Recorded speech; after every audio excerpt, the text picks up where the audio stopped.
Night Witches. Chapter 1. Operation Barbarossa, 1941. It was 9:30 on the evening of Saturday, June 21st, 1941. Nadia Popova cupped the little tortoiseshell mirror in the palm of her hand and tilted it slightly to the left and then upward a little. The light was not bright where she sat, so she could admire herself from time to time with all the unself-conscious approval of any pretty 17-year-old. The jazz band on stage was playing an American song, Down Mexico Way. Nadia sang along in English with the words of the title, which was more than most people in Donetsk could do. The dance floor was a swirl of colour and movement. Girls in short-sleeved cotton dresses giggled as they teetered around the floor on their unaccustomed high heels. Red-faced partners in shirt sleeves held them clumsily at arm's length. Several called out to Nadia as they swept past. The doors of the wooden building were open. It had been a very hot day, and the sound of the music rose and fell as it carried through the heavy warmth of the late evening. Now and then, the disembodied notes of a tune would eddy briefly as far as the cornfields which stretched beyond the town into the gathering darkness. It was after midnight when the dance broke up.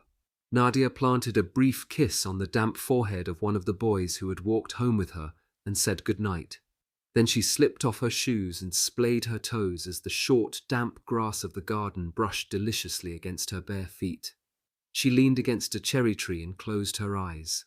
No school tomorrow, so it was a long lie in bed, then down to the flying club after lunch. It was growing cold. She pulled her shawl around her shoulders and walked into the house. Her mind kept coming back to the only serious moment of the evening, when one of the boys had talked about the possibility of war with Germany. She had said quite firmly that it was impossible there was a non-aggression pact, was there not? War was unthinkable. She was young, pretty, and popular. She had her flying, her family, and her friends. It must never end. She got out of bed, pulled a shawl around her shoulders, and silently stole outside again. In the east, the sky was definitely becoming light. At noon the next day, Nadia was ironing a dress for that evening's dance. Frequently she would stop and place the iron on the hearth to reheat. Her mother sang softly to herself as she stood in the kitchen cutting up chicken. Leonid, her brother, had gone off to visit his fiancée. Nadia's father switched on the radio, which sat on the lace-covered table near the open window. It took some time to warm up. Then came the familiar tones of the Radio Moscow announcer Yuri Levitan. There will now be a broadcast by Foreign Minister Comrade Molotov. This is an important announcement. Nadia Popova told me. I told my mother to come quickly to hear the announcement. I felt a weakness in my stomach and a throbbing in my temples. I feared that he would say the words I was dreading, but of course he did. Molotov spoke. At 4 o'clock this morning, without declaration of war and without any claims being made on the Soviet Union, German troops attacked our frontier in many places and bombed from the air Zhytomyr, Kiev, Sebastopol and Kaunas. This unheard-of attack on our country is an unparalleled act of perfidy in the history of civilized nations. Her father stood up and put his arm around her mother. They looked at each other in silence. A wisp of blue smoke rose from the table where the iron was smouldering through the blue cotton dress. Nadia was running. She felt the wind in her face. She was running towards the airfield. At 3:15 a.m. on June 22, 1941, as Nadia Popova lay awake in her room, the artillery barrage opened up all along the front from the Baltic to the Black Sea. German bombers swept low over Soviet frontier airfields and destroyed squadron after squadron of closely parked fighters and bombers as their crews lay in their billets. Operation Barbarossa, Hitler's attack on the Soviet Union, had begun. Adolf Hitler planned to crush the Soviet Union in a lightning 10-week summer campaign. Panic, confusion, and ignorance reigned on the Soviet side of the frontier. The airstrikes had given the Germans almost complete air superiority, and Soviet ground units were paralyzed through lack of communication. In Moscow, the Politburo clung to the hope that they might persuade Hitler to call off his attack. They ordered their troops to keep out of Germany and instructed Soviet aircraft not to penetrate enemy territory any deeper than 90 miles. On June 14th, just 8 days before the attack, A broadcast from the Kremlin had described the rumors of a German attack on the Soviet Union as an obvious absurdity. But on the same day, Hitler had travelled from his retreat at Berchtesgaden in the Bavarian Alps to the Reichschancellery in Berlin for an all-day meeting with the commanders-in-chief and top field generals of the three armed services. It was to be his final war conference for Operation Barbarossa. One of the most serious blows to the Russians was the destruction of enormous numbers of aircraft on the ground. Some of them the latest Soviet fighter designs, which had not even had their camouflage paint applied. The official Soviet history of the war grimly recounts the crass planning that made the German preemptive strikes so successful. The fast new aircraft needed longer runways, so a network of new airfields was built in the frontier zones in the summer of 1941. The history says, as a result, our fighter aircraft were concentrated on June 22nd on a very limited number of airfields, which prevented their proper camouflage, maneuverability, and dispersal. Also, some of the new airfields had been built much too close to the frontier, which made them specially vulnerable in the event of a surprise attack. The absence of a proper network of airfields on June 22nd and the overcrowding of a small number of the older airfields, the location of which was perfectly well known to the enemy, account for the very grave losses our Air Force suffered during the very first days of the war. Although there had been over 500 violations of Soviet airspace by German photo-reconnaissance aircraft in the months leading up to Barbarossa, frontier troops had been given orders not to shoot them down for fear of offending Hitler. Even those Soviet pilots who did manage to take off that day were, in the main, woefully inexperienced. In the Baltic military district, the young pilots had only 15 hours flying experience. Around Kiev, some had as little as 4 hours. They were literally raw beginners and easy prey for the experienced German air crews. The military was almost totally unprepared for the ferocity of the blitzkrieg that fell upon them. But the civilian population too had been lulled, as the history again points out. On the eve of the war, great harm was done by suggesting that any enemy attacking the Soviet Union would be easily defeated. There were popular films such as If War Comes Tomorrow and the like, which kept rubbing in the idea. Even some army papers followed a similar line. Many writers and propagandists put across the pernicious idea that any fascist or imperialist state that attacked us would collapse at the very first shots, since the workers would rebel against their government. So as spring turned to summer in Eastern Europe in 1941, the population of the Soviet Union pushed to the backs of their minds any fears they might have had about German military intentions towards them. Only days before the attack, convoys of freight trains clanked west to the Reich, bearing Soviet grain for Germany's food stores, petroleum for her tanks and aircraft, and vital ores for the heartland of her war machine in the Ruhr. By comparison, the Germans had been preparing fairly openly for a possible attack on the Soviet Union up to a year before plans for Operation Barbarossa were finally adopted. Roads and railways leading towards the Soviet border had been built, and across Poland they had built a total of around 300 landing strips and airfields for their fighters and bombers. It was from these Polish bases that many of the first strikes against the Soviet airfields were flown. Those first few days of the onslaught saw many comparatively inexperienced German pilots turn into fighter aces as they shot down unescorted Soviet bombers or outwitted and outmaneuvered Soviet fighter pilots in desperate air combat. The losses in men and equipment were enormous, but this sacrifice by the Red Air Force bought time for entire aircraft factories in the path of the advancing Germans to be dismantled and shipped east beyond the Ural Mountains and out of the range of German bombers. As November 1941 approached, German armies were only 20 miles from the gates of Moscow. Leningrad was surrounded and besieged. The invaders had taken over 3 million prisoners. Much of the Red Air Force was now destroyed. Despite its vast reserves of manpower, the Air Force needed time to train from scratch suitable recruits who had no flying experience. In the swell of national anger that followed the first shock of the invasion, the patriotic fervour of the idealistic young had brought them in droves to the recruiting offices. Among them clutching their pilot's licenses and logbooks, the official records of their flying careers to date, were many teenage girls who did have flying experience of girls like Nadia Popova. They had joined the Aviation, the paramilitary flying clubs, where from the age of 17 they learned free of charge to fly first gliders, then powered aircraft. Harassed officials rejected the young women without exception. The response to one young woman, who was later to become a hero of the Soviet Union, was fairly typical. "Things may be bad, but we're not so desperate that we're going to put little girls like you up in the skies. Go home and help your mother." As the full gravity of the situation became clear, however, this position was reversed. A call went out on Radio Moscow from the country's most famous woman aviator, Marina Raskova, for volunteers for women's air regiments.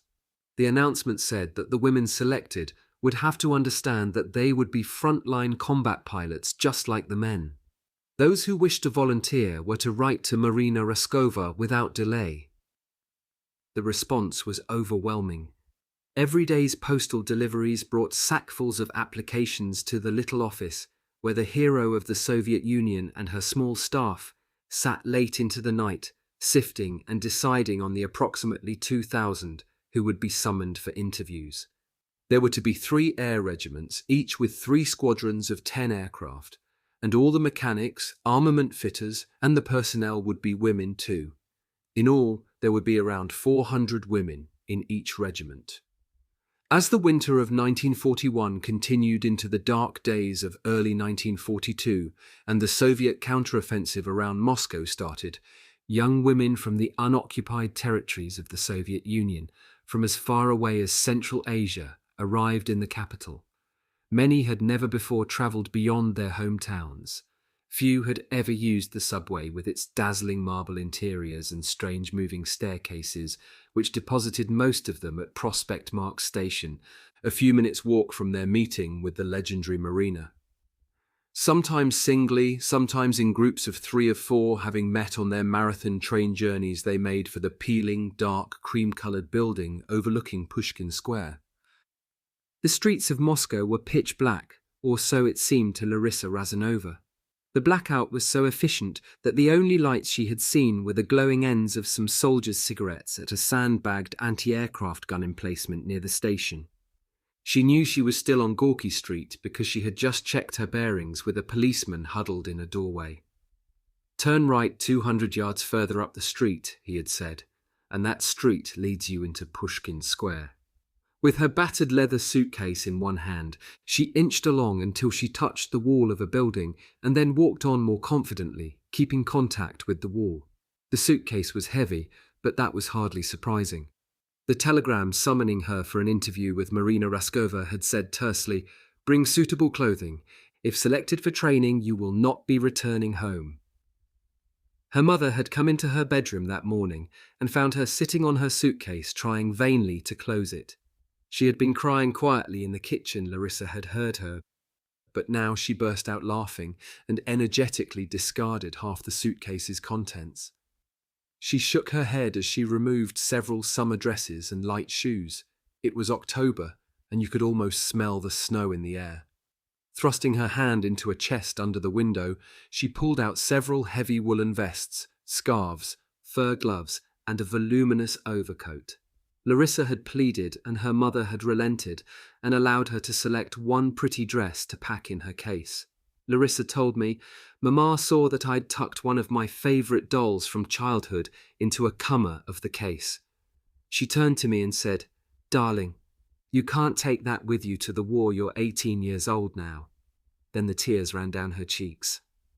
There was no guarantee, of course, that Marina Raskova would select her for the women's air regiments. But Larissa, like most of the applicants, was brimming with self-confidence. She could be awkward and shy, particularly in the presence of an attractive man, and she still blushed and giggled at inappropriate moments. But none of this detracted from the professional skills she displayed at her local flying club. On the day she received the telegram summons, she had just completed her first stint as a flying instructor. The train journey to Moscow had concentrated her mind on the prospects ahead. The entire length of the train had been strafed the day before by German fighters, and most of the windows were shattered. When the train braked suddenly, a large piece of glass toppled from its frame onto the floor, scattering slivers over her boots. The train was full of soldiers. 2 sat on either side of her. They were unshaven, they smelled in a way that made her gag slightly, and one had brushed against her with his arm every time he leaned across to his friend for a light. Oil glistened round the bolts of the rifles they held on the floor between their knees. The only soldiers she had ever seen before were in official parades, with knife-edged creases in their trousers, beautifully pressed coats, and highly polished boots. Seeing them like this had disturbed her in a way she could not explain to herself. She had pulled up the collar of her coat, folded her arms in front of her, and closed her eyes. There had not been many people around on Gorky Street. As Larissa turned into Pushkin Square, though, she found herself in a large crowd of excited young men and women. She pushed her way through the throng and entered 2 Pushkin Square. Her bulky suitcase was becoming a distinct liability. It banged firmly into the person in front of her. The young woman, Nadia Popova, swung round. Her face was flushed bright with excitement, and her teeth were very white when she smiled. "Can you read the notice board?" asked Larissa. "Yes," said Nadia, "and it seems I've come to the wrong place. Marina Raskova's doing her interviews at the Zhukovsky Academy building this evening." Larissa cried, "You're going to see Marina Raskova? So am I. Let's go together." They introduced themselves and pushed their way through the other young people jostling and lining up to see Army and Navy recruiting officers. It was about 3 kilometers to the Zhukovsky Academy building, and it was already 7:30, so they decided to take the subway. They picked their way through the darkened streets, telling each other about their flying backgrounds.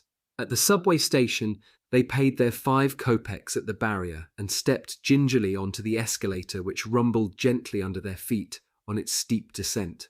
On the platform, hundreds of people lay on makeshift beds, some singly, some in family groups. The lights shone brightly in contrast to the gloom outside, and a rush of warm air preceded the train that would take them through Belaruskaya station to their destination, Dynamo Station. As they emerged once more into the darkness and got directions to the Zhukovsky Academy building, the girls reminded each other of the flying exploits of the women they would meet in just a few minutes. Marina Raskova had inspired thousands of schoolgirls, factory workers and students to win their wings at local flying clubs. She had become the idol of an entire generation in September 1938 when she and 2 other women flyers made aviation history.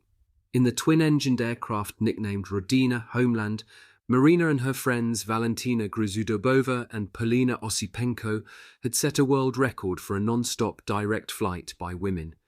It had been an epic journey of 6,000 kilometers from Moscow to Komsomolsk-on-Amur. The entire nation had gathered around their radio sets as Radio Moscow broadcast hourly bulletins on the progress of the Winged Sisters, as one commentator called them. Just under an hour's flying time from their destination, the Rodina had run into a severe snowstorm. Heavy ice coated the wings, and Valentina Gruzudobova, who was at the controls, was fighting a losing battle to maintain height. As they sank lower towards the forest, the girls tried to lighten the aircraft by hurling out every movable object they could find. Still, it dropped through the blinding flurries of snow towards the trees. Then, suddenly, the snow was swirling inside the plane itself. Marina was standing beside the open door in the floor of the cockpit, pulling her parachute harness tight around her. She had been navigating, so she knew their approximate position. She scrawled across on the map and noted the aircraft's compass heading. Wrapping her arms around herself, she crouched at the opening and then threw herself into the darkness. Valentina landed the Rodina in a clearing near the tiny forest village of Kirby. It was 10 days before a hunter found Marina in the harsh, desolate forest. She was exhausted, her water canteen was empty, and her rations were gone. The Winged Sisters made a triumphant entry into Moscow at the head of a cavalcade, with tens of thousands cheering them through the streets. All were made heroes of the Soviet Union, but it was Marina Raskova's astonishing bravery that had captured the affection of the public.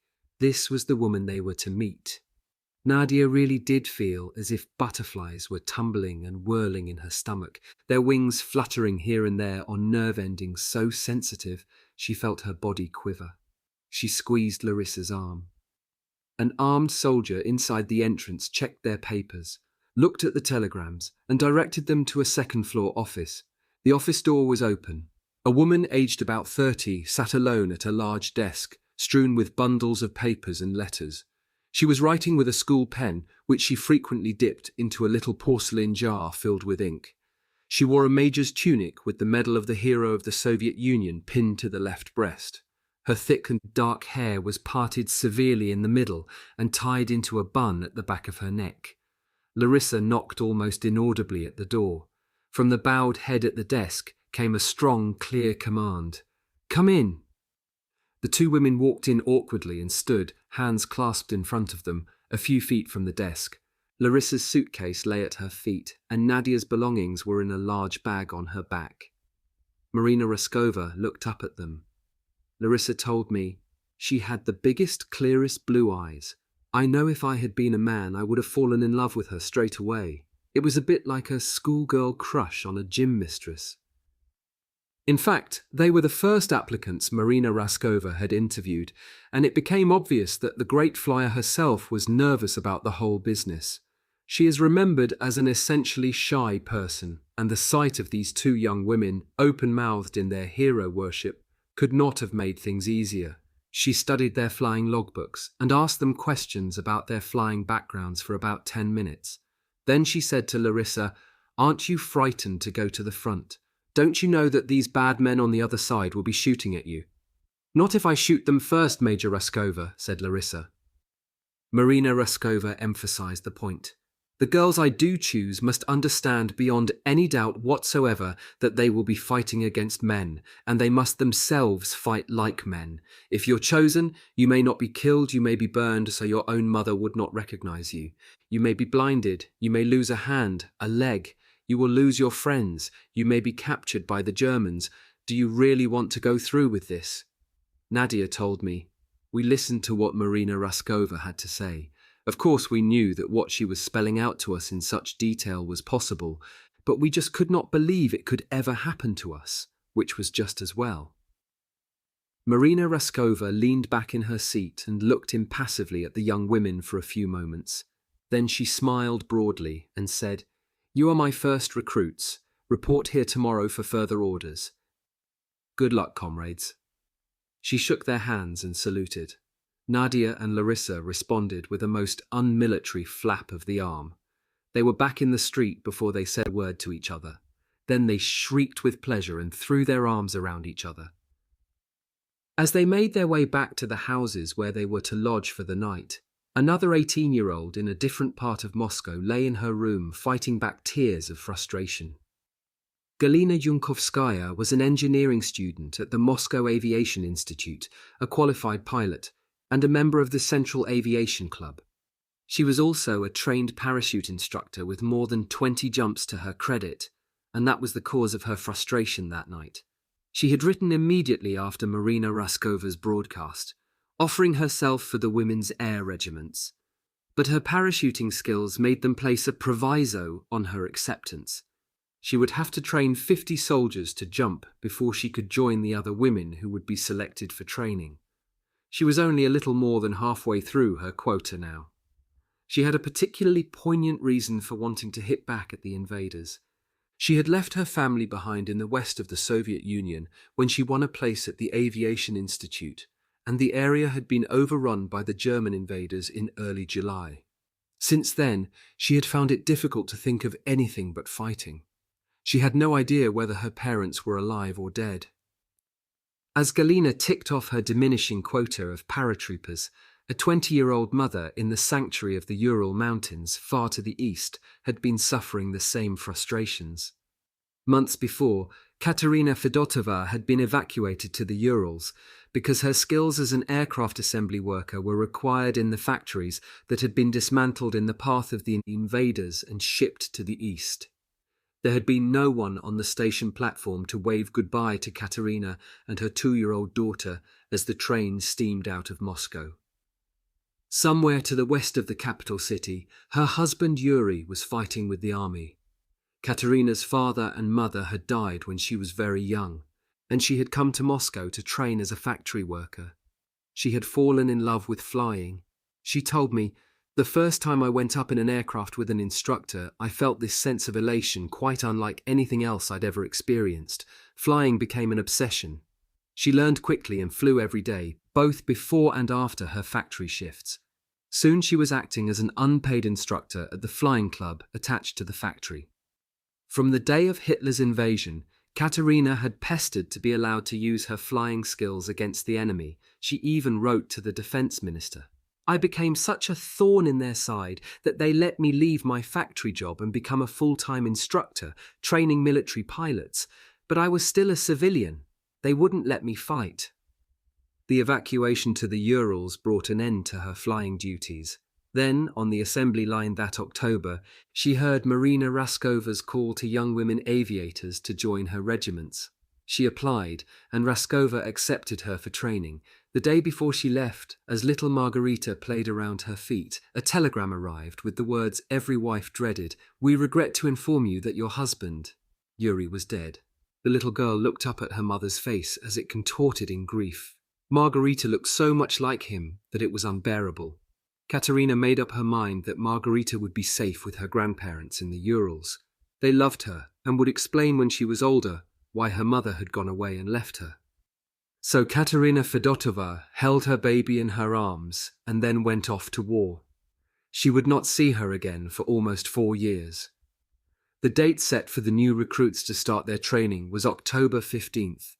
The training base was to be a small town called Engels on the River Volga, a few hundred miles north of Stalingrad. Meanwhile, more and more women were interviewed, selected, or rejected. Of course, not all of them would be pilots or navigators. Less glamorous but equally important were the jobs of maintaining, refueling, and rearming the aircraft, and maintaining and repairing radios and other communication equipment. That did not prevent many women, particularly those who had a little experience on aircraft, from feeling somehow cheated. But as the war progressed, some of them would be given their chance too to fly in combat. In the days leading up to their departure from Moscow, many of the women who were unfamiliar with their capital city witnessed some extraordinary sights as they walked around it and explored. Aside from being the political and cultural center of the Soviet Union, Moscow was an important military target for German bombers, if for no other reason than the railway network that fanned out in vital links to the hard-pressed Red Army. The women noticed some of the elaborate efforts being made to disguise Moscow's central area.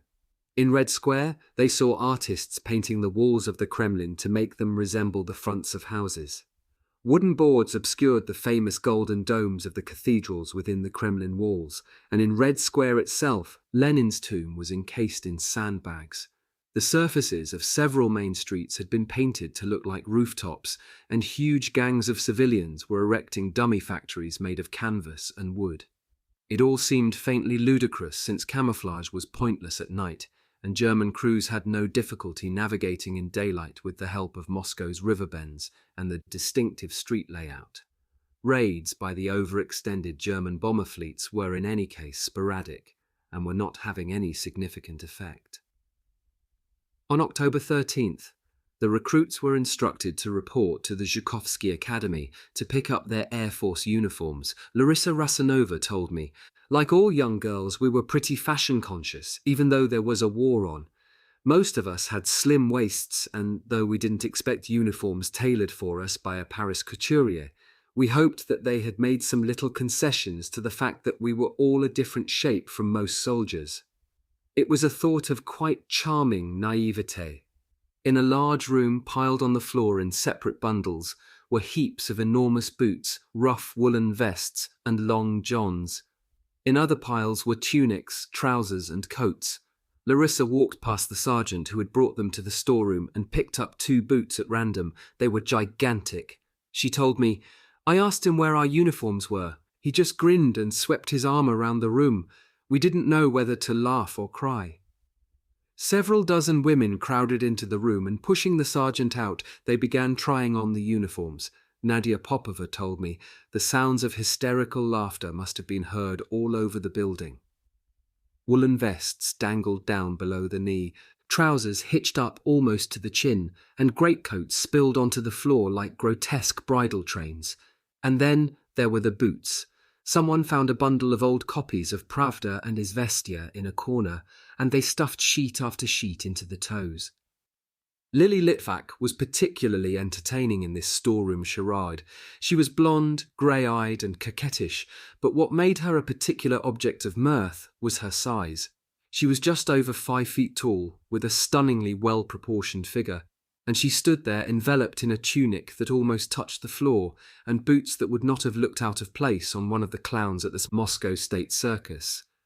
Larissa said, "Some of the girls were very good with scissors, needle and thread, and we managed to get some semblance of fit out of the uniforms over the next few days, but we must have looked like nothing on earth standing at the station waiting for that train to Engels. We could hardly walk with these boots, we hobbled.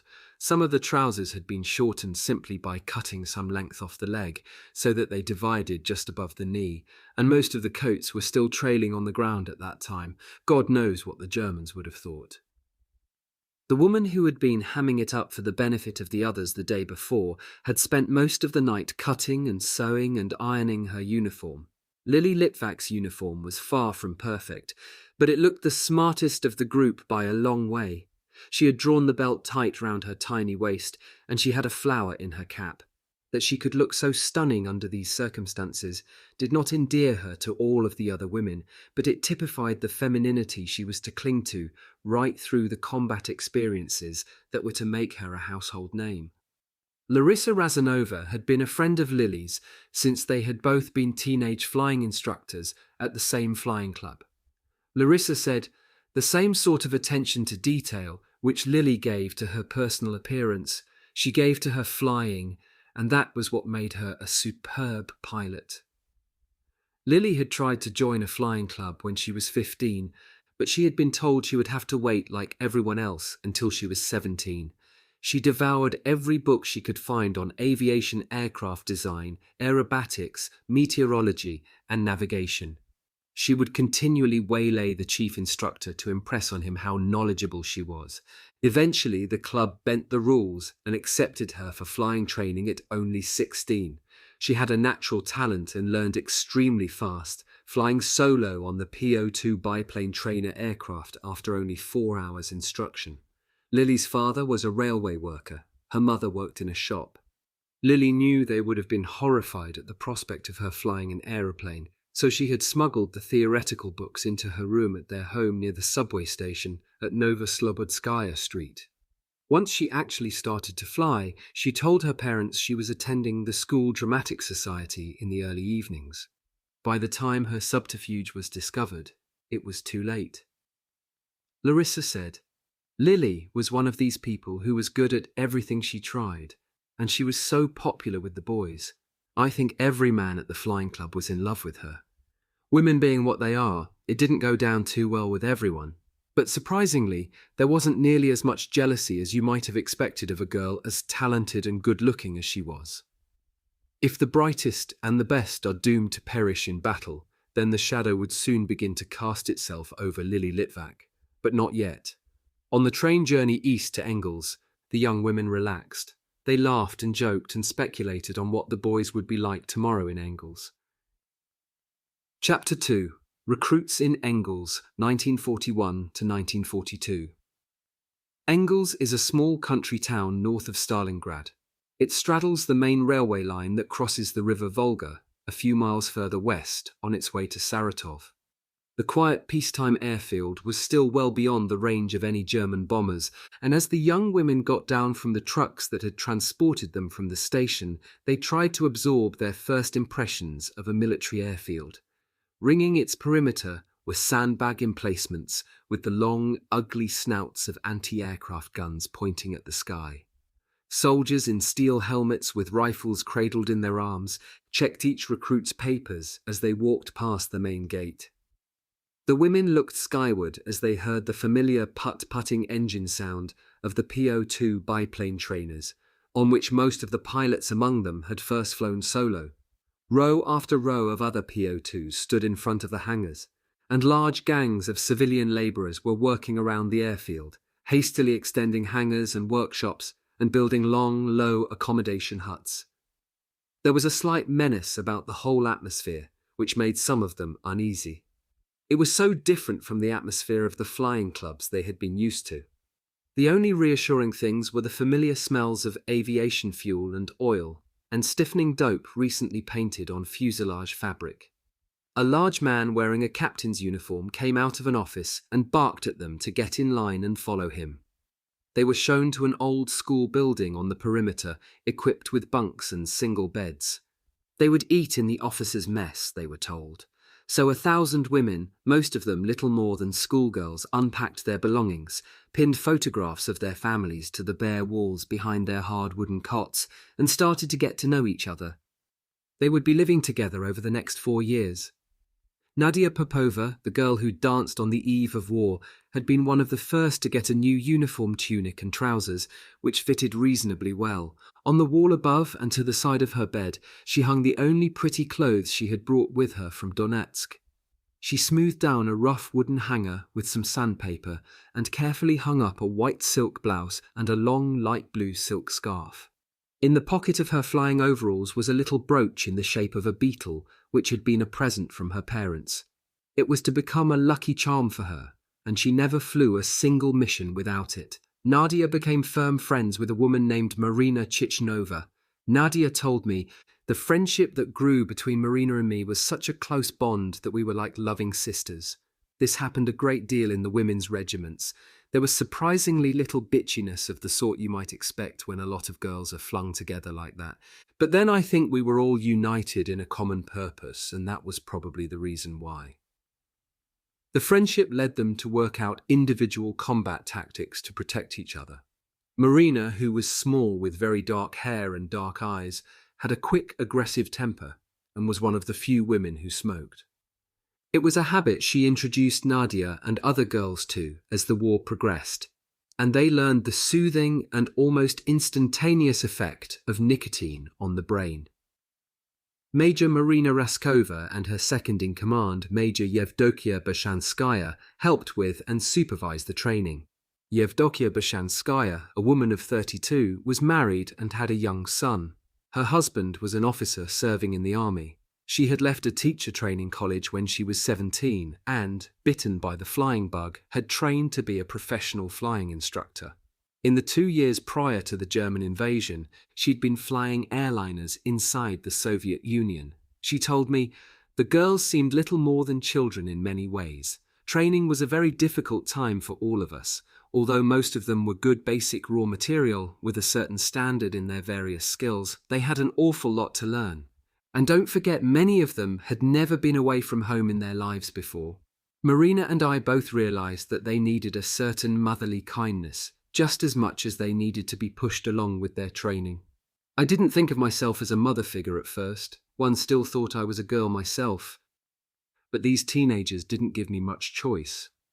The training schedule was intense, involving up to 14 hours of flying and classwork on exceptional days.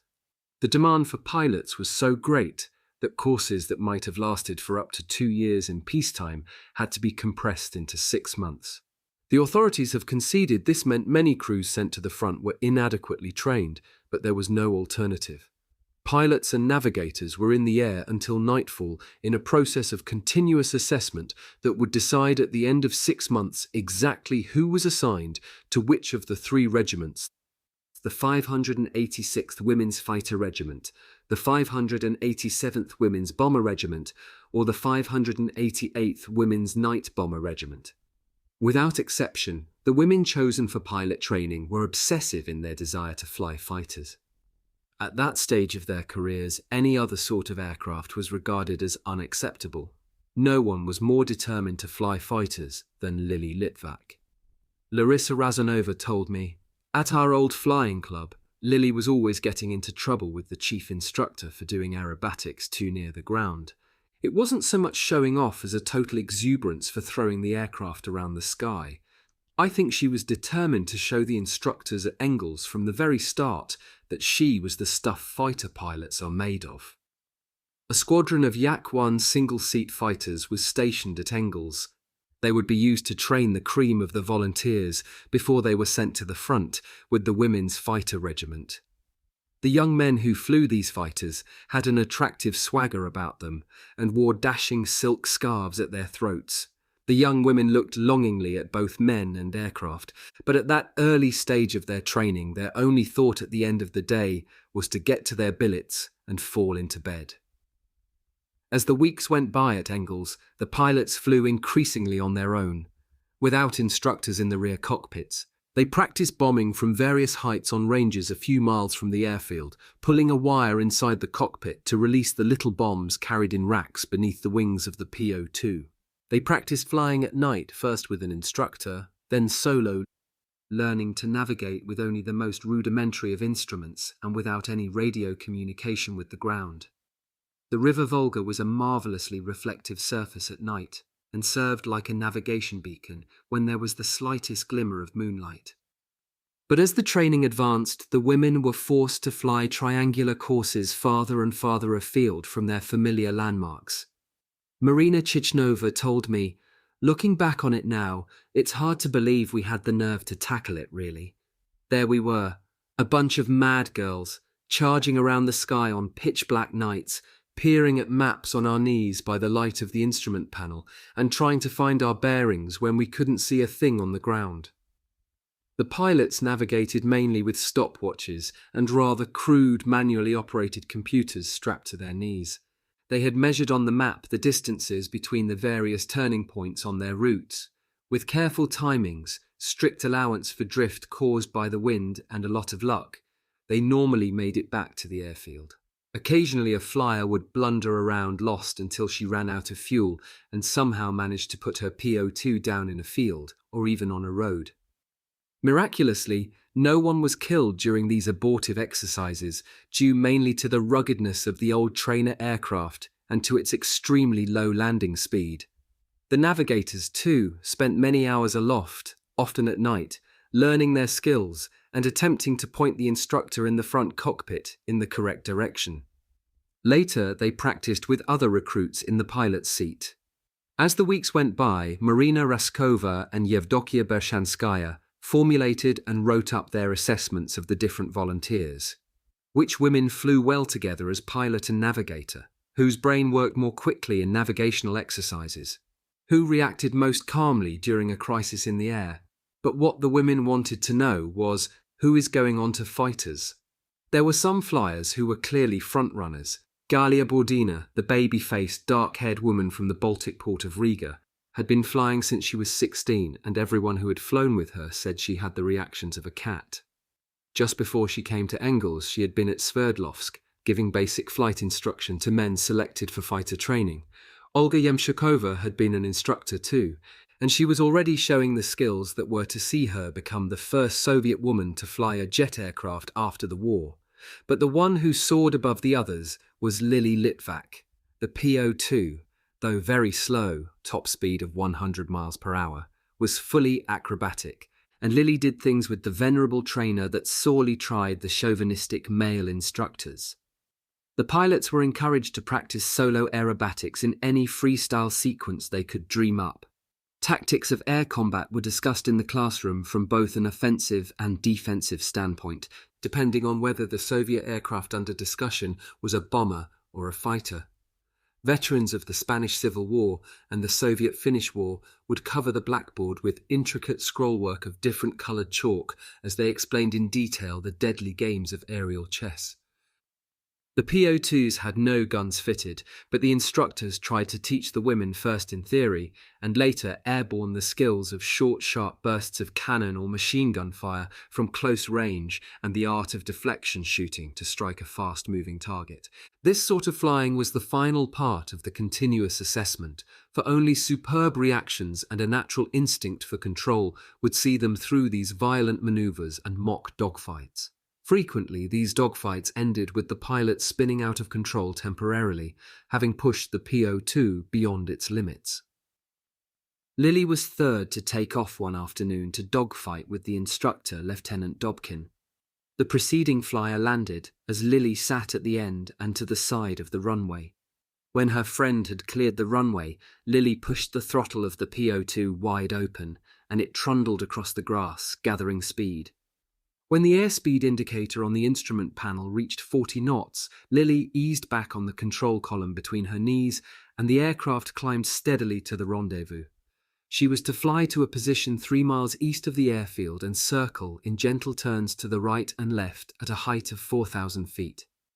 At the briefing after the midday meal, Dobkin had grinned and told the women, "I'm the enemy. I'll find you, and you'd better be ready." As Lily levelled out at 4,000 feet and began circling to the left over the village landmark, she kept glancing over her shoulder at the cloud cover to the north. That was where Dobkin was likely to be lurking. She circled once to the left and then, once more over the village, she pointed the nose of the PO2 down into a dive. As the speed increased, she pulled the stick back and zoomed upward. The PO2 stood on its tail, and she smoothly coordinated stick and rudder to roll the aircraft back into level flight once more, this time pointing in the opposite direction. She circled to the right now, her senses racing, her face flushed in the slipstream. There was no sign of an aircraft from the cloud. She cupped her hand, shielding the low afternoon sun from her eyes, and peered straight back at the glowing orb. From its periphery, a dark shape was racing towards her rear. It was Dobkin, attacking out of the sun. She coolly carried on with her gentle turn and started to count out loud, very slowly. 1, 2, 3, 4, 5, now. Without turning her head, she pulled the stick back into her stomach, pitching the nose up suddenly. At the same time, she kicked hard and stood on the right rudder pedal. The PO2 climbed and rolled simultaneously, executing a perfect barrel roll. As she hung upside down at the top of her maneuver there, flying straight below her with a look of fury on his upturned face, was Dobkin, the man who should have been on her tail. Lily pointed her nose at the lieutenant's aircraft and was tucked in behind him, even as he started to try to shake her off. She squinted along the nose of the PO2, pressing an imaginary gun button on the control column. If only this were a yak. If only he were a German. The aircraft were matched exactly in performance and handling characteristics. Only superior skill counted now. Dobkin snapped his aircraft into a roll to the right, and Lily, her engine roaring at full power, followed him through, the earth and sky tumbling across the front of her aircraft. She squeezed the imaginary gun button again in another short burst. "You're dead, Dobkin." They had lost height in the roll. Lily's adversary went into a dive, slipping and sliding out of Lily's sights as he gained speed. Was he going down to low level? Suddenly he zoomed, and Lily followed him all the way up. He hesitated at the top of the loop, then decided to complete it, rolling to the right again as he came out of his loop. Whatever he did, as he admitted later, Lily was right there, sitting so close to his tail that he had to wave her back. But Lily sat there until she forced him to make a violent cutthroat motion, conceding complete defeat. Lieutenant Dobkin didn't like it one little bit. His reaction was typical of much of the chauvinism that the women had to struggle against, even after they went into combat. For Lily, though, it was an important psychological victory. Not because she had beaten a man, but because she had humbled a skilled adversary. She broke off and made for the airfield. There were no aircraft flying around the circuit, and none waiting to take off on the main runway. For the first time, Lily's colleagues were to see the flamboyant maneuver that became her trademark after every kill. She swooped over the hangars, soared up into a victory roll, then snapped into a tight turn and made a perfect landing. Along with the flight training and the training of the ground staff, the women had been learning to be soldiers. Every day at 6 they were roused from their beds and, irrespective of weather, spent up to an hour drilling and marching before breakfast. It may have been a necessary part of military doctrine, but it is questionable whether it had the desired effect. Marina Chichnova told me, "The girls learned to become real soldiers through the experiences they had in combat. That was the real character builder. I know discipline is important in any military force, but really there was never any serious problem of that sort in the girls' regiments. There was so much mutual respect that people just tended to get on with the job without having to be ordered. Of course you need people in command, and we had that. But a group of really motivated females does not, I think, need quite the same sort of rigid discipline that men do." Also included in the daily routine was indoctrination by the political commissar. The Soviet armed services placed great emphasis on the importance of this officer's role. Almost 80% of Air Force officers were Communist Party members, or in the case of the young women, Komsomol, or Young Communist League members. Even though much of the so-called indoctrination must have seemed like preaching to the converted, these commissars also had another role, that of keeping up the morale of the combat personnel. The political commissar of the Women's Fighter Regiment was Major Vera Ivanovna Tikhomarova. She told me, of course my job was to keep the girls aware of party policy, both towards the war and towards the girls' place in society generally. It was the way of life of our country, and we were all fighting a war to preserve it from the Germans. But as the conflict went on and the personal pressures on the girls increased to an almost intolerable level, I became like a mother confessor. I know I saved girls from cracking up altogether. This was the nearest any of the women came to admitting that anyone did succumb to the strain. In April, Major Raskova pinned to the notice boards a list of the regiments to which the women had been assigned. There were celebrations, there were congratulations, and there were tears. Of course, they had all known that only a third of the pilots would be assigned to the fighter regiment. Lily Litvak's name was there, to be sure, along with Galia Bogardina, Olga Yemshokova, and 36 other fledgling fighter pilots. Nadia Popova and her friend Marina Chichnova would fly PO-2s, which were being pressed into service as the aircraft for the 588th Night Bomber Regiment.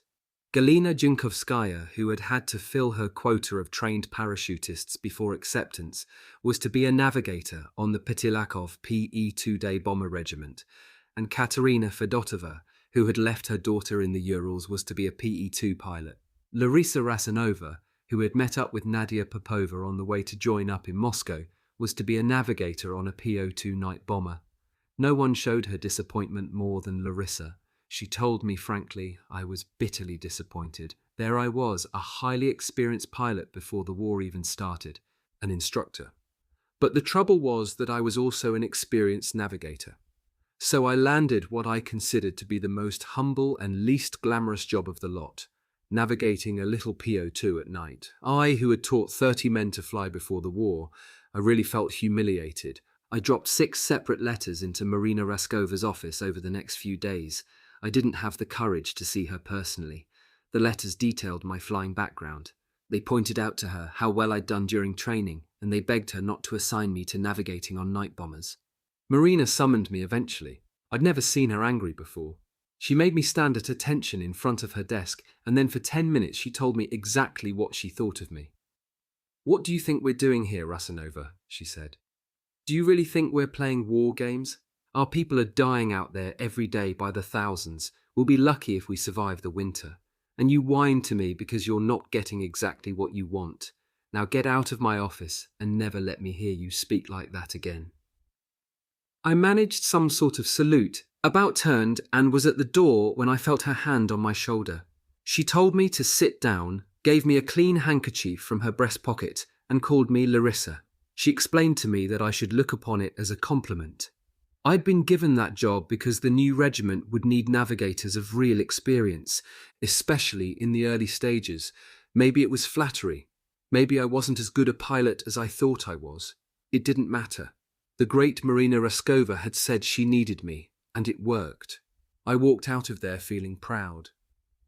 Within a few months of arriving at the front line, Larissa had been promoted to squadron navigator. The women were soldiers now, but of equal importance to them was their femininity. Galina Yunkovskaya told me, "We knew from the outset that we were to be combat flyers, doing exactly the same type of sorties as male aircrews. We were to have equality in every possible sense, though in reality we had to struggle for that in some cases when we got to the front. But though we were equal in what we were doing, none of us wanted to act like men or look like men when we left our aircraft. We just had to remind ourselves all the time that we were girls." Then came an order from the male commandant of the Engels training base that cast gloom over the women. They were to get their long hair cut, all of them. It was not soldierly to have long hair, And they were all soldiers now, not film stars, he said. They could cut their hair themselves or a barber would come around and do it for them, but they were all to get it cut short no more than 2.5 inches all over. Larissa Rasanova told me, most of us had long hair and we were very proud of it, but one girl had particularly beautiful hair. It was like a shining corn-coloured mane, thick and lustrous, and it hung almost to her waist. It was the sort of hair that any girl would have envied. That night they grimaced into hand mirrors as scissors wielded by their friends clipped their tresses. Coils covered the floor. Many kept a lock and placed it in an envelope or between the pages of a book. The woman with the corn-coloured hair sat on her bed, running a comb through her hair, first on one side and then the other, tossing her head back when a thick wave fell across one eye. She didn't weep, but she looked utterly miserable. Larissa Rasanova said none of us could bring ourselves to even approach her with the scissors, and she certainly wasn't encouraging us, so nothing was done that night. But next morning several other girls and I spoke to Marina Raskova before morning inspection. It was a sort of deputation, really. The women argued their case respectfully, but with great force. With the exception of this one woman, they said, they had all lopped off their hair as ordered. But her hair was so beautiful that it had now become a symbol of all of their femininity. Would it not be possible to allow one exception? After all, that they would all be going to the front soon, and they knew that she, Major Raskova, did not perhaps feel so strongly about long hair as the male senior officers. Marina Raskova's long hair was still tied back from her face severely and pinned in a bun behind her neck. The reference to her attitudes about long hair had clearly not been intended as insubordination, she felt. She summoned the girl, a mechanic, and told her to keep her hair securely pinned up under her uniform beret at all times. Agreeing to ignore a regulation was perhaps a risk for Marina Raskova to take, but night bomber pilot Natalia Meklin told me, "We did not lose any respect for Marina. We loved her all the more for it. She had so much stature among us, so much natural authority. In any case, to most of us, she was still almost godlike. We regarded it as a privilege just to be on the same airfield with her." 2 days later, a general from one of the air armies made a surprise inspection visit to Engels. Flying was suspended for an hour while he walked up and down the ranks of women standing stiffly at attention, as they had learned to do during the early morning drill sessions of the preceding months. Here and there, he stopped to chat. He was a squat, red-faced man, and he did not look as if he was enjoying this particular duty. With their short hair, the women looked ridiculously young, and even tomboyish. He stopped to speak a few words to the woman standing next to the blonde mechanic, and as he moved off, he glanced at her. Something caught his attention. He walked back and looked her straight in the eye, raised his hand and smoothly whipped off the mechanic's beret. With the beret came the hair clasp. The long hair tumbled down, blowing in the wind and partially obscuring the woman's face. There was a collective gasp from the women on either side and in the ranks behind. What would be his reaction to this clear breach of regulations? The general put his hands on his hips, threw back his head, and gave a great pealing roar of laughter. He waved to Marina Raskova to join him, saying, "Why haven't all the girls got their hair like this? They all look like boys except this one. A girl without hair is like a horse without a mane. What are you thinking about, letting them crop themselves like that?" Marina Raskova managed a wry smile. The incident was of little comfort to the women whose only relics of their long tresses were pressed between pages of books, but it encouraged them, when they got to the front, to let their hair grow again, regardless of what the rulebook said. Meanwhile, it was time for the day bomber and fighter crews to train on the aircraft in which they would go to war. The pilots assigned to the 587th Women's Bomber Regiment would be flying the Petilikov twin-engined PE-2 light bomber, and the 588th Women's Night Bomber Regiment would fly the old PO-2 trainers now being pressed into service as operational front-line aircraft. The PE-2 carried a crew of 3 pilot, navigator and radio operator and gunner. It had two fixed machine guns firing forward, one swiveling machine gun in an acrylic plastic bubble behind the navigator, and two guns operated by the radio operator in the middle of the fuselage, one in the floor for defense of the underside of the aircraft, and one that fired through a hatch above her head. The pilot sat in an armoured seat in the cockpit with the navigator behind her, also in an armoured seat. The radio operator sat about 6 feet away in the middle of the fuselage, crouched over her equipment and surrounded by boxes of spare ammunition belts for her guns. The PE-2 was not an easy aircraft to take off. Some twin-engine aircraft have the propellers contra-rotating, that is, spinning towards each other, which cancels out the tendency of the aeroplane to turn in the direction of the propellers, but the PE-2's propellers both turned in the same direction, to the left. With both powerful engines on full power for takeoff, the bomber had an alarming tendency to swing left. If not controlled quickly and firmly, the aircraft would swing off the runway. Katerina Fedotova told me that wasn't the only problem. Fully loaded with fuel and bombs, the PE-2 needed someone with a lot of strength to pull back on the stick at the appropriate moment to get the nose off the ground. Most of us had to get our navigators to stand beside us on takeoff to help yank the stick back on a given command. It was a delicate business, though, because if the stick was pulled back too far, the aeroplane would lose flying speed, it would stall, and you'd make a big fire on the runway. And there was another problem. Most of us were small girls, quite a bit shorter than the men. We needed cushions to pad our seats so that we could see out of the windscreen. And some of the girls with particularly short legs had to have special blocks put on the rubber pedals so that they could reach them with their feet. The conversions from the PO2 trainer to the PE2 bomber were difficult, especially as there was no trainer version of this aircraft, with dual controls for student and instructor. The pilots did considerable groundwork with the instructors and thoroughly familiarized themselves with all the controls and the statistics of landing speeds, takeoff speeds, stalling speeds, rate of climb, rate of descent, and engine revolutions for climbing, cruising, and so on. They went through the instructor's checklist with him until they knew it by heart. On their first few flights, the pilot stood in the cockpit beside the instructor as he took off, watching his every move and listening to his careful, detailed running commentary on every single action he was taking. After a couple of flights like this, he would settle the PE-2 at an altitude of, say, 5,000 feet, then slide out of the pilot's seat and allow the woman to take control. She would land the aircraft with the instructor standing beside her. It was an act of faith and confidence on the part of the instructors. They were there to give advice, guidance, and moral support, but as the runway rushed up to meet them, there was nothing they could do to prevent any disaster. There were a few very hard landings in these early flights, but nothing worse. And while the pilots mastered their new aircraft, the navigators and radio operators learned to function as part of a tightly knit, 3-person crew. For Lily Litvak and the other fledgling fighter pilots, though, the conversion was even more difficult. The Yak-1 was a strictly single-seat machine, so all the instructors could do was to drum into the pilots the handling characteristics and the limits of power and control. Practice started with taxiing the aircraft until it reached takeoff speed. The pilot was instructed to allow the Yak to lift off slightly, then ease back on the power and allow it to settle back on the runway. This exercise was repeated again and again to give the flyers some feel for the aeroplane. Then, one by one, they opened wide the throttle lever.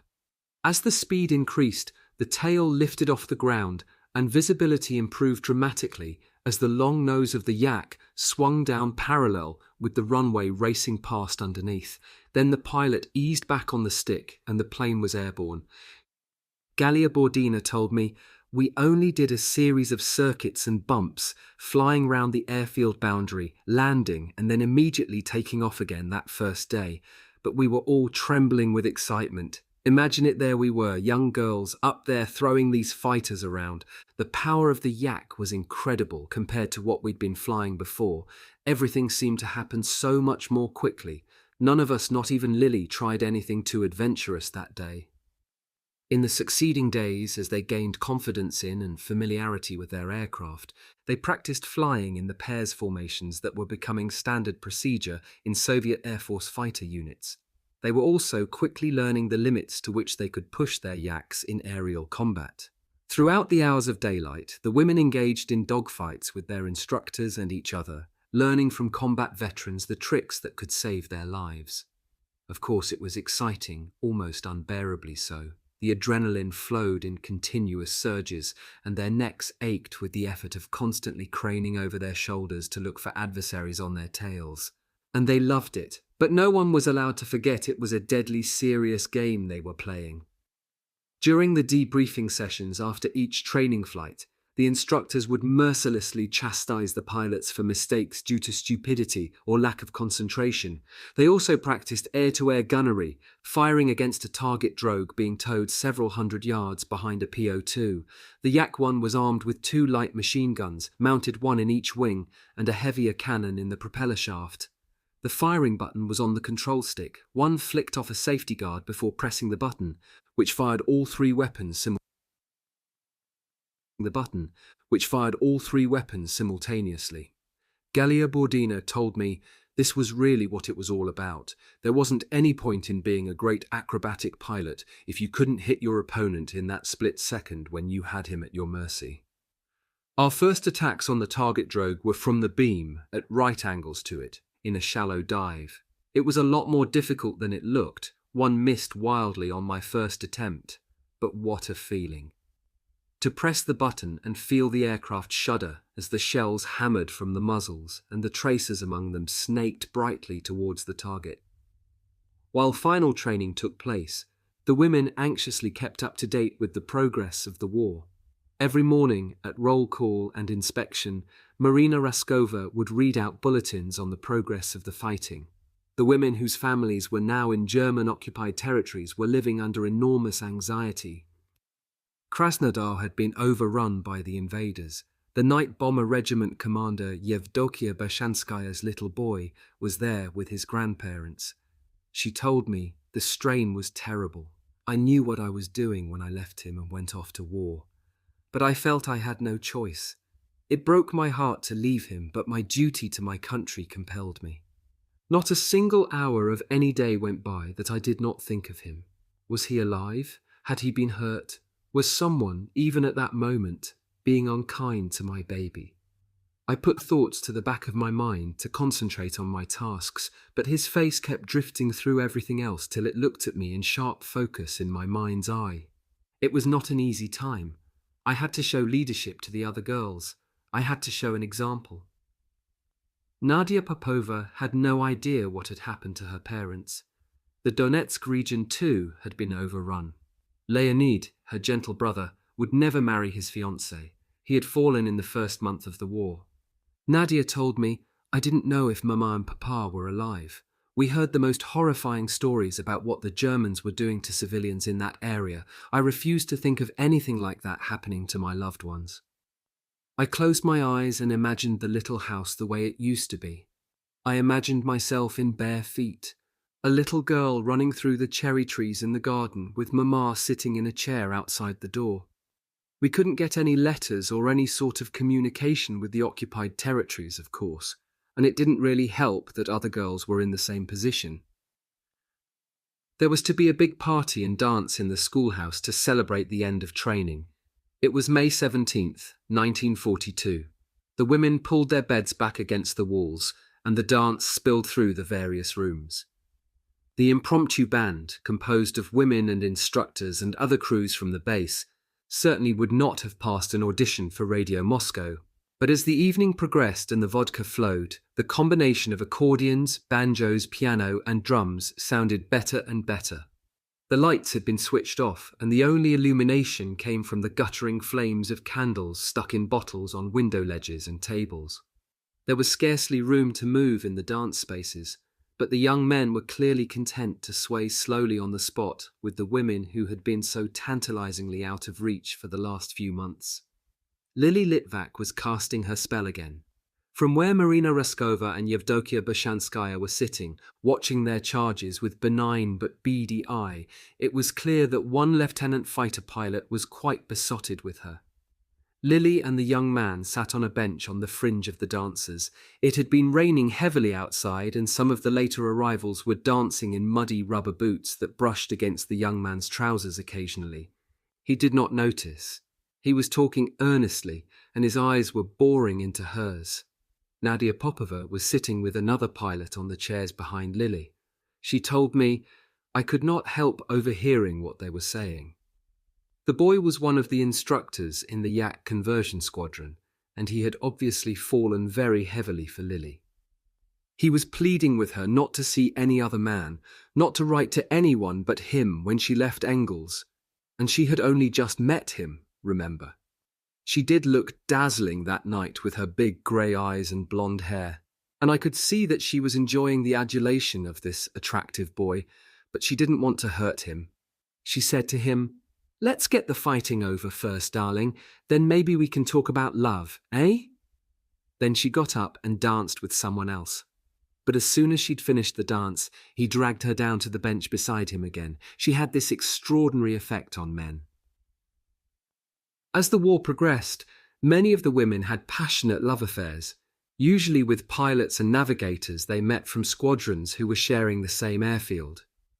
These romances were often cut short by sudden death of one of the lovers, so the women learned from bitter experience to make no firm commitments to a man, no matter how strongly their hearts might try to dictate any. At midnight, Marina Raskova got up and clapped her hands, and the band stopped playing. Time for bed, girls, she said. And boys, she added, grinning. She switched on the lights and stood there until the last man had walked out into the night. It was not the way that most of them had hoped it would end. At morning inspection the next day, Marina Raskova announced that the 586th Women's Fighter Regiment was going to the front. There was a moment's pause and then an outburst of wild cheering. Everyone broke ranks and hugged each other. It was the moment they had been waiting for. The regiment's Yaks were being ferried in that day, and the fighter pilots would fly them across the Volga to the military airfield at Saratov, where they were to be based. Marina Raskova told the other women that their regiments would be assigned in the near future. The fighter pilots drew their 7 62mm automatic pistols from the airfield armory and secured them in the holsters at their waists. They hugged their friends and walked to the line of Yaks, pulling leather flying helmets over their heads and chattering excitedly. They strapped themselves in, pulled the canopies shut, and took off from Engels in formations of 4. The last formation waggled its wings in salute as it swept low over the airfield and headed west for Saratov. They were ordered to test their guns en route, and the short bursts smashed through the new fabric pasted over the gun ports. The women had gone to war. Chapter 3. Baptism of Fire.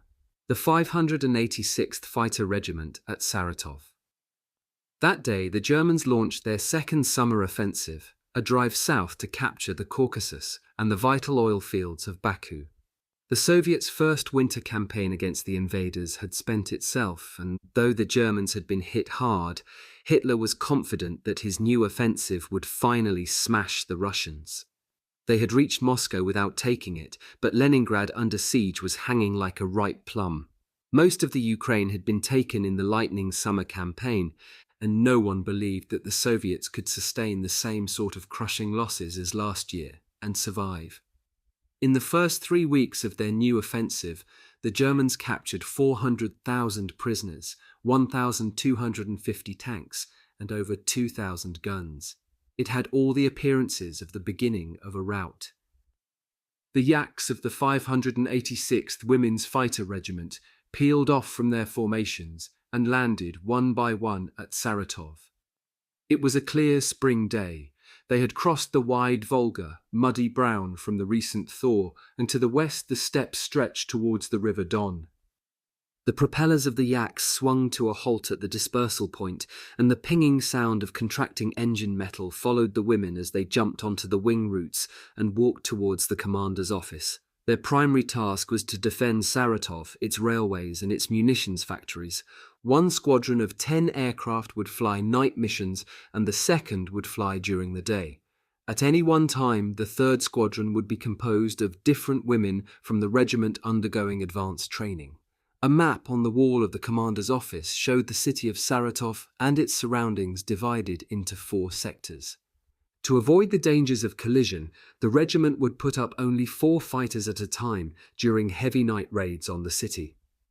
As the first 4 came back for refueling and rearming, the next 4 would be taking off. There would be 1 fighter patrolling each sector of the city at night. Galia Bordina told me, we had done quite a bit of night flying, but of course we had never been in battle before. On moonlit nights when one could see the odd landmark on the ground, it was one thing, but keeping to 1 sector of a city while searching for an enemy you couldn't see in the dark was quite another. The women had a baptism of fire on the second night. Galia, Valeria Komyakova, and the 8 others on night standby sat in the crew room. On the stove, a kettle was simmering.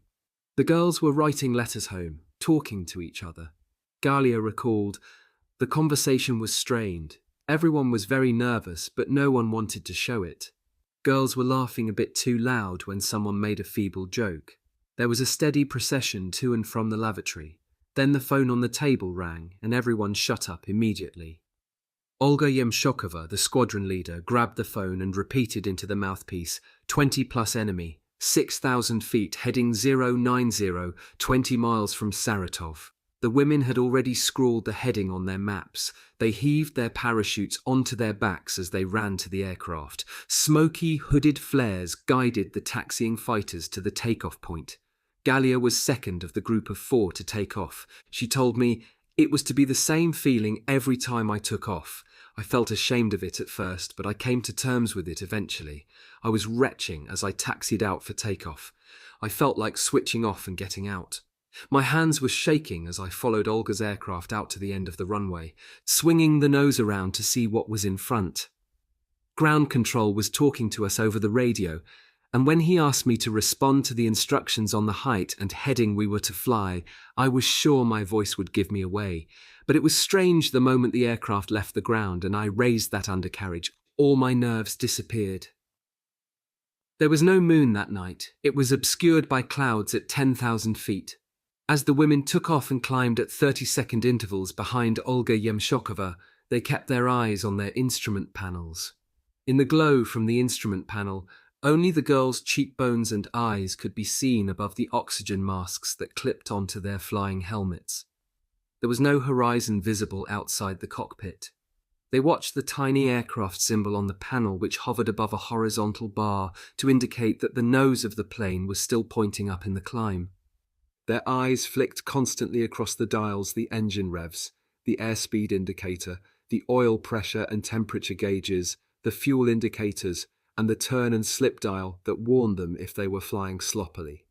Galia told me it demanded terrific concentration, and though we'd been taught from the start of night flying training that we must believe the instruments every time, it was very easy to disbelieve them. Sometimes you were convinced that you were upside down when the instruments told you were right side up.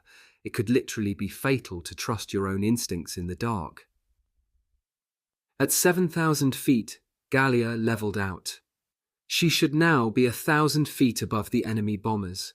She knew the speed of her aircraft, and she knew how long it would take to fly from one part of her sector to another without straying into another pilot's area. She started her stopwatch and began to patrol above the outskirts of the darkened, sleeping city, rolling the wings into left and then right-hand turns and peering down for the first sight of the enemy. The controller's voice crackled in their headphones. Ground observation posts confirmed that the enemy bombers were maintaining their heading. The problem at that stage of the war, Galia said, was that our radio communication equipment was still pretty crude. Although we could receive messages from ground control, we couldn't transmit anything back. It didn't make our job any easier. Galia thought she saw something in the darkness below her wing. She thrust the throttle lever fully forward with her gloved left hand and stood the yak on its right wingtip in a hard turn. Her right hand pushed the stick over and pulled back at the same time to keep the nose from dropping. As the aircraft screamed round through 360 degrees, she strained her eyes down through the ink, into the centre of the circle she had created. She was right, there was another shape, and another, and another. The bombers were sliding past beneath her wingtip, into her sector. In about 2 minutes they would be over the city, raining down bombs. Gallia told me there wasn't really much to think about. I could see them passing below me to the right and left, these vague shapes. I reckoned I must be right above the middle of them. I flicked the guard off the gun button and pushed the nose straight down. I started firing right away, and keeping the power full on, I just charged straight through the middle of the formation. It was terrifying. I passed very close to one of them as I dived through. Then I pulled the stick back and zoomed up above them again, and did the same thing again. I don't think I hit any of them with my cannon and machine gun fire, but I suspect they thought there was more than one fighter attacking them. The formation broke up and jettisoned their bombs in the field. I still had some ammunition left, but I couldn't find them again. A minute or so after my second attack, there was a series of terrific flashes and explosions on the ground as the jettisoned loads hit the field. Gallia felt no great sense of elation. The strain of simply flying the aircraft on instruments and the sheer terror of that headlong dash through the packed formation had left her drained. She was running low on fuel. She set a course for the airfield and, after submitting her written report of the engagement, flopped into bed. Across the Volga at the Engels training base, the waiting was over for the 587th Women's Bomber Regiment and the 588th Women's Night Bomber Regiment. They too had been assigned their first tasks on different parts of the front. They said goodbye to their friends and flew off in their PE-2s and PO-2s. The mechanics and other ground crew followed in transport aircraft. As the women flew out, about 1,000 young men arrived to start their flying training. Then into this totally male stronghold dropped a ravishingly pretty woman, Valentina Petrochenkova, one of the last recruits to the women's regiments. She was 19 and a qualified flying instructor. Like Lily Litvak, she had persuaded her local flying club in Moscow to bend the rules and allow her to start training at 16. In the middle of her first day as a full-time flying instructor at the club Mariupol, she had heard of the German invasion. The club was moved to an airfield on the Volga near Stalingrad, and it was there she heard about the women's air regiments. She told me, though Marina Raskova accepted me for training, the military man who was now in charge of the flying club wouldn't let me go. One of my jobs was also to train parachutists. He said that I couldn't go until I'd fulfilled a training quota of 60 men. It was frustrating, as it had been for Galina Junkovskaya, but the commander wouldn't bend an inch. I had to train them to jump from the wing of my aircraft. My 60th and last trainee was a young boy. We got up to the correct height over the airfield, and he stepped onto the wing. He was supposed to jump off backwards and pull his ripcord. He froze completely, wouldn't move. I shouted at him, implored him. He knew I needed that 60th jump to free me, but the boy was absolutely petrified. I even offered to kiss him. Didn't make a bit of difference. I had to land with him absolutely rigid on the wing. But back on the ground, she did kiss him. They went aloft again, and the next day Valentina was on her way to Engels. The commander at Engels was not pleased at having a woman suddenly deposited with him.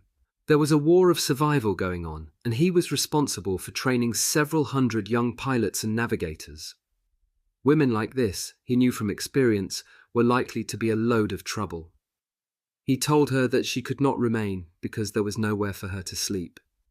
The schoolhouse and all the other accommodations had been taken over by the male trainees.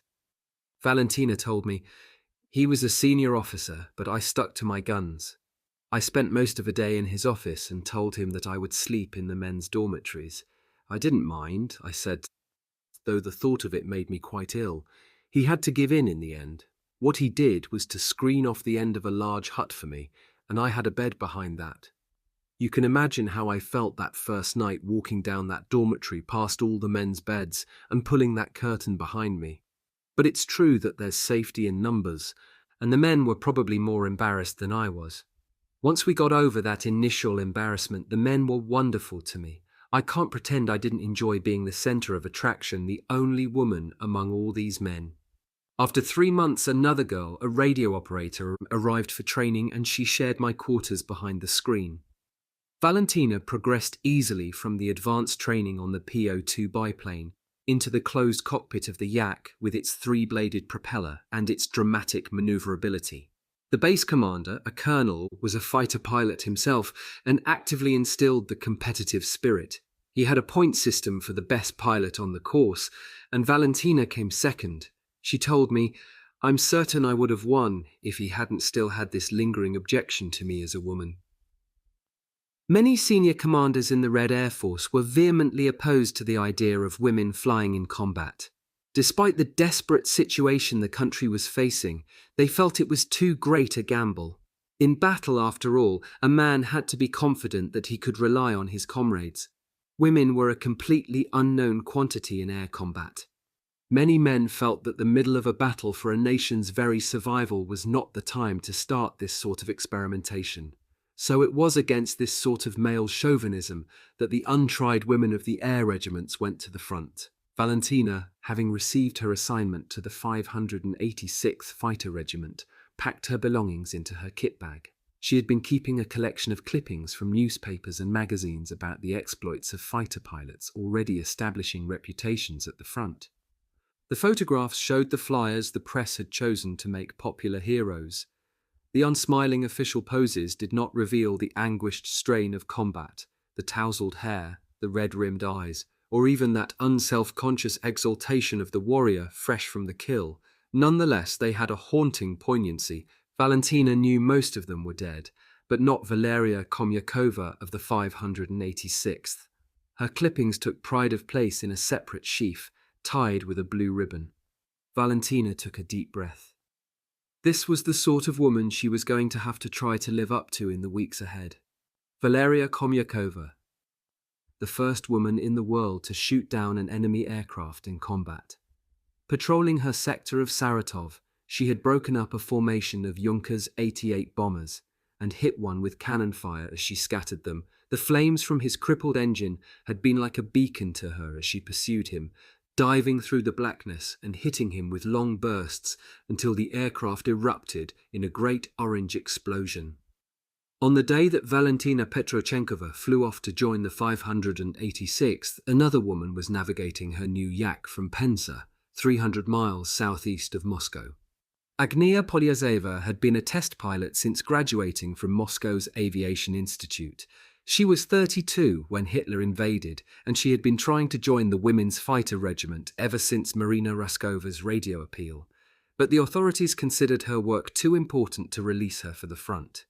She told me, "My job was to test fly new aircraft as they came off the assembly line to make sure everything functioned properly before they were ferried to the front.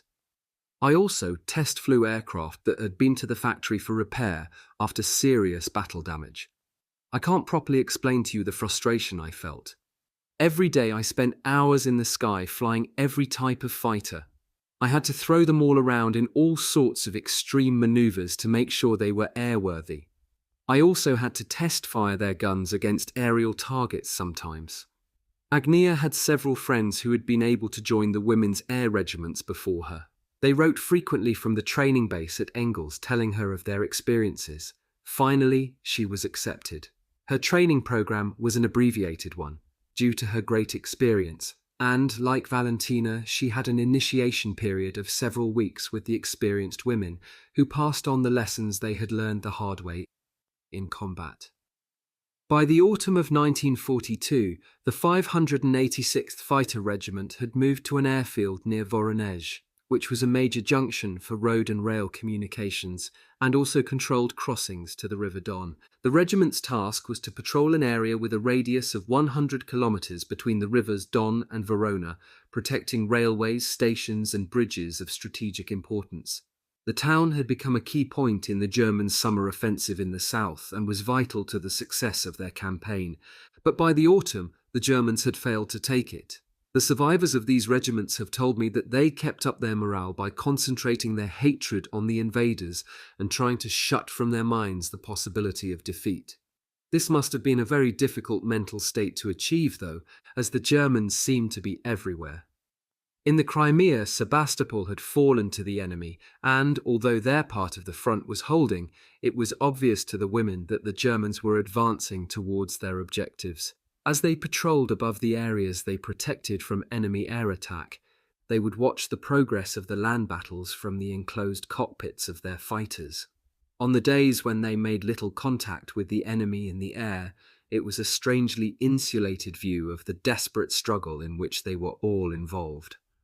As they wheeled several thousand feet above the patchwork of fields, villages, and country roads, the broad flow of the Volga or the Don, or the numerous smaller rivers running east to west across their area of operations, they saw the flashes of the artillery and the explosions of striking shells, and watched the apparently snail-like progress of convoys of trucks and tanks and other armoured vehicles. Sometimes they were ordered on ground attack strafing missions when the Germans had made a breakthrough in their area.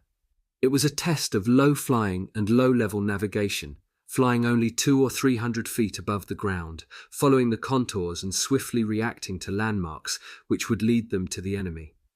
Despite the red stars on their fuselages and wings, there would be the occasional racketing outburst of small arms fire from their own troops as they swept overhead. Then, the target.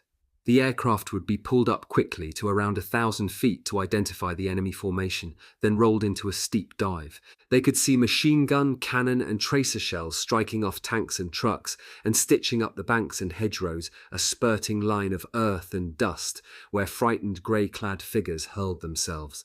They sometimes flew through the smoke and flame of a truck exploded 3 seconds flying time ahead.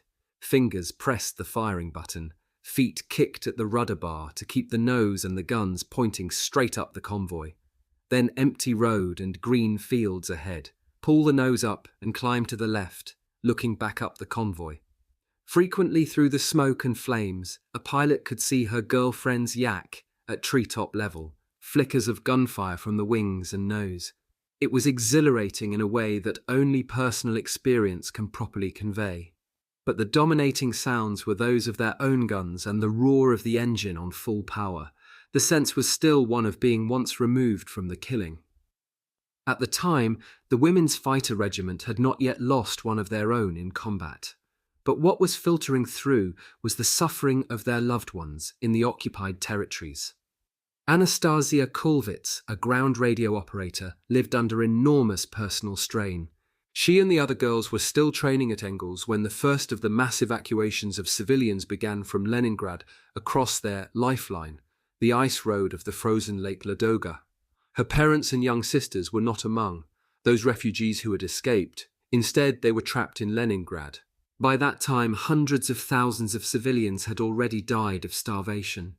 Was her family among them? She had no way of finding out. In a city of 3 million, 1 million were condemned to die of starvation in the 900-day siege. Another woman, Masha Batrakova, received some letters from her father in the Ukraine, which had been smuggled out through friends in the partisan network. They spoke of rape and other atrocities, and of the reprisals against villages where there had been partisan activity. Agnia Polyazova told me, "If only the Germans had realized how much that sort of news helped us in our determination to beat them. I used to fly across our sector and look down at the fields and rivers, and I had this overwhelming feeling that this land was ours and these people were violating it, and we must kill them and throw them out." The breadbasket of the Soviet Union, the Ukraine, was in enemy hands along with enormous stocks of food.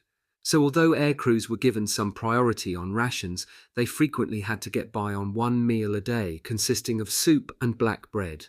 During the day, they would nibble at the concentrated dark brown chocolate they carried with them in their aircraft as emergency rations. They were under no illusions their country was fighting for its very survival, and in Leningrad their people were starving to death in the thousands. It helped them bear the hunger pangs. But when the temperature dropped to 30 and 40 degrees below zero, and the ice formed a film on hands clasped to blowing lips, then hunger made their demanding job a supreme effort of will. A light head and gnawing stomach pains do not aid coordination and concentration. When the temperatures were that low, the women depended on the large pot-bellied stove that they moved with them from one airfield to another. They would take turns staying awake so that the stove was kept burning through the night. Whenever possible in warmer weather, the women would change from their uniforms and flying gear into nightgowns. But when the thermometer plummeted, they were glad to huddle under their blankets, fully dressed, and often wearing their overcoats as well. The standard Air Force pilot's uniform of baggy khaki blouse and loose trousers tucked into boots was not the most flattering of outfits. New winter flying boots lined with thick grey fur had just been issued, though, and Lily Litvak spent an evening improvising, cutting strips of fur from her boot linings and snipping along a paper pattern of her own design. She sewed the fur around the collar of her tunic. It matched the colour of her eyes exactly, and everyone agreed it had quite transformed the uniform. The commander agreed too, but regulations didn't provide for individual fashion sense, she said. And the whole idea was that they made everyone look the same. Besides, there was to be a visit by a senior officer the next day, and there would be an inspection. The women already knew of the impending visit. Having formed firm friendships with each other during the training days at Engels, the 3 different air regiments corresponded with each other through the erratic military postal service or through the help of other pilots visiting their airfields. The night bombers and their little PO-2 biplanes were at the town of Grozny in the North Caucasus. The day bombers were at Kirshats on the northwest front, still training in their PE-2s. Soon they would be going to the Stalingrad front. Some of these units had recently been inspected, and word had reached the fighter regiment that the officer had been appalled by the poor state of the uniforms. Fighter pilots' uniforms were in poor shape too, and they saw the visit as an opportunity to do something about it. Galia Bordina told me, "Normally we'd have done a lot of last-minute sewing and general mending. This time we all agreed not to. We pressed our uniforms and cleaned them up, but we left the holes in the sleeves and shoulders, and several girls even made tears worse in their tunics and trousers." Air crew and ground crews had been wearing these uniforms now for about a year, and they were really getting worn out. The women were well aware that whatever the opposition was to the principle of women in the front line, the very men who objected most strongly were often those who could not bear to see a woman looking shabby. Within a few days of the inspection, a batch of new uniforms arrived. They were the same old design, of course, but they were made of finest English wool. The women were becoming combat veterans. With each sortie they flew, they developed almost imperceptibly another fine coating of experience. Still, there was always the unexpected, as Olga Yemshokova reminded them all on the day she was flying on a high-level sortie with her wingman and 2 others. As they passed up through 9,000 feet to level off at their patrol height of 10,000 feet, they switched on the oxygen supply. It gently hissed up the airline into their face masks as they flew in the slightly thinner atmosphere. The patrol was uneventful. No contact was made with any enemy aircraft. Then, 15 minutes into the sortie, there was drama in Olga Yemshokova's cockpit. She told me, "I became conscious of something happening inside the flying boot on my left leg. I thought it was imagination at first and ignored it. But then there was a distinct movement. Whatever it was crawling up my leg. I tugged my trousers out of the boot and a large grey mouse scrambled onto my lap. I screamed out loud. I know it sounds crazy, a fighter pilot frightened by a mouse, but I'd always had this fear of mice. And particularly now it was sitting on my lap looking up at me in that tiny cockpit. I brushed it away with my gloved hand and it moved very slowly. It wasn't breathing oxygen, of course. But the next thing I knew, it was crawling up my arm onto my chest. I shrieked aloud again. I could feel my flesh creeping. There was only one thing for a resourceful pilot to do. Olga undid the handles above her head and slid the cockpit canopy back on its runners. There was a great roaring and rushing of air. The slipstream slapped against her face, and she had to tuck her maps between her legs. Lily Litvak, who was flying above and to the right, watched in astonishment as Olga thrust her hand into the slipstream and released the tail of the flying mouse 2 miles above the Don. Lily Litvak and her close friend Katya Budanova had been flying with the 586th Fighter Regiment since they went to the front in May. Though the principal role of the Women's Fighter Regiment was to drive off enemy bomber formations before they reached their targets, they also had a number of rather inconclusive skirmishes with the Messerschmitt 109s that sometimes escorted these bombers. Lily and Katya had not shot down any of these fighters, but their flair for individual air combat had been noted by the regimental commander, Major Tamara Kazarinova. It was now September 1942. In a few days' time, first Lily and then Katya would be transferred to join the men of the 73rd Fighter Regiment in the furious battles being fought in the skies over the burning city of Stalingrad. Lily had bubbled over with excitement when she was told that she was about to be transferred. She understood that it would be a different sort of combat. She would be roaming the skies seeking out enemy fighters. It would often be single combat, but she told her friends in the regiment that she was looking forward to it more than anything in her life. Lily wrote to her mother just before her transfer to Stalingrad. "Dearest Mamenka, I am writing this sitting in the cockpit on readiness. I'm thinking of sitting with you in our dear home. I'm eating my favourite fritters in my dreams. I often dream that I'm with you, going somewhere in a hurry, to the theatre perhaps. We look so well dressed and happy in my dream, and you are so young and cheerful. I look so happy too. May all this come true one day. Please send me a parcel when you have a moment. I need the following things: white helmet from good material, close woven and easy to wash, if there's such a thing available, 2 pairs of warm gloves and socks, toothpaste, oh, and about 10 exercise books with lines, and if you have some silk handkerchiefs too. You know how nice it is to get things from home. Flying in the fighters with the closed cockpit isn't cold like the old PO2s. In fact, it's quite warm since you ask. I really feel part of the yak now. One feel we've grown up together. Please remember to send father's photograph next time. Your loving daughter, Lily. P.S. Please, Mamenka, don't address your letters to Pilot Litvak.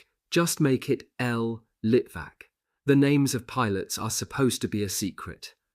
These rather breathless letters must have been a deeply moving reminder to the small woman in Novoslobodskaya Street, Moscow, that her daughter was still very young. Lily packed her belongings into her rucksack. The only eating utensil she would take with her would be the tin mug with her name painted across it in a flourishing script. Along with the socks, gloves, and a silk handkerchief, she packed the white fine wool helmet that had arrived a few days before, and on top of everything else, she placed the pile of exercise books in which she had already begun keeping a diary of her life at the front. Most of the others were already asleep. A draught caused the candle flame to gutter and smoke. Lily wondered if Stalingrad were quite as hellish as it was rumoured to be. Chapter 4. Night Witches, the 588th Regiment on the Southern Front. The PO2 biplanes of the 588th Night Bomber Regiment droned through the sky towards the Southern Front. They flew in 2 loose V formations led by their commander, Yevdokia Bushinskaya. It was a clear day, and from their height of 5,000 feet, the women could see the yellow-green landscape of the steppes stretching below them. There was a slight tailwind, but even so, their speed over the ground was just over 100 miles per hour. The landmarks that the navigators in the open rear cockpits checked off on their maps seemed to take an interminable time to slide past under their wings. Marina Chichnova, tucked in behind Bushanskaya's aircraft, adjusted her flying goggles where they were digging into her high cheekbones. It had been only an hour since they left the training base at Engels and set their course for the south. She recalled Marina Raskova walking up the lines of aircraft, their 2-woman crews standing to attention in front of the propellers. She had made a little speech, smiling broadly as she told them that they were no longer students, they were now soldiers. She chatted briefly with each woman, and when she stepped back and returned their salutes, she had bade them farewell with the words, "Happy skies, happy skies." They were now less than half an hour's flying time from their operational base. Marina Chichnova's face felt numb in the cold slipstream, despite the bright sunlight. Still, the distinctive pop-pop-popping of the 5-cylinder engine gave a feeling of familiarity and security, the landscape below looking tranquil. It was hard to believe there was a war going on. Marina turned around to smile at her navigator, Olga, and said over the intercom, "Isn't this just marvellous?" Olga smiled her acknowledgement. At that moment, their little aircraft bucked violently and a wing dropped in the backwash of turbulence from 3 fighters that were diving through their formation. The sound of fighter engines bellowed in their ears as they swept past, terrifyingly close. Marina Chichnova told me, "We scattered in all directions. I felt weak with fear. How could we have been so slack? How could we fly along in a trance when we knew that the Germans still had air superiority and that their fighters were roaming all over the area? Instinct and training took over, and I put the nose straight down and dived at the earth below, jinking and weaving at the same time to make myself as difficult a target as possible. I shouted to Olga to forget about navigation, to keep her head turned to the rear for the enemy. She saw 3 other PO2s diving straight down too. Then she was concentrating on her flying. The wind rushed through the struts and wires that braced the frail wings. Marina did not dare look at the airspeed indicator, but she was sure she was exceeding the permitted speed in the dive. Would the wings suddenly and without warning peel off and flutter away? At that moment, she truly did not care. The altimeter read 1,000 feet, and she hauled back on the stick to recover from the headlong dash towards the ground. The little aeroplane levelled out at around 400 feet and, with the engine still roaring on full power, Marina eased the stick forward again. Down, down, down. 300 feet, 200 feet. Horses in a field galloped in terror before her as she dropped still lower. She turned the aircraft to the right to survey the area to her rear. The altimeter read 100 feet. She tilted the nose gently downward yet again, and the biplane slid down to hedge height as she came out of her turn. The long grasses of a meadow were beaten flat under the downwash of the propeller as the little bomber rode the contours of the undulating landscape, hugging the earth and depending on the green and brown camouflage of its fuselage to escape the fighters. It was flying that demanded the utmost concentration. "Where? Where?" cried Marina. "At 5 o'clock, 2 of them." Marina hauled the PO2 around to the right, turning towards her attackers. She had a blurred impression of their shapes as the fighters with their massively superior speed overshot the almost stationary biplane. Marina told me, "It was all happening so quickly that I could not have told you what fighter types they were. I was convinced, though, that it was a matter of life or death. I knew they'd be pulling up from that attack, looking for me and diving down again. We didn't even have a single machine gun at that stage of the war, and it was a terrible naked sort of feeling, waiting to be shot at. I couldn't understand why I hadn't heard any gunfire on that pass or on the one that had broken up our formation, but I didn't ponder too long on that. I had to do something to keep us alive." A birch forest loomed ahead. Marina pulled the stick back and climbed around 50 feet. She had already realized a basic fact of survival that was to stand the PO2 pilots in good stead when they were attacked by enemy fighters. Though their aged trainers were slow, they were exceedingly maneuverable. The two characteristics combined were to make the PO2 virtually attack-proof in daytime, provided they were at very low level and of vital importance that they saw the enemy before he saw them. Then they could turn the fighters' high speed to their advantage. Marina quickly saw what she was looking for. A quarter of a mile ahead in the forest was a firebreak. It was just 20 yards or so wide, but that was more than enough for her purposes. She maintained her height and dropped the PO2 down neatly into the firebreak, like a coin into a slot. The tops of the mature trees flashed past 40 feet above the aeroplane, as Marina concentrated all her flying skills on keeping it pointing straight down the middle of the avenue that had become their escape route.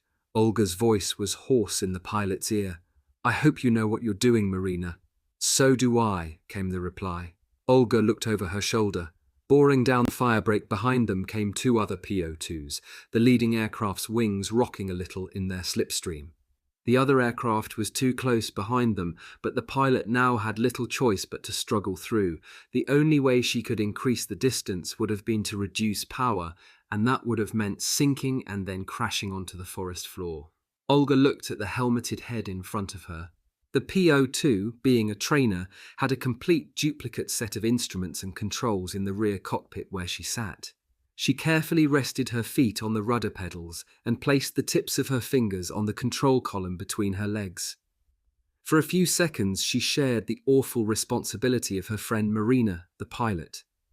The rudder pedals were in perpetual movement, a continuous series of tiny corrective movements in conjunction with the stick being twitched back and forward and from side to side as Marina kept the wings level and the nose pointing straight up an imaginary centre line of the firebreak.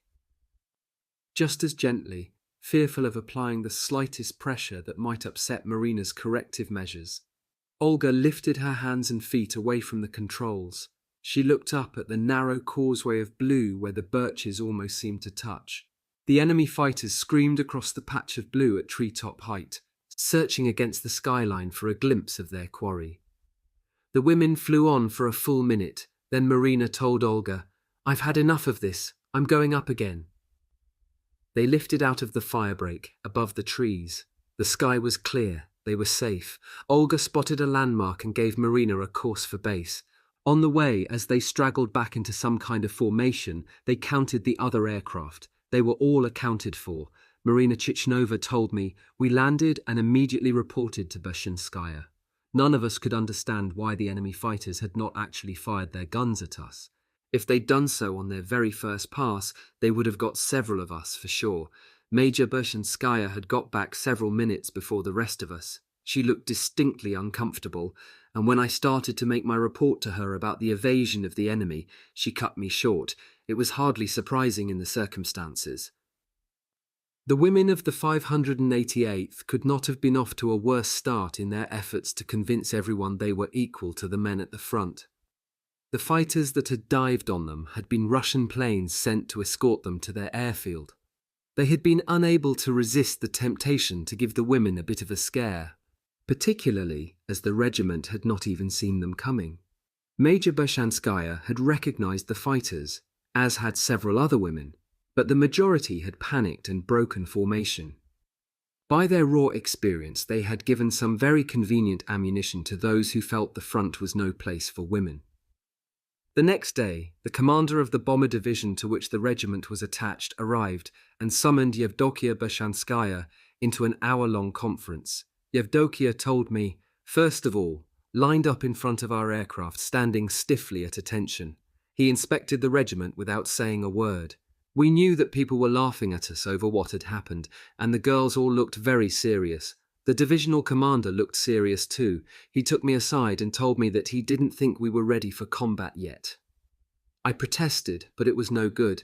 He said we would be introduced into combat gradually, if everything went well, but that on our showing so far, things didn't look very promising.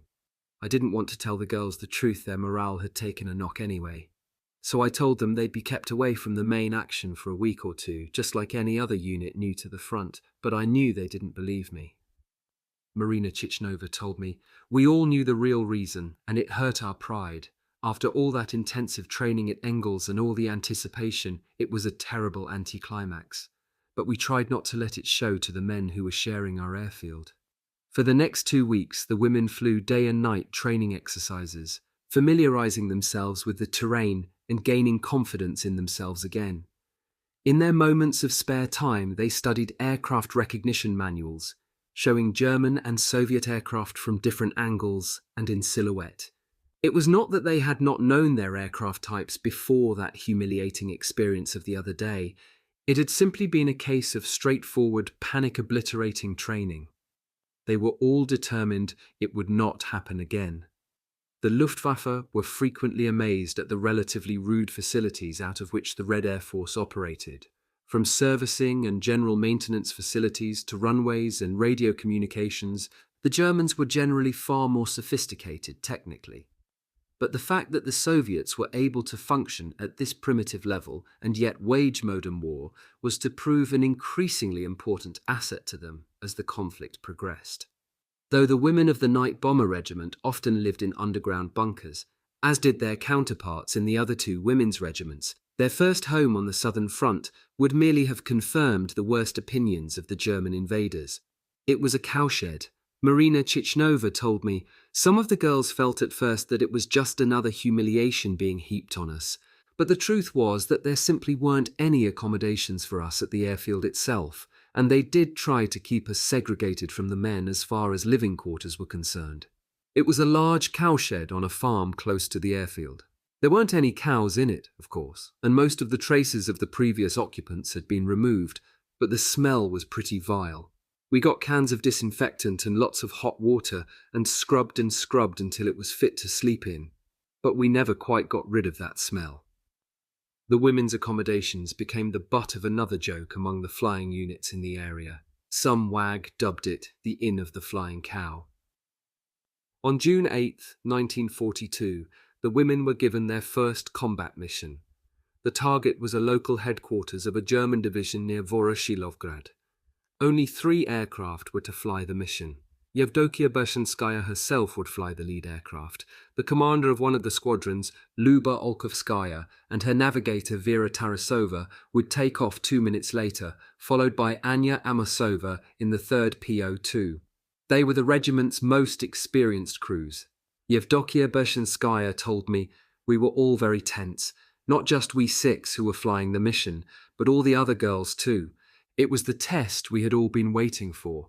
Our intelligence told us that this target was only lightly defended by anti-aircraft guns, but we would have to navigate very precisely, or we could stray over some heavily defended areas."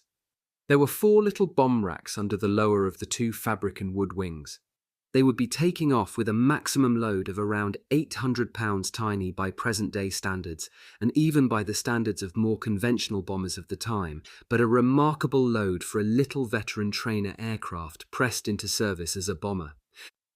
The aircraft taxied out to the end of the grass runway, and, one after the other, at the agreed time intervals, they trundled down the field. Despite their loads of bombs and fuel tanks, the PO2s staggered into the air after only 500 feet of takeoff run. The rest of the regiment, pilots, navigators, and ground crew, stood at the end of the runway listening to the popping sound of their friends' aircraft fading into the balmy night. Guided by her navigator and using her stopwatch and map, Major Bershanskaya approached the target at a height of just over 3,000 feet, then cut her engine and glided down through the darkness. The wind rushed through the struts, and she concentrated on her instruments, keeping on the compass heading her navigator had given her. The navigator thrust her arm over the edge of the open cockpit and dropped 2 parachute flares into the slipstream. They ignited and, suspended from their little parachutes, cast a fierce, incandescent light over the landscape. They were right over the target. Yevdokia Bershanskaya told me, "I felt a fantastic sense of achievement. I could clearly see the buildings, and I knew that if I hit the target, then Luba, behind me, would be able to aim at my fires that I started." The Germans hadn't heard me coming because of the gliding approach, but now the searchlights came on and the flak started coming up.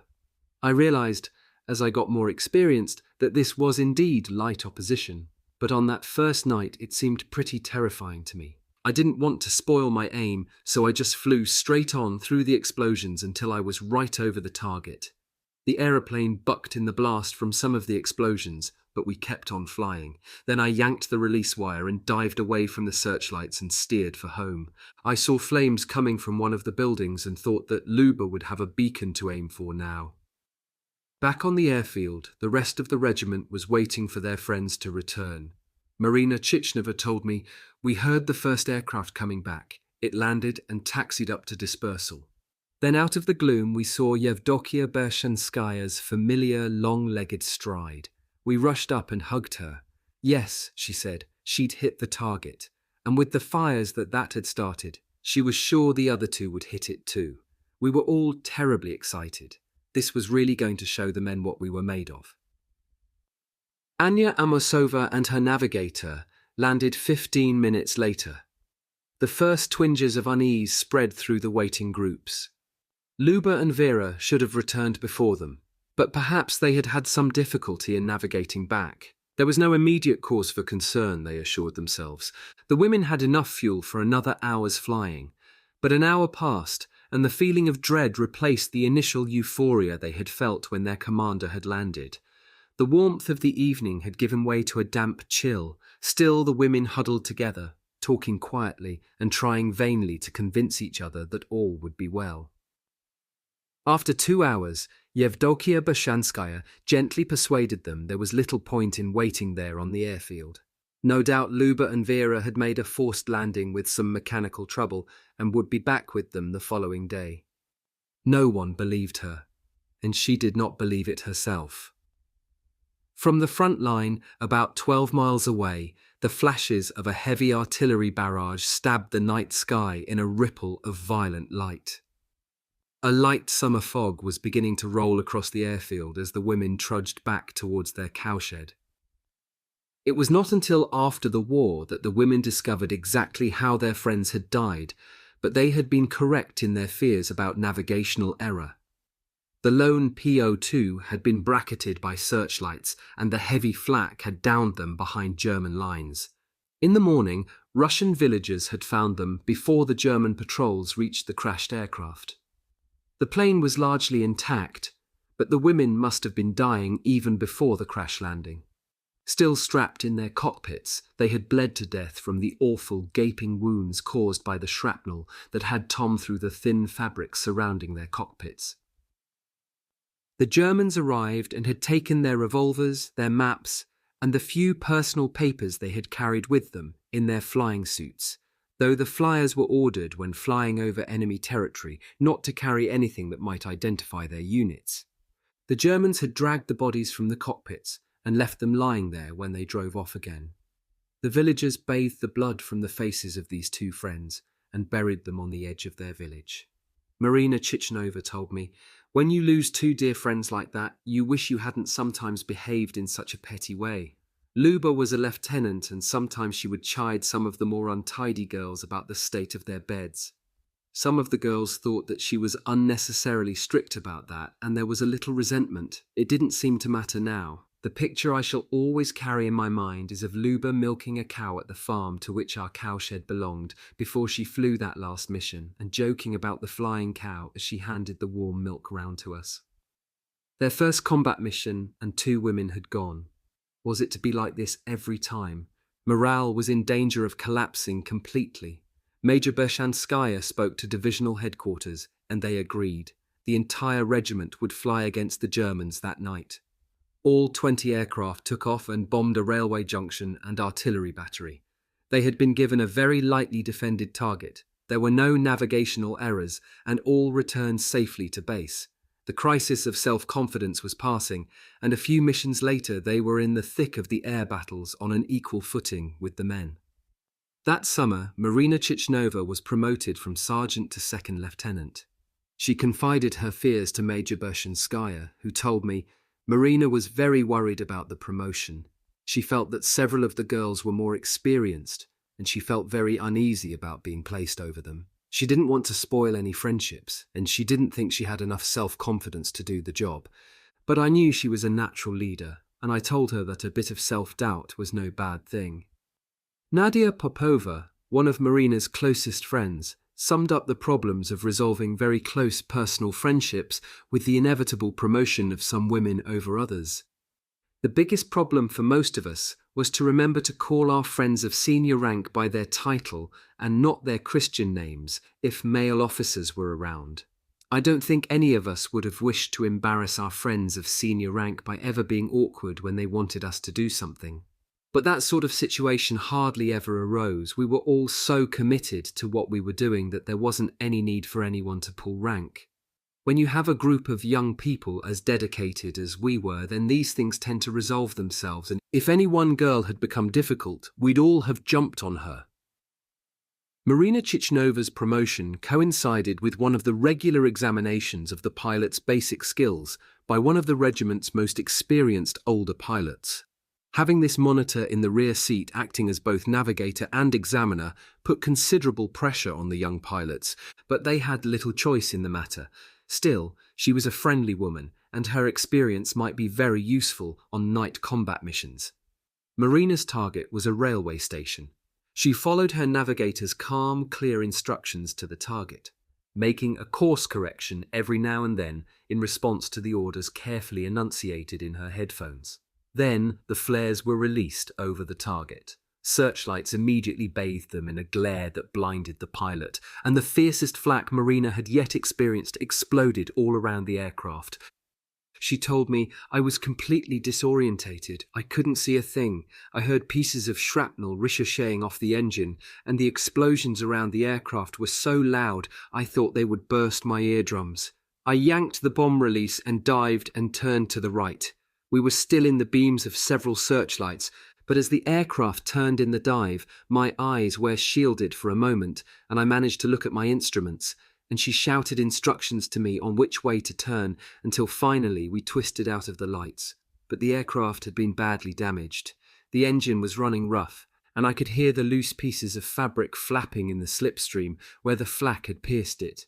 I cringed every time a piece of shrapnel whizzed off the engine for fear that it would strike the fuel tank above my head.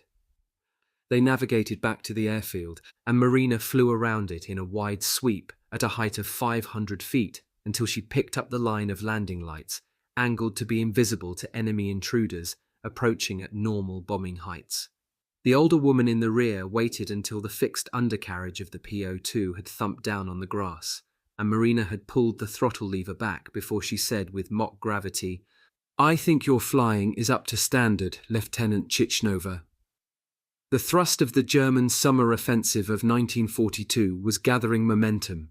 Extracts from the regimental log of the Night Bomber Regiment show the extent of their role as the Soviet forces were pushed back. July 11th railway station destroyed and fuel tankers blown up in a great explosion after 4 attacks. July 25th helped destroy crossing of the River Don. July 26th flew 47 sorties, destroyed motorized unit and personnel trying to cross Don. July 27th entire regiment again flew, destroyed Don crossing and caught German troops attempting to cross in boats and rafts. As summer drew into autumn, the women were sometimes flying up to 10 sorties a night each.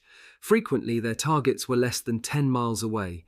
Between sorties, pilots and navigators would often remain in the cockpits, their helmets in their laps, their heads lolling back with tiredness. It was like a shuttle service, back and forth from early evening to the first light of dawn, hitting at the same targets all night long. The nights were frequently very warm, and when they returned from a night's sortie, the women often would wrap themselves in blankets and fall into an exhausted sleep under the wings of their aircraft. It was no less exhausting for the ground crews who slaved for hours on end, refueling and hanging bombs from the racks beneath the wings. During the daytime, these ground units would often drive to some convenient field close to the front line. The PO2 could operate from the roughest strips, and they would stock these sites with fuel and bombs. At nightfall, the air crews would fly in and await orders. From these sites, their flight time to the target was often very brief. Hooded flares guided the little bombers down the strip. In the woods and hedgerows occasionally could be seen the glow from a cigarette of one of the soldiers guarding the strip. Sometimes the women would be wakened from their naps in the cockpits by the clattering outburst of small arms fire from quite close by as their forces engaged an enemy patrol. Aircraft continued to take off and land, but the muzzle flashes from the ground did nothing to aid the concentration of the young women attempting to land, always tired and sometimes wounded. With their distinctive popping engine sound, the PO2s came to be dreaded by every German soldier who served on the southeastern front. Particularly at times when the Germans were advancing, and on some days in the summer of 1942, the infantry was required to cover 30 miles on foot. Their rest at night was vitally important. The PO2s denied it to them. Subjected as they were to almost uninterrupted combat, the Germans found the psychological impact of the night-long harassment almost too much to endure. They have since disputed the effects of the PO2 night bombing in terms of physical damage, but they found the effect on morale devastating. Troops nicknamed the aircraft the sewing machine and the duty sergeant, and the pilots were dubbed the night witches. Troops already exhausted after a day's march were obliged to hack deep trenches for shelter and take great care with any lights that might help guide the little bombers onto their position. The Germans found, though, that the flyers' tactics played into the hands of their anti-aircraft defences. The sound of the engine could be heard a long way off, even though the pilots switched off to glide into the attack. The flames from the engine exhausts were also clearly visible from a long distance, and most dangerously for the PO2 pilots, they all tended to follow the same flight path, one after the other. This gave the searchlight and anti-aircraft batteries an opportunity to set up coordinated attacks. During the day, the German flak batteries would be moved to potential target areas and installed in ferocious depth to lie in wait for the night raiders. With a reckless disregard for their own skins, the women devised a counter to this tactic. Nadia Popova explained, "We started to fly in pairs. I flew an attack on a river crossing with my friend Marina Chichnova. I was to draw the enemy fire, and Marina was to make the first attack. They flew up the line of the river at 3,000 feet. The half-moon sparkled faintly on the river surface as the clouds parted. Nadia left her engine on full power and pushed the nose of the aircraft down into a dive. The bridge was just visible, a vague outline against the river surface. Marina's attack would begin when the guns opened up on her friend. She cut her engine and went into a slow descending curve across the riverbank.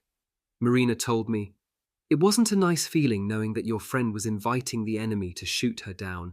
They must have heard her very clearly, and I could see the flames from her exhaust pipes as she dived away from me, but it was a full 30 seconds before the firing started." Nadia said, "Wide, solid-looking beams of light were cutting through the sky from several directions, trying to trap me in one great pool of light. One of them swept right across the nose of my aircraft, but before he could track back, I had gone into a hard diving turn and they lost me. The anti-aircraft fire was intense. I could hear pieces of shrapnel tearing through the wings. Then I saw the flares dropping from Marina's aircraft, and a few seconds later her bombs exploded near the bridge. I climbed away from the river and then glided down to attack the bridge while Marina, her engine switched on, drew the enemy fire. It was only the exceptional agility of our aircraft that kept us alive using that technique, but it worked. Of course it did not work all the time. Pilot Nina Raspova's aircraft took some severe hits from enemy ground fire while acting as decoy several nights later. Both pilot and navigator had been badly cut by red-hot shrapnel splinters and were losing blood. Shrapnel had also pierced the gas tank without exploding it, amazingly, and the engine was spluttering and dying from the interrupted flow of fuel from the gravity tank. Nina was losing height and preparing to ditch the crippled aircraft in the middle of the river when the engine sputtered into life again briefly and limped to the opposite bank before coming to a grinding halt on its smashed undercarriage. Nina was fairly certain that she had landed near a Russian bridgehead, but there was intense probing activity from German patrols across the river. As the engine had come to life over the opposite bank, she had heard the enemy shouting a few feet below them. The guttural German accents floated up quite clearly through the creaking sound from the splintered and weakened wing spars of the PO-2. There had been a brief burst of automatic fire, then silence. The women felt weak from loss of blood. An agonizing pain was beginning to throb through Nina's thigh, and her torn overalls felt sticky and wet. The stench of gasoline was overwhelming. It was dripping steadily from the shattered fuel tank. The women unfastened their harnesses, gathered their maps, and struggled clear of the cockpits. One of the wings of their PO-2 had crumpled on impact halfway along its length. The fuselage was peppered with gaping holes. It would never fly again. A flare went up from the German side of the river, and heavy firing started immediately, first from the enemy and then from their own lines, 400 yards behind them. They hobbled a few yards from the downed aircraft and flung themselves into a slight hollow in the damp ground. Nina turned her head to the left and looked through splayed fingers towards the German side of the river. Several machine guns were firing, and there was an almost continuous rattle of dozens of light automatic weapons and rifles. The flashes could be seen clearly even in the bright glare of the flare. The heavy machine guns were firing in sustained bursts of up to 10 seconds. It was almost hypnotic to listen to the rattle and watch the lines of tracer bullets lancing through the air, sometimes crisscrossing tracers from the Russian fire. Hadn't their own troops seen them? They did not dare signal. Every few seconds a burst of high-velocity bullets would drum through the earth near them with a vicious, dull, thwacking sound. The German fire was ripping through the remains of the PO-2 fabric. The women had got out just in time. There was a sudden violent explosion as the aircraft's remaining fuel ignited. Earth and small pieces of fuselage rained down on top of them. Whether the Germans then assumed they had finished off the night witches, the women would never know. But just as suddenly as it had started, the firing from the German lines stopped. The PO-2 had burned itself out. There was a sound of running feet from their right, and someone with a strong Ukrainian accent challenged them to identify themselves. They were safe. While the 588th Night Bomber Regiment was fighting in combat in their PO2s, the plywood and string trainer was being used elsewhere in clandestine operations. By day and by night, pilots of special air regiments like the Long Range Air Regiment flew highly dangerous and daring missions to supply the partisan units who were operating in the German rear in the vast forests and in areas like the Pripyat marshes. One of the outstanding pilots of this regiment was the legendary Valentina Gryzudobova, one of the heroines of the epic pre-war flight with Marina Raskova. The PO2 was ideally suited for this sort of mission. It could land and take off in very short distances and on rough, unprepared strips, and in winter it could land on skis. The PO2s were even fitted with ingenious plywood tubes on the wings, which could be used to transport key personnel and even evacuate the wounded. Pilots like Valentina Gryzudobova kept the partisans supplied with rations, weapons, ammunition, and medical supplies. It was one of the biggest success stories of the Russian Air Force. The partisans, who were almost wholly dependent on the PO2s for orders and information, as well as vital supplies, were a major problem to the Germans. They achieved big successes in destroying airfields, bridges, and convoys. They tied up large forces in attempted countermeasures, and they killed large numbers of German troops. The pilots on the partisan PO2s found night navigation behind enemy lines extremely difficult, but they were helped by pre-arranged light signals along the route across the dense forests. The landing areas hacked out of the forests were identified by lanterns or straw fires, lit in a pre-arranged code sequence arranged by radio. The Germans made desperate efforts to capture the PO2s by luring them to false airfields after discovering the codes. In one night, 6 aircraft in one squadron were trapped this way. The Germans flew reconnaissance missions over the vast areas infested by the partisans, seeking their airdrop and landing fields. Eventually, they even formed a special wing of 100 anti-partisan aircraft, but their efforts were largely unsuccessful, and the PO2s continued on their vital missions. When thick snow made night landing impossible, Valentina Gryzudobova used to specialize in delivering her supplies come what may. She would fly very slowly over the drop site and, often without parachutes attached, the supplies would be dropped in their containers from just a few feet.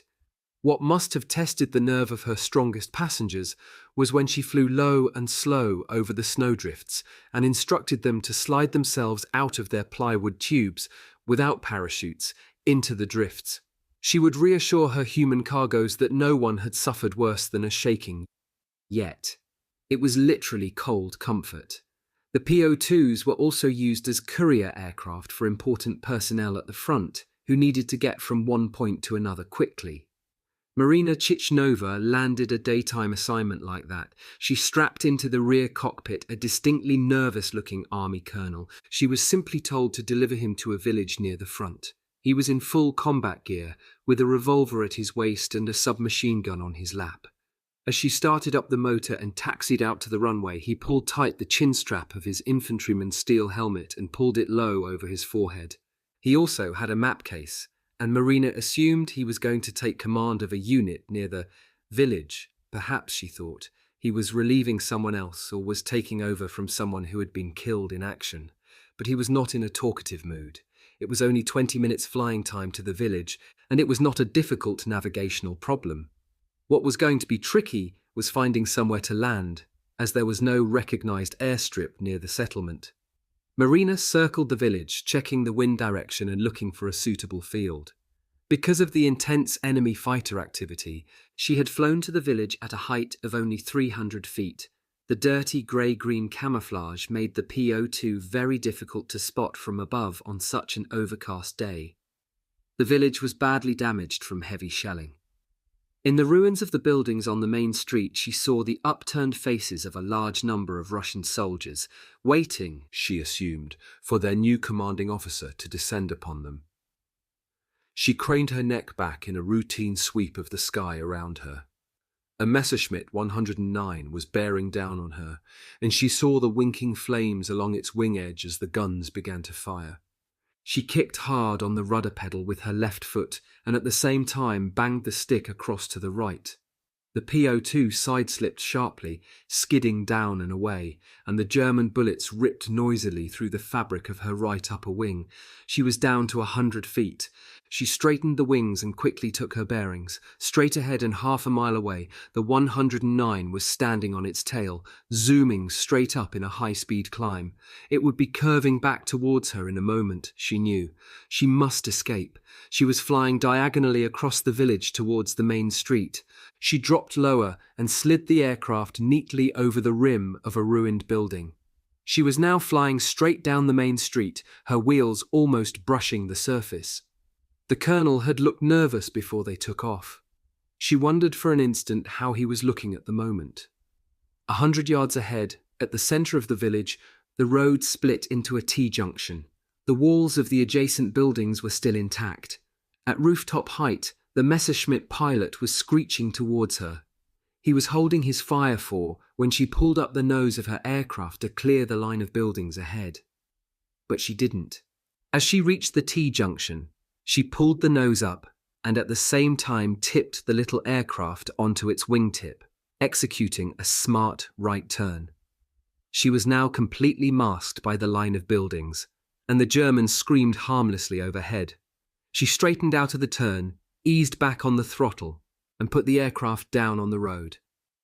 It trundled to a halt within 50 yards, and the colonel, without waiting for instructions, leapt ashen-faced from the rear cockpit. Marina had been too busy outthinking her enemy to feel frightened.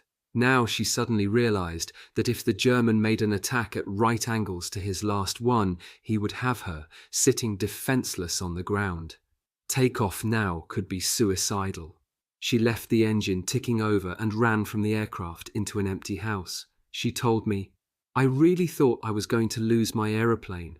I heard the sound of a fighter engine again, and I cringed, waiting for the sound of the German bullets ripping through my little plane. But the gunfire, when it came, was from 2 Yaks. They swept across the village very low in furious pursuit of the German." There was no sign of the colonel. Marina got into the aircraft, let her heartbeat return to normal, and took off down the street. The women of the 588th Night Bomber Regiment were now in the North Caucasus, helping to stop the German thrust south towards the Caspian and the vital Russian oil fields around Baku. The Knights at the Inn of the Flying Cow were behind them, and for some time they were to be billeted with local families. Apart from those homes with old grandparents, most of the households had no men. The husbands, fathers, and older brothers were all at the front. Returning from their night missions, the flyers would either march or be driven in a truck to their various temporary homes to sleep. After what they had put up with in the preceding months, these simple peasant homes seemed like the promised land. Nadia Popova told me several of us shared a room, and often we had to sleep on mattresses on the floor, but the families kept the rooms spotlessly clean. They were desperately poor, and of course food was in short supply. We gave them things like chocolate, and they treated us like their own daughters. They treated us with love, and we loved them in return. The girls found it very moving. Every day when they woke up, there would be the fragrance of freshly picked flowers standing in a stone jar on the table beside the window. They were simple homes, without electricity, running water, or inside sanitation. Many had tin roofs, not tiles, and a number still had the traditional hard earthen floor of the peasant family. The mothers could never quite come to terms with the fact that these young women, most of them scarcely older than their own daughters, were really fighting in the savage war that seemed to be rolling inexorably towards them. When the girls washed their hair, the mothers would comb it and brush it for them, and the girls would talk to them about their hopes and fears as they would have done with their own mothers in another time and another place. Men's air regiments were frequently based on the same airfield, and although they needed no encouragement, it did give the women an added incentive to look as feminine as possible. They would smear their lips with the lightest touch of lipstick before they arrived at the airfield. It was strictly against regulations, of course, but Major Bashanskaya and the other senior officers ordered them to wipe it off, only if there was to be an inspection by a male officer. Under their leather flying helmets, they wore close-fitting white silk helmets. In their billets in the evenings, the women would dye the silk in a blaze of different colours, using herbs and berries collected by the families they lived with. Often the young daughters of the house would steal into the flyers' rooms and sit on the ends of their beds and mattresses to listen with wide eyes as the pilots and navigators told them of their experiences. They told them only of the excitement and the exultation of flight, of warm night skies and balmy slipstreams, and the thrill and satisfaction of their responsive flying machines. They told the children nothing of the fear which made them vomit, or the pain of the wounds which made them scream out loud. Nadia Popova was reported missing on August 2nd, 1942. Her friends saw her PO2 spiral down in flames during a bombing strike near the town of Maykop in the North Caucasus. After several anxious days, her friends resigned themselves to the fact that the vivacious Nadia and her navigator were both dead. What had happened, Nadia told me, was the thing every crew dreaded: the fuel tank set on fire by flak. We were under 1,000 feet when it happened, bombing from low level, and I managed to land, more by luck than good judgment, in a large field. The whole upper wing was alight, but at least we were on our side of the lines. They walked until daylight and then joined a main road. Normally just wide enough for 2 cars to pass in opposite directions, the road was choked with people and vehicles, soldiers and civilians, women, children, and farm animals. Nadia had flown over such scenes before, but she had never been part of one. A column of T-34 tanks was clanking up the road towards the front, raising an enormous cloud of dust. Nadia thought to herself that they would make a very obvious target to any aerial reconnaissance. Without slackening speed, the leading tank jerked sideways, thumping one set of tracks in the shallow ditch, and swept on at around 20 miles per hour. Sitting on the sides and rear of the tanks were infantrymen with steel helmets, bayonets fixed to their rifles, and blankets tied diagonally across their shoulders. To the side of the tank column and stretched out behind, apparently endlessly, came more troops. In the opposite direction streamed the refugees, pathetic family groups clutching cardboard suitcases and mothers with crying babies in their arms, stumbling through the dust and heat and the choking blue exhaust fumes of the tank engines. Some pushed handcarts filled with tables, chairs, and bundles of clothes, all that could be snatched from abandoned homes before the arrival of the dreaded German invaders. The roadside was littered with possessions dropped by the countless refugees who had fled before them: letters, children's books, ornaments, and treasured family photographs. The smiling faces trampled underfoot and shredded in the armoured tracks of a weapon of war. It was a shocking experience for Nadia, and it seemed to her quite literally hellish. She told me, I had been fighting this war for several months now, but stumbling down that road carried along by these frightened people, I realized for the first time what it was really all about. At least I had a chance to hit back at the Germans. What could these women and children and old men do? Then the Stukas came. Nadia had heard stories of the sound of these German dive bombers. Now she was to experience it herself.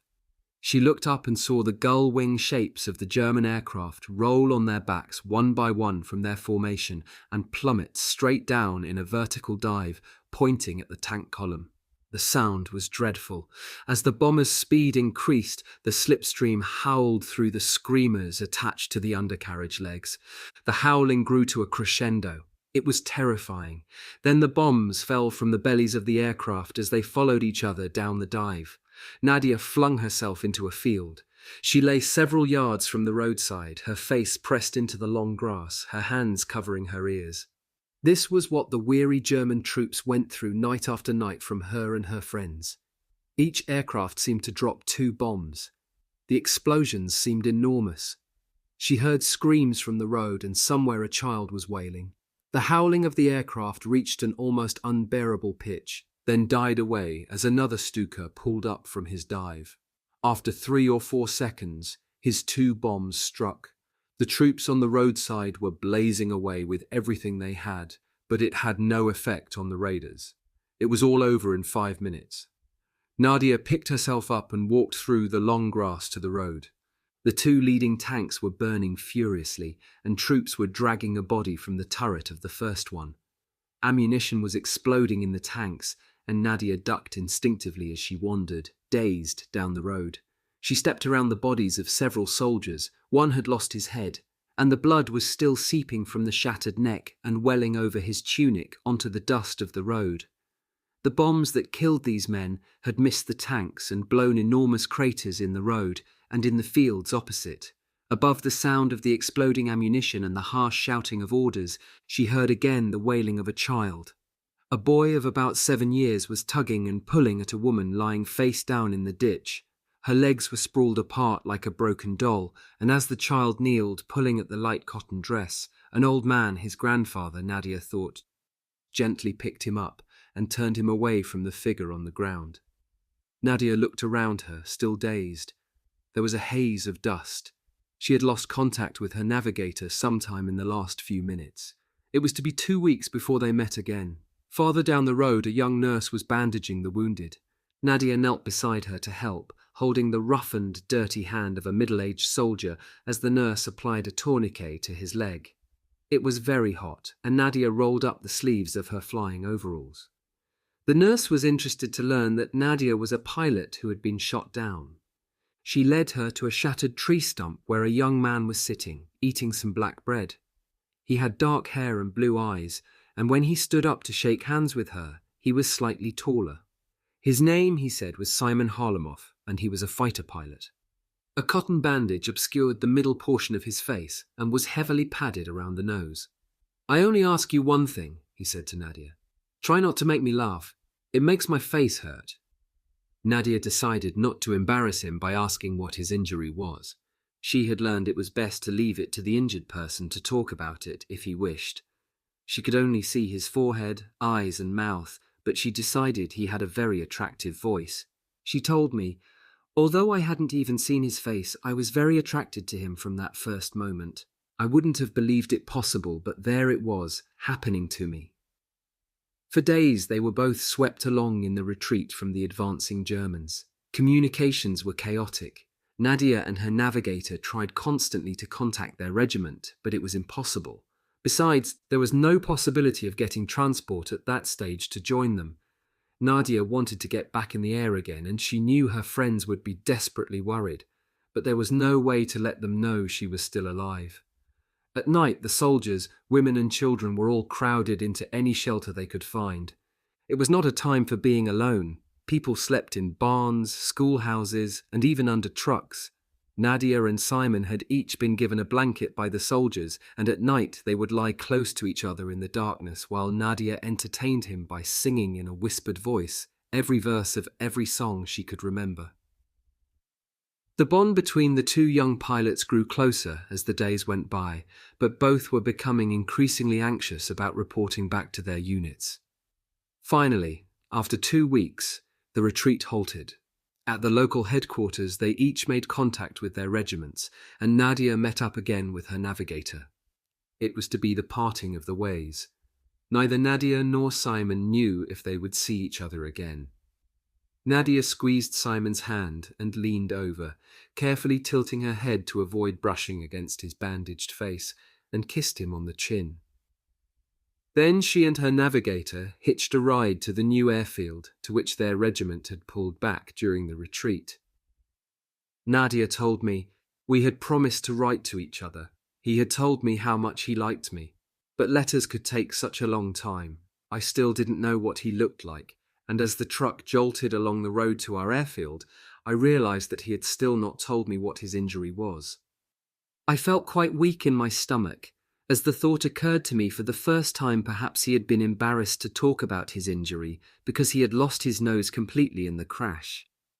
If he were horribly disfigured like that, would it make any difference to the way I felt about him? I told myself it wouldn't matter, but how could I know until I was faced with it? A few days later, returning from a sortie just before dawn, Nadia landed at a diversionary airfield to refuel her aircraft. The sky was lightening in the east, and she was anxious to make her way back to her base before enemy air activity made the flight unnecessarily hazardous. She jumped from the cockpit to stretch her legs, then stood leaning against the fuselage, chattering to her navigator, who was checking her map for navigational landmarks on the flight back. A mechanic ran up to her and told her that another pilot wanted to have a word with her. Nadia followed the man towards a group of fighter aircraft parked a few hundred yards away. She had taken off her flying helmet and ran her fingers through her thick hair and moistened her lips in anticipation of meeting this unknown man. She wondered if the goggles had left their usual curving marks across her upper cheeks. The dark-haired pilot standing at the tail of one of the yaks turned around as she approached. He smiled broadly as he stepped towards Hen. "Don't you recognize me, Nadia? It's me, Simon." Nadia told me, "As soon as he spoke I knew it was Simon, but I had never seen his face before. I thought how handsome he looked. But more important, he had a nose. He had a nose." I ran to him and threw my arms around his neck and kissed him gently, right on the end of it. I was so happy. A red scar, still very livid, ran all the way across the bridge of Simon's nose.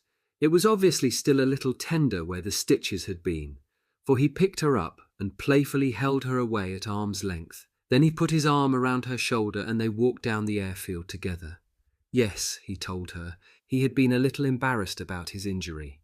The German who had shot him down had fired a burst of machine gun fire through his cockpit, and a bullet had smashed through his nose, leaving it hanging by a thread of skin. He had lost consciousness but regained it just in time to make a belly landing in a field. A doctor at the field hospital had managed to sew the nose back on, but it really had hurt even to smile for the first few days. It was now broad daylight time to be flying back to her base. Nadia felt sure she loved him and found an apple she had stuffed into her overalls before takeoff the previous night. She rubbed it on her sleeve until it shone and gave it to him. "Take care, darling Simon," she said. She pecked him gently once more on his beautiful nose and walked to her aircraft. They did not meet again for several months. Nadia's aircraft had been damaged during a raid, and the repairs could not be carried out at her airfield. She flew to the main workshops at Baku, well behind the front, where specialist repair teams would make it airworthy once more. As she was walking towards the hangars, she saw a group of men approaching from the opposite direction. The one in front was tall, with dark hair, and he was wearing a leather coat peppered with holes and tears. It was Simon. They ran and embraced each other tightly. He told her how he had missed her, and she asked what had happened to him. He said he had been shot down again the day after she had given him the apple. The aircraft caught fire and his coat had been burned and torn as he struggled to throw himself from the fighter. As he floated down in his parachute, German ground troops had fired at him from their lines. Their bullets had whirred close to him, but he had not been hit. His leg, however, had been burned severely as he escaped from the aircraft. Nadia told me, "I felt a wave of love for him as I thought of the pain he had been suffering. But what he told me next made me want to cry with frustration." For Simon had been taken for treatment to a hospital at the very airfield where she and her regiment were based at that time. Day after day, Simon had read in the newspaper SS of the women's regiments. Some of the women, including Nadia, were becoming household names. He would lie in his bed and listen to the little PO2s taking off on their missions at night, but it never occurred to him that it was Nadia's regiment. He thought about her a great deal and reread a few letters she had managed to send him since their first meeting. And all the time he lay there, she was only a few minutes' walk away from his bedside. Life could be so unfair. Nadia had to wait at Baku for 2 days to pick up a replacement aircraft. Simon and his group were the nucleus of a new regiment, and they too were picking up new aircraft. He and Nadia went to a dance.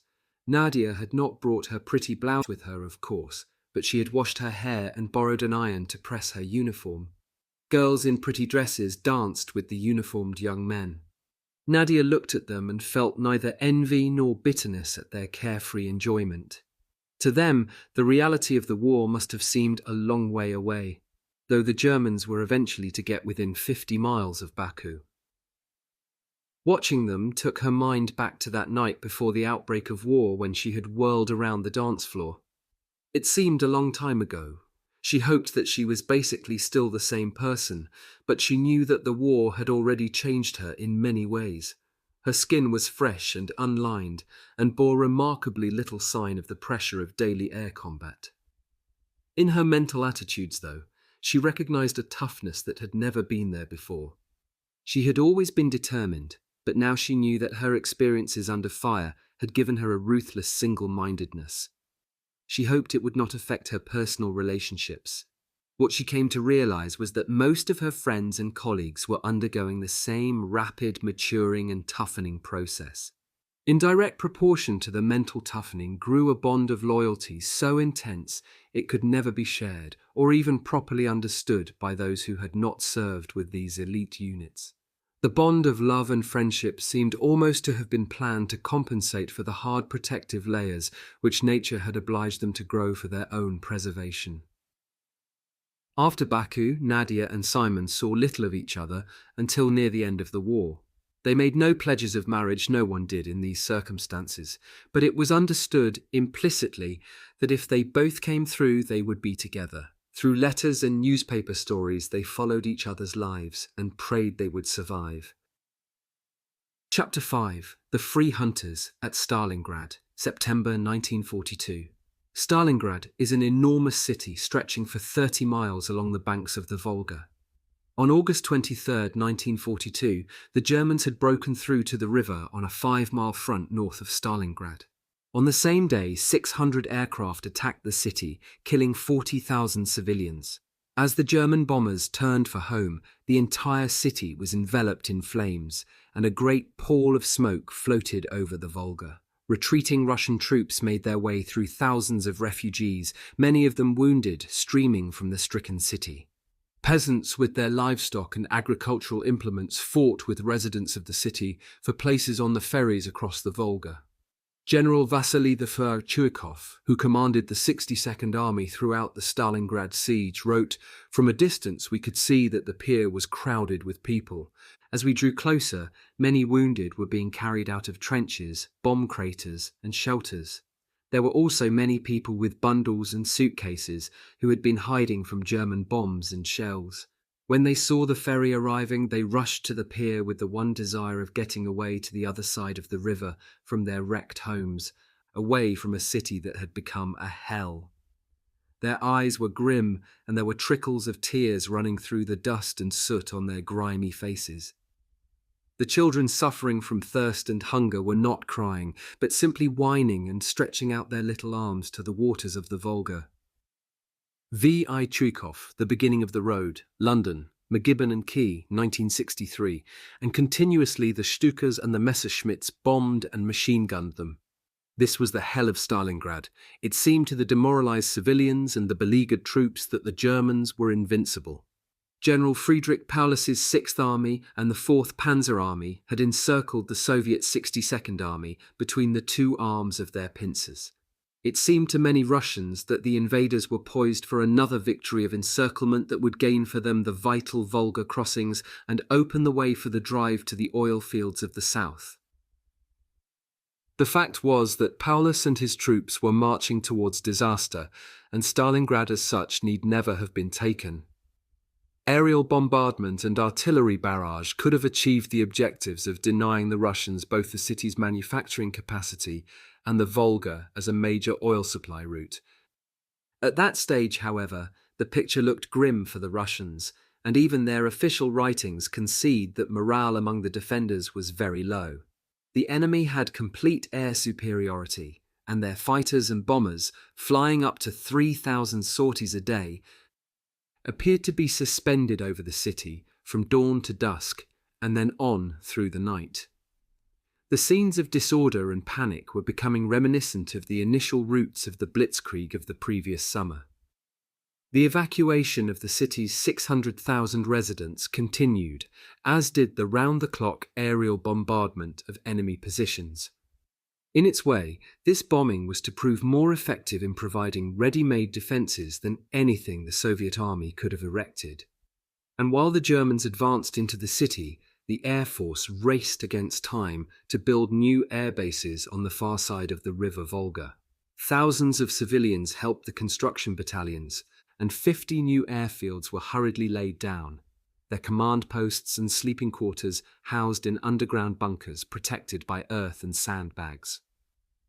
From 1,000 feet up, it was just possible to see the dark, narrow strip of the runway of one of these new airfields in the fading afternoon light. The strong, gusting wind caused the yak fighter to crab sideways awkwardly on its descent and blew a cloud of grey smoke from the burning city across the runway. The pilot eased back the throttle lever, reducing engine power, until the yak was about 10 feet above the runway. As the fighter approached the point of stall, the throttle was closed abruptly. With a final kick on the left rudder pedal to straighten the nose, the yak thumped onto the runway, became airborne for a second, and thumped down again. The yak's long nose swung left and left again as the pilot's eyes strained in the growing darkness for the smoky oil flare that marked the narrow taxiway leading to the aircraft dispersal area. A flight of 4 that had landed immediately before trundled through the ruts of the taxiway.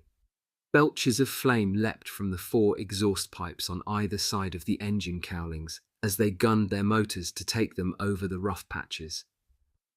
The yak pilot was marshalled into a space in the middle of a line of about 20 other yaks. On either side, mechanics swarmed over the fighters. The fabric on several fuselages was torn into gaping holes, and the wingtip of the aircraft to the right had disappeared.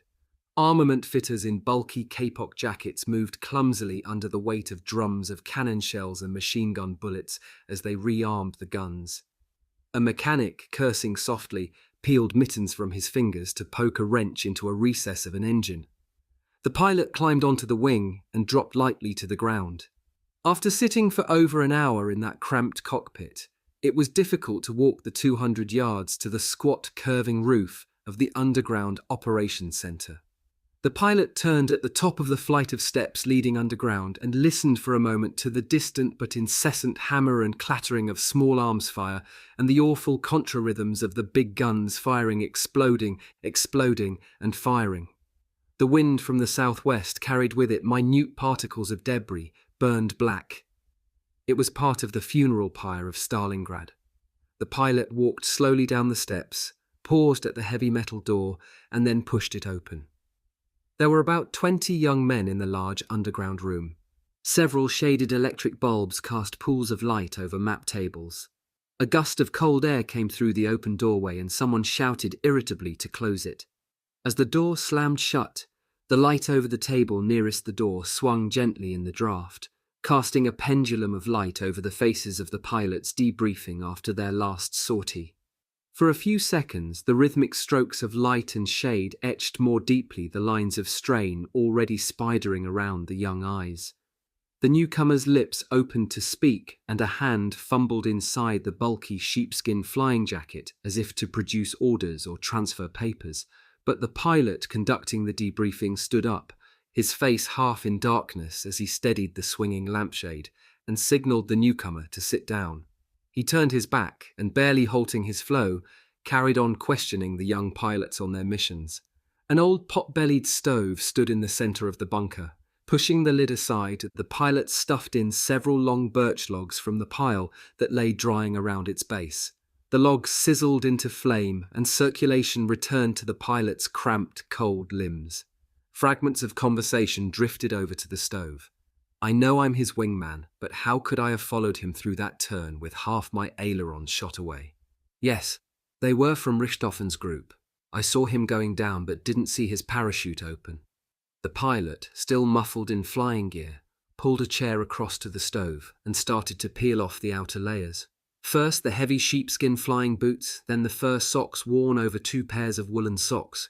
Listening to bits of earnest conversation and voices raised in excitement as the men relived the battle fought less than an hour before in the skies over Stalingrad, the stranger sat on the chair, recently thawed fingers fumbling occasionally with the overall's zips and fasteners. In a couple of minutes these too lay over the back of the chair, and the pilot slipped the flying boots back on. Then the sheepskin jacket and finally the flying helmet were tugged off and joined the pile. Quite suddenly, the pilot was aware that the only sound in the bunker was the crack and sizzle of the stove and, buffeting at the door, the howl of the wind. All conversation had ceased. The eyes of every man in the room were turned towards the stove. The standard issue tunic only seemed to accentuate the tiny blonde woman's full breasts. The pistol in its holster leaned into her slender waist as she stood up and pulled her tunic straight. She had grey eyes that crinkled slightly as she grinned. Hello, I'm Lieutenant Lily Litvak. I'm your new pilot. Ina Pasportnikova, who was soon to become Lily's personal mechanic, told me Lily's effect on the men when she arrived at that base was quite stunning. She had a really beautiful figure, but admiring a beautiful girl was one thing, and wanting to fly with her was quite another.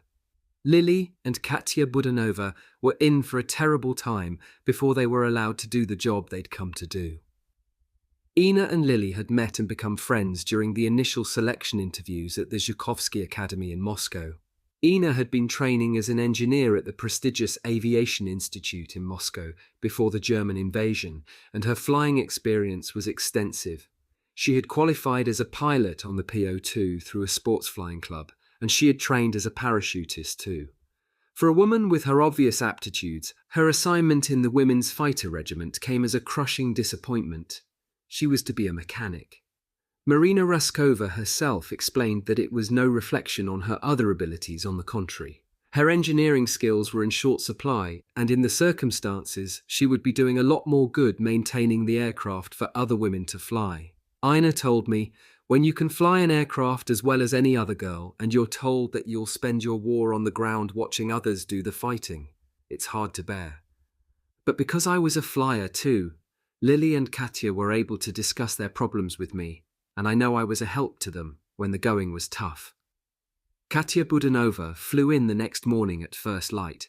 She and Lily were ordered to report to the commander of the regiment, Colonel Nikolai Baranov. Lily, Katya and Ina had been given quarters well away from the men, in a house on the edge of the new airfield. Now they walked across the airfield together. Lily's yak, with its distinctive number 3 painted on the side of the fuselage, was parked next to the fighter that Katya had just flown in. Both were being refueled, and machine gun and cannon ammunition was being loaded. The aircraft were about 150 feet apart, parked in a 3-sided shelter made of earthwork and wood. These were to protect the aircraft from indirect hits from enemy fragmentation bombs. The wide separation between planes was to minimize the chances of one explosion igniting the aircraft on either side. Katya was talking excitedly about her cross-country flight. She had flown a curving flight path east, before heading back on a southwesterly heading to keep as far away as possible from enemy ground fire. But as she had approached the burning city, the air had been full of aircraft, black German Stukas pulling up from their vertical dives, dozens of Junkers 88s droning in crisscross patterns across the city, and everywhere the savage dance macabre of aerial dogfighting. The sound of gunfire was clearly audible, even at the airfield. Ina told me, it's a sound you can never forget. At first you thought of it only in terms of noise. Then, as it went on and on and on, you began to think of our people in the rubble of the city they were being killed and maimed by the guns that made that noise. After that, you never thought of it as simply noise ever again. Stalingrad had been visible earlier that morning, but now the new fires started by the Germans' incendiary bombs were sending up great black columns over a mile high. They expanded outward and drifted into each other, and the city disappeared behind a curtain of smoke and flame. Ina reported to the officer in charge of engineering maintenance, and Lily and Katya continued towards the commander's bunker. Katya Budanova was 20 years old. Her hair was still clipped short, and from a distance she looked like a young boy. She had an openness of facial expression which displayed her vulnerability, and Ina Pasportnikova remembers her as a woman who could be easily hurt. She had lots of self-confidence, though. The cockpit of a fighter was no place for a shrinking violet, and Katya had proved cool in combat during operations from Saratov and the surrounding region. They were now at the top of the steps leading to the bunker. The door opened, and a group of pilots ran up the steps. Lily recognized Alexei Salomatin, the man who had been conducting the debriefing the previous evening when she had made her entrance to the bunker. He was around medium height with broad shoulders and fair curly hair, and his squarish face still retained some of its deep tan from the summer campaign. Colonel Baranov had his arm on Salomatin's shoulder as they ran up the steps, clutching their maps and parachute packs. They were laughing at some joke. Lily and Katya snapped to attention, and Lily opened her mouth to speak, but Baranov ignored them and strode past, talking quickly to Salomatin. Ina told me, Baranov obviously must have seen them, and he knew who they were. He told one of his officers to tell them to report to him that morning. Alexei Salamatin grinned at Lily as he went past, and one of the other pilots asked Lily and Katya if they were the ferry pilots who'd brought the two new aircraft in. That was crushing enough for women who had been flying in combat for about 5 months, but there was worse to come. Lily and Katya followed the pilots to the dispersal area where their aircraft were lined up, fueled and armed for the day's first sortie. The two women watched the men pull on their parachutes, wriggling their shoulders through the webbing harness and pulling the straps through their legs to fasten in a central buckle. They pulled on their flying helmets and clambered into the cockpits. The women could not believe their eyes. A man was climbing into Katya's aircraft, and another pilot was slinging his leg over the edge of Lily's number 3. Baranov was already in his aircraft, and his head was down, studying his instrument panel as he started up the engine. Ina continued. They thought at first that it must be a misunderstanding. They knew Baranov was a busy man, with enormous responsibilities and more to think about than just them. They were sure they could easily sort it out when he had finished his sorties for the day. They did not know as they stood and watched the yaks take off that in Baranov they had an apparently implacable opponent of women combat pilots. They were right in their estimation of Baranov as a man under enormous strain. It was the middle of September, and the Germans were only 2 miles from the center of Stalingrad.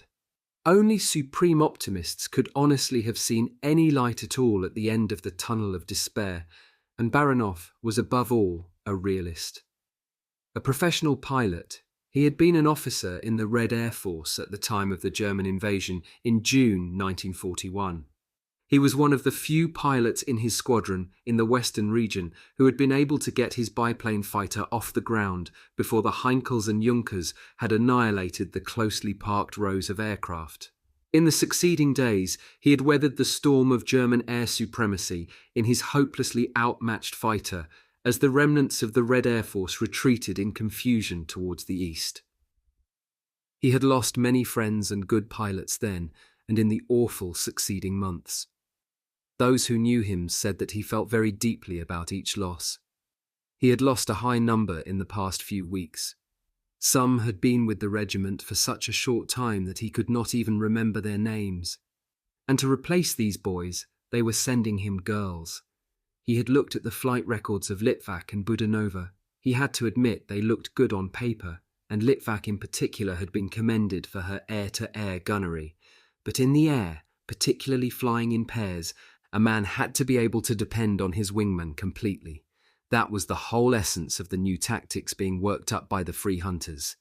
He was not prepared to risk any of his men to some slip of a girl sitting above his wing and supposed to be protecting him from the might of the Luftwaffe. He knew the women's regiments had been doing a good job protecting the bridges and railway junctions around Saratov. That was one thing, but this was Stalingrad. It was the fiercest air battle he had been involved in so far, and he wanted a chance to build up at least the core of a good unit. The fighter pilots who had just taken off and wheeled towards the Volga were free hunters, part of an elite group of flyers recently organized by the Red Air Force. Their role was to fly in pairs in groups of up to 8, seeking out enemy targets of opportunity, as opposed to being scrambled to intercept known enemy formations. The Soviet Air Force was now actively encouraging decisive independent action by their pilots, particularly against German bombers, and the operations of the free hunters were the epitome of this new attitude. The Germans were becoming uncomfortably aware of this new organized aggression from their adversaries in the air over Stalingrad. How different it was from the assessments they had made of their enemy's capabilities in 1941. The initial hammering blows against the Red Air Force on the ground had been devastating, of course, but senior officers of the Luftwaffe, like General Major Klaus Weber, had thought that, even allowing for the preemptive strikes by the Germans, the Russian pilots were vastly inferior due to a lack of feeling for aviation, mental inertia, and inadequate training. Inadequate training, Weber thought, also caused the generally evident and exaggerated caution that often bordered on cowardice.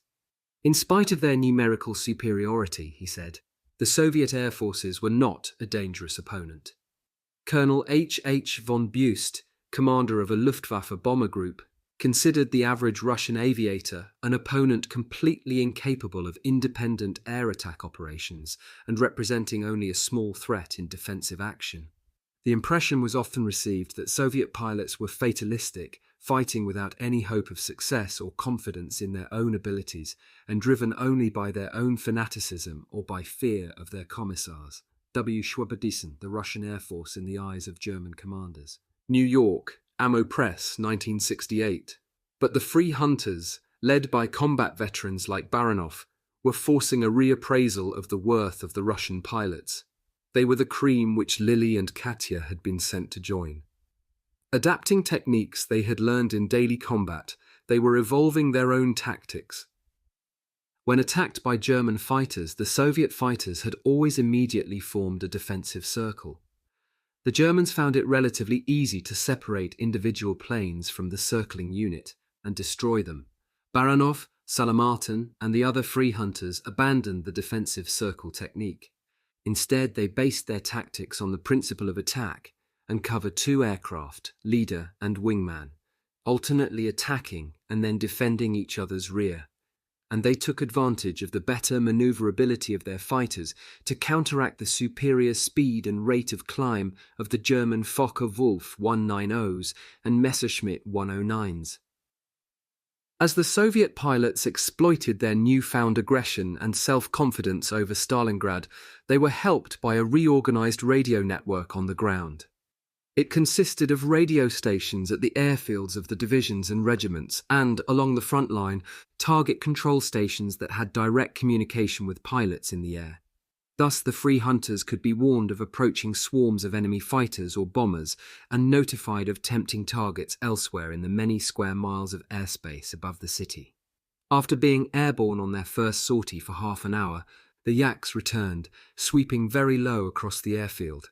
They were coming back to refuel and rearm, a process that would take about 20 minutes. They flew downwind to just beyond the airfield perimeter and then curved left and left again, heading into the wind to land. Watching at dispersal, Lily and Katya counted 7 aircraft. One had been lost in combat somewhere above the cauldron of Stalingrad. Katya's Yak landed safely, and Lily saw with relief that her Troika, number 3, was down safely too.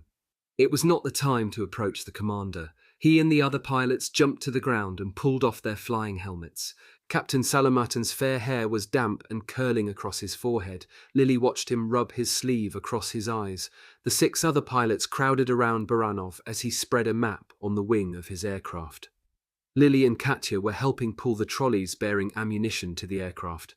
They came within a few feet of the pilots as Baranov's aircraft was rearmed and heard them discussing the missing pilot, whose aircraft had exploded while attacking a Junkers 88. They were intent on tactics, and Baranov was instructing someone to assign another pilot to make up the pair that had been split by the recent death. Alexei Salamartin looked up from the map, caught Lily's eye, and winked. Ina said, "It was fairly obvious from their first meeting that the attraction was mutual. It was almost inevitable, looking back." The Free Hunters flew 3 more sorties that day. They climbed from their Yaks in the late afternoon, pale, strained, and a little unsteady on their feet. After so many hours in the cockpit, they had shot down a total of 6 German aircraft, for the loss of one of their own. Lily noted that Troika was apparently undamaged, but several of the other Yaks, including Katya's, had holes in fuselage and wing and tail surfaces. Baranov strode towards the command bunker where the debriefing would take place and where tactics would be discussed in light of their most recent combat. Lily and Katya fell into step beside him, and Lily saluted him. "Sir, I should like to discuss my flying duties for tomorrow with you, if you can spare the time." He looked at her briefly, and then looked away. His reply was curt and quite unequivocal. "I will not have girls flying with me. No arguments about it. You'll be transferred out of here within 2 days." Ina recounted. Lily and Katya could think of nothing to say. In fact, it seemed there was nothing to say, although it didn't surprise me as much as it surprised them. While I'd been working on the aircraft between sorties that afternoon, some of the men mechanics told me that my friends didn't have a chance of becoming free hunters, not with Baranov's group anyway. We hadn't realized it, but apparently there had been 2 other girls sent to his group some weeks before, and despite their official transfers to his command, he had managed to fob them off with a regiment in another air division. It was plain that that was what he was planning to do with Lily and Katya too. Ina was finding that she too would have to fight hard to retain her self-respect against an onslaught of male chauvinism. On the following morning, the yaks were being prepared for their first sortie as the sun began to edge up over the eastern edge of the steppe. Ina was working on Lily's yak, with the engine cowling swung up and her hand in a recess of the motor, making an adjustment to the fuel supply. She had a cotton rag tied like a headband across her forehead to prevent the sweat from running into her eyes. These September days did not yet carry any hint of the fearful winter to come, and it was hot work in the confines of the protective pen. A young lieutenant approached and asked which aircraft was number 3. Ina, a sergeant, saluted him, her oily right hand brushing against the cotton band, and told him that she was working on it. Ina told me, I asked him if he was to be flying that aircraft, but he didn't answer me. He just gave me a look that was angry and contemptuous at the same time, and strode off towards the command bunker. He was back within 5 minutes with the chief mechanic of the regiment. Ina saluted him and said, "This aircraft is ready for flight, sir."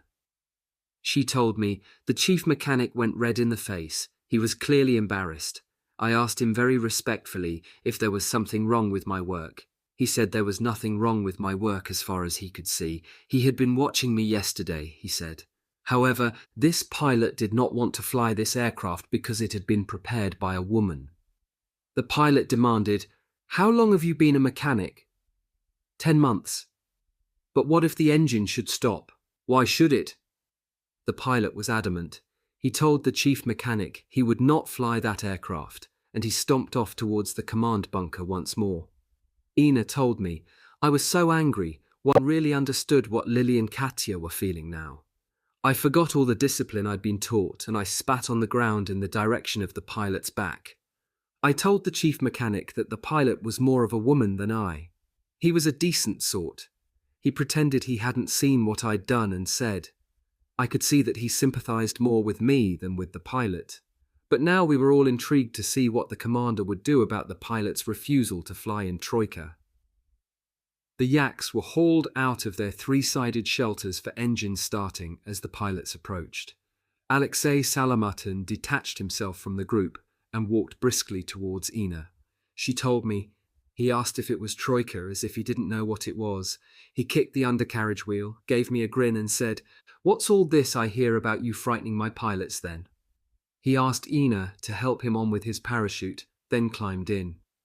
On a later sortie that day, the pilot who had refused Troika went down in flames beyond the west bank of the river, not that it was any consolation to Lily and Katya.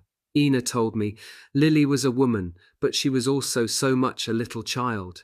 I caught her at one stage that afternoon with a little rose in her fingers, pulling the petals off one by one and muttering as she did so, "Yes, he'll let me go. No, he won't. Yes, he'll let me." Lily wasn't a conceited or an arrogant girl, but she was well aware of the effect she had on men, and she was accustomed to getting her own way with them fairly easily. She still believed that if she could get a chance to work her charm on Baranov, then she would be able to swing everything her way. The colonel was tired when he landed after his last sortie. He was only about 30, but he looked older at that moment. He had taken several hits on the front end of the aircraft, and though it had still been flyable, the engine had been losing power all the way home.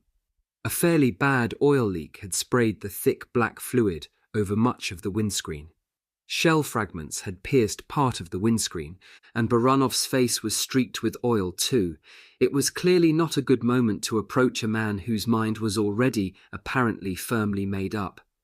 Katya was very upset about their rejection, although Ina had tried hard to convince them both that a return to the Women's Air Regiment was hardly the end of the world. Lily told Katya it would be best if she went to Baranov alone. After a suitable length of time, she set off across the airfield. Baranov was seated at his table at the end of the command center when Lily entered the bunker. His mood seemed to have improved. He was laughing loudly, and he and another officer were slamming 2 empty vodka glasses on the tabletop.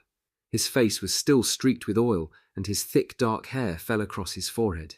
As Lily approached, she could see the imprint of his oily fingers on the bottle and on the glass in front of him. He still wore his flying jacket, but he had unburdened himself of his automatic pistol, which lay in its holster on the maps in front of him. He looked up at her approach, and his smile froze. Lily told Ina later that Baranov lit a cigarette, leaned back in his chair and said, "What do you want, Litvak? I've told you my decision. There's nothing more to discuss." "Please, Colonel," she said, "please let us fly. We couldn't have been sent here if we hadn't been good." Baranov wiped a film of oil from his eyelid and did a head-shaking double take. He stared in disbelief at Lily's uniform cap. There was quite definitely a small yellow rose in the band. "There aren't even enough planes for the men to fly," he replied. "You know perfectly well that I've had to give your aircraft to a male pilot, and I make no apology for that." Lily said, "Sir, I don't think you're being fair. Katya Budanova and I came here to fight." Alexei Salamatin had come into the bunker. He sat down on a chair next to his friend Baranov, just as the colonel was winding up the conversation. "So, Lieutenant Litvak, tomorrow my adjutant tells divisional headquarters that I want you transferred back to your regiment." Lily felt she now had very little to lose. "We want to fly with you, and I'm sitting here until you tell me we can." And she added somewhat incongruously, "You know, I was born on Aviation Day, August 18th. Alexei Salomatin clearly felt that it was time to intervene. He had been Baranov's friend since flying school days, and though at 22 he was several years younger than his commander, they were very close. Salomatin never exploited the friendship, but it was said in the regiment that Baranov would have done anything the younger man asked. The young pilot looked at Lily and then back at Baranov and said, "Well, have you decided what you're going to do about the girls, Kolya?" Baranov said that he had, and that they were not staying with the regiment. Salomatin winked over his friend's shoulder at Lily. "But surely, Kolya, you understand she's a pilot. She must be given the chance to fly with us," he said, clapping his friend on the shoulder. Baranov sat silent for a few seconds and then stood up. "Okay, Alexei. Tomorrow morning, Lieutenant Litvak flies as your wingman. But by God, she'd better be good. And don't forget, it's your responsibility." Which of course it wasn't. Baranov was the commander. It was his responsibility, and he knew it. Lily's eyes were bright with excitement. She had won. But she had not finished yet. She took a deep breath. "What about Lieutenant Budanova, sir?" Baranov looked for a moment as if he would explode, then Salomatin broke the tension by laughing loudly. The colonel managed a grin himself. "I'll let her fly on my wing tomorrow sometime if we can find any Germans to fight." It gave Baranov no joy, but he did not think it likely that the 2 girlfriends could survive the sort of air combat he had been experiencing for the last few days. Alexei Salomatin was a successful fighter pilot, with a number of kills to his credit, and all the ground crew knew that he was to be flying with Lily for the first time that morning. He came to the flight line to check his aircraft and talk to his mechanic before briefing Lily and the other 2 free hunters who were to fly with them on that mission. Salomatin was cheerful but brisk, as he always was before a sortie. It was the time to concentrate his mind and psych himself up for the flight ahead. There was a lot to think about. He had already been briefed on the disposition of enemy forces in his area. The Soviet counteroffensive had not yet begun, and enemy air activity was still intense. Their mission that morning would be to roam the airspace, seeking and destroying enemy fighters, bombers, and air transports. If no contact was made with enemy aircraft on that sortie, his flight would be free to hit targets of opportunity that presented themselves on the ground. He had marked on his map the locations of known concentrations of German troop reserves and supplies. The Ilyushin II Sturmovik ground attack aircraft would already be pounding at these, but the free hunters would add their firepower before returning to refuel. The flight leader had also noted the radio code words for that day. A complete waveband was allocated to the area he would be flying, and he had noted the frequency to be used and the call signals. To make life as difficult as possible for enemy radio intercept stations on the ground, the frequency, codes, and call signals were very likely to be different on the second sortie of the day. Ina Pasportnikova recalled, "It was a beautiful September day, perfect flying weather. There was hardly a cloud in the sky, and if you turned away from the smoke of the city and the sound of the guns, you could almost have imagined yourself back at the sports flying club. How I longed to get airborne myself." I had taken extra special care of Troika that morning.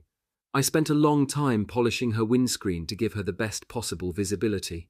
I sat in the cockpit, pulled the canopy shut, and wiped it clean as well. Lily walked towards her aircraft. Alexei Salomatin walked beside her, and the two men who were flying as the other pair were slightly behind. Lily looked very serious. She said nothing to Salomatin, and when Ina smiled at her, her response was tense and unnatural.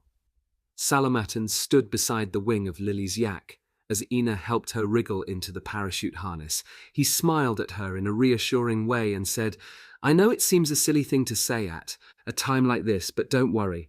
And remember, just do everything I do. Follow my every single move. Forget about protecting me. Just stick to my tail like glue no matter what I do." Lily muttered her agreement and bit hard on her lower lip. Sitting in the cockpit, she pulled the shoulder straps of the safety harness into position and clicked both straps into the round metal clasp that secured them to the lap straps at the top of her legs. She wriggled into a more comfortable position against the familiar bulk of the parachute, which curved from her hips up to her shoulder blades. After a final adjustment to her safety harness, she reached back over her head and pulled the cockpit hood shut with a dull clunk. She locked it with the securing handles and started her pre-takeoff checks. She looked over her shoulder as she pushed the stick between her legs back and forth. Beneath the tail, the elevator that raised and lowered the yak in flight obediently swung above and then below the tailplane assembly. She moved the rudder pedals right and then left. The rudder, which turned the nose, followed her commands. She now moved the stick from side to side, and the ailerons on the lower edges of both sloping wing surfaces moved alternately up and down. These would control the rolling motion of the yak. Lily's oxygen mask banged loosely against her cheeks. It had a faint smell of rubber and leather and a vague whiff of the scented soap her mother had sent her. She switched the radio on and started the engine. Ina still remembers Lily's pale face underneath the flying helmet as she raised her hand for Ina to tug away the ropes attached to the wooden chocks under the wheels. Lily taxied out to the end of the runway, where she lined up to the right of and slightly behind Salomatin, the position she would keep as they climbed out of the runway. She applied the brake and with her left hand pushed the throttle lever forward to full power. The yak shuddered and strained against the restraint as Lily completed her final checks of oil pressure and engine revolutions. A green rocket was fired, signaling that they were clear for takeoff. The second pair was lined up behind. Lily pulled the throttle lever back again and released the brakes. Salomatin raised his right arm for a second and then swiftly dropped it. It was the takeoff signal. Lily shoved the throttle lever hard forward again, and the two fighters accelerated down the runway. Lily concentrated on Alexei's aircraft, making continual adjustments with her feet to keep her in position. She felt her tail lift first, and, as she saw her leader's nose lift, she began to pull back gently on the stick. They were airborne. She raised the undercarriage and it clunked into position, flush with the underside of the wing. She followed the other yak into a climbing turn to the left. Looking back over her shoulder, she could see the other pair lifting off the runway. They were already passing through 3,000 feet and heading towards the towering columns of smoke and flames. Salomatin told her to reduce speed, and in a couple of minutes the other pair took up their position to the right, behind them and several hundred feet higher. They were at 8,000 feet above the city. 4 heads swiveled through 360 degrees. They flicked across the safety catches and fired 2-second bursts to test their guns. Then the free hunters began to seek their prey. 4,000 feet below, Colonel Baranov and his wingman were racing home to refuel and rearm after their first sortie of the day. Ina Pasportnikova told me, Katya was waiting for Baranov to return so that she could make her first sortie with him, as they had agreed. We mechanics were working flat out, topping off oil and water, replacing burst tires, and generally making sure that the fighters didn't have anything vital hanging off. Then the two Messerschmitts appeared. The light anti-aircraft guns of the regiment's support unit opened up along the perimeter, their machine guns swinging around to follow the raiders. Ina and the other ground crew and pilots hurled themselves into the slit trenches or ran to the shelter of the protective aircraft pens. Several yaks had not yet been pushed into their pens. Ina peeked over the top of her trench. The Messerschmitts were so low that she ducked instinctively. They were flying parallel to each other across the airfield, and one was skidding sideways as he aimed his guns. A line of bullets gouged through the earth towards her at terrifying speed. She pressed her face against the damp earth wall of the trench and heard a dull thump as the fuel tanks of the yak 20 yards behind exploded. Then came the howl of the fighter as it passed over her trench and zoomed to 1,000 feet before turning with his wingman for another pass. Ina said, "The anti-aircraft boys saw Baranov's pair returning before we did because the clattering of their guns stopped quite suddenly." Baranov and his wingman adopted a tactic that had often worked for them before. As the Germans completed their stall turn and swept down on the field again, the Russian pair hauled their yaks into a tight turn and flew across the airfield straight at the Messerschmitts. It was a deadly game of bluff that could and sometimes did end in mutually fatal mid-air collision. The winner was the man with the strongest nerve. At a closing speed of over 600 miles per hour, the four aircraft raced towards each other. Ina told me we had all climbed out of our trenches by that time. We were trying to put out the flames around the remains of the burning yak, and there was blazing ammunition whistling in all directions. But we kept one eye on the sky. I just knew Baranov would get the Germans. As the yaks filled their windscreens, the German fighters heeled sharply on their wingtips and broke out of the fight. It was a fatal move. Baranov took the plane on the right and his wingman the one on the left. The Germans screeched into their breakaway turns with the Russians on their tails, raking them with bursts of cannon and machine gun fire. One exploded in mid-air and the other crashed in flames at the edge of the airfield. The Soviet airmen landed to a sustained outburst of cheering from their ground crew. Over the city, German bombs were falling heavily. Lily had seen little during the 10 minutes of the sortie, apart from a large flight of Heinkel 111 bombers about a mile away. Alexei had heard another squadron being directed to the bombers by ground control, and so had turned his flight away from the swarm. Now his voice crackled briefly in Lily's headphones. "Follow me," was the terse command. There was no time to think. Her leader's yak was rolling onto its back and diving away from her. She pushed the stick hard over to her left and, slamming on full power, followed him down. She was on his tail now, so close, she later told Ina, that she seriously considered closing the throttle to avoid ramming into him. But drop speed now, and she would never catch him again. She kept repeating to herself, "Stick on his tail, stick on his tail." Was this some trick? Some game he was playing with her, some test of her acrobatic skill? There was no sign of any Germans. He was inverted again, and corkscrewing his aircraft in the opposite direction. Now they were out of the dive and zooming straight up like an elevator. Lily felt her vision reddening with the G-forces. Once they were over the top of the loop, her hands were banging on the sides of the cockpit as she coordinated the stick and rudder to follow him in his twisting progress down through the dive once more. Her palms were moist inside her gloves, and she could feel rivulets of sweat trickling down the sides of her forehead, but not once did she dare lift her hands from the throttle lever or the stick. Once she had the impression of the other pair of yaks zooming up past them as they dived. She could have sworn that she had heard bursts of gunfire too, but her concentration on her leader's tail was so intense that she could not be sure. Salamartin's changes of direction were so sudden and so violent that, robbed of the initiative as she was, it required superb flying to stay with him. She glanced at her altimeter. They had descended 4,000 feet during Alexei's little game. Suddenly, as quickly as it had begun, it was over.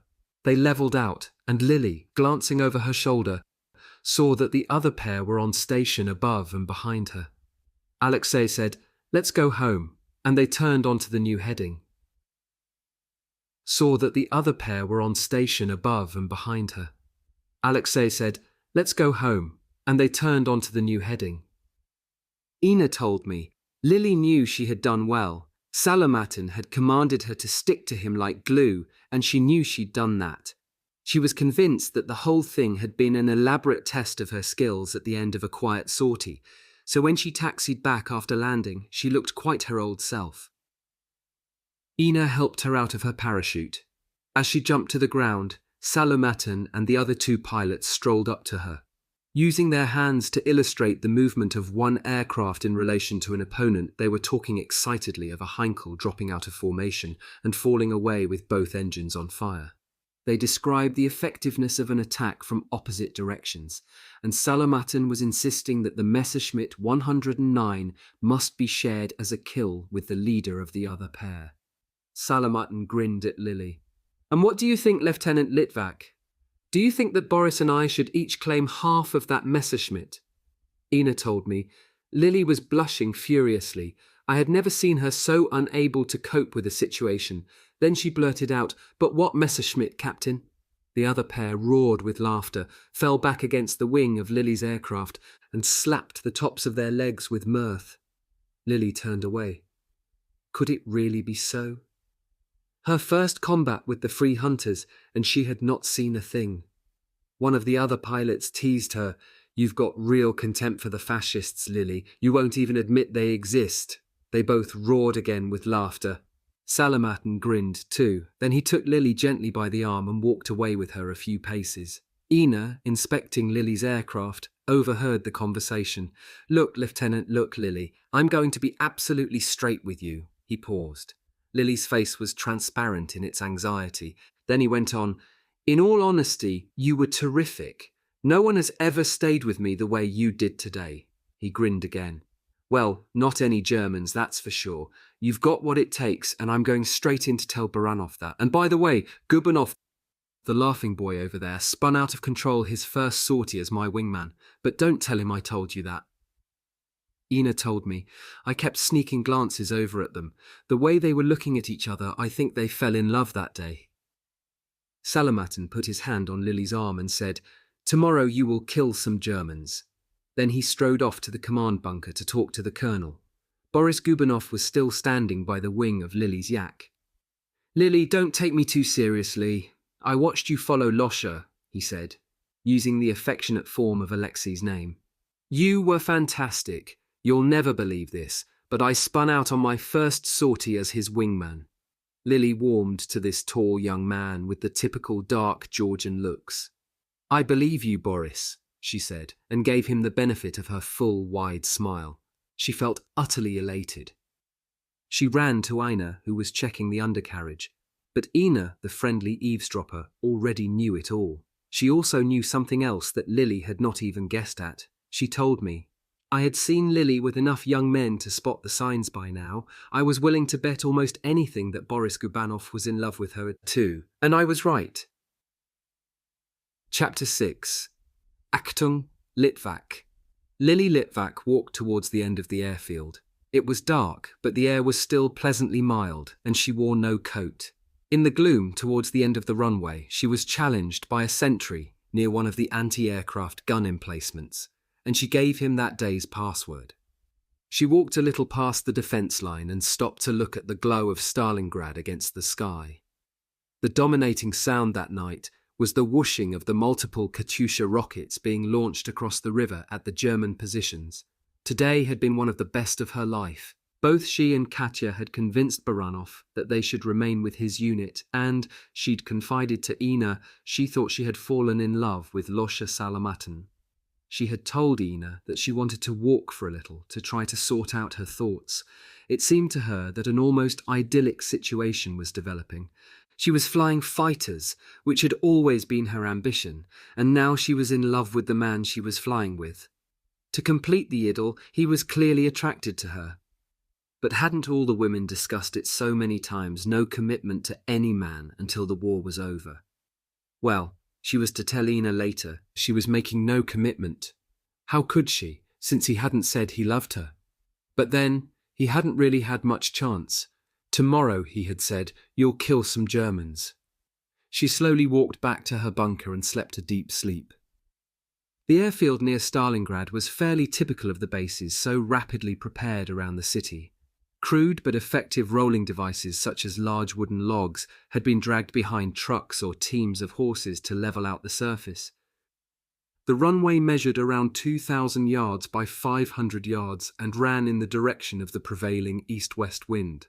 It was surfaced with octagonal concrete paving slabs about 2 yards across. Large numbers of civilians, many of them women, had been pressed into service to lay this surface in a huge, interlocking honeycomb pattern as soon as the ground had been levelled.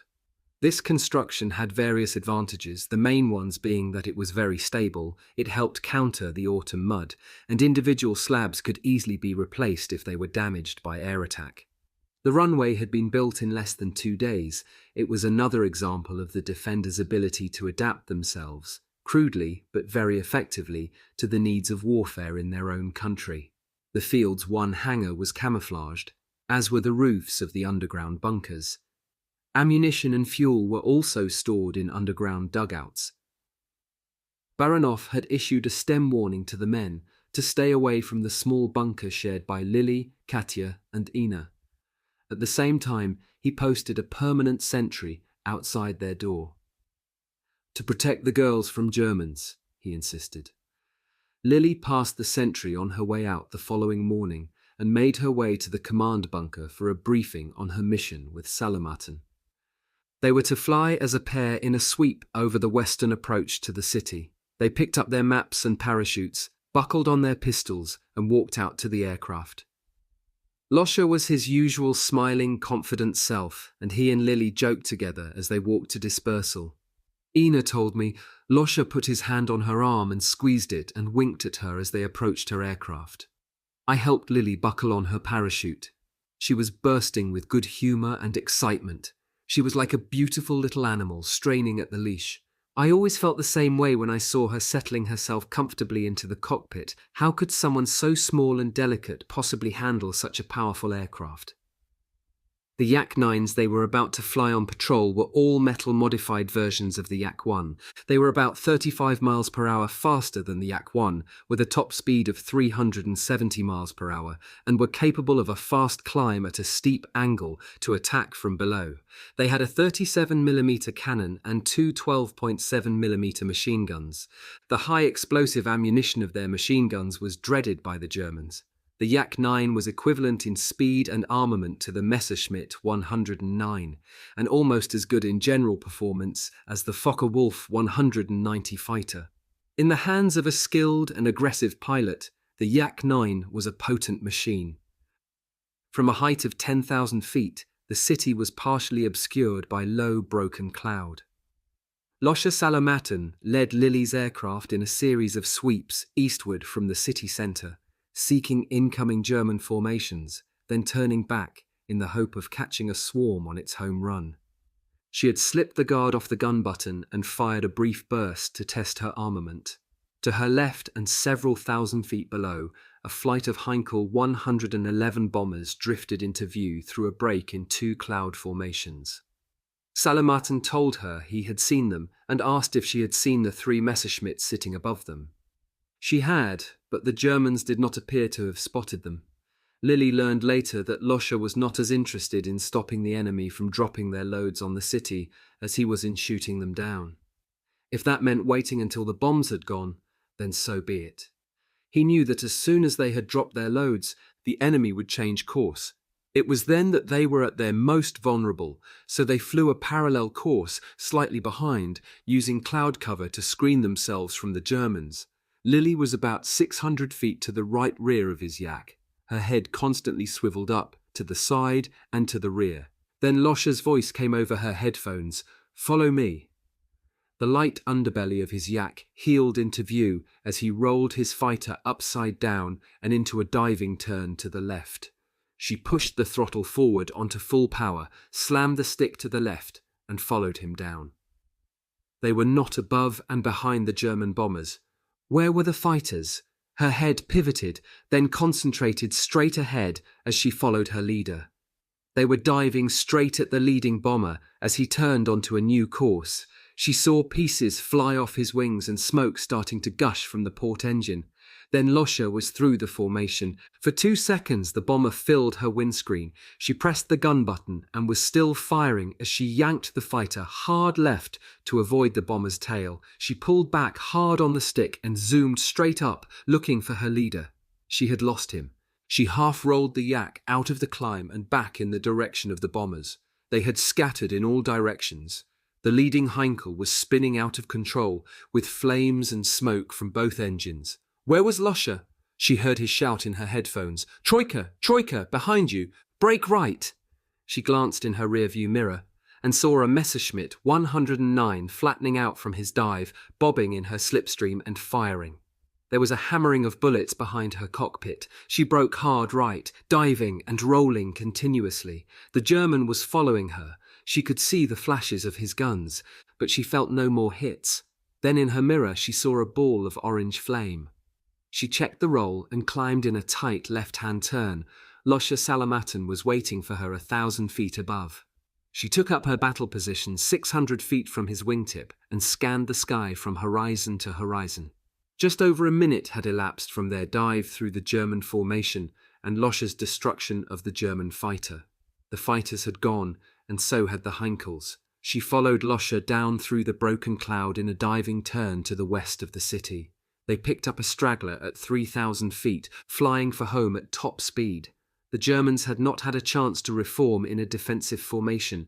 There was no sign of the fighter cover. Losha reduced power and dropped behind and slightly below the Heinkel 111. Lily, as she told Ina later, knew exactly what he was up to. There was a dead space to the rear of the German bomber, where the defensive machine guns were ineffective. Salamatin waved to Lily to close up and then ordered her to attack. Lily floated her yak up so close under the tail of the German that she felt she could slide back her cockpit hood and touch it. She was rocking in the enemy's slipstream as she further reduced the power to his airspeed. Then she squeezed her finger on the gun button. She held the burst of machine gun and cannon fire for almost 10 seconds. She could see the shells ripping and tearing through the underside of the Heinkel, and she skidded the nose to the left and kept the spray directed at the port wing and engine. An explosion and flames erupted from the engine, and suddenly the German pilot reacted. The Heinkel nosed straight into a dive. Losha, who had been covering Lily's rear, now followed her down. It was in a way a sickening spectacle, almost like a target practice, as the two alternately covered and attacked. Flames spread from both wings to the fuselage. At 1,000 feet, the two yaks pulled up from their dive into a hard left-hand turn. They circled above the doomed bomber until it exploded in a field below. An oily black column of smoke rose from the fierce flames of the wreckage. The free hunters flew across their home airfield at no more than 50 feet above the runway.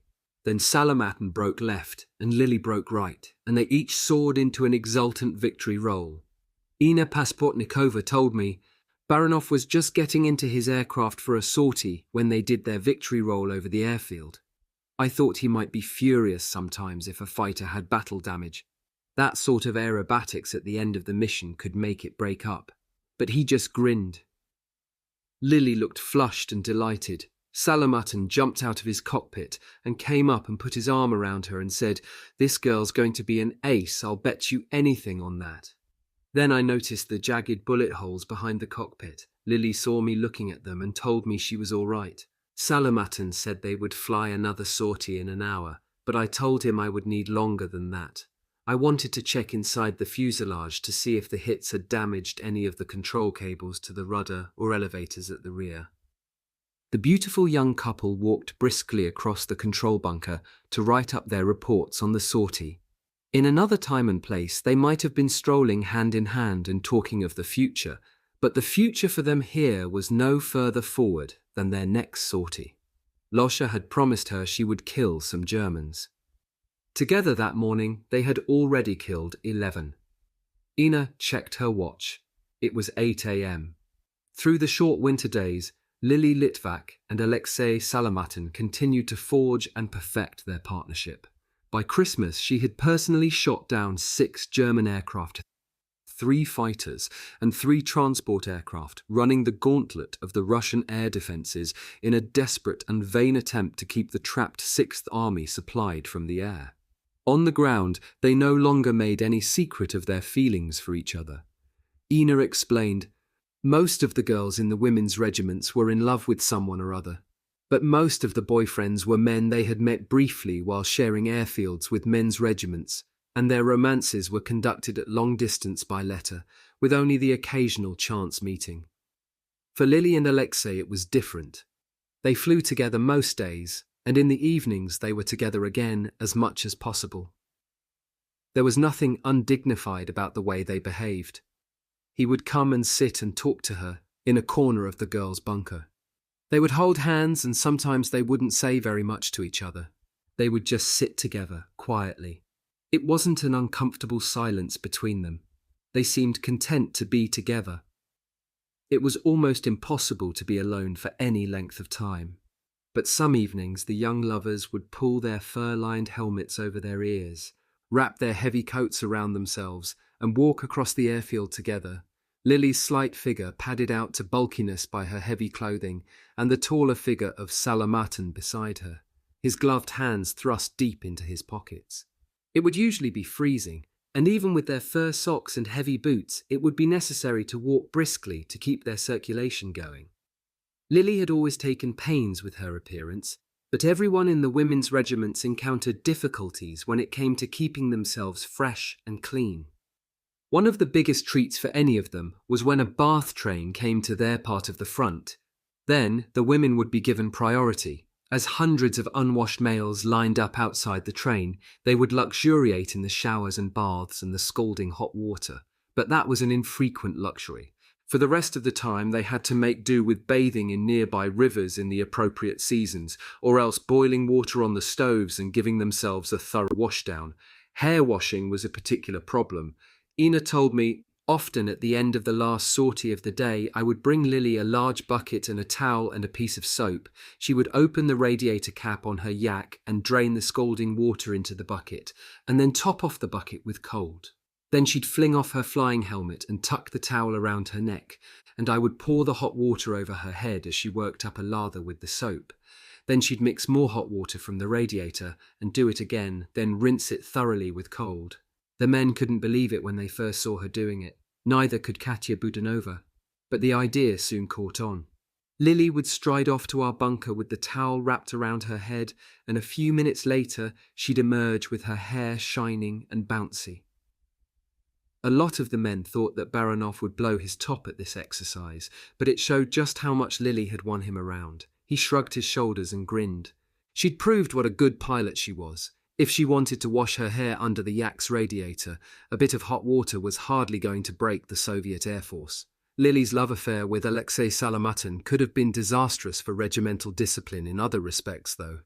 It was an open secret that Alexei was visiting the women's bunker most evenings, but none of the other women were seriously involved with any men in the regiment, and, besides, everyone knew that Salamatin's courtship was being conducted under the gaze of several other women. Perhaps the fact that Baranov, the commander, was Alexei's friend had a lot to do with it. It seemed that he was prepared to turn a blind eye to his younger friend's passion for the woman pilot. Ina told me, there was never any question of Lily flinging her arms round his neck and kissing him before they climbed into their fighters to fly a mission. Nor did they stand around the dispersal area holding hands and gazing into each other's eyes. But he looked at her with such deep concern and obvious love before they flew off together. And then, after they'd landed, the relief on his face that she'd come through it yet again was so transparent. Lily told me that it was agony up there sometimes when Alexei was being attacked, but of course it gave each of them a fantastic incentive to fight really well. Far from their love for each other affecting their concentration, I think it helped. Lily had always shown the sort of aggression you need to be a good fighter pilot, but her love for Alexei was the thing that turned her into a killer. Sometimes, of course, they found it impossible to hide their feelings after they had landed after a rough sortie. Once, when they got back to dispersal, I could see that Lily had taken quite a few hits in her fuselage just behind the cockpit. He leapt from his aircraft and was standing beside her wing when she climbed out. He put his hands under her arms and lifted her slowly down from the wing as if she was a little doll. Her hair was clinging to her forehead with sweat where she'd taken off her flying helmet. He half lowered her to the ground, arid, with her face level with his. He whispered something to her. I couldn't hear what they said to each other, but I could guess. Ina's role may sound like that of a voyeur, but it wasn't like that at all. She was Lily's closest friend. Lily confided in her, and Ina felt a tremendous affection towards the pilot and her boyfriend. Her interest was based on fondness and concern, and she followed the progress of every sortie they flew with anxiety. She told me, they seemed such a perfect couple. None of us could bear the thought of anything happening to break them up. We shut the idea from our minds. For the mechanics like Ina, the rigours of the winter around Stalingrad could be excruciating. Temperatures dropped to 40 degrees below. At intervals during the night, the mechanics, working in shifts, would struggle into the unbelievable cold and start up the engines to prevent them from freezing solid. In the mornings, one of them would drive to each aircraft and pour hot water into the cooling systems to melt the ice. The real hell was working to repair aircraft between sorties. Ina told me some of the work was tricky and required some delicacy. It meant that however cold the air temperature was, you simply had to strip your gloves off to get the job done. Inside the engine, some of the metal would be cold and other pieces very, very hot. Some parts of the aircraft were so cold that they would lift off the skin on your hands. Others would give you bad bums. Your hands were usually so cold that you didn't notice they were burning until the damage had been done. Sometimes the only way to get, say, a little nut into part of the engine with numbed fingers was to spit on the finger and, as it froze, attach the nut to the finger. Then you'd fumble around the screw, using your finger like a screwdriver to attach it. It took courage and determination of a different kind from Lily Litvak's to do the job that Ina Pasportnikova did so well, but it was courage nonetheless. The turnaround of aircraft between sorties could take up to half an hour. During that time, pilots would get out of their cockpits and get something to eat at the field kitchen, or they would go to a bunker or tent near the dispersal area where there were beds and chairs. There they could lie down and try to relax their aching muscles before the next takeoff. Such was the case one wintry afternoon. Lily was lying on a bed with her eyes closed. Katya was on the next bed, and Alexei was sitting in a chair with his feet up, smoking a cigarette, when someone ran in and said there was a Messerschmitt 109 circling just above the airfield. They all ran outside. Sure enough, directly over the field, at a height of around 2,000 feet, was the unmistakable shape of the 109. The visibility was good, and there was no cloud cover above him where others might be lurking. What was he up to? He was either very brave or very foolhardy. Most German fighters over Stalingrad were now operating at the limits of their range, and air superiority over the city had passed to the Soviets. Still, he circled. It could only mean one thing. It was an old-fashioned gladiatorial challenge to single combat. Salamatin was given permission by Major Baranov to take off. His yak was now refueled and rearmed, and 5 minutes later he was airborne. Ina told me. Lily was very pale. She watched Alexei take off and climb towards the German. Then she turned and went back inside the bunker. She could not bear to watch. She need not have worried. Although the German had the advantage of height, it was all over in less than 5 minutes. We could see everything from where we were standing. The German crashed near the airfield in flames. There was no parachute. Whatever the reason for his extraordinary action, it had cost him his life. Lily heard the crash and ran from the bunker, a look of terror on her face. Ina told her it was all right, and even as she spoke, Alexei's aircraft flew low over the field and pulled up into a victory roll. He jumped down from the aircraft and a cheer went up. He grinned with pleasure and winked at Lily. Half an hour later, they were airborne together again. Lily confided in Ina and in her fellow free hunter, Katya Budanova, but she was shy of personal publicity. The Soviet propaganda machine had been quick to realize the potential of these young women for morale-boosting stories for the home front. Over the months, the Soviet population had become familiar with the names of several of them in particular, and with the exploits of their regiments in general. Ina recalled, Lily's name had appeared in the newspapers from time to time, but she was very shy. She had resisted several attempts to do full-length features on her. One evening, while we were still at Stalingrad, a journalist in a captain's uniform was brought to our bunker by the commander. Major Baranov pointed out Lily to the journalist and said, "Lily is our pride. That's the one you want to talk to." He got off to a bad start. Lily had just had her hair tied up in a mass of paper curlers by Katya. Embarrassed, she turned away quickly and tried to pull her leather flying helmet over her curlers, but the bulk was too great. Still with her back to the reporter, she pulled a blue silk scarf from a bag and swiftly tied it over her head and under her chin. The reporter looked at her, and despite her unflattering headgear, he was clearly impressed. He said, "It's unbelievable, a beautiful girl like you, a fighter pilot." He could not have said a worse thing to Lily. She was patronized by the remark and clearly offended, but it gave her the excuse she wanted to escape from the proposed interview.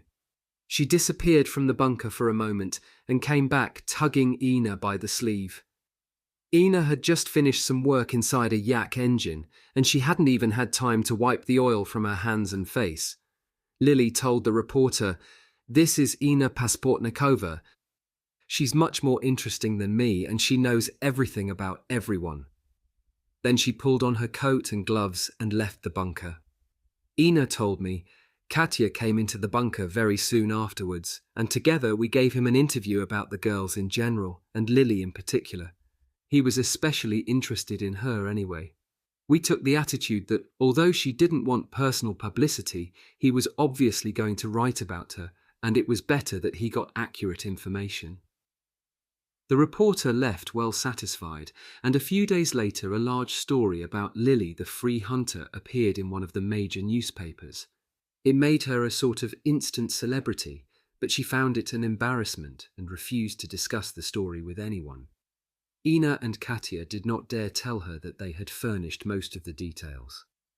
It was not just the Russian population who knew about Lily. The Germans, too, now knew of her. The newspaper publicity was one reason, and the other was the large white rose that Lily had had painted on both sides of her fuselage.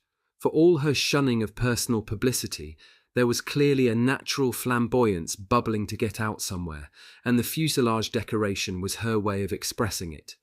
Such personal insignia would not normally have been countenanced, but the commander clearly had a liberal attitude towards Lily's little indulgences, although the free hunters were by no means exempt from normal Air Force discipline. One of the male mechanics, who was a skilled signwriter, painted the roses just below the cockpit. He also painted a much smaller row of roses along the nose, each one signifying a kill. Lily became known as the White Rose of Stalingrad. Frequently, when she was up, ground monitoring would hear German fighter pilots calling to each other, "Achtung, Litvak." It was inevitable that a woman as attractive as Lily should have other admirers among the young pilots in the regiment. Ina had shrewdly spotted very early on that Boris Gubanov, the one who had laughed at Lily's discomfiture about her first sortie, was clearly smitten, and her prediction had been right. He was a lieutenant, and therefore junior to Salomatin, but that was not the reason he held back from any open protestation of his feelings for Lily. It was obvious to everyone that she was in love with the man she flew with. So the dark-haired, dark-skinned Gubanov from Georgia adored her from afar. Lily was fully aware of his love, and, though she did nothing to encourage him, Ina felt that she enjoyed the uncritical adoration of the handsome young man. Certainly, Salomatin did not appear to regard him as a serious rival for her affections. Despite their mutual interest in Lily, the men appeared to get along well together, and certainly the circumstances of his subsequent death seemed to shock Salomatin very deeply. Ramming of enemy aircraft was not a standard operational procedure of the Soviet Air Force, but it was certainly practiced widely at some stages of the war. Officialdom, which gave high decorations to several pilots who downed enemy aircraft with this desperate technique, did not appear to discourage it as a tactic of last resort. Boris knew he was a doomed man, though, when he rammed his enemy. He was wingman of the other pair flying with Lily and Alexei. They attacked some Junkers bombers, and Gubanov was hit by one of the fighter escorts. The flames reached the cockpit quickly, and the heat twisted the canopy so that he could not eject it to enable himself to parachute clear. His friends heard the young man's screams. In his agony, he kept his hand pressed on the radio transmit button, and they heard him talking himself through his last actions in a desperate effort to maintain concentration as the flames engulfed his body. He was steering towards a Junkers bomber, and he was going to ram it. Lily and the others could see his fighter engulfed along the length of its fuselage as it rammed the bomber. The two planes tumbled towards the ground, locked together, then both exploded in mid-air. Ina told me they were very shaken when they landed. It was bad enough to lose a friend in combat, but to have listened to his screams, burning alive, had a very distressing effect on both of them. Lily was racked with guilt that perhaps she could have been more kind to him. The battle for Stalingrad was over. The remnants of the German Sixth Army were beginning their trek across the snow of the steppes to captivity, and the bleak winter sun was shining over the remains of the great city. German air activity over Stalingrad had ceased, and Lily and Alexei took off and made a low sweep at high speed across the battleground of the devastated city. They flew in a loose formation at a height of 100 feet, speeding as low as they dared, as they took this last look at the place that had dominated their lives for so many weeks. It turned out to be a sobering experience in which they were confronted with a brief vision of hell shared by the many here on the ground. They had never walked the rubble-strewn streets, but at this height, the kaleidoscope of scenes racing below their wings gave them a vivid impression of the awesome destruction that had taken place. Mile after mile of flattened buildings had been pulverized into ugly, jagged undulations of brick and stone. They tipped their yaks onto their wingtips as they wheeled around the elevators of the tractor factory which had been a familiar landmark. Neither said much. They peeled off, one after the other, to screech at 300 miles per hour around the summit of Mamayev Hill, which had been so bitterly fought over. A burned-out German tank hulk was perched near the summit. On all sides of the hill lay the unburied bodies of the Soviet and German dead. A column of Russian soldiers looked up and waved. Lily and Alexei waggled their wings in salute and flew in silence towards their new airfield, which was in the Donbas area where Hitler's troops were regrouping following their retreat from the North Caucasus. It was March 1943, and Lily had been flying in combat for 10 months. She had borne what seemed to be a charmed life. Many other pilots had been killed or badly injured, but Lily had escaped without even a scratch. In the furious air battles she had been involved in with Alexei and Katya Budanova, her aircraft had been hit by enemy fire on a number of occasions, but somehow she had escaped unscathed. Of course she was a good flyer, but many other good flyers were now dead. She had had a large slice of luck, and no one was more aware of that than Lily herself. Ina told me Lily never thought that she was invincible, but she did believe that some pilots had luck with them, and others didn't.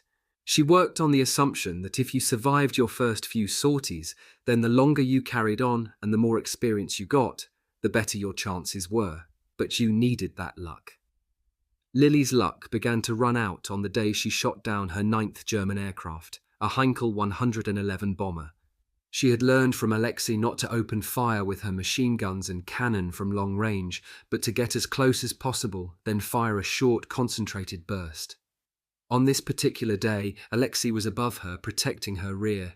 She felt sure she had killed the mid-upper gunner in the bomber on her first pass, and she was now descending from right angles to rake along the bomber's wing and try to get the second engine alight.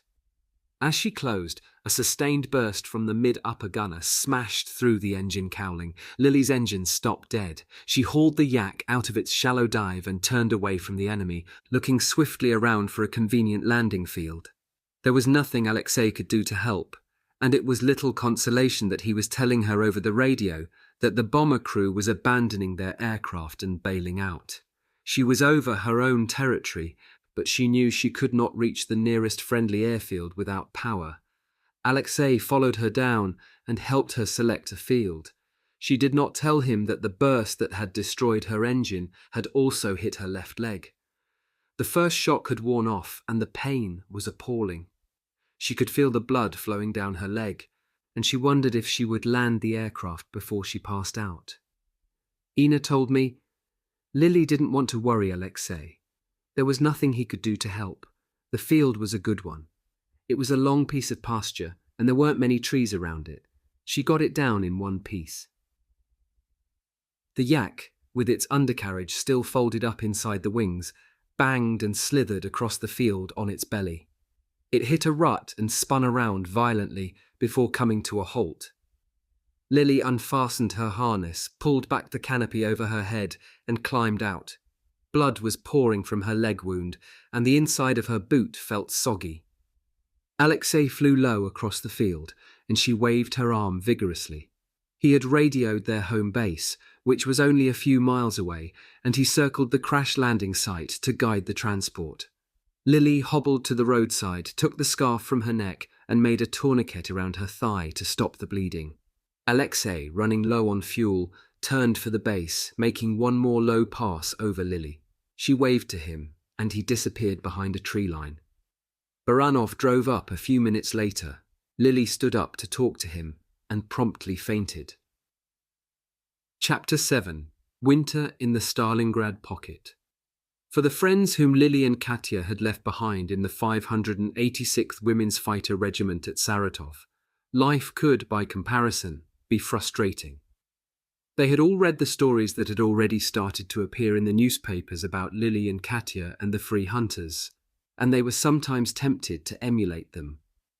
Valentina Petrochenkova, the newcomer to the regiment, found the temptation irresistible. She was flying her second sortie as a pair with another woman, patrolling at 3,000 feet above the bridge at Saratov. Their mission, as usual, was to drive off any enemy bombers who might attack it. It was a brilliantly clear day with visibility seemingly endless, and at low level they saw a German reconnaissance bomber skimming its heavily camouflaged route towards the bridge. They dived on the raider. When he saw their approach, he reversed direction and sped for his lines. At treetop height, the German pilot jinked and weaved as the women repeatedly attacked from opposite directions. Valentina told me, "We got quite carried away by it all. We could see that we were hitting the German on almost every pass we made. We'd fire at him, climb and turn, and then dive back down on him, but he wouldn't go down. By the time we realized where we were a long way beyond the line on the map, which we were supposed never to cross. We should have been satisfied that we had driven him off and resumed our patrol. As it was, we landed out of ammunition and almost out of fuel, and we got into terrible trouble for disobeying instructions. It was a serious matter." Soon after Valentina joined the regiment, Valeria Komyakova, the woman who had taken pride of place in Valentina's collection of clippings, was killed on a night mission. There were tears in all the women's regiments. In addition to being a national heroine, Valeria had been a dear friend. Usually the friends of those killed in action carried certain mental images of the women lost, treasured memories which were more vivid than any photograph. To the friends of Valeria Komyakova of the 586, that image is of the tall woman in the blue flying overalls standing near the bridge at Saratov, the morning after she shot down the first bomber to be claimed by a woman in the history of air combat. For several hundred yards along the bank of the Volga were scattered the remains of the Junkers 88 that she had downed in the darkness just a few hours before. One of the few pieces recognizable was the tall tail section with the black swastika spidering across its surface. It was just after dawn, and the bodies of the crew lay in and around the wreckage. They had tried to parachute at too low an altitude, and their chutes had not had time to open. The silk lay entangled in their broken limbs. Someone told Valeria that they had checked the campaign ribbons on the pilot's chest.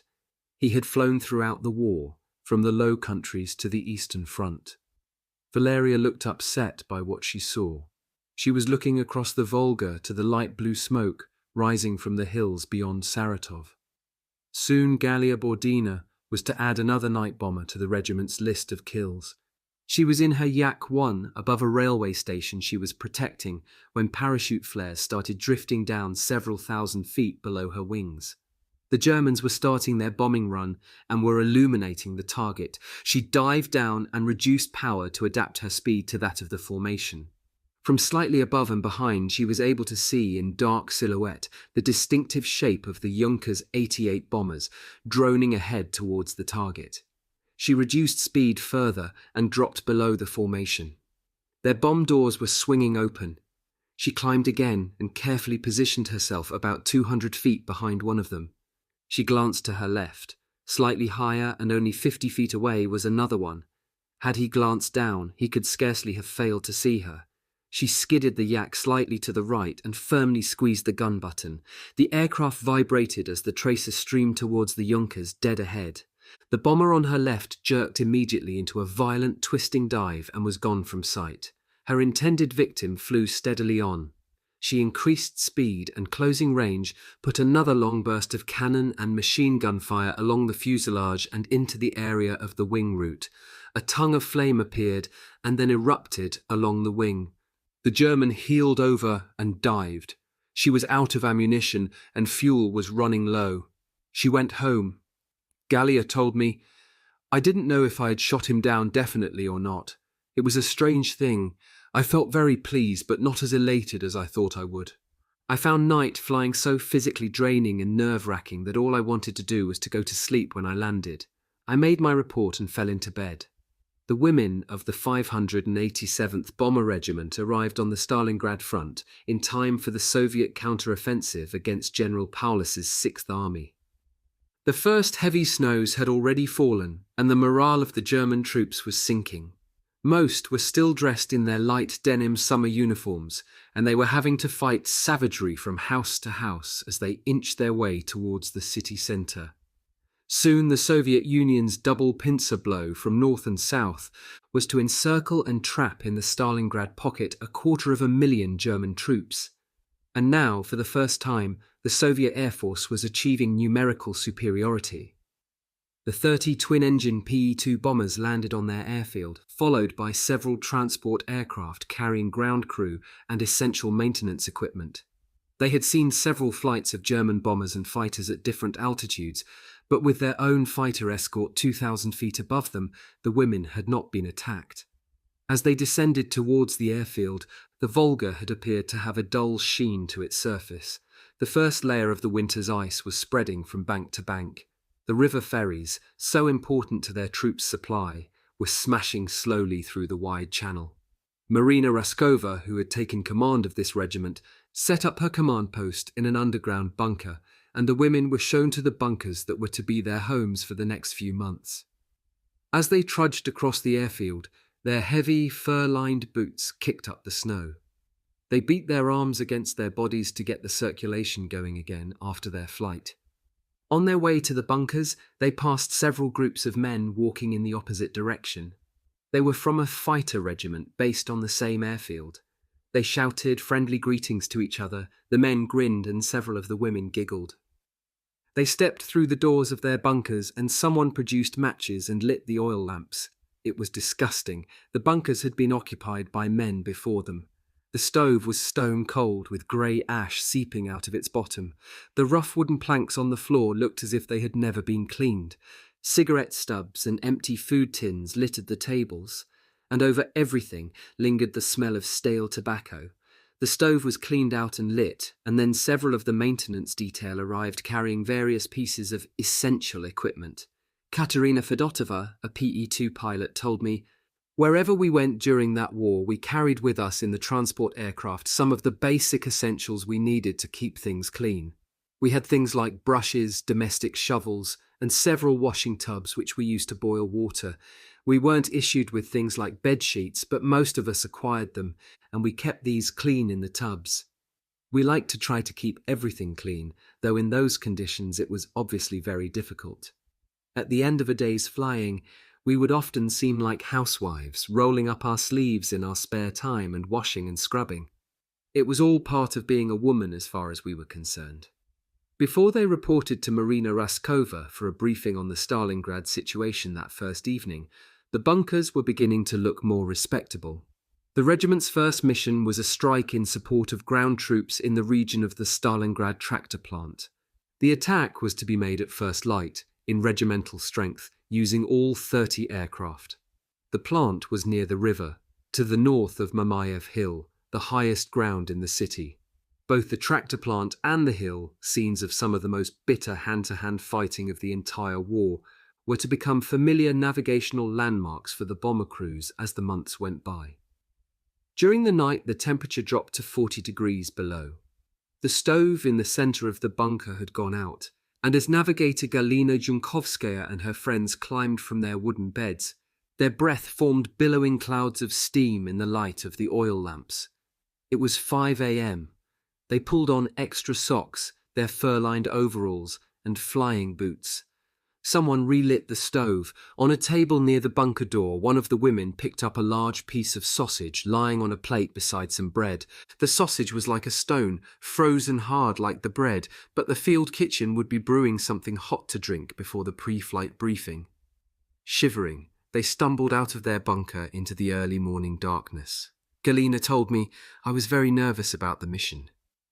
We were to be dive bombing, and though the navigators were not responsible for releasing the bombs over the target in attacks like that, I wasn't sure yet just how good my navigation would be. Her nervousness was understandable. Their mission was to bombard the German troops who were attacking the defenders of the tractor plant. But the two sides were so close together that the front line was very difficult to pinpoint, despite aerial reconnaissance photographs. The positions were marked on their maps, and copies of the photographs were given to the navigators in each of the 3 leading aircraft. The regiment would fly to the target in 3 flights of 10, at short intervals and at slightly different altitudes, to guard against surprise enemy air attack. There would be no fighter escort for this mission. Galina continued, "It's hard to imagine temperatures of around 40 degrees below unless you've actually experienced it. We felt the air burning our throats with every breath we took on the way to the aircraft. We climbed up through the hatch in the belly and took our seats, but the pilot's hands were so cold she couldn't handle the controls for the takeoff procedures. A mechanic handed us up handfuls of snow, and the radio operator and I rubbed the pilot's hands until she could feel them tingling again. The oil and water had been drained from the engines to prevent them from freezing solid during the night, and the ground crew had replaced both water and oil before the air crew climbed into the aircraft. The crews had problems starting both engines on most of the bombers, but as the sky lightened, the aircraft climbed from the runway, their speed building up slowly under the weight of the 2,000-pound load of bombs in the bay under the fuselage. The weather report had stated that visibility over Stalingrad was good. Galina told me, "I was looking for landmarks as we approached the city. I saw the tractor factory, then a bend in the road towards the river. We were to drop our bombs to the right of there, where the Germans were sheltering in the rubble. I watched for the lead aircraft to open its bomb doors. Then we opened ours, and as the leader dived on the target, we heeled over and followed her down. Our bombs fell away, and the aircraft seemed to leap. As the PE-2 pulled up from its dive and went into a climbing turn, the crew saw the bomb strike in a string of orange flashes and clouds of grey spouting smoke." Galina and several other flyers recalled that they had met no opposition at all on that first mission over the city. In an odd sort of way, they felt cheated. However, it had also been a saddening experience. Katerina Fedotova told me, "Those of us who'd flown over Stalingrad before the Germans reached it were appalled by the destruction. It seemed there was hardly a building left standing anywhere. There was just rubble everywhere. The Germans had done most of it, but now we were helping to destroy whatever remained." As a woman, I couldn't help thinking of the families who'd once lived down there leading normal family lives. And as I thought that, I realized that there were probably still many thousands of civilians in there who'd not been able to escape the fighting. Confronted daily with the harshness of war, the women made special efforts to keep up their spirits, though their off-duty pleasures were of necessity simple ones. That night, after their first sortie over the city, they had a sing-along in one of the bunkers. They sang mostly folk songs accompanied by several of the women who brought their musical instruments with them to every front. A woman from the Ukraine sang a mournful song about her homeland, and several women wept openly. On social occasions like this, everyone joined in. Most of the mechanics and other ground crew were other ranks, and at that stage of the war, the flyers were mainly junior lieutenants or lieutenants.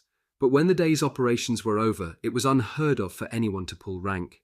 Even Marina Raskova was able to combine her natural authority with a willingness to unwind at the end of a hard day.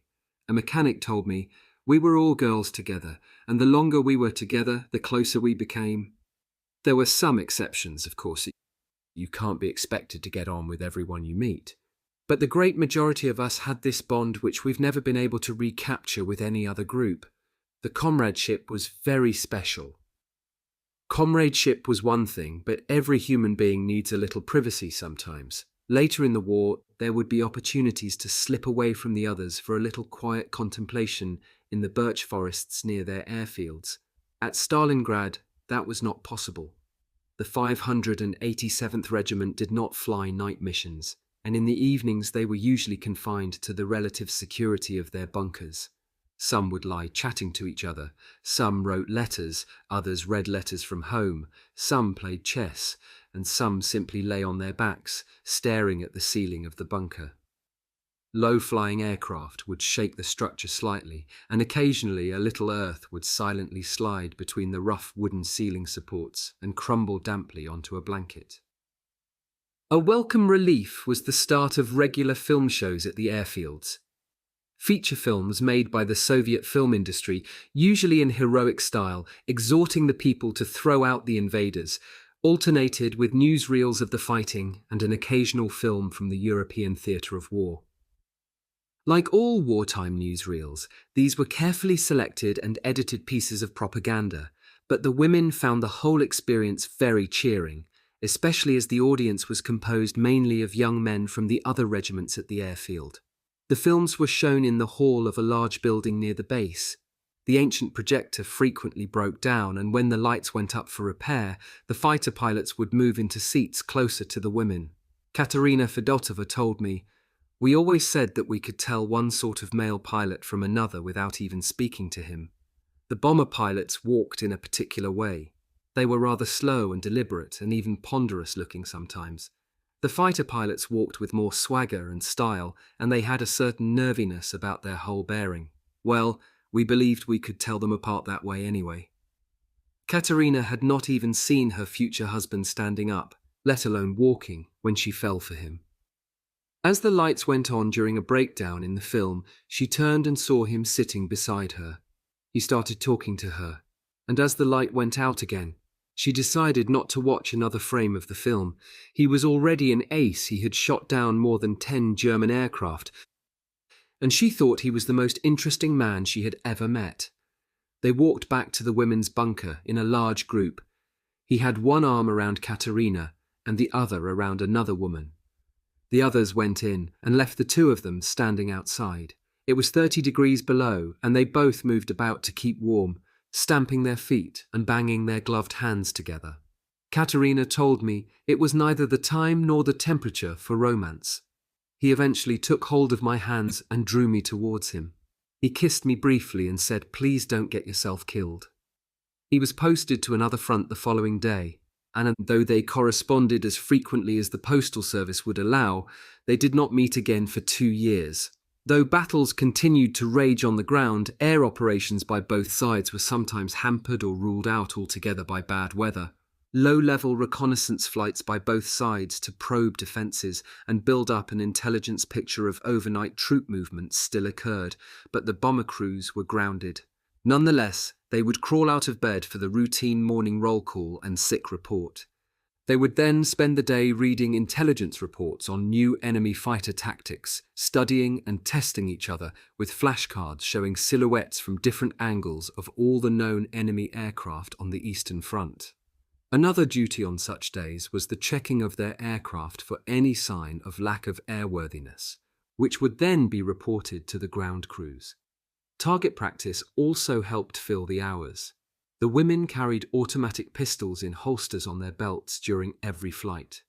These were for personal defense in case of being shot down behind enemy lines. The women had to practice marksmanship frequently and keep their weapons clean. Accustomed to firing hundreds of rounds per minute from the massively powerful machine guns in their bombers, however, they did not take their pistol practice too seriously. Their efforts at target shooting, however, belied the accuracy they were to show in marksmanship during a celebrated air battle a few months later. The women were flying from one of the 50 or so new airfields that had sprung up on the Stalingrad perimeter while the Soviet forces prepared for their counter-offensive. As they returned from their sorties, they could see for themselves just how ingenious were the efforts of their people to mislead German air reconnaissance. On airfields which they knew were unoccupied stood rows of dummy aircraft and thinly fabricated mock buildings.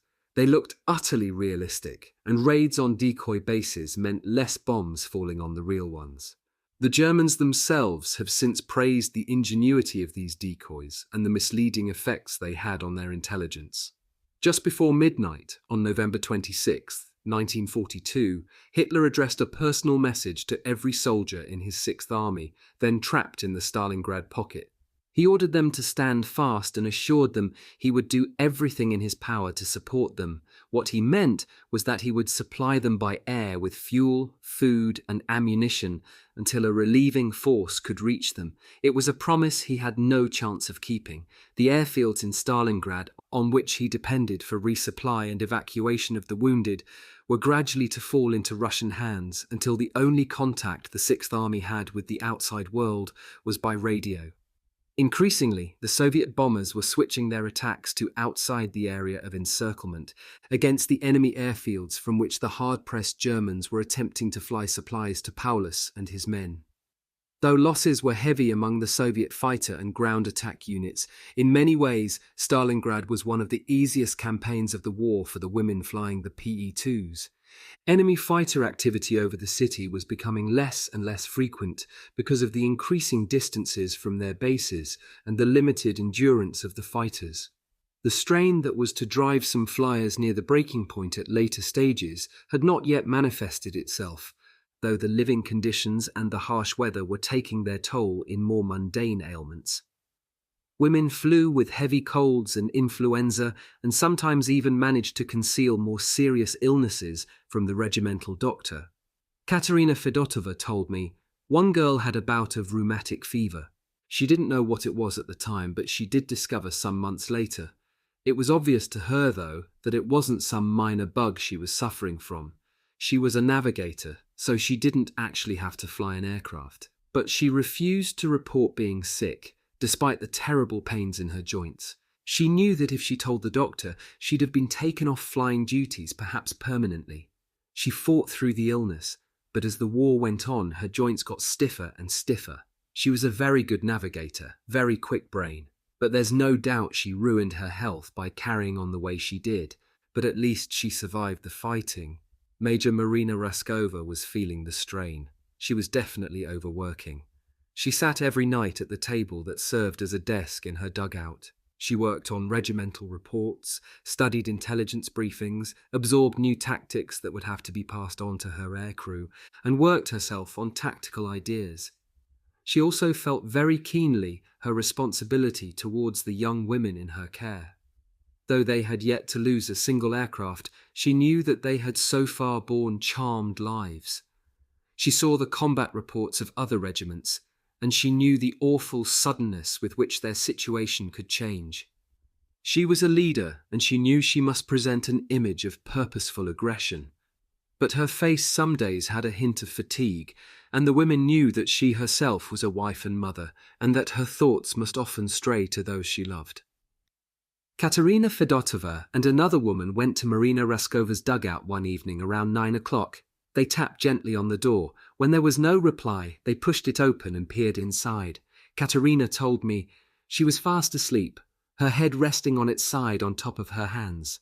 A pencil was still held lightly between her fingers, but she was breathing deeply and evenly, obviously asleep. The dugout was very neat. Some brightly coloured thread lay on top of a piece of cloth. The commander had been attempting some embroidery at some time during the evening before she settled at her desk. Her pistol hung in its holster over the back of her chair, and her flying gear was neatly folded at the end of her bed. A photograph in a brown wooden frame had been knocked over on the desk. The women walked softly across and looked down at the picture. A serious-looking little girl with large dark eyes looked out of the frame. She was holding the hand of a tall man in an Air Force uniform. He was smiling gently at the camera. The women tiptoed out into the night and returned to their bunker. Chapter 8. 587th Bomber Regiment, North Caucasus, 1943. Anyone whose curiosity overwhelmed him could have stolen into the women's bunkers at the PE-2 Bomber Regiment's base during any day when the women were flying missions. It would have taken a few seconds for his eyes to become accustomed to the gloom inside as he clicked the door behind him on its simple latch. He would fumble to the table and light one of the oil lamps improvised from brass shell cases, and as the wick flared, the light would reveal 2 rows of wooden beds running down either side of the bunker. Despite the heat from the stove in the middle of the floor, the smell of damp earth pervaded every bunker. On every bed were neatly folded blankets, and hanging from nails above them, Air Force issue underwear, rough woolen vests, and long ankle-length drawers hung incongruously next to delicate petticoats and panties sent from home. Here and there a treasured dress, a blouse, a skirt or scarf, all draped on improvised clothes hangers and waiting for the opportunity to transform their owners from soldiers into women once that day's fighting was over. At the end of each bed were little wooden boxes that held mirrors, lipstick, powder, small bottles of scent, and the pieces of jewellery which regulations forbade them to wear with their uniforms. On the blankets lay half-written letters, and on the upturned ammunition boxes, which served as bedside tables, bunches of dried flowers. Needles and darning thread protruded from little sewing boxes, and many of the pillows were embroidered with flowers or half-finished names of friends and loved ones. The interloper might be surprised by the sound of scratching and meowing, or the yelping of a small dog, for the women were incurable adoptive parents of any stray that turned its appealing eyes towards them. Antonina Bondarova told me, "We could not resist taking these poor creatures in. Many people were starving, so dogs and cats didn't have much chance. They used to come scratching at our doors. We shared our food with them, and after a few weeks they would become quite sleek and fat. We often wondered what had happened to their owners. The dogs in particular would become attached to one girl. It was very difficult because when we moved airfields we just had to leave them behind." One night there was a yelping and whining at the door to one of the bunkers. They opened it to a flurry of snow and a blast of sub-zero wind, and a wolf cub tumbled inside. He was bedraggled and thin, and made only a half-hearted attempt to bite at the woman who picked him up and carried him across the room to lie beside the foot of the hot stove. Antonina told me it was a wild animal, of course, but as he dried out and his fur fluffed out around his face, he looked so adorable that we just couldn't resist him. We fed him some chocolate and some black bread in warm water, and he curled up beside the stove and went to sleep. We were all quite excited by the prospect of trying to tame a wild animal, though our 2 cats at that time sat on the end of a bed near the stove looking at him very warily. We thought that he was just another orphan. They were wrong. In the middle of the night, the entire airfield was awakened by a hideous wailing and howling outside the door of their bunker. The cub's mother had come to claim him back. He was picked up and the door was opened and shut quickly. There was a short yelp from outside as the mother administered some mild retribution for his truancy, then silence in the snow. It was January 6th in Stalingrad.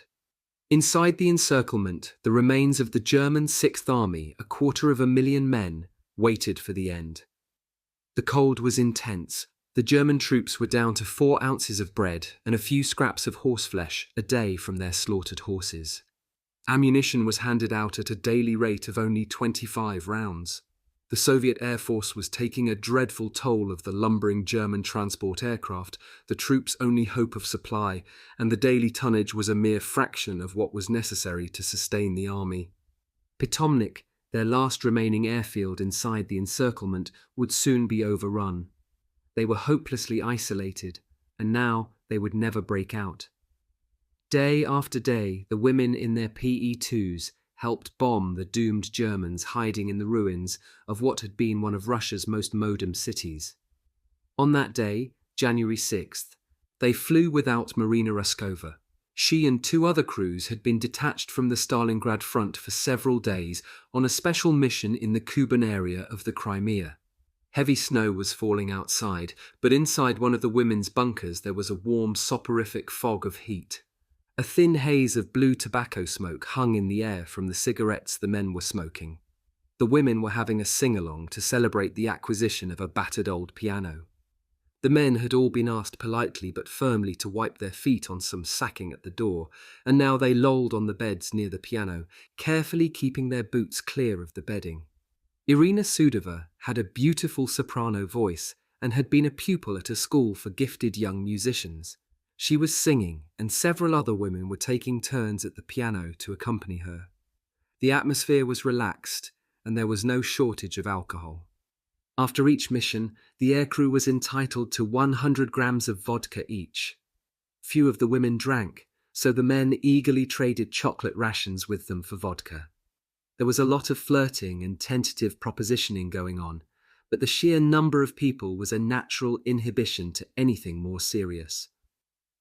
Only one thing clouded the women's enjoyment. Marina Raskova and the other 2 crews had been due to return before nightfall from the Kuban area. It was filthy flying weather on their flight path back, but the women reassured themselves that the experienced Marina would guide all 3 aircraft to a diversionary airfield if things had become too difficult. She would arrive tomorrow morning. The door of the bunker opened suddenly, and the rush of cold air swirled the blue smoke in eddies down the length of the bunker. Irina Sudova stopped in mid-phrase, and the pianist lifted her hands from the yellowed keyboard. All eyes turned to the door. Several women inhaled sharply as if to prepare themselves for a cry of greeting when Marina and the others walked in. But the figure who stepped in, ducking his head as he entered, was the commander of the men's regiment. Everyone stood up as he took off his snow-covered hat and peeled off his gloves. He closed the door and stood as if collecting his thoughts. Galina Yunkovskaya told me, "We all knew before he opened his mouth that he had something unpleasant to say. It was obvious from his expression that he didn't know how to begin." Most of us assumed that it was some catastrophic news of a new German success against us. To us, at that moment, what he did have to say was much worse. Finally, the officer pulled a piece of paper from his pocket. It was a typed message from the airfield's signal bunker. The message was brutally terse. It said simply that Major Raskova had been killed when her aircraft crashed. Galina told me. There was a moment or 2 of complete silence. I looked around me at the other girls. Their faces were completely drained of colour. Then it seemed that everyone was crying together. I flung myself down on my bed and buried my face in my pillow. All around was the sound of the most anguished sobbing. Could this really have happened to Marina? Galina lifted her head after a while and looked around her. The last of the men were slipping out through the door into the night. There was nothing they could say that could have helped. The wind rattled at the door, and the stovepipe in the bunker ceiling hissed as snowflakes descended under the cowl that covered its exit through the sandbagged roof. In Marina Raskova's bunker, the stove had not been lit for several days. Her desk had been cleared of reports before she left. A pen lay on a sheet of blotting paper, and 2 unopened letters awaited her, propped against the photograph on the desktop. One was written in an uneven, childish scrawl. The women learned the full facts of their commander's death the next day. Marina Raskova, it seemed, had been just as human, just as fallible as anyone else. She had, quite simply, made a mistake. Leading the other 2 aircraft in her flight, she had become disorientated in the swirling snow and was lower than she should have been. Her aircraft had flown straight into the summit of a hill. She was thrown clear but was killed outright. The others, slightly higher, had crashed too, but they had ploughed through the deep snow and had escaped serious injury. They would be rejoining the regiment. The blow to the regiment's morale was inestimable. Marina had been their heroine from school days and training days in the flying clubs. She had been the unifying force, the rallying point to which they flocked to fight for their country. She had never indulged herself in the cult of personality. Indeed, the adulation had often seemed to embarrass her. Nor had she ever hinted that she thought herself immune from sudden death through human folly or enemy action, the prospect that seemed to hover at the shoulder of every woman every time the wheels left the ground. Her high standards of professionalism had instilled in all her crews the belief that if they aspired to these levels, they would not kill themselves through stupid error, and now she was dead killed through an apparent navigational error. Most of the women remembered how hard she had been driving herself and how very tired she looked before she had flown off to the Kuban. They wondered how tired she had been on the trip home. It was clear to the commander of the division to which the women's regiment belonged that something would have to be done, and quickly, if they were to remain an effective fighting force. The answer arrived the next day in the tall, serious form of Major Valentin Vasilievich Markov. Markov had been chosen for a variety of reasons. Most important, it was felt that to appoint a new commander from among the women themselves would not be a good idea in these circumstances. They had all been badly shaken by Marina Raskova's death, and it was thought unlikely that from such a close-knit group a new commander could be found who herself was unaffected by the blow. There was another reason for the choice. Valentin Markov was 32 years old, a veteran pilot, and very much a man of the world.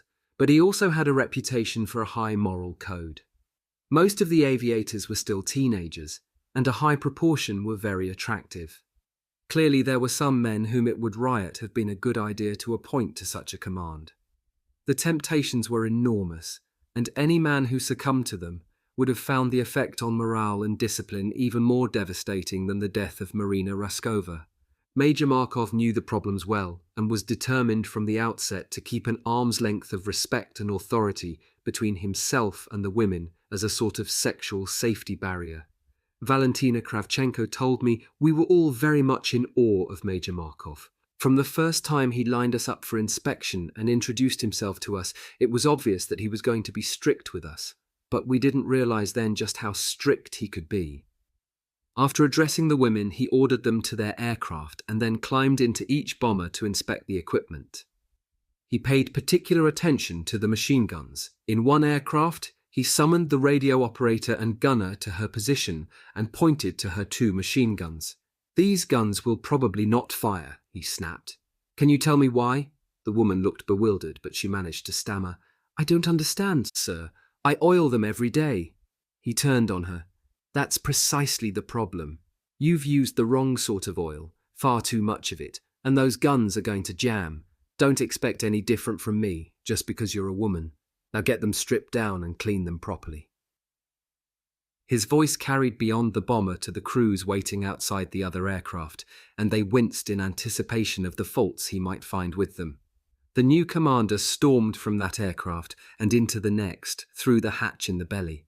He stopped in the cockpit and stared at the instrument panel. Pasted on the panel between the dials was a newspaper photograph of the late Marina. There was another on the bulkhead beside the navigator's chair. He opened his mouth to say something, then thought better of it and stepped briskly away. On the ground, standing to attention in front of their PE-2, was another crew. They looked impressive in their flying overalls and they saluted as their commander approached. He ran his eye over their uniforms and pulled up short. Katerina Fedotova told me, "Most of us had embroidered little motifs on the sleeves and collars of our overalls. They were very pretty, but they were discreet." Marina had known about them, and although they were against regulations, she had turned a blind eye to them. After all, it was hardly the sort of thing the men were going to copy, was it? But Major Markov had different ideas. He pointed out that we were soldiers, not seamstresses, and told us to get rid of the embroidery. In their bunkers that night, the women sat with their flying overalls draped across their knees, unpicking the multicoloured threads they had so painstakingly embroidered over the months. Scissors snipped and marigolds, roses and forget-me-nots twisted and fluttered to the ground. They hated him at that moment, but as one of them told me, "We realised when we sat and thought about it that he had a very difficult job to do. WE would have thought even less of him if he had taken a very low-key approach to us and allowed us to sink into depression over Marina." As the months went by and we got to know the sort of man he was, we all realised that his brisk treatment was doing us an enormous favour. One area in which the new commander had been unable to find any fault during his initial inspection had been the cleanliness of the bombers' cockpits. After every mission, the air crews tackled the floors with dustpans and brushes, ferreting into all the comers behind the rudder pedals and underneath the seats. There was a very practical reason for this. When the nose was pushed down during dive bombing, or when the aircraft had to be violently thrown about for defensive measures, all the mud, dirt, and other debris would shoot into the air and could blind the pilot at a vital moment. It might happen to the men, but it never happened to the women. As commander of the regiment, Valentin Markov led many of the missions himself, and in his position he could choose the navigator he wanted. Increasingly, the women noticed that he would select Galina Junkovskaya. She was certainly one of the best navigators in the regiment. No one disputed that, but she was also one of the most beautiful. On the face of it, the man leading the mission was simply demanding the best possible navigation to lead the entire regiment to the target. Galina's friends were unconvinced that there was no more to it, however. Antonina Bondarova told me we teased Galina unmercifully about it, but she would have none of it. She would always tell us that he treated her exactly as he treated everyone else, with respect, but detachment. But we girls were taking a very keen interest in the whole business, and we were all agreed that when Major Markov spoke to young Galina, his voice changed altogether. It lost its edge, and he spoke very softly. He couldn't help himself, even when there were other people around. He might simply have been briefing her on a mission, but he never spoke to anyone else quite like that. No, we were all sure he was falling for her. The only person who wouldn't accept the obvious was Galina. Many of the women had by now formed serious attachments to flyers whom they had met on shared airfields, but who were now on different fronts.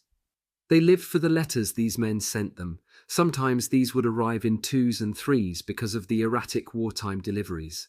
It mattered little if in their eagerness they read them out of sequence. The message was always the same. There were no envelopes. The rough writing sheets were simply folded over and tucked in. Usually the military censors had refolded them neatly after scanning the youthful protestations of love for indiscretions of a different kind. It was hardly surprising, with their own boyfriends so far away, that the other women took such an interest in the growing love affair between their commander and Galina. Galina told me, I honestly had no idea at that stage how Valentine felt about me. I must have been naive. I admired him as a professional and I thought he was a good man. But that was as far as it went. I felt no romantic stirring. I thought the girls were just teasing me the way young girls do. She could not have begun to guess how Markov felt that day when they were attacked by a German fighter. He threw the PE-2 around the sky, while the fine-boned Galina swiveled her machine gun, her eyes screwed up in concentration, her lips pulled back from her teeth. He did not dare look around to see if she was hurt by the bullets he could feel slashing through the fuselage. He was flying for his life, for her life. Not until they had landed safely did he know for sure that she was completely unharmed. The women invited the major to the birthday party they were giving for Valia Matuchina. Valia was charming, and she looked just like everyone's image of a young farm girl. For several weeks the women had all been saving their meagre butter rations, and now one of the cooks had used it to bake a large birthday cake. There wasn't any fruit to put in it, but there was plenty of chocolate to mix in, and someone had carved a very creditable model of a PE-2 bomber from a lump of dark chocolate to place on top. Men from another regiment had been invited too, and a woman played dance music on the piano with an accordion accompaniment. They danced as best they could in the cramped space of the bunker. Major Markov was clearly enjoying himself. He was chatting to a group of his women flyers, and sitting next to him was Galina Junkovskaya. The highlight of the party was the presentation of a surprise gift to Valia. With a great flourish, someone produced from under a brown paper wrapper an empty penicillin bottle filled with milk with a teat on the end. Valia entered into the spirit. She lay curled up on the bed in a fetal position, gurgling and cooing, and sucked noisily from the bottle. On airfields all over Europe, young pilots in different uniforms were indulging in similar sorts of mindless, high-spirited horseplay to release the tensions of the terrifying jobs they performed. But not one of them was a woman. Major Markov and the 587th Bomber Regiment had now transferred to the North Caucasus front, and his obvious love for Galina Junkovskaya was about to renew for him the torment that had started when he had fought by her side in that furious aerial battle over Stalingrad. This time she would fight without him, and he would find it impossible to preserve his calm. Galina told me it was a routine mission, bombing enemy troop concentrations, and our 9 bombers had a cover of 8 fighters, so we felt fairly secure. Ksenia Timofeeva, a squadron commander, was leading the formation. The plan was that she would pinpoint the target with her bombs, and the others would aim for her explosions. As they approached the target area, though, the problems started. There was broken cloud cover extending in layers for several thousand feet, and the fighter escort above them disappeared. The next message from them was a terse one. They were engaging a heavy swarm of enemy fighters. The women were on their own. They had had to descend from 5,000 feet to around 3,000 feet to see the target. Galina told me, we closed up our formation to concentrate the fire of our guns and flew onto the target, craning our necks. We knew that the fighters our boys had tackled had been making for our formation, and we knew it was only a matter of time before some of them broke away and came for us. 2 Focke-Wulf 190s broke through the clouds first. They dived straight through the formation, guns and cannon blazing. As they zoomed up from their dive in front of the leading bombers, 4 Messerschmitts followed them through. 4 bombers were hit on those first passes. Galina's plane caught fire around the port engine. Masha, the pilot, shut off the fuel supply to that engine and stopped it, but the fire continued. Then the Germans came again. Cordite fumes stung their eyes and shell cases cartwheeled past their faces from the breach as Galina and the radio operator fired their machine guns at the enemy aircraft. Spent cases rolled around their feet, still fully laden with bombs, and with one engine gone, the PE-2 could not maintain its altitude. Smoke streaming from its left wing, it dropped out of formation. Antonina Bondarova told me, we could see their bomber dropping steadily away below us, but still heading towards the target. There was nothing more we could do. We kept our defensive formation and pressed on. Our gunners hit 4 of the German fighters. I don't think we shot them down, but we put them out of the fight. But the other 2 then concentrated on the crippled PE-2. Galina's aircraft was not only descending now, it was also falling behind the others. They were able to find their own way to the target, though, and the PE-2 leapt as the bombs were released. As the aircraft turned awkwardly on a course for home, the 2 Focke-Wulfs bore in on them again. Galina, who had already reloaded her gun once, pressed the trigger. Nothing. She was out of ammunition. The bullets from the leading fighter raked diagonally across the cockpit, whining off the armoured seat where she had sat a few minutes before. At the same time, the aeroplane tipped alarmingly into a dive. Galina swung around. Her pilot had been hit. She was slumped over the control column, her face to one side. The wind howled through the enormous hole in the windscreen and revealed to Galina the full horror of the last attack. Her friend's leather helmet had been torn off in the slipstream, and the wind lifted her blood-soaked hair off her unconscious face. Jagged slivers of plastic were embedded all over her skin and forehead. As her head lolled, a little pool of blood was forming at the corner of her eye.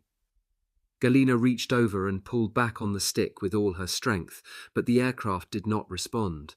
They were picking up speed in a dive towards the ground, and the aircraft was tending to spin towards the pull of the good engine. Galina pulled the throttle levers back and reduced power. The bomber leveled out, and at 500 feet, Galina pushed the throttle lever on the one remaining engine hard forward again to try to maintain height. The fighters seemed to have gone. She held the stick with one hand, and though she could not do anything to reach the rudder pedals to keep the aircraft straight, she did keep the stick over to try to prevent the aircraft from turning in the direction of the one engine. Under the seat was a first aid bag. She fumbled with one hand until she found the familiar shape of a bottle. She unscrewed the cap and held the smelling salts under Masha's nose. The effect was instantaneous. Masha opened her eyes and sat up. "What's happened, Galia?" she asked, brushing her gloved hand at her face and crying out as the glove gouged deeper the tiny transparent arrowheads. Galina handed her an absorbent dressing pad to wipe the blood from her eyes and gave her a heading to steer them back over their lines and towards their home base. 2,000 feet above, the Focke-Wulfs wheeled like birds of prey. They had sat watching what they thought was the death plunge of the Soviet bomber. Now they dived again. Galina told me, "I looked up and saw them coming. I didn't have time to reload. They were making a frontal attack this time, and the radio operator couldn't help with her guns. I opened the cockpit hatch above my head and grabbed the pistol that fired the signal rockets." The Germans in line astern were holding their fire until close range to make sure of a kill. Galina squeezed the trigger of the pistol and the rocket burst between the two fighters in a ball of red flame. Galina ejected the cartridge and fumbled for another, but it was unnecessary. The Germans broke away right and left and turned away for the last time. Her desperate gamble had paid off. She told me, "I believe they must have been running low on fuel by that time anyway, but there's no doubt that they would have pressed home their attack if I hadn't fired the rocket at them." Galina grabbed a map and located a village ahead on a bend on a river. 500 feet below stretched mile after mile of birch trees and evergreens. They were near their own territory. The only problem now was to find some gap in the forest to land the aircraft. The starboard engine was overheating because of the massive demands being made on it, and they were still descending. There was no chance of their making it back to their home field. Major Valentin Markov had been leading another of the 3 squadrons on a different mission. Now he stood on the airfield, counting the other squadron's aircraft as they circled the airfield and landed one after another. He knew from radio messages that several of the aircraft had been hit. He counted 8 down and ran to them as they taxied to a halt and the crews clambered out. Valentina Kravchenko told me he did not need to watch the crews climb from the aircraft. He knew by the numbers on their fuselages that Galya's was not among them. We had to tell him that the last time we had seen their aircraft, it had been under heavy attack. You could not lie to the commander. He might have thought that he was showing no signs of emotion, but we could see in his face the anguish that was going through his mind. He went off to check for reports from our troops of any aircraft that had come down on our side of the lines. Galina spotted the yellowish swath of a road cutting through the forest at right angles to a stream. She looked for a check on wind direction. Just upstream from the bridge at the end of the road was a hamlet. The smoke from the cluster of houses seemed to blow straight across the stream. The pilot was weak and in great pain, and the bomber was still losing height. They were now down to around 400 feet. They could not afford to attempt a circuit of the runway to take a closer look. They would have to use a straight-in approach to the road. The radio operator had left her position farther down the fuselage, and she now cranked the handle that lowered the undercarriage until it clunked into its locked-on position. The aircraft settled into a steady descent towards the road, and, when the pilot instructed her, Galina pulled a lever that lowered the flaps on the wings, increasing the angle of descent without increasing the airspeed. It was a perfect approach. They crossed the end of their runway, just where the forest road bent towards the bridge. The road also served as a firebreak, so it seemed as they floated downward that there was more than enough space to accommodate their wingspan. Masha was finding it difficult to stop the aircraft from turning towards the working engine. 50 feet, 40 feet. At that moment, Masha passed out again and slumped forward. The nose pitched straight down at the road. Galina grabbed the stick and yanked it back. The bomber wallowed, sinking fast, and Galina pulled the throttle closed, cutting the power. A couple of seconds elapsed, then the aircraft smashed down on its undercarriage in an uncontrolled landing. It leapt into the air again, hurling all 3 women into a heap on the cockpit floor. The tops of the birches gave way to blue sky as the nose lifted, and then every inch of the fuselage seemed to screech in protest as it thumped down again and careered along the road for 150 yards until it slewed into some saplings and came to a halt.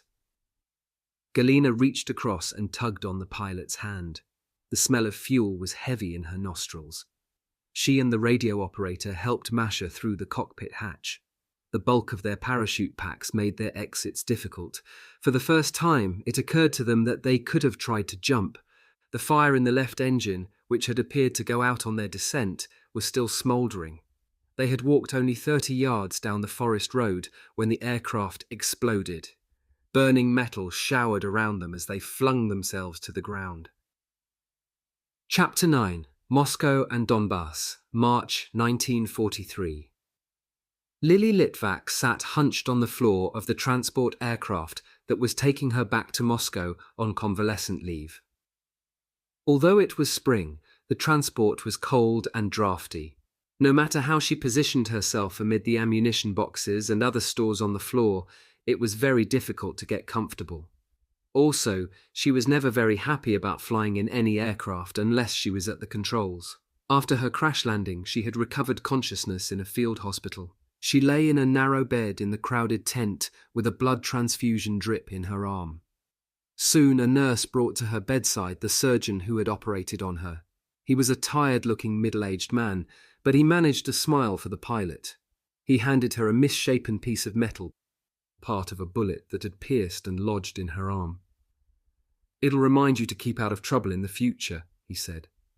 She had placed it under her pillow and, still running a temperature and in pain from her leg, she fell asleep. The next face she saw, waiting patiently at the bedside for her to awake, was her beloved Losha Salomatin. Ina Pasportnikova told me, when Alexei landed after circling the field where Lily had crash-landed, he told us all that she was down safely with nothing wrong with her. He flew another sortie that afternoon with a different wingman. When he landed again, Baranov had returned, but without Lily, of course. When Alexei discovered that she had been hurt, those who were there with him thought he was going to collapse himself. Baranov gave him permission to go to the field hospital a few miles away, and he rushed off with a driver in a truck. He sat beside her bed for a couple of hours until she came around. Lily's leg wound would leave her with a slight limp, but as she and her boyfriend held hands and talked softly to each other, they were continuously reminded of just how lucky she had been to escape with the injury she had. Pain-killing drugs were not in plentiful supply, and the moaning of young men, terribly injured and trying not to scream aloud, was a distressing background. Alexei had brought with him 2 gifts. There was his own, almost new copy of love poems by Simonov, which he had inscribed on the title page, "To my love, Lily." He also gave her a little slim dagger in a leather sheath with a black wooden handle that he had carved himself. Ina told me Lily could never resist playing superstitious games. She told me later that as Alexei turned and walked from the tent, she promised herself that if he turned back and said something, then she was sure they would be married one day. He turned at the door of the tent and mouthed something silently, which she could not lip-read, then grinned and ducked under the flap and was gone. Lily didn't quite know what to make of that. The airport where Lily's transport landed was considerably closer to the center of the city of Moscow than the present Sheremetyevo airport. Moscow was no longer under continuous direct threat of air attack, but there were rows of fighter aircraft lined up around the airfield, awaiting dispersal to various fronts. She hitched a lift on an army truck part of the way and took a tram the rest of the way to Novoslobodskaya Street. The trams were packed so solidly that it was folly to push inside if one wished to force one's way out again anywhere near an intended stop. Instead, people clung to the roofs and to every hand and foothold along the side of the vehicle. For Lily, hobbling on a stick and with a heavy bag over her shoulder, it must have been a tiring and painful journey. The sidewalks were packed solidly all day long with teeming masses of Muscovites pushing in undisciplined, contra-flowing streams of humanity and spilling over onto the streets. The tarred surfaces of the main street looked as if they had been shelled, although the damage was actually due to lack of maintenance and repair. There were deep potholes everywhere, and occasionally a bus would lurch into one, dislodging unsuspecting passengers from roof or side with a roar or a scream. Most of the buildings in the city were coated with stucco, and by that time their yellowish surfaces were peeling badly. On the whole, it could not have been a cheerful return to the native city which Lily loved, and where she had spent such a happy childhood. The Litvak family home was a typical 2-room Moscow flat that shared a kitchen with several other families. Lily had not been able to tell her family exactly when she would arrive home, so she had to hobble up to the first-floor flat on her own. The smells of cooking that permeated such apartment blocks were not unpleasant to Lily, and her spirits must have lifted with the warmth and the familiarity that assailed her as she approached her own front door. Her father, a railwayman, was driving trains near one of the fronts, but her mother Anna and brother Yuri embraced her tearfully when she entered. Yuri was only 14 years old, too young for the army. They had always been a close family, and the adolescent boy worshipped his sister. He had collected every newspaper article about her and her friends in the women's regiments, and he kept them glued in an exercise book. She had sent her mother a photograph of herself standing in front of her yak. It was framed and in a prominent position on the wall where the light from the window would illuminate it. Lily was very affectionate to her mother and her young brother. He would sit on the floor at her knee, having brought a footstool to rest her injured leg. Then she would put her arm around him and indulge him as she was pumped for information about her flying and her friends. He teased her about Losha, but both he and his mother must have been worried by the change in Lily's appearance. Her mother, Anna Vasilneva Litvak, who died a few years ago, would later tell Lily's regimental friends who came to visit that she was shocked by the changes in her daughter. Natalia Meklin told me, Lily's mother said that her daughter no longer seemed able to relax. She was obviously still in pain from her leg wound, and Anna Vasilneva would catch her wincing in pain as she moved about the apartment. Perhaps her mother was upset that Lily was so anxious to get back to the front line, where she had so recently avoided death. She would come into the room and find Lily gazing out of the window, looking very sad and serious, her thoughts far away from Moscow. She was a very different person from the carefree girl who had gone to war. But her mother told me that she would always remember Lily not as the dashing fighter pilot, but as the little blonde girl racing around the apartment and chuckling as she jumped from the top of the piano onto the couch. After a week, Lily was anxious to get out of the apartment and test her leg in the streets. She found that signs of shortages were obvious. No goods appeared in the windows of any of the gastronomes. On display instead were cardboard representations of what food a shop might have on sale. There were different gastronomes for different goods, and as foreign diplomats there at the time would vouch, there were also different qualities and selections of goods depending upon one's status. But everywhere there were the enormous queues of people, stoically waiting their turn. Most of the faces in the streets were those of old men and women. The younger, more able-bodied were either working for the war effort in the Moscow factories or at the front. Lily must have found it exhausting negotiating these pavements, and her encounter with a rather pompous officer in Gorky Street probably didn't help. Lily, typically, had stuck some small, fresh spring flowers in her cap before leaving her mother's apartment. Now they had attracted the attention of an army major. He stopped her and guided her into a doorway out of the press of people on the pavement. Soviet pilots didn't wear identifying wings on their tunics, and he had presumed Lily was with some branch of the army. Ina Pasportnikova told me this officer was obviously offended by Lily's very unofficial hat decoration. He demanded to see her documents, and then he realized she was hobbling on a stick, and he asked her how she had been wounded. Lily said that she never saw such a change in a man's attitude. He insisted on seeing her to the metro and finding her a place near the door of a carriage. She snapped the major a brisk salute, and her hand brushed the flowers still wedged in her cap band. She wrote 2 letters to Losha, and in the second one, she told him she loved him. It was the first time she had actually written those words to him. This was the sort of commitment that many of the women stopped short of. For Lily and Alexei, though, there seemed little point in pretending that they were not irrevocably tied to each other, and this, her first separation from him, had clearly been the final catalyst for Lily. Ina told me, during this separation, I could see that Alexei Salamartin was withdrawn. He was in combat most days, which kept his mind fully occupied, but he was obviously missing Lily.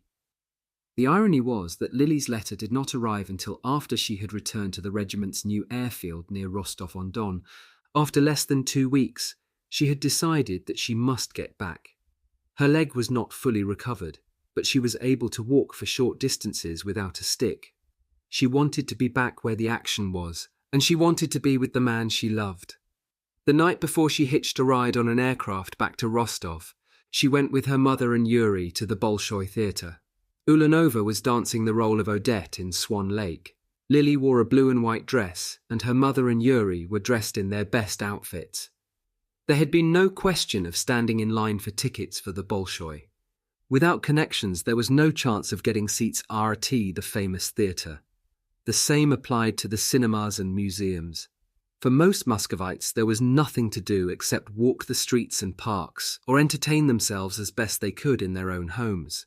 But Lily, a wounded combat heroine, had had little difficulty getting tickets. The performance was memorable. At the intermission, much of the audience poured out into the foyer of the theatre and walked around and around in a circle until the bell signalled the start of the next act. There were few uniforms in evidence. It was an occasion for everyone to dress up in the best clothes the wartime austerity would allow them. For all her eagerness to get back to Alexei, the parting from her family was tragically poignant. Her mother knew it was pointless trying to dissuade Lily from returning before her convalescence was complete. The young woman who now stood in the street in front of the apartment block had developed a strength of purpose more powerful even than the determination and drive she had demonstrated during her childhood. Anna Vasilneva Litvak said nothing. She took her daughter's face in her hands and kissed her, and the tears of both became one where their cheeks clung together. Yuri had written her a letter. He pressed it into her hand and made her promise not to open it until she got onto the aeroplane back to Rostov. She hugged him hard and quickly. He was already taller than she, and his voice was husky with approaching manhood. Limping slightly, she walked away quickly and was soon lost in the crowd. Lily knew there was something seriously wrong as soon as she arrived back at the airfield. Losha approached her looking very strained and upset. Lily told Ina later that her heart was in her mouth. She thought that somehow he had changed his mind about her, that he didn't love her anymore. He took her by the arm and led her away from the other pilots. The news he had for her was indeed crushing. Baranov was dead. He had been attacked by two Focke-Wulf 190s that morning, and his outnumbered wingman had been unable to do anything. Baranov's aircraft had exploded into countless pieces when it hit the ground. Salomatin was distraught. Obviously, he had been crying. Ina told me, despite all the early antagonism of Baranov towards Lily and Katya, they had both become very fond of him and he of them. There was mutual respect and affection. And of course, he was probably Alexei Salomatin's best friend. There was nothing that Lily or anyone else could do to console him. He kept saying that if only he had been up there with him, he might have been able to do something to help. Lily was immediately promoted to flight commander, and an officer called Martinuk took over command of the regiment. That night, the air of gloom was almost palpable. Alexei Salomatin was not the sort of man who wished to talk about his deepest personal griefs. He explained to Lily that he wanted to be alone, and for a couple of hours that evening, after sunset, he walked around the airfield, head bowed, obviously deep in thought. In the women's bunker, Lily was unpacking her belongings. As she refolded the blue and white dress she had worn to the Bolshoi, and which she had decided to bring back to the front with her, out dropped the brown envelope bearing her brother Yuri's handwriting. She had forgotten to read it on the aircraft bringing her back to Rostov. Her mind had been too full of her return to the regiment. Now she stuck her little finger into a corner and slit it open. She sat down in a chair in a coma and began to read. Whatever her brother had written in the letter made her weep quietly, but she never mentioned its contents to anyone. The next day, Alexei and the others behaved as if nothing had happened. It did not mean that they had forgotten their commander. It was a sort of defense mechanism among themselves not to brood over such things. The war must go on. The blackboard in the command bunker was covered with chalked words on tactics, radio codes, and, on one side, the names of the regiment's pilots. Baranov's name, as the commander, headed the list. Someone had taken a duster and rubbed it out but had not been completely successful. The name was still barely decipherable. Lily's name had been chalked up on the list in preparation for her arrival at the new airfield, and she was anxious to get back in the air after her enforced layoff.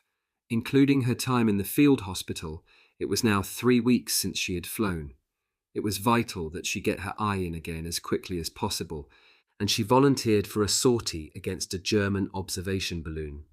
It was a heavily defended balloon just on the German side of the line, and its observations had been bringing down extremely accurate fire on the Soviet forces in that sector whenever they tried to move troops or equipment on a large scale. The problem for Lily was that the position was very heavily defended. One of the regiment's aircraft had already been lost in an attempt to shoot down the balloon. She studied the map of the sector, which showed, to the best of Soviet intelligence's knowledge, the disposition of German ground forces and, in particular, their anti-aircraft batteries. She decided to cross the German lines several miles north of the balloon, then sweep around to the west at high speed and low level and attack it from behind its own lines. It was a daring plan, but fraught with danger. Behind the German lines, she would be at a disadvantage if any German fighters attacked her from above with the advantage of speed and height. At low level, she would also be vulnerable to small arms fire from German troops as well as flak batteries. She completed her preparations, marking turning points for her course on her maps. She would change to a different scale map once she got within 5 miles of the balloon. But at low level, it was going to be a demanding navigational exercise. She noted landmarks that would be useful, then she limped out to the yak.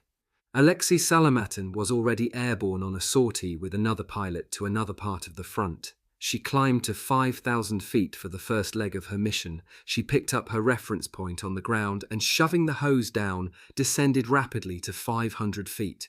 As the Yak-9 crossed the German line, she was down to 200 feet and descending. She saw the flashes of some small arms fire, and then she was through it unscathed.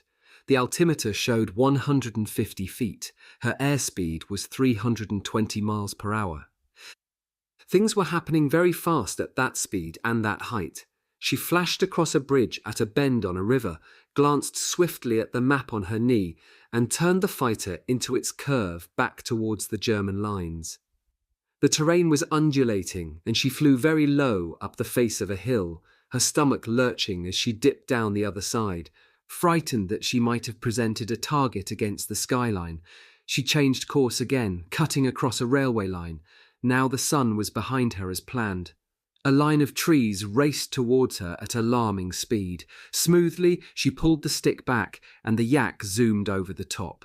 Still on full power, she pushed the stick forward again, regaining the altitude of just over 100 feet. The balloon should be less than a minute's flying time away if she was on the correct course. She started her stopwatch. 30 seconds flying time to target. Where was it? Then the ground fire started, but with the late afternoon sun directly behind her, she raced on. She felt some hits on the fuselage behind the cockpit, then the balloon appeared, dead ahead. They were winching it down as she approached. She was lower than the balloon, and she opened fire with cannon and machine gun at a range of 500 yards, pulling the nose of the yak up gently to direct the stream of fire as the doomed balloon descended into it. She zoomed upwards, still firing, through the orange flash of the disintegrating balloon, then dived once more to treetop height to escape the ground fire. She had not lost her touch. She felt exalted. She flew inverted across her own field at a height of 50 feet. Then soared into a victory roll. Ina told me Lily was back. When she screamed across the airfield upside down, everyone knew she was back in business. Several new pilots had joined the regiment as replacements for those dead, missing, and wounded.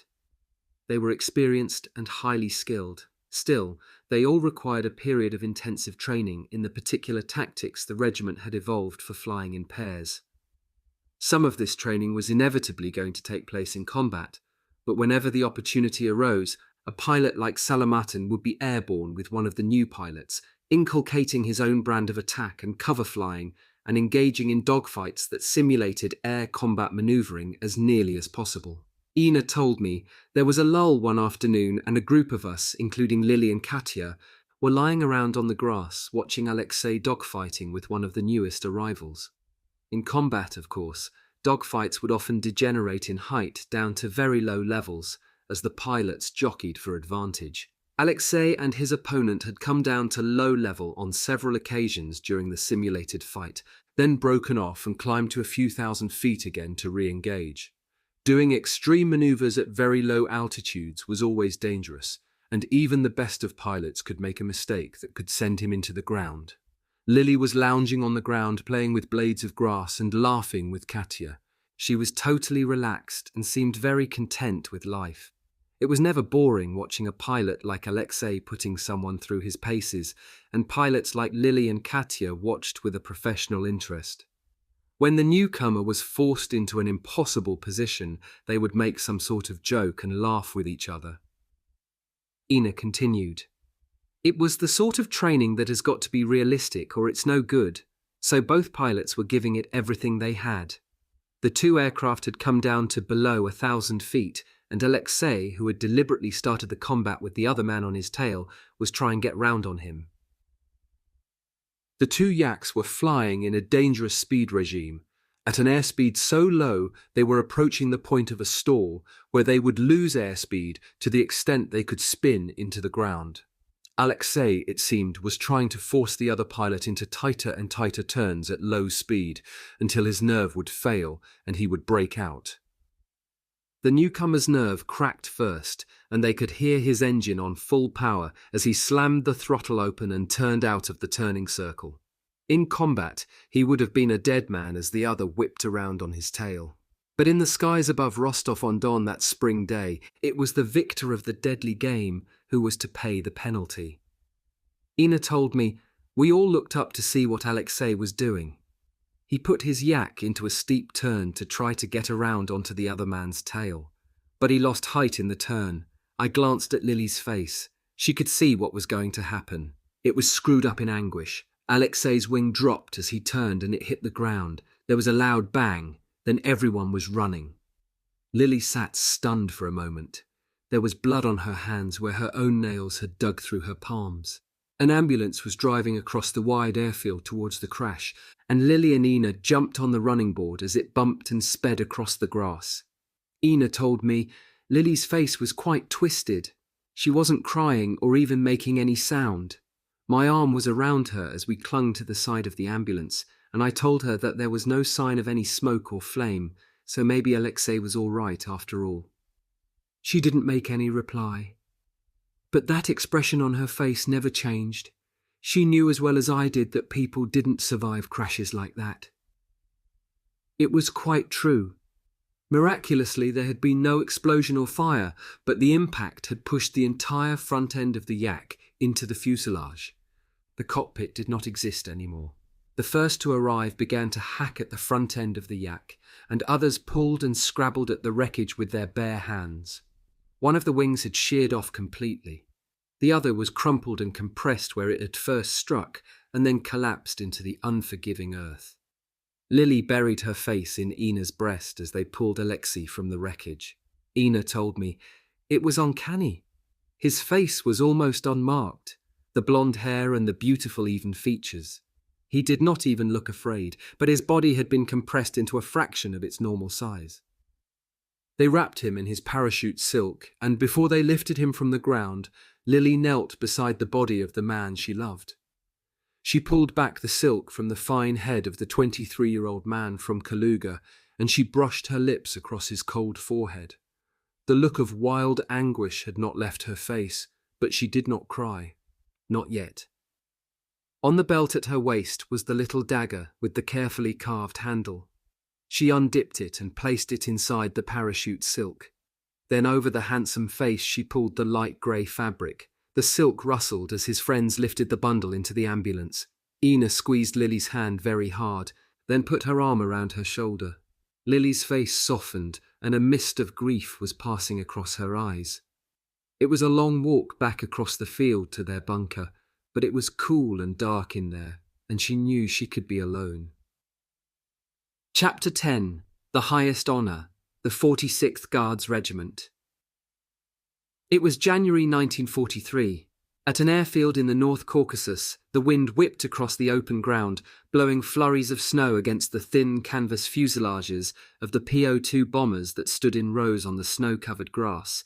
Protective covers had been snapped tight across the open cockpits, and over these a thin film of ice had formed so that the covers cracked when they were unbuttoned and removed.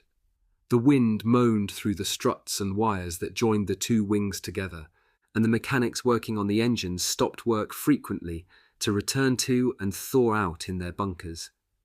There had been no flying the previous night, the conditions had been so bad, and it looked no more promising today. The 588th Night Bomber Regiment had been flying in combat now for 8 months. The strain had been enormous. On their foreheads and around the corners of their eyes, the nights of peering in the darkness and frowning and tensing with fear and concentration had begun to scratch almost imperceptibly the fine lines which for many were the first physical scars of war. It was not only the combat that placed them under strain. The early sneers of male chauvinism had hurt them more deeply than they would ever have shown publicly. None of them would ever admit she had behaved recklessly in an attempt to prove her courage and competence beyond doubt. But certainly they had thrown themselves into battle with great ferocity and determination. Their record of sorties flown spoke for itself.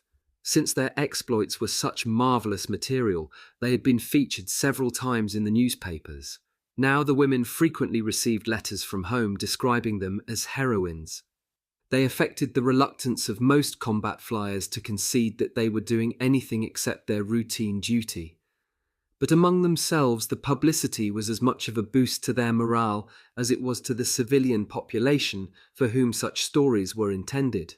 The newspapers may have recognized the role they were playing, but it seemed to the women that their male colleagues were determined to ignore their contribution. Marina Chichnova told me, "The newspaper stories were all very nice, of course, but what we craved was some sign from the men that they recognized we were at least equal to them. I know it should have been enough that we ourselves knew, but it's only human to want some open recognition from those you've been trying to impress. But we all tried very hard not to let our resentment show to the men's regiments. So recognition, when it did come, was as delicious as it was unexpected." Captain Irina Rakobolskaya, normally so calm and composed, burst through the door of the bunker, her face flushed with excitement. The young women were embroidering, mending clothes, and writing letters around the stove. "Quick, girls, outside, fall in, General Popov's here." Everyone sprang into action. They pulled on their boots, feverishly polishing them for a few brief seconds with dusters. Brushes swept through tousled hair, and here and there women dabbed and scrubbed at each other's faces, removing the faint traces of makeup from their cheeks and lips. Caps and belts straightened, they jostled and pushed their way out of their bunkers and into the biting cold of the airfield. Yevdokia Bershanskaya lined them up, and they turned eyes left as they shuffled their feet into a straight line. Nadia Popova told me, "Major Bershanskaya looked terribly excited. I could see that she wanted to tell us something, but she walked quickly away as we came to attention and strode towards General Popov's party." The divisional commander was accompanied by several other officers. One of them carried under his arm the long pole of a furled banner, and the wind tugged at the large piece of paper the general was unfolding and studying as he walked through the snow. It was bitterly cold. The wind stung the women's cheeks and made their eyes water.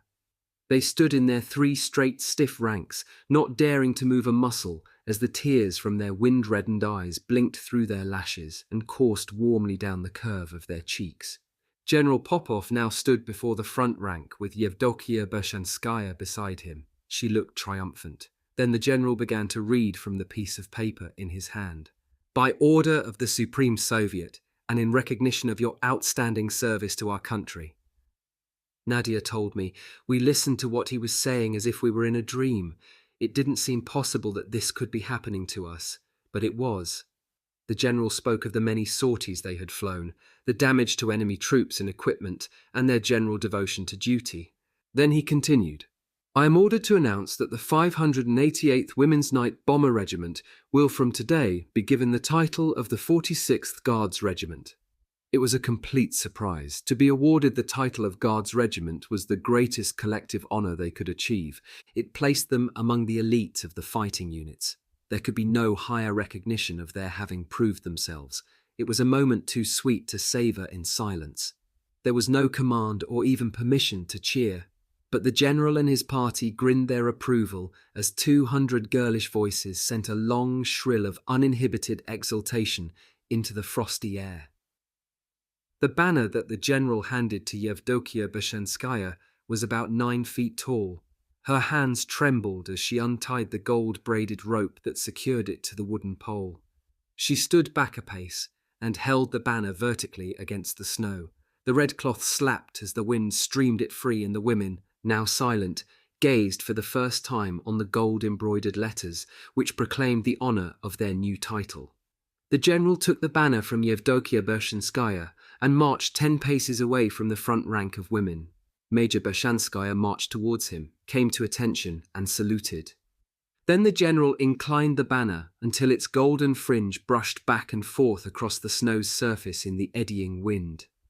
The women's commander knelt in the snow, took the thick cloth of the banner in both hands, and, burying her face in it, kissed the flag.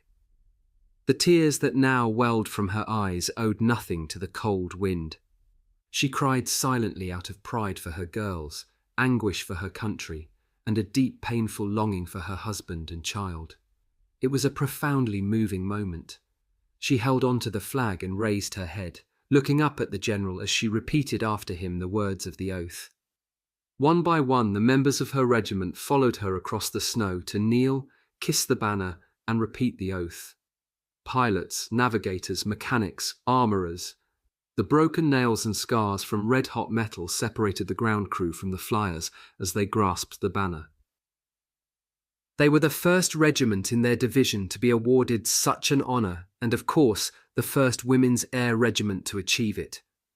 The weather was still too bad for any missions that night. In normal circumstances, they should have been attending lectures on tactics, learning and testing each other on enemy aircraft recognition, and performing other routine training tasks. Instead, they had the biggest, wildest party of their flying careers. They invited all the men from the other regiments on the airfield into their various bunkers, and the vodka flowed and the music pounded through the night.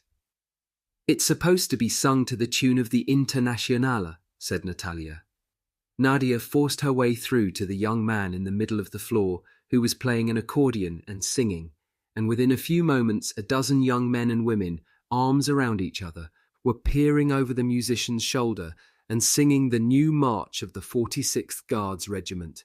"We're flying ahead with fire in our breasts. Let the flag of the Guards be red at the head." It was written in the typical heroic style of Russian patriotic songs, and they all joined in with great gusto. No one looked embarrassed except Natalia. Copies of the song were handed out the next day to all the women. Natalia Meklin's quiet scribblings in the smoky, noisy bunker immortalized the day the women knelt in the snow and wept on the symbol of their courage. Changes of airfield were fairly frequent as the front fluctuated. When the order came to move, the pilots and navigators would fly in their aircraft to the new site. In theory, the ground crews would arrive and start some rudimentary setting up before the air crews flew in, but with roads clogged with other military vehicles and refugees and under the constant threat of air attack, this was not always possible. On one or two occasions, the aircraft arrived over their new airfield on the outskirts of a town or village to find fierce fighting still raging below them. When this happened, they would dive to low level and return to the sanctuary of their old airfield. It was always a strange feeling to circle above the base they had so recently deserted. The bunkers that had teemed with life and sheltered and warmed them when they returned, exhausted after night missions, now lay like empty earthen husks, stripped of their furniture, their stoves, and their personal possessions. There would no longer be any communication system from the airfield. The flyers would leave their aircraft and sit huddled together in the darkness on the floor of a bunker for a few hours, then fly again to their new base. For navigator Ira Kasharina and engineer Sonia Azakova, though, one evacuation of an airfield became a terrifying battle for survival. A strong local German counterattack was developing only a few miles from their airfield, and the regiment was ordered to withdraw and continue their night harassment of the enemy from an already operational airfield at a safer distance from the front. One PO2, however, had been having a lot of engine trouble and needed several more hours of work before it would be airworthy again. They could hardly abandon a perfectly good aircraft, and besides, the enemy was still a few miles away and was being fiercely resisted. Major Bershanskaya decided that the odds were in their favour, so Ira was ordered to stay with the aircraft while Sonia completed the repairs, Then she was to fly Sonia to the new airfield. The two women stood beside their aircraft as their friends bounced down the runway and turned onto the heading that would take them to their new base. Sonia wasted no time watching their departure. As the engines popped their way overhead, her hands, blackened with oil, were already delving inside the engine. It was difficult for Ira to tell when the noise of the engines was no more. It faded, and she was gradually aware that the only sound she could hear was the clinking of a spanner on metal and Sonia's soft grunting as she heaved against a bolt. Ira had never been on a deserted operational airfield before. The rumble of gunfire from the north was incessant. She had often been afraid during her night missions, all the aircrew had, but this feeling was a different sort of fear. Her war was conducted above the ground. Her killing was done from a height of several thousand feet, once removed from the death on the ground. Now she was trapped here on the ground, out of her element, and the sound of the guns seemed to be getting closer. She fought back a feeling of panic as she turned to look at the birch forest half a mile away. Were there hundreds of Germans watching them even now, drawing back the bolt on their rifles and feeding belts of ammunition into their machine guns? She unbuttoned the flap of her holster and made sure the magazine of her pistol was firmly in place. She rolled up her sleeves and, glancing frequently over her shoulder, started to help Sonia as best she could. It was 10:30 in the morning. Sonia was one of the regiment's best mechanics, but she was having unexpected problems which Ira did not fully understand. 2 hours passed, and Sonia told the pilot that she would not like to say when the repairs would be complete. They might even be forced, she said, to abandon the aircraft altogether, push it to the trees, camouflage it as best they could, and get out on foot. Sonia's face was quite white as she said this. It was clear to Ira that the prospect of getting out on foot was just as terrifying to her friend as it was to her. She jumped onto the top of the fuselage of the PO-2 and, holding the wing with one hand, trained her powerful binoculars on the road to the north 4 miles away, where it forked to fan like an inverted V around both sides of the airfield. At first, the road was deserted. Then, one squat shape after another crawled up over the rise and started to fan right and left at the fork. Ira had often studied these shapes in recognition manuals. They were German tanks. She croaked, "Sonia, they're here!" There was no question of attempting to hide the little plane now. Ira pulled the maps out of the front cockpit, and Sonia opened the fuel tank. Fuel gushed from the tank, spread across the fuselage, and ran in rivulets across the hard ground. The air was heavy with the fumes. They crouched behind the hump of a bunker as Ira aimed her pistol towards the front of her aircraft and squeezed the trigger. Within seconds of the thwump of the explosion, the aircraft that had carried Ira safely through so many missions was a pathetic, glowing skeleton. The air was full of the red glowing embers of the wooden wing and fuselage spars, and the noise of the control wires to the wings and tail, twanging sharply as they severed and lashed about in the heat. Ira shoved her pistol back in its holster, and the two women ran through the smoke of the wreck towards the trees on the other side of the field. They stopped several yards inside the thick forest while Ira looked at her map. A large village lay 4 miles to the east. They would make for that. They turned left along a faint path beaten by countless generations of forest wildlife and broke into a gentle run. In about 10 minutes the trees began to thin. They crawled to the bushes that fringed the roadside ditch. German tanks were sweeping along the road with great clouds of blue smoke from the harsh engine exhausts swirling over the soldiers who clung to the sides of the armoured turrets. Rows of steel-helmeted heads were visible above the sides of other half-tracked vehicles as the advance column raced on at top speed. The women backed off into the trees once more. They were cut off from their own forces. Ira decided they should press on to the village, so they kept to the trees, following the line of the road. Once they lay for half an hour in a fold in the ground after they had almost stumbled on part of the column which had drawn off the road into the forest to study their maps. Neither woman understood German, and the guttural accents drifting across the woodland were all the more frightening for their incomprehensibility. Eventually, orders were barked, and the column moved on. The women lay in the woods studying the village through their binoculars for a long time. It seemed that the Germans had bypassed it, and Ira and Sonia crept through the outskirts and tapped on the back door of a little house. They had cocked their pistols and now they were on either side of the door, their backs pressed against the wall, the barrels of their pistols cold against their cheeks. The door opened slowly, and a young woman peered out, her face pale with strain. A child about 4 years old clung to her knee. She looked to the left and gave a little shriek as she caught sight of the uniformed figure with the gun.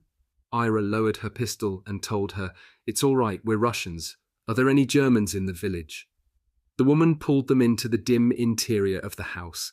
A chicken flew out of the door between their legs. Across the earthen floor, beside a fire that was billowing smoke into the room, sat 2 other small children. They looked up, their faces startled with fright at the sight of the guns dangling in the stranger's hands. There was no sign of a man in the house. The woman told them that the Germans had raced through the village without stopping, but that they had all heard a lot of gunfire from the next village down the road. Ira and Sonia explained their situation and told the young woman that they must get back to their regiment, but they could hardly do that wearing their uniforms. Could the villagers help? The woman motioned them to sit down on a rough wooden bench beside the fire and silently disappeared. The flyers fumbled in the pockets of their uniforms and found some dark chocolate. They handed it to the timid little children, who took it unsmilingly and immediately began to stuff their little mouths with the strong chocolate. Soon the woman returned, carrying over her arm a pile of very old, tattered peasant clothing. Ira and Sonia stripped off their tunics and trousers and pulled on the thin peasant women's dresses, and then tied the torn black coats around their waists with string. There were also 2 headscarves. Their faces and hands were dirty from their flight through the forest, but the last thing they wanted to do now was to make themselves look clean and attractive. Their boots were obviously of better quality than the normal peasant would wear, but they had taken a battering during their journey, so they would probably get away with that too. The clothes were none too clean, and they smelled strongly of sweat and boiled cabbage. The flyers knew these were not garments rejected months before to make way for new clothes. They had just come off the backs of villagers who had not known the luxury of a new coat for years. They told the woman to hide their uniforms in a safe place and to use them for themselves when the Germans had been driven back again. The women stuffed their pistols deep in the pockets of their coats, and Ira pushed the map down the front of her dress. They tried to thank the young woman, but she pushed them gently to the door, embraced each of them briefly, and closed the door behind them. As they walked down the road, they affected the hunched, slightly stooped walk of peasant women and deliberately slowed their normally agile, brisk pace. By the side of the road, someone had abandoned some large bundles of firewood. They each shouldered a pile and headed down the road that would take them towards their own lines. 2 German soldiers were standing beside a motorcycle combination, and one was tinkering with the engine. Mounted in the sidecar was a machine gun with a belt of ammunition dangling from the breech. There was no sign of anyone else on that stretch of road, and it appeared 2 soldiers had had engine trouble and became temporarily separated from their unit. The women were upon them before they could do anything about it. They rounded the comer, and there they were. The soldiers were only 10 yards away. Ira squeezed Sonia's arm very tightly, and they both lowered their heads and continued walking. The Germans were both tall and looked about 20 years old. They had goggles strapped to the top of their steel helmets, and both wore camouflage smocks and had submachine guns slung across their shoulders. They did not seem concerned by the women's approach.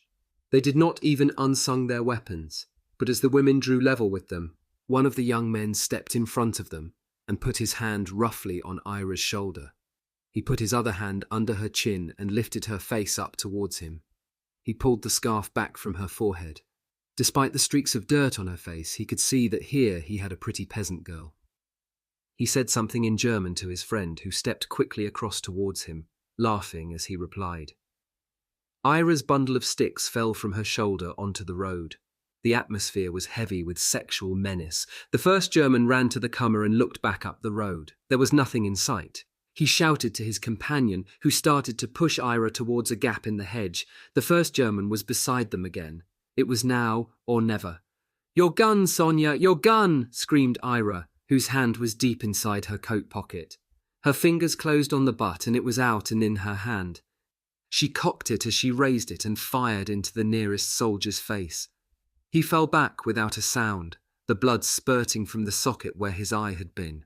Sonia's gun had stuck inside her coat. The second soldier, his face rigid with terror, was trying to unsling his submachine gun. Ira turned, and her gun jerked twice more as she shot him in the stomach from a range of 3 feet. He was still reaching for his gun when Sonia tugged hers clear and shot into his head. Both Germans lay sprawled awkwardly on the roadside. It had all been over in a few seconds. Both women felt they wanted to be sick. They knew they must have killed many men on their night missions, but this was different. They had been close enough to these two to see the stubble on their chins and to smell their sweat. The second one had cried out just before Sonia shot him in the head. His helmet had fallen off as he hit the road. He had fair hair and a square, good-looking face, and there was only a small trickle of blood on the side of his head above the ear where the third shot had killed him. The women pushed the motorcycle combination off the road and through the gap in the hedge. Then they dragged the bodies into the field and out of sight. They did not look at the dead faces as they did their work. 2 days later, they were back with their regiment. By the middle of February, the night bombers had moved base again to the area of the Kuban. Here they were to remain for 8 months and sustain some of their heaviest casualties. At this stage, as winter began to turn to spring, Hitler, despite losses of almost 2 million men dead, missing, or captured, still had a well-trained and well-equipped army of around 2.5 million inside the Soviet Union. The Kuban area was vital to Hitler's plans for a renewed offensive into the Caucasus. 400,000 German troops were inside the defensive perimeter of this bridgehead in the Kuban. Behind them lay the Black Sea and the Taman Peninsula, that piece of land directly across the Kerch Straits from the Crimea. Defensive perimeter of this bridgehead in the Kuban. Behind them lay the Black Sea and the Taman Peninsula, that piece of land directly across the Kerch Straits from the Crimea.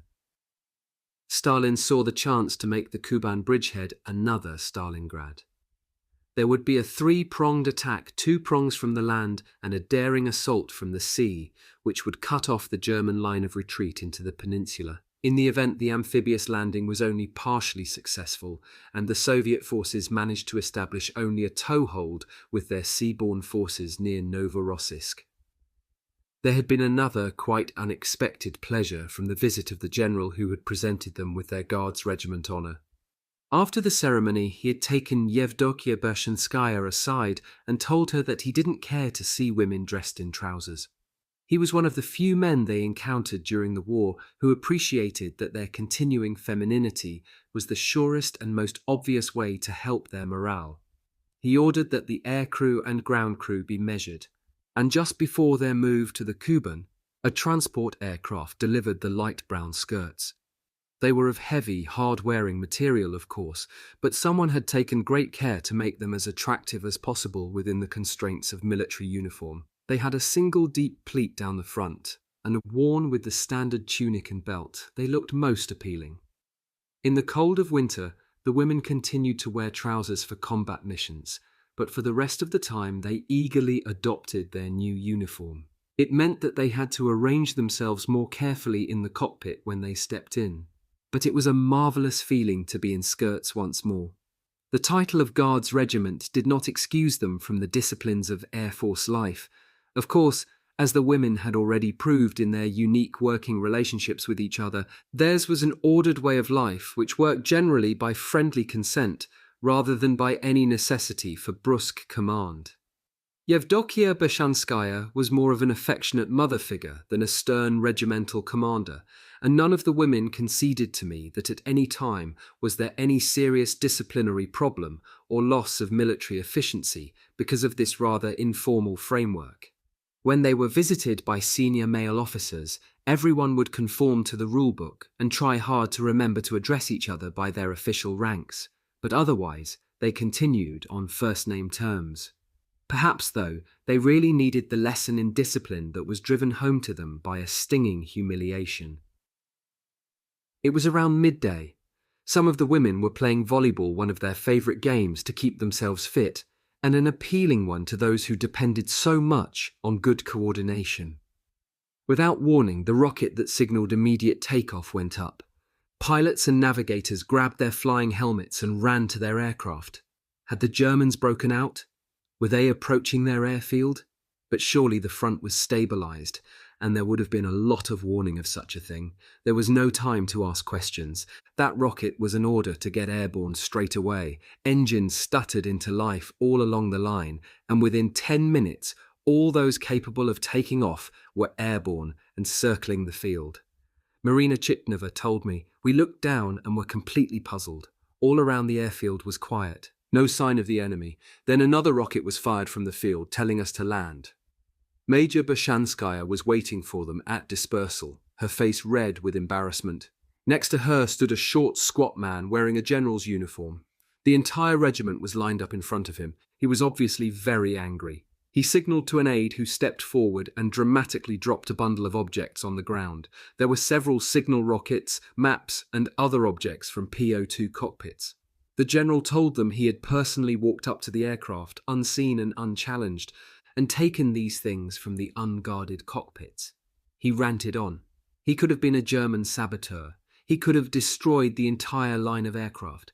It was he said, who had ordered the scramble of the aircraft to see if they were as sloppy in that drill as they were in defending their bombers.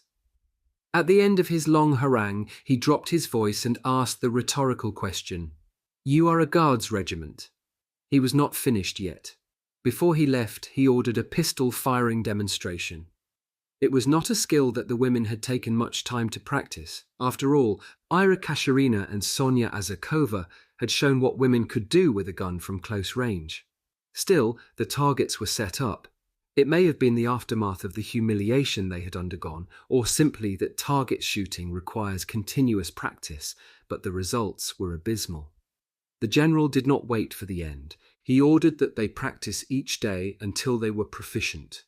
Marina Chichnova told me that day was a sobering experience. We knew, of course, that the general and everyone else was aware of our combat records, but when you are a Guards regiment, that sort of thing really hurts.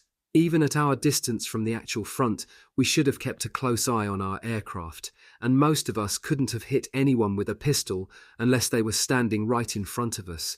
It was humiliating, but I think it did us good. The winter snow was turning to slush as the spring thaw began. It made working conditions a nightmare. On the grass airfields, the runways and taxiways leading to dispersal areas degenerated into deep, thick mud. Aircraft had to be dragged out to the ends of the runways and, after missions, dragged back. The undercarriages would sink down, and the aircrew's arm and shoulder muscles quickly reached the point of exhaustion. Pilots would open the throttles wide in synchronization with the pushes of the women on the wings and tails in an effort to power the bogged-down machines out of the morass. The backwash from the large wooden propeller would lash the black ooze of the mud's surface into a continuous spray that caked the hair and the eyes. It was difficult to hear the instructions being bawled above the sound of the engine, and to respond was to invite a vile-tasting mouthful of liquefied earth. Much of the time the rain fell heavily and steadily, spreading the quagmire wherever one stepped. The aircrews had trouble negotiating the mud in their thick fur boots, but anything else left their feet freezing when they struggled free of the ground and climbed into the night sky. The German resistance in the Kuban was very fierce, and in response to the night-long raids of the little PO2s, there had been an increase in night fighter activity. The German night fighters roamed as far as the Soviet airfields and would occasionally catch and shoot down a returning bomber. It meant that the women had had to modify their night landing techniques. The landing light system was already masked to be visible from only a low altitude, but its angle of visibility was depressed still further. This meant that night landings, always a nerve-wracking business at the best of times, now became even more of an ordeal. The landing situation was complicated still further by the lack of sophisticated navigational aids. The women would take off at precise intervals and therefore separate themselves adequately during the flight to the target. But battle damage, which slowed aircraft down, and navigational errors could result in several aircraft being over their home airfield, waiting to land at or around the same time. There were no radar aids or sophisticated radio homing beacons. They had to depend on their own eyesight and the telltale exhaust flames to spot other aircraft. Thus, mid-air collisions were almost inevitable. Marina Chichnova told me, after landing on one night of really intensive flying, we were just sitting in the cockpit while we were refueled and rearmed. Then we would take off again to hit the same targets over and over. I was sitting in my cockpit half dozing and occasionally speaking over my shoulder to Marissa, my navigator. The armament girls were under the wings fixing on more bombs. We had not seen any enemy night fighters, but as we sat there, we could hear one circling over our airfield at a fairly low altitude. There was no radio communication with our aircraft from the ground, so we couldn't warn the girls who hadn't yet landed. But we always worked on the assumption that the night fighters would be around in any case. Perhaps the night fighter passed close to one of the two little bombers as they peered through the darkness for the landing lights of the runway. Perhaps in panic the pilot lost her concentration and forgot to look out for her companions in the landing circuit. What is certain is that neither bomber saw anything until the moonless blackness was split by the flame of their collision. One bomber embedded itself between the other's wings and they tumbled briefly, locked together in a ghastly mating. Then they separated, one to explode on the ground within seconds, the other to disappear broken and fluttering in the darkness to smash among some trees. Marina Chichnova and others leapt from their aircraft and ran towards the trees from which the rending crash had come. Above them, the German fighter continued circling. Marina Chichnova found herself wondering as she ran if the enemy pilot would claim her friend's aircraft as kills. There was little doubt in her mind that the crews would be dead, but still she ran. The women stopped on the airfield perimeter and listened. The sound they heard did not seem human. It was an intermittent, high-pitched shriek that subsided into a continuous moaning sound. They followed the sound, and as their eyes became more accustomed to the darkness, they found her lying on the ground. It was Katya, one of the pilots. She was barely recognizable. Her flying helmet had been torn off and there was a horrible gaping wound in her cheek.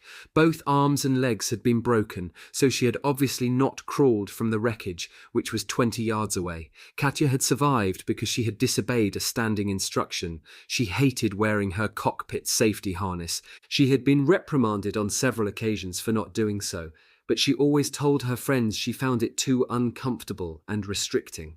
Her waywardness had saved her life when she was thrown clear on impact. In the remains of the aircraft, the navigator lay crumpled in her harness.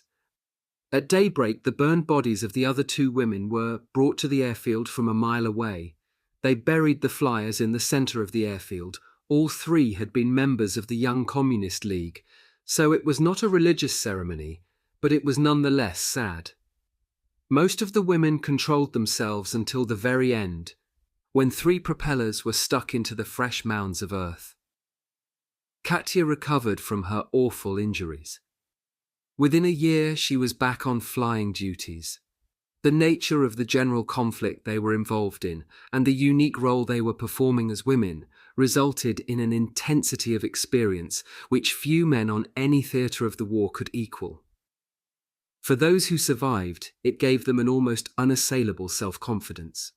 It also gave some of them a deep sense of humility. Ira Kasharina, the woman who had pulled out her gun and shot the German soldiers, had this combination of quiet self-confidence and humility. It drew other people to her, and she was one of the most popular members of the regiment. She was a good listener. She sat in her bunker while her friends talked to her about their problems and their fears. And when she had listened, she gave them advice that rarely failed to send them off feeling happier. She was serious for a 20-year-old, and the presence of mind she had shown during her escape through the enemy lines was soon to show itself again, this time in the sky. Through the night of April 22, 1943, the 46th Guards Regiment was bombing enemy troop concentrations at the port of Novorossiysk. One squadron was on the ground, refueling, rearming, and waiting for another squadron to land all its aircraft before taxiing out and taking off for another sortie. A red flare was fired from the end of the runway, warning all aircraft to keep clear. One of the returning aircraft was in trouble. It had attempted to land once and had to go around again in the darkness.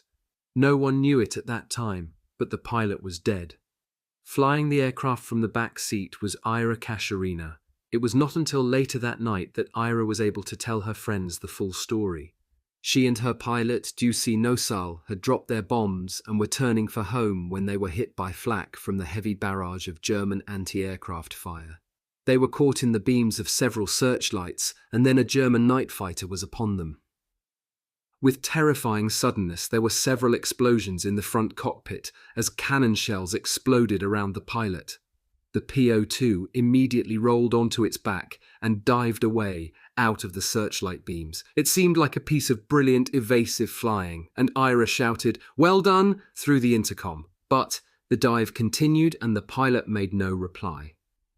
In the rear cockpit were duplicate aircraft controls. The PO-2 was, of course, simply a basic trainer pressed into combat service. Ira had not piloted a PO-2 since her flying club days, but now she knew she had no choice. Dusi was clearly unconscious, and she had to pull them out of this dive, and soon. The plane was down to 1,000 feet. She pulled back very hard on the control column, trying to lift the nose and regain level flight. The instruments glowing on the panel told her that they were diving almost vertically, but the pressure she was having to apply to stop the dive seemed excessive. Slowly, the nose came up, and at 500 feet they were level again. Ira tried again to speak to her pilot. Silence. She looked at the compass and decided she must turn the aircraft onto the correct heading to take them back to the airfield.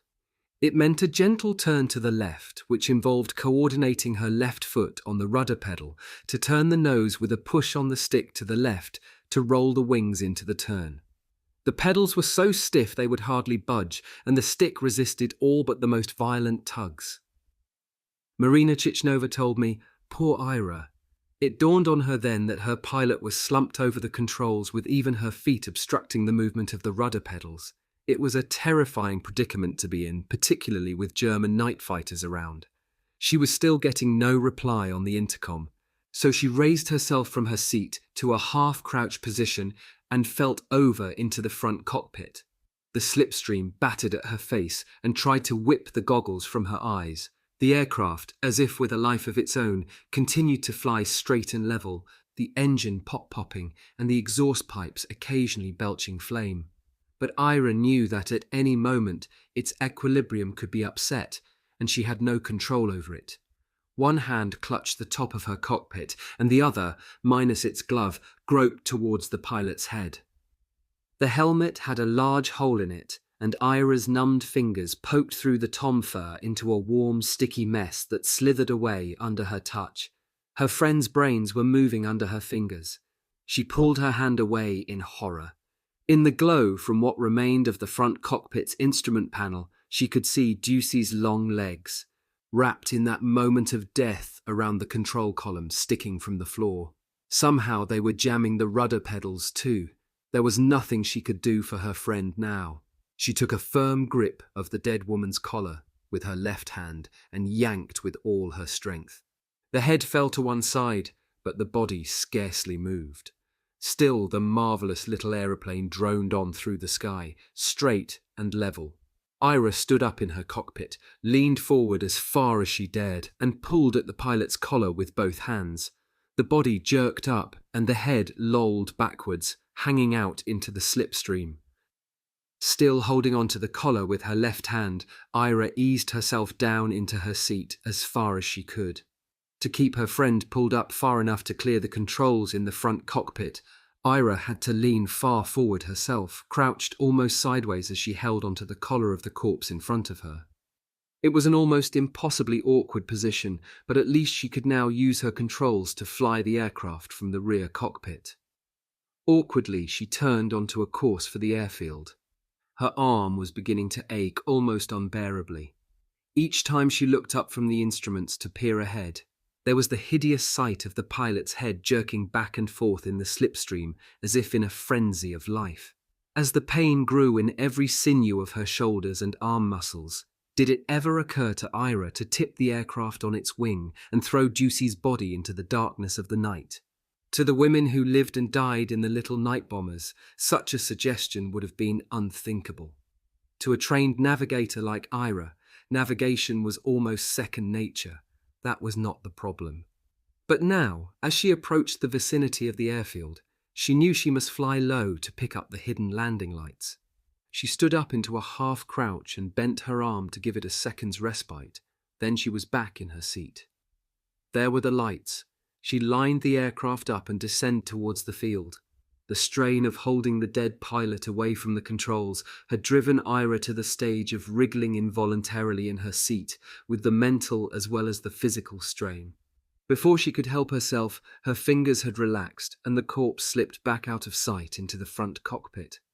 Ira was down to 300 feet and virtually committed to landing, but the body had slumped onto the stick, and the nose of the aircraft was dipping alarmingly. Ira stood up completely and lunged forward, dragging the pilot's body away with both hands. Her right hand held the collar this time. She slammed the throttle wide open and yanked the nose up at the same time. The engine responded and the PO2 climbed and turned for another attempt. Ira told her friends later that she was too emotionally drained by that stage to feel any fear. The aircraft landed this time, heavily but safely, and trundled to a halt. Ira dragged herself from the rear cockpit and collapsed on the grass. Both her sleeves were sticky and red all the way to the elbows.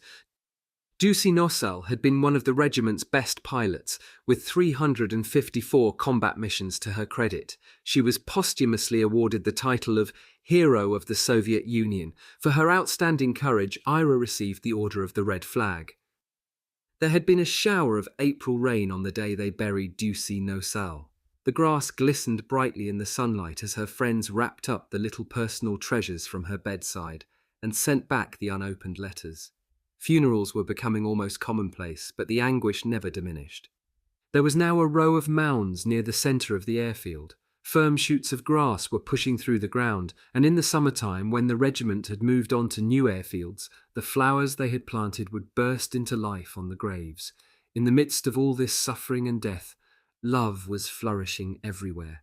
Marina Chichnova and her friend Nadia Popova were both in earnest but erratic contact by letter with their boyfriends, who were both fighter pilots. Katya Pabst, Marina's navigator, had fallen madly for Grigor, a fighter pilot whose regiment had been based at the women's airfield for a couple of weeks. Marina was in love herself, but to listen to Katya chattering about her boyfriend, it seemed that no one in the world had ever been in love before. Grigor, according to Katya, was the man whom every other woman on the front wanted, but he had chosen her. Well, Marina had seen Grigor, and certainly he was a pleasant boy, but she thought that perhaps Katya was a little blinded by her love. She did not realize just how much until one night, on the homeward leg of a bombing mission, Katya asked her to steer a new course, a few miles to the east of their own airfield. Marina told me, "I couldn't understand what Katya was talking about. I knew it was not the course for home because we'd flown several sorties previously that night, but Katya was adamant. She said it would only take an extra few minutes and, as this was our last sortie of the night, what did a few minutes matter? She said she'd explain later. I felt indulgent and we were friends, so I did as she asked." Katya told Marina over the intercom to flash on and off her landing lights 3 times in quick succession. She did as she was told, and from the ground came an answering signal. On Katya's instructions, Marina had already descended to around 200 feet. There were no hills or other obstructions in the immediate vicinity, so it was fairly safe to do so. Katya leaned out of her cockpit and dropped a tightly sealed tin can over the side. Then she gave Marina the course to steer for home and explained en route just what she had been up to. Marina told me, "Katya was a little devil. She had given me a course to steer right over Grigor's airfield. They didn't fly night missions, so there was no danger of collision or anything like that. The signals from the ground had been from him. He must have been waiting for hours for the sound of our old popping engine. You'll find it hard to believe, but Katya had just dropped a tin of letters to Grigor, not just one, but a whole tin of them. She told me she was really fed up waiting for the post to get her letters to him in the normal way. No matter that Grigor was unlikely to reciprocate by flying over our airfield and tossing letters to her. She said she was quite happy to wait for his replies, so long as she could keep telling him that she loved him. That way, she thought, no other girl was going to get him. Katya had told Grigor in the first dropped letter that she would make a similar delivery every Monday towards dawn as she returned from their last sortie of the night.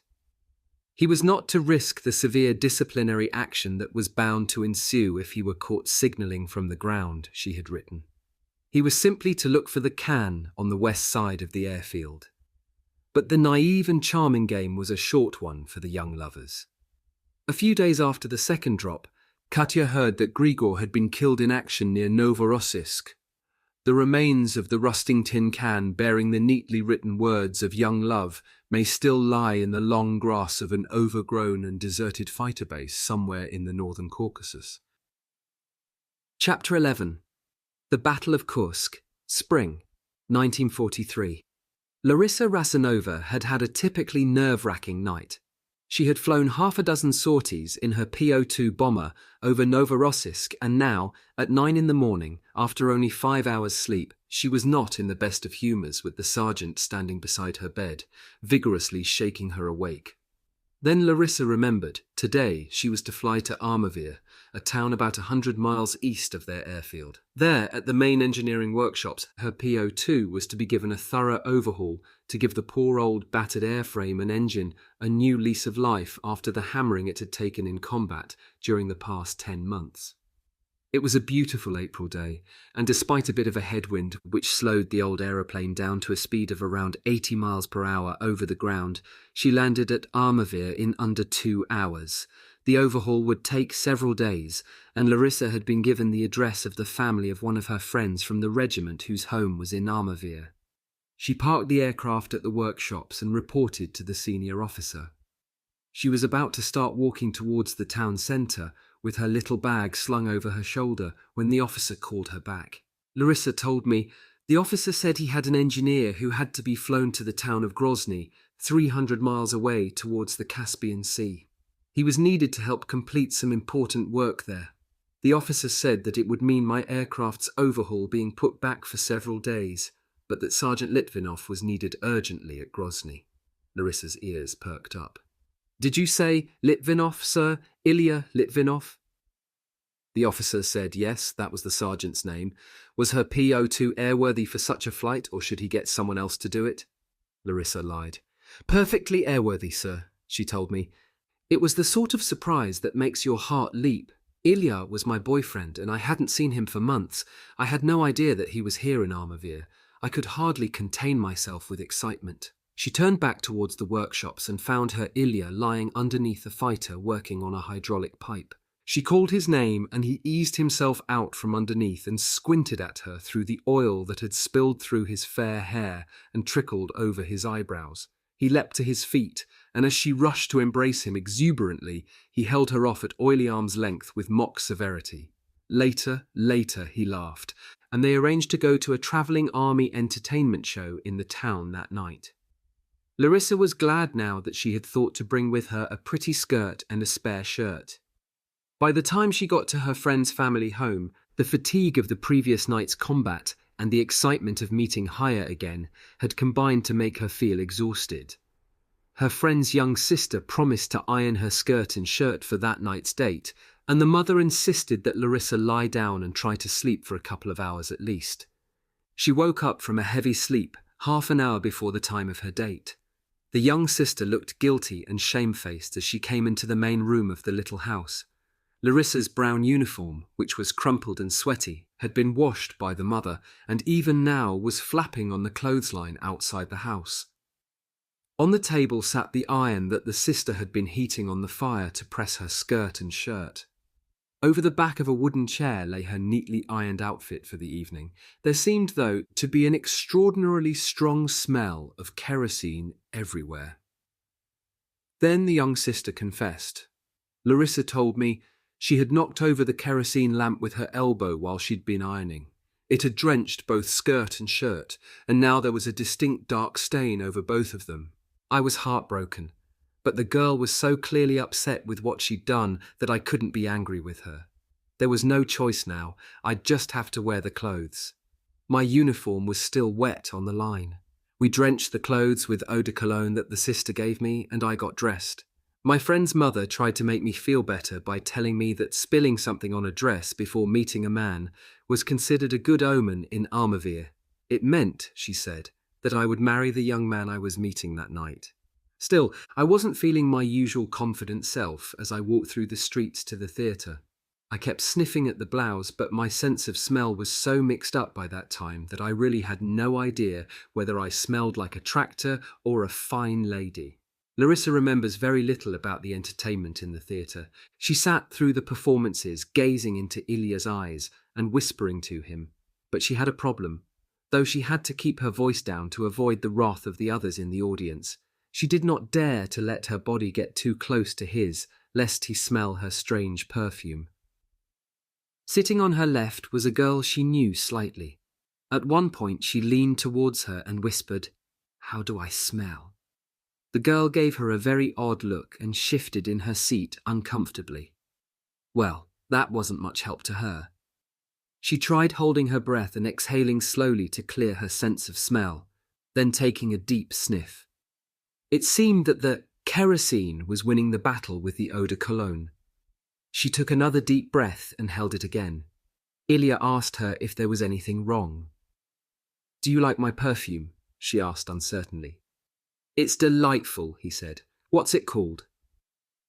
Neither knew the town, and when they left the theatre they had some difficulty finding their way back to her lodgings.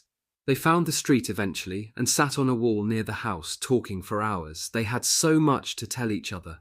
Ilya took off his jacket and put it around her shoulders. In just over 2 hours the sun would be up. They were due to take off for Grozny at 9 o'clock. Larissa did not think she'd be able to sleep, but she knew she must try to get some rest. She kissed him again and eased herself down on her tiptoes from the flat top of the wall. She handed him back his jacket and he put it on.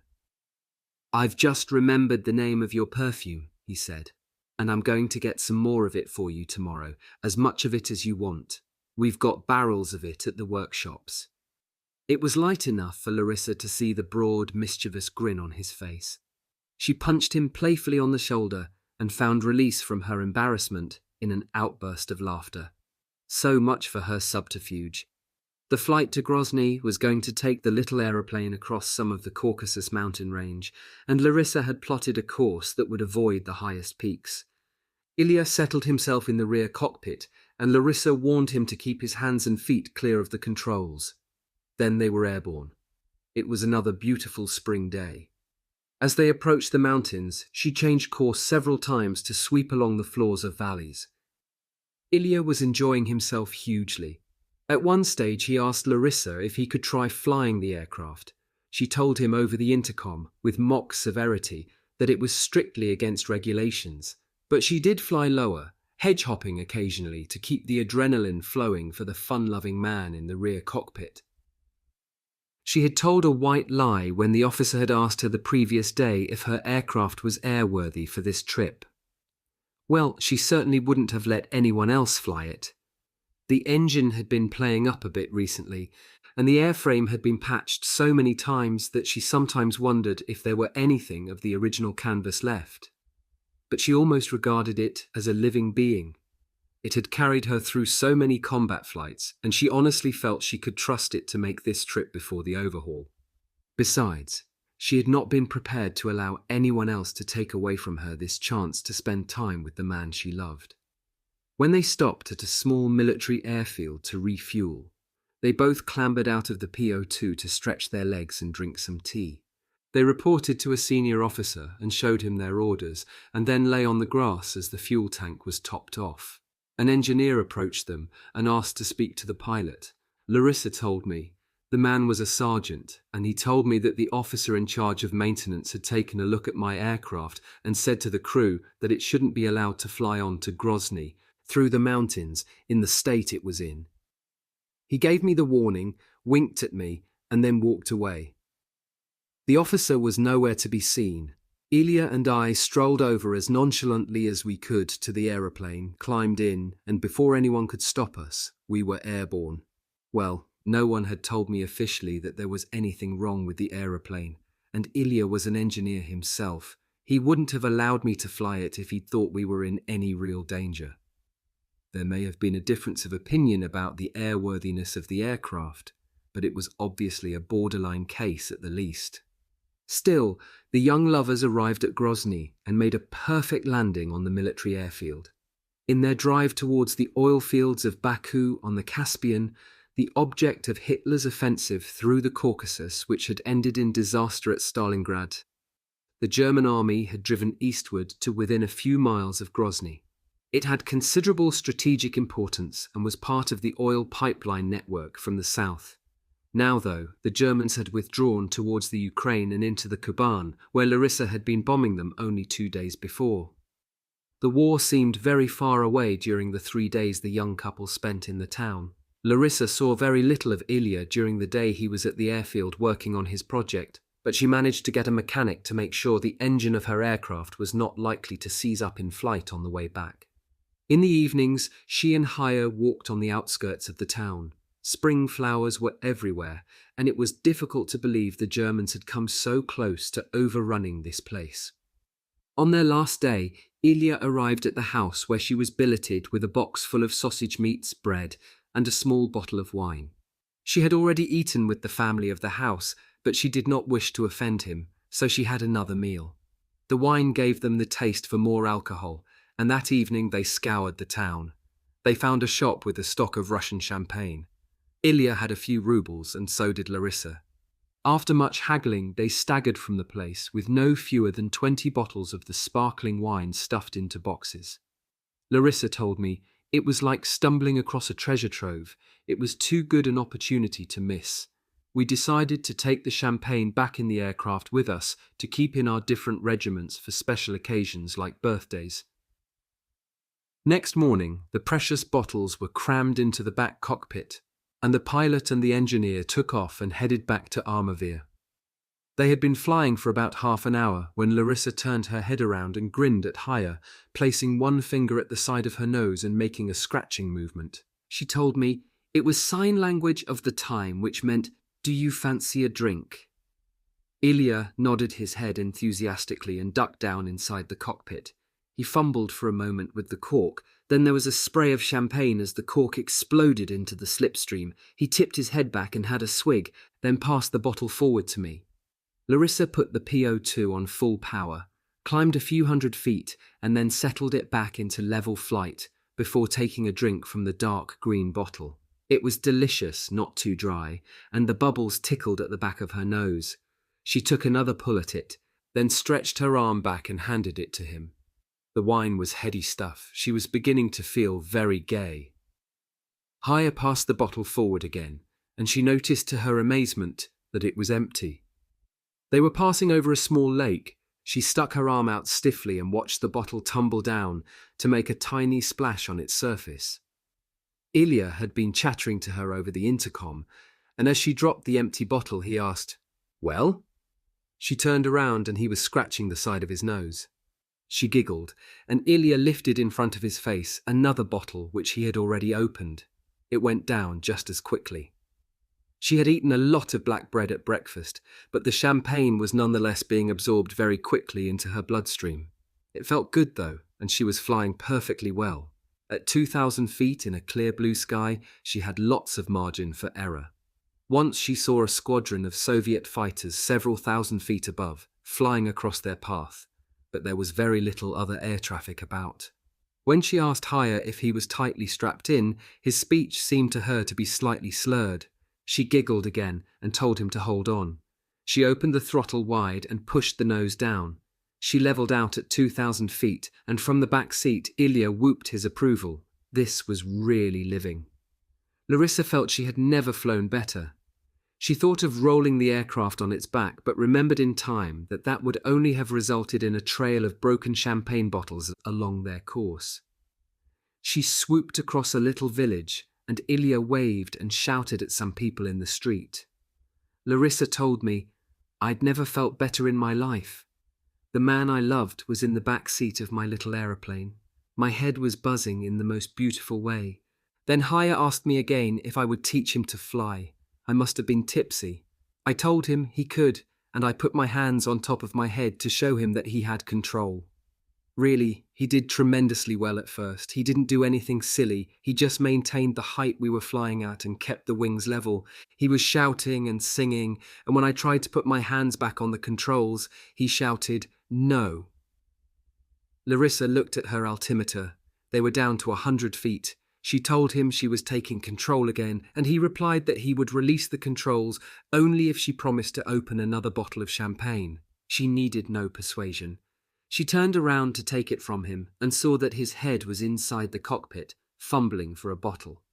Larissa told me, "I sobered up instantly. No one had control at that moment. I seized the stick and yanked it back, but it was too late." The wheels of the undercarriage struck the ground in a shallow dive.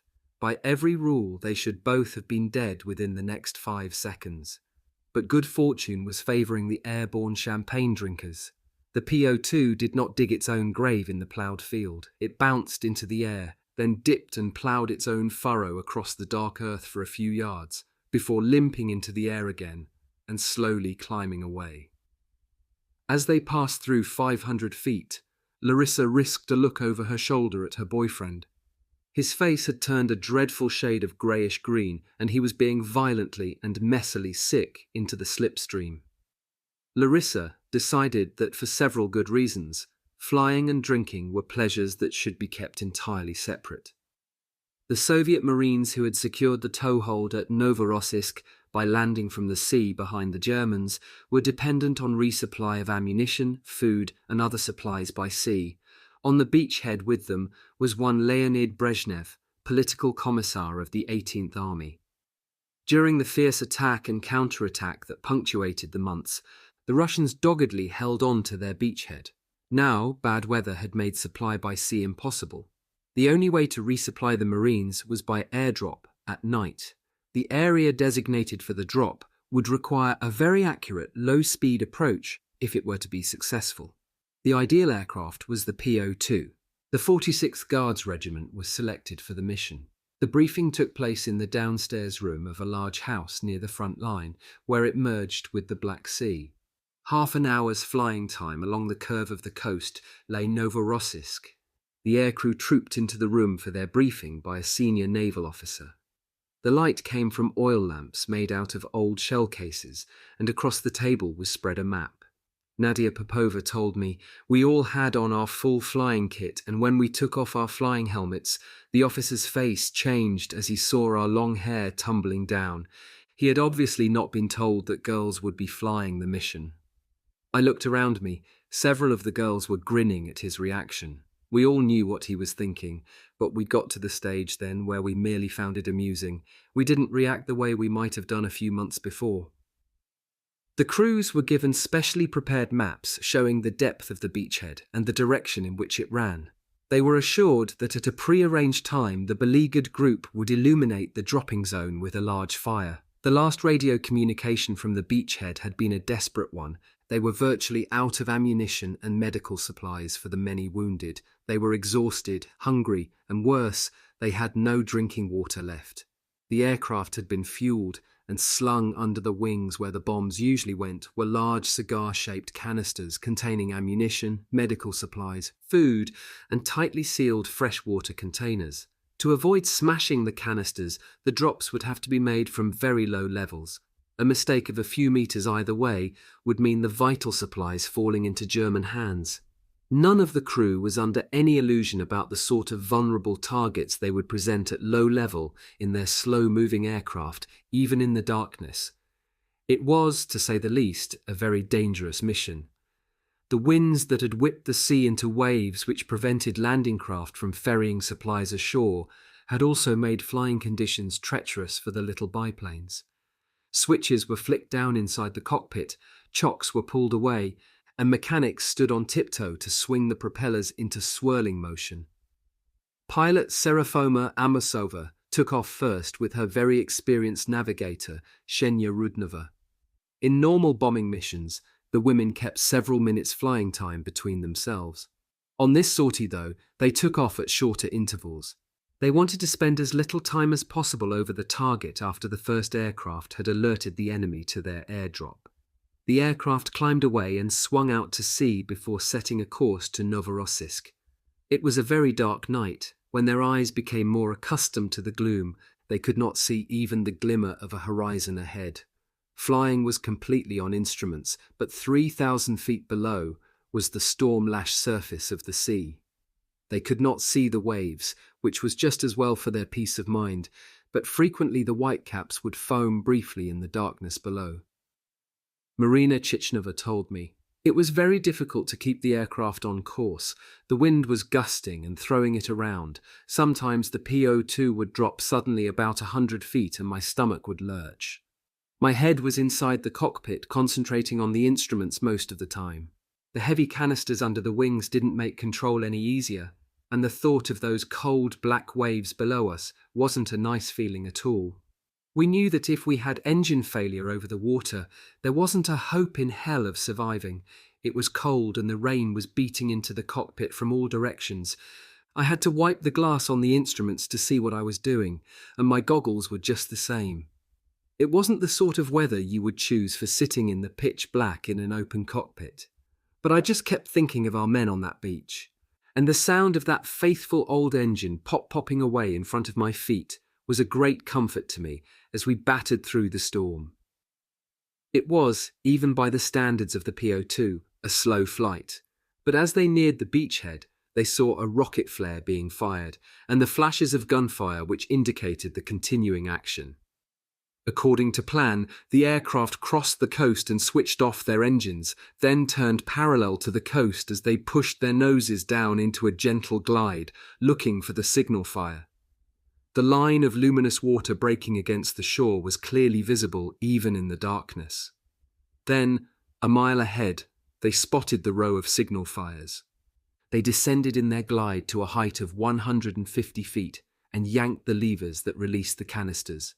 One plane after the other dropped the supplies and then opened their engines to full power and turned sharply out to sea again. Nadia Popova told me, "We could hear our men shouting to us and cheering as we made the drop. We couldn't make out what they were saying, of course, but it was one of the most satisfying things we did throughout the war." That first night's drop had taken the Germans by surprise, and though there had been some small arms fire from the ground against the aircraft, all had returned unscathed.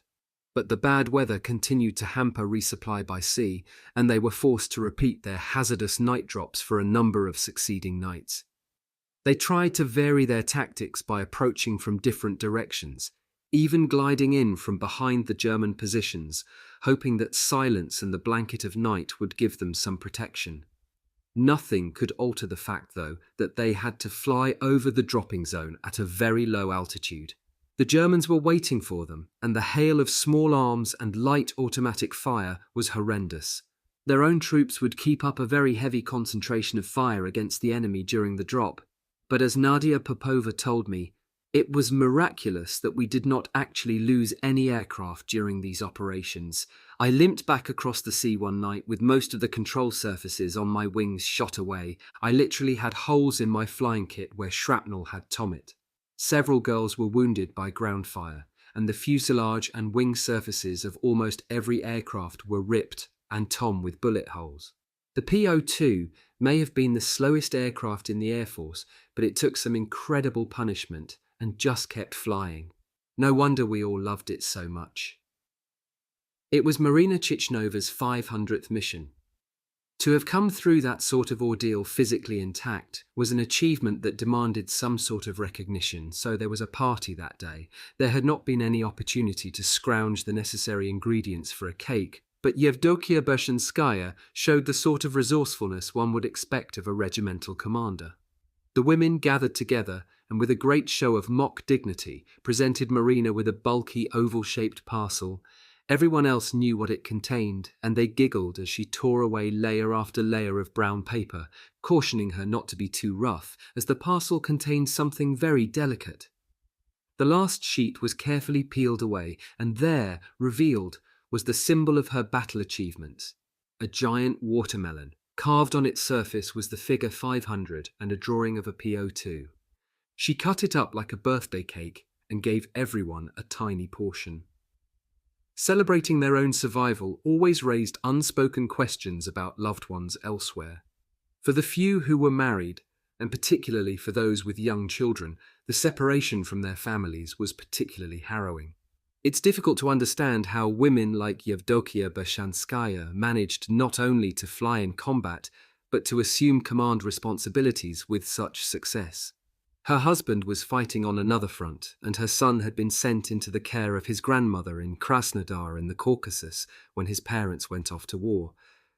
That town had been taken by the Germans, though, and Yevdokia had not known whether her son and her mother were alive or dead. Each day she planned operations, briefed her squadron commanders, and flew in combat herself. She wrote letters to the bereaved parents and families of her girls who were killed in combat. And day after day, she would spend time listening to the problems of the young women she commanded and for whom she felt such a responsibility. She told me, of course it was not easy. I had not gone to war and left my child behind because I did not love him. I had done it because I did love him, and I felt that I could do something to help beat the Germans. I cannot properly describe the feelings that one has when one's own child is not only separated, but in the control of a hated enemy. Every time we heard stories of the atrocities the invaders were said to have committed in the occupied territories, I can only say that I felt weak and sick, but when you are the commander, you must not let your feelings show too much. She need not have taken such trouble to hide her tortured thoughts. All the women knew of her inner misery. They had been flying in support of the ground troops in the fighting to liberate Krasnodar, and they all knew how Yevdokia felt every time she bombed the German defences around the town. Imagine her feelings as she turned from her sortie and flew back to the airfield. Was her son asleep? Had he eaten that day? Did he have enough clothes to keep warm? Or, darkest thought of all, was the child whose face she saw so clearly when she closed her eyes, was he already dead? Yevdokia and several other women from the regiment drove into Krasnodar from their airfield the day after the Germans had withdrawn. The town had been badly damaged, smoke still hung in the air, and from the rubble in the streets rose the smell of old, decayed masonry. They got down from the truck and picked their way through the rubble towards the area where Yevdokia's son and mother had been living when last she had seen them. The people they met looked shocked and pale. Several embraced the uniformed women, tears streaming down their faces. Nadia Popova said, "Yevdokia did not say anything to us, but the anxiety showed on her face. She was obviously dreading what she might find." They turned a comer, with Yevdokia leading them as she searched the devastation for familiar landmarks. 200 yards away, walking in their direction, was a small boy about 8 years old. His fair head was bent down as he picked his way along the pavement. He wore a dark jacket several sizes too large for him, and he looked very thin. He raised his head at the sound of the women's voices. Yevdokia gave a gasp, and then she was running towards him, stumbling and tripping and calling out his name. It was her son. He stood still a moment, as if unable to believe what was happening. Then he too was running. She swept him off his feet, hugged him to her breast, and stood there in the streets of the liberated city, sobbing. She placed him on the ground again, and gently brushed his hair back from his smooth forehead. She held both his hands very tight and stood there, incapable of saying a word, just gazing at the face of her son. He threw his arms around her neck and she picked him up again. He seemed very light. Nadia Popova told me, "We were all gathered round the two of them by that time. We knew how she'd prayed that he would be alive. It was such an emotional moment. We all stood there with our arms around them, sobbing our hearts out." It was the first time that Yevdokia's son had seen his mother in her uniform. He kept asking her if it were true that she was in command of a whole regiment. He led them to the house where he and his grandmother lived during the German occupation. They had not been harmed, but food had been very scarce. In only 2 days, the regiment was due to move on again to a new airfield. Yevdokia could not hope to make up for 18 months of absence in that short time together, but she tried. The pain of separation was intense as she left her son again. She prayed the enemy would not be allowed to pass that way again. In a few months' time, probably the most crucial battle of the war was to be fought at a place called Kursk. On its outcome would depend the future of Yevdokia Bershanskaya's family and that of every member of the women's air regiments. Hitler himself had said that it was essential for the German army to make up that summer what they had lost during the winter. To achieve that, he wanted to inflict upon the Soviet Union a defeat that would compensate for the humiliation Germany had suffered at Stalingrad in January 1943. Codenamed Operation Citadel, his plan was aimed at eliminating what had become known as the Kursk salient. In the process, he hoped to repeat one of the massive encirclements that had characterized the early part of his Russian campaign. The Kursk salient was really a bulge driven into the German lines by the Soviet forces during the previous winter. It ran roughly from Orel in the north to Belgorod in the south and contained vast numbers of Soviet troops and a colossal amount of equipment. Hitler's plan was not only to pocket and destroy the Russian forces in the salient, but also to liquidate the enormous reserves which he anticipated the Soviet army would hurl into the battle once it was engaged. Success at Kursk would change the whole strategic situation on the Eastern Front, and might even make it possible to launch a new offensive against Moscow. Two pincers would drive from the north and south to achieve the encirclement. On July 4th, almost 1 million German troops, nearly 3,000 tanks and self-propelled guns, and over 2,000 aircraft commenced the attack that was to develop into the greatest tank battle of the war. Unfortunately for the Germans, the Russians had been forewarned. It is now known that the German battle plans were somehow leaked to their enemy, but in any case, the Soviets had been expecting an attack. The salient was a fairly obvious place for the Germans to begin any major counter-offensive. They had reinforced in great depth, and in the air too, they had prepared for a battle of epic proportions. Into this battle, the women's 586th Fighter Regiment was heavily drawn. In the build-up to the Kursk offensive, the Germans flew many missions against the Soviet defences in an attempt to soften them up. The 586th Fighter Regiment had been flying almost continuous sorties one day when, just after noon, Ria Suranchevskaya and Tamara Pamietnich found themselves the only two yaks in the sky over their sector. They were circling at a height of around 12,000 feet when Tamara saw a cluster of black dots approaching below them from the southwest. She mistook them at first for a flock of birds, but within seconds they had materialized as a group of 42 Junkers, 88, and Dornier bombers. The odds were fantastic. The women dived down on the leading formation from out of the sun. Their aim was to break them up before they reached their apparent target, a railway station which was within their regiment's zone of operations. 2 bombers fell away in flames to explode on the ground on that first pass, but the second wave held their formation as the 2 yaks pulled up from their dive and attacked from opposite sides. They got 1 more bomber each on their second pass, and the enemy jettisoned their bombs and broke formation. Tamara's yak, though, had been seriously damaged by the concentrated fire of the second formation.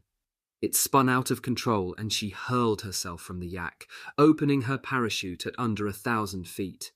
Her face and neck had been badly bruised in her escape from the stricken fighter, but she was alive.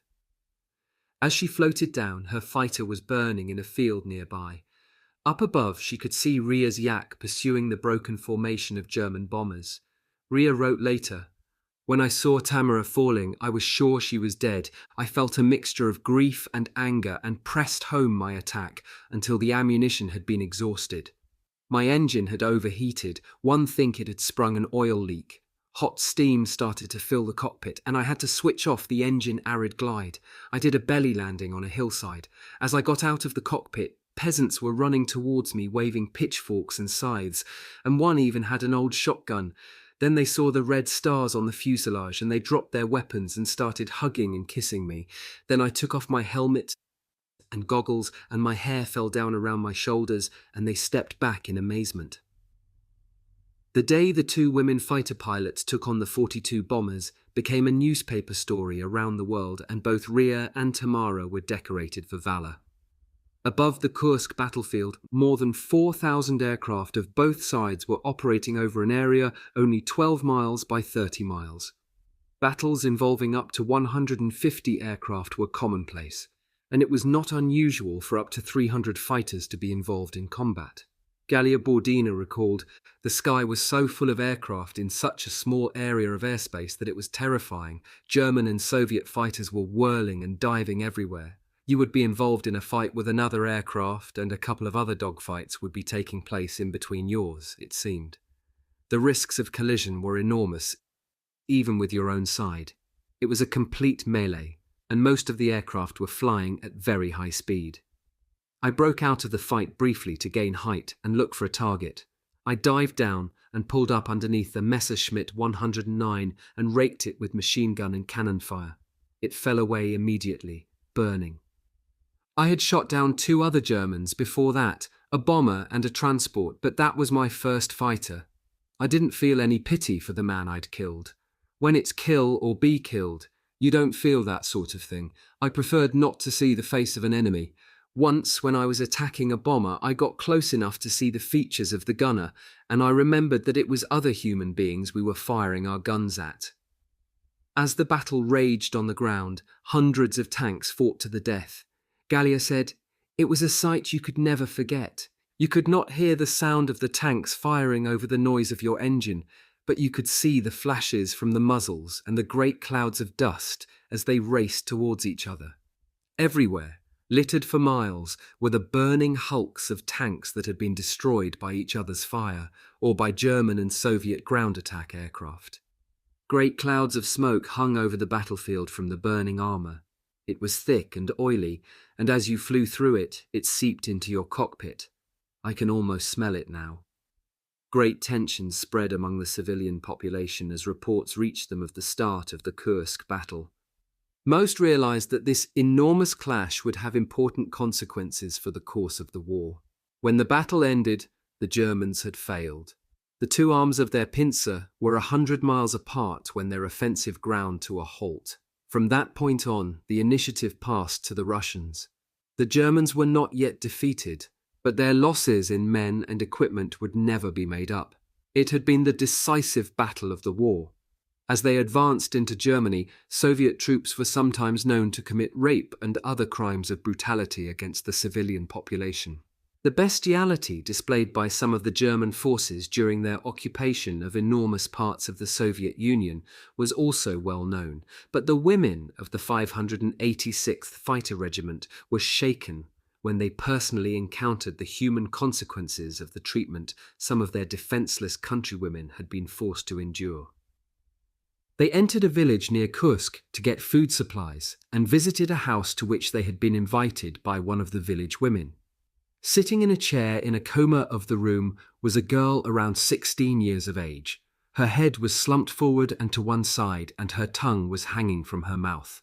When the fighter pilots tried to speak to her, she did not even lift her head, and she made no reply. Her mother was distraught and explained what had happened. Major Vera Tikhomarova, the regiment's commissar, told me the German troops who had been stationed in their village had been on the rampage for days before they withdrew. This girl had been taken from her home every day by drunken soldiers and continuously raped before being dumped back with her family at night. Quite apart from the physical damage, it had had a dreadful mental effect on the girl too. Her mother seemed to think that it had snapped her brain.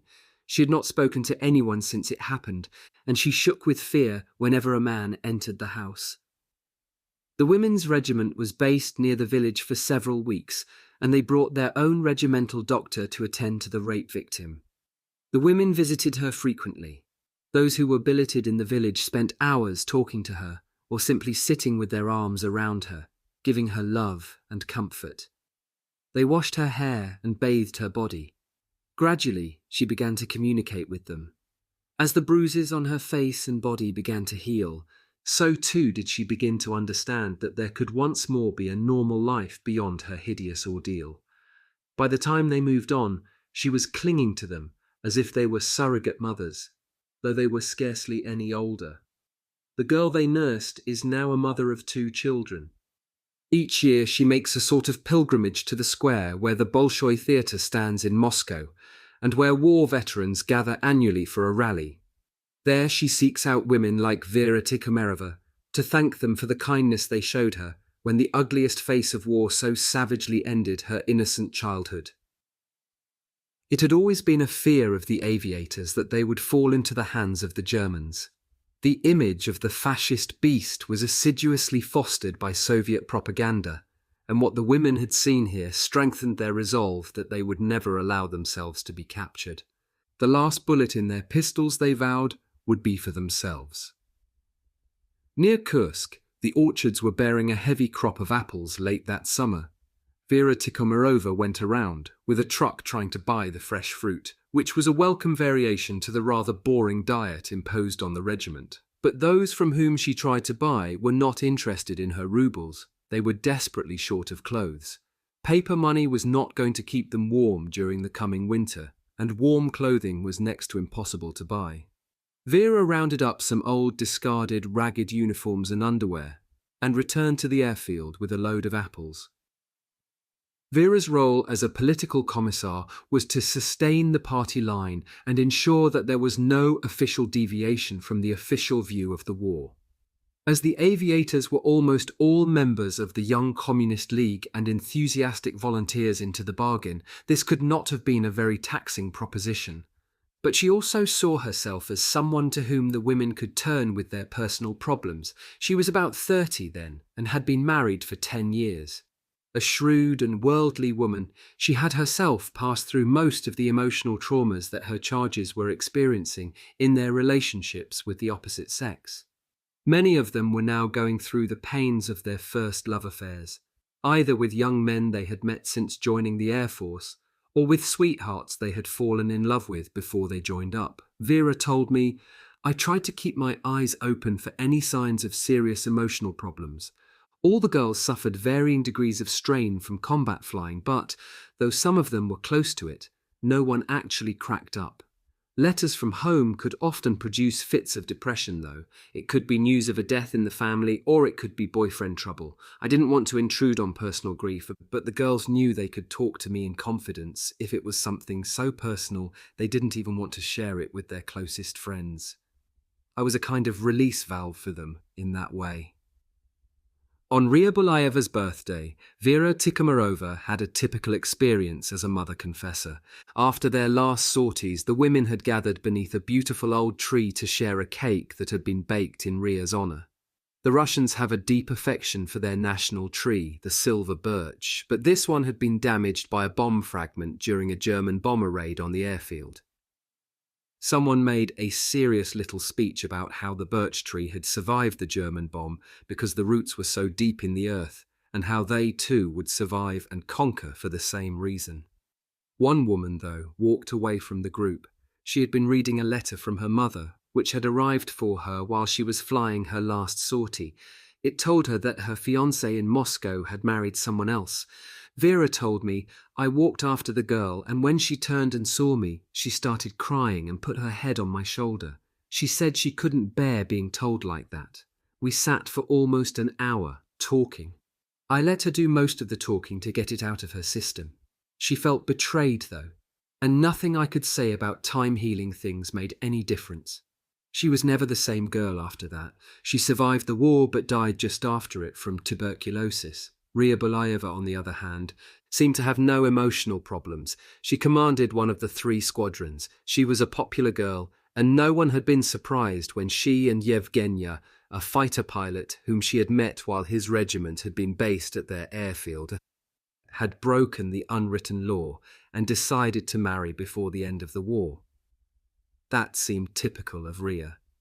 She was so confident, so sure that she would survive the war, so convinced that her vibrancy and self-assurance would somehow form around her a protective shield that had been denied to so many of her friends.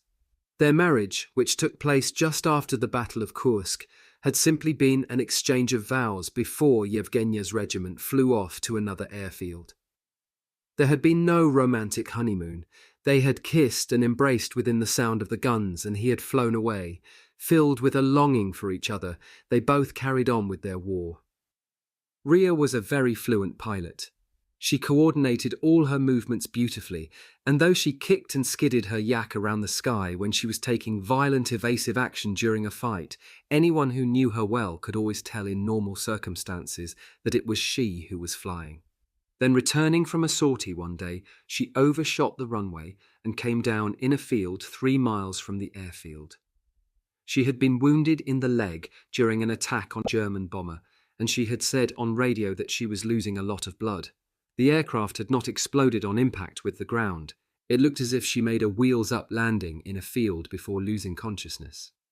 There were some peasants around the aircraft when the truck arrived from the airfield. One, a young woman, was standing on the wing, gazing through the perspex canopy at the back-tilted head and the slender white neck. Ria's face was the colour of chalk. Some of her dark hair had fallen out below the severe line of the leather helmet over her forehead, and her mouth was open as if about to form a word. Ria, it seemed, had simply bled to death. Yevgenya's regiment was only 15 minutes flying time away, and a message was passed to him. They were to bury Ria the next day just after sunrise so that there would be no interruption in combat missions. Her body had been wrapped in parachute silk, but they had kept her flying helmet, her goggles, and the thin gold ring Yevgenya had given her when they exchanged vows. A grave had been dug by the bank of a small river. One of the men from the support battalion attached to the regiment had made a simple, rough wooden coffin, and Ria's body had been placed in it. The sun had already risen above the rim of the Ural Mountains far to the east, and the women of the regiment were lined up on the airfield. In front of them lay the simple wooden box. The air was very still, and it would be an hour or so before the sun rose sufficiently to dispel the light mist that hung around the surface of the field. The sound of a Yak-9 engine was unmistakable to the girls. It grew until they knew without question that it was heading for them. The engine was set at cruising speed, and as the fighter flew across the field, it turned gently as if to start a landing pattern. It was Yevgenya. All eyes were turned upward as the fighter turned, but he did not land. He flew around the airfield once, then once again, and then again. Vera Tikhomarova told me I had to take a tight grip of myself not to burst into tears there and then. It was obvious that the poor boy couldn't bring himself to land.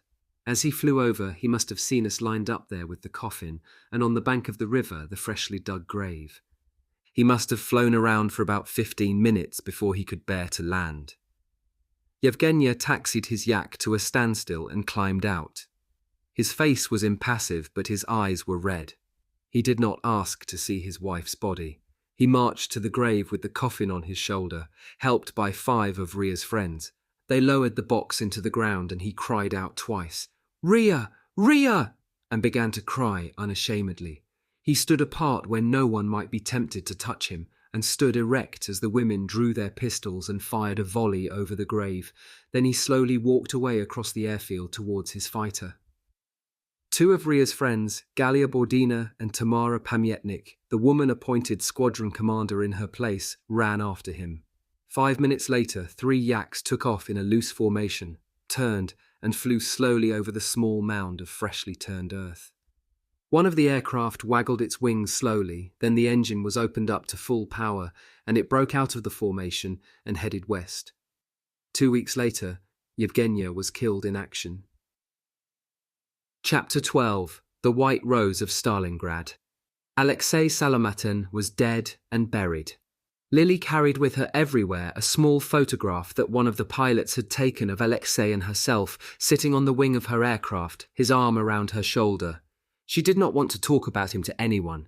She had withdrawn into herself, and it seemed that she was glad the regiment's rate of combat sorties was such an exhausting one. She had always been energetic, but now she threw herself into her flying with a fierce dedication that worried her friends. Ina Pasportnikova told me it was as if she did not wish to give herself time to think about his death. At the end of a day, she would normally be so exhausted that she would slump onto her bed and fall asleep. We all hated the Germans, but now Lily had become almost obsessive in her hatred. Her 10th kill was a German ace. Her dogfight with him lasted 15 minutes, and she knew she was up against no ordinary pilot. Painted on his fuselage was the representation of a playing card, the ace of spades, and along the nose was a long row of previous kills. Lily had told Ina just after her lover's death that every time she encountered a German fighter, she imagined the pilot had been responsible for the death of one of her friends. It gave her the edge she needed. It honed her killer instinct. There was no power assistance on the controls of Lily's yak. Every violent maneuver she performed, every time her vision reddened as she turned tighter and tighter against the force of gravity, it was all directed through these slender arms and legs. Finally, the White Rose triumphed, and the Messerschmitt fell away in flames. The cockpit hood was jettisoned, and the pilot leapt clear and parachuted to safety. He was picked up by Soviet troops. Ina told me it was the first time I had seen Lily look like her old self since Alexei's death. She was smiling and elated as she jumped down from the cockpit. She cried, "Paint another rose on, Ina." She had obviously been in a pretty fierce fight. There were bullet holes in her fuselage and a jagged hole through the back of the perspex of her cockpit hood. It was Lily's last sortie of the day. She walked off to write her reports on the action and to be debriefed. An hour later, an army truck drove onto the airfield, and a German pilot was led at gunpoint into the debriefing room.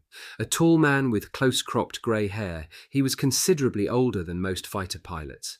He was certainly in his early 40s. He had a tanned complexion and rather gaunt cheeks, and he did not look in the least cowed, submissive, or humiliated by the defeat he had just suffered. He was highly decorated. On his chest was an impressive array of ribbons, denoting both his awards for gallantry and the campaigns in which he had fought. It seemed that he had shot down over 20 Soviet and Allied aircraft everywhere from France and the Low Countries to here on the Eastern Front. This was the pilot whom Lily had downed. One of the Soviet pilots who spoke German asked the captured man if he would like to meet the pilot who had shot him down. The German replied that he would be very interested, and, he added arrogantly, that whoever it was must be one of their top men. Yes, he would like to meet this man very much. The Soviet pilots grinned at their private joke, and one of them went to fetch Lily from her bunker. The German was sitting straight-backed on a chair when Lily entered the room. The interpreter said, "Well, how do you like your Victor?" The German swiveled and looked blankly at the small blonde figure standing behind him. He was the first German fighter pilot Lily had ever met. There was a silence for a few seconds. Then the German told the interpreter that he did not care for the Russian sense of humor, and if they were riot going to let him meet and talk with the real pilot, then he had nothing else to say. This was translated, and the other Russians in the room burst out laughing. But not Lily. She planted herself firmly in front of the German's chair and motioned him to get to his feet. He did so languidly, straightening his tunic as he towered above her. Then, in the painstaking way in which such translations are necessarily conducted, she explained to the German exactly how their dogfight had been resolved, move by move. She told him the exact positions of their two aircraft when the fight had started. She explained in detail how she had rolled in behind him and how he had countered her. She told him how she had finally outflown him and forced him to abandon his aircraft. Ina Paspotnikova said, "Those who were there said that it was a masterly performance. The German's whole attitude, even his physical appearance, changed. He was forced to concede in the end that no one except the pilot who had beaten him could possibly have known, move by move, exactly how the fight had gone. There was no question of his saluting the victor. He could even meet her eyes. To have been shot down by a woman was more than he could bear. The others had never seen Lily like that before. Her eyes were flashing like a tiger. She was enjoying herself. Her claws were out, and they knew they were in the presence of a dangerous woman. It was the first time anyone had ever seen her killer instinct aroused on the ground. The German had made the mistake of showing contempt for her both as a pilot and as a woman. Now her victory was complete. This was not the only occasion on which Lily and the other women pilots had won the admiration of their opponents. Major D.B. Meyer, a Luftwaffe ground attack pilot, wrote of his experiences near Orel in 1943. His unit, he said, was opposed by Soviet fighters from an elite unit. They were brave daredevils, well-trained and excellent flyers, with a sure flair for German weaknesses. Their aircraft, he said, had powerful engines and were capable of climbing at a steep angle and attacking German aircraft from below. They attacked in a superior manner, with short bursts of fire from all guns at short distances, directing their fire mainly at the lead aircraft of the German squadron, 8 of which were shot down in 1 week. On one occasion, when Major Meyer was engaged in aerial combat, his aircraft caught fire. His Russian opponent was returning to make another pass when he jettisoned his cockpit canopy preparatory to bailing out. Fortunately for him, the cockpit roof flew straight into his opponent's propeller and the yak plunged to the ground. Major Meyer was able to make an emergency landing close to the crashed aircraft. He wrote later, "The dead pilot turned out to be a woman, without rank, insignia, identification or parachute." Despite the increasing Soviet air superiority, the small groups of free hunters could still occasionally find themselves outnumbered. Lily was shot down twice in the 3 weeks following her extraordinary dogfight. She and 5 other yaks took on a flight of German bombers with a heavy fighter escort. Under heavy attack from 3 German fighters, Lily took serious hits in her engine. She was forced to make an emergency landing in a field, but the next day she was airborne again in a replacement yak. A few days later, her yak was set on fire. She rolled it upside down and flung herself from the cockpit at a dangerously low altitude. The parachute opened just in time. Lily was badly shaken by this incident and leaned heavily on her friend and roommate Katya Budanova to restore her morale. Both women had now lost many good friends in combat, and when one of them was particularly depressed, the other would be supportive. Katya had been one of the main reasons Lily managed to survive the trauma of Alexei's death. Katya had shot down 9 German aircraft now. She was one of the best-known women pilots, and though her friend Lily was clearly more attractive to men, it did not affect the young women's friendship for each other. Ina told me, Katya was the perfect foil for Lily. When her hair was cut really short, she looked more like a young boy than a girl. There was nothing unfeminine about her, and the men in the regiment liked her, but she had never become romantically involved. Certainly, Lily could never have regarded her as any threat in that way. Katya was always singing. She was singing in the cockpit before she took off on the morning of July 18, 1943. In a fight with several agile Focke-Wulf 190 fighters, Katya had 2 kills confirmed by her wingman before she herself was hit. The fighter with the red stars on the wings and fuselage swept low over a village, flames spreading across the wings. The field Katya appeared to be trying land in was pitted with craters from bombs jettisoned by the group she had been attacking.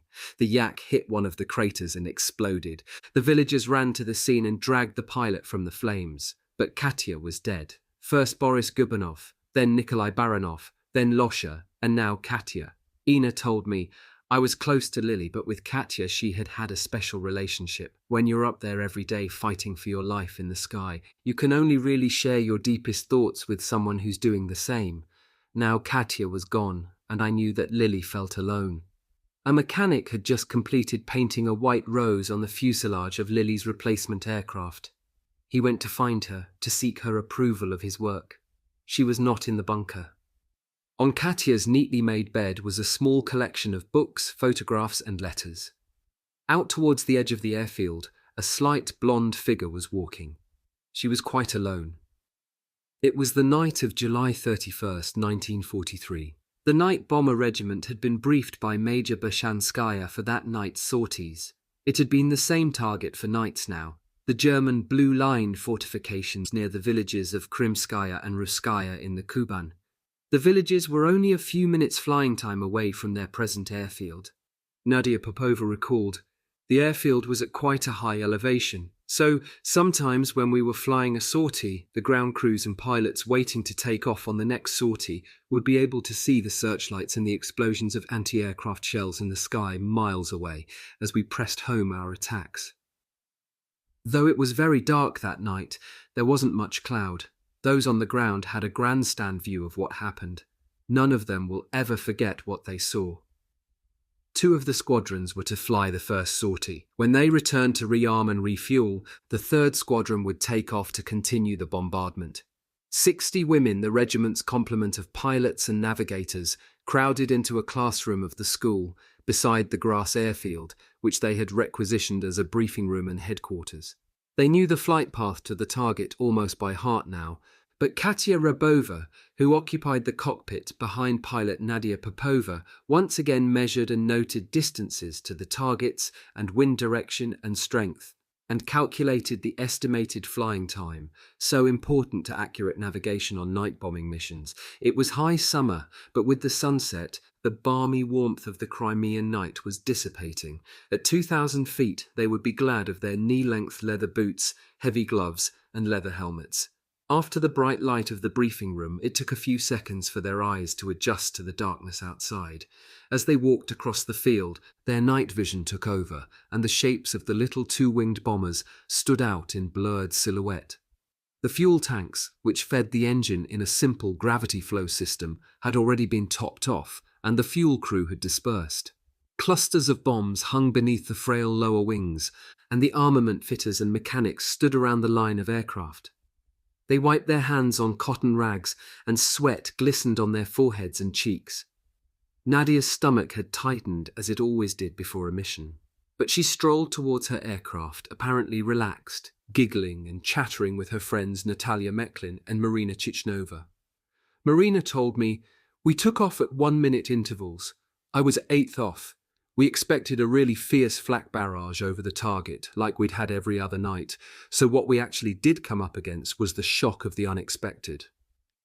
Nadia was first to take off. She flipped the switch on her face mask and tested the intercommunication with navigator Katya in the rear cockpit.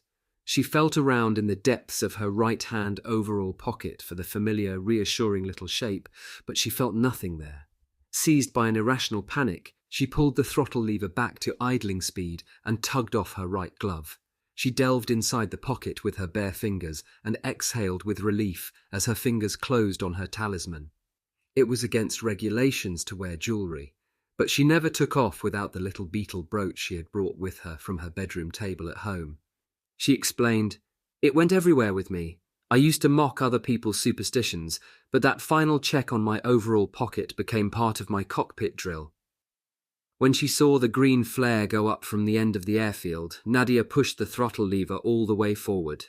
The PO2 bumped and thudded down the field, gaining speed in the darkness as the smoky oil drum markers whipped past the wing.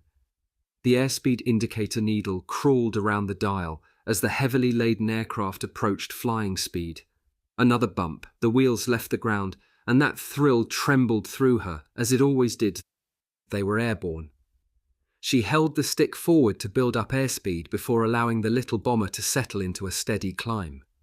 The luminescent glow of the instruments showed the aircraft rolling into a gentle climbing turn. They were 10 minutes flying time from the target. There was no radio communication between the aircraft, but Nadia knew that strung out behind her in the darkness were 19 other PO2s. She always felt the responsibility of being lead pilot. Of course, the other crews were navigating independently to the target, but human nature being what it was, the other crews would tend to bomb any fires that her attack started on the ground.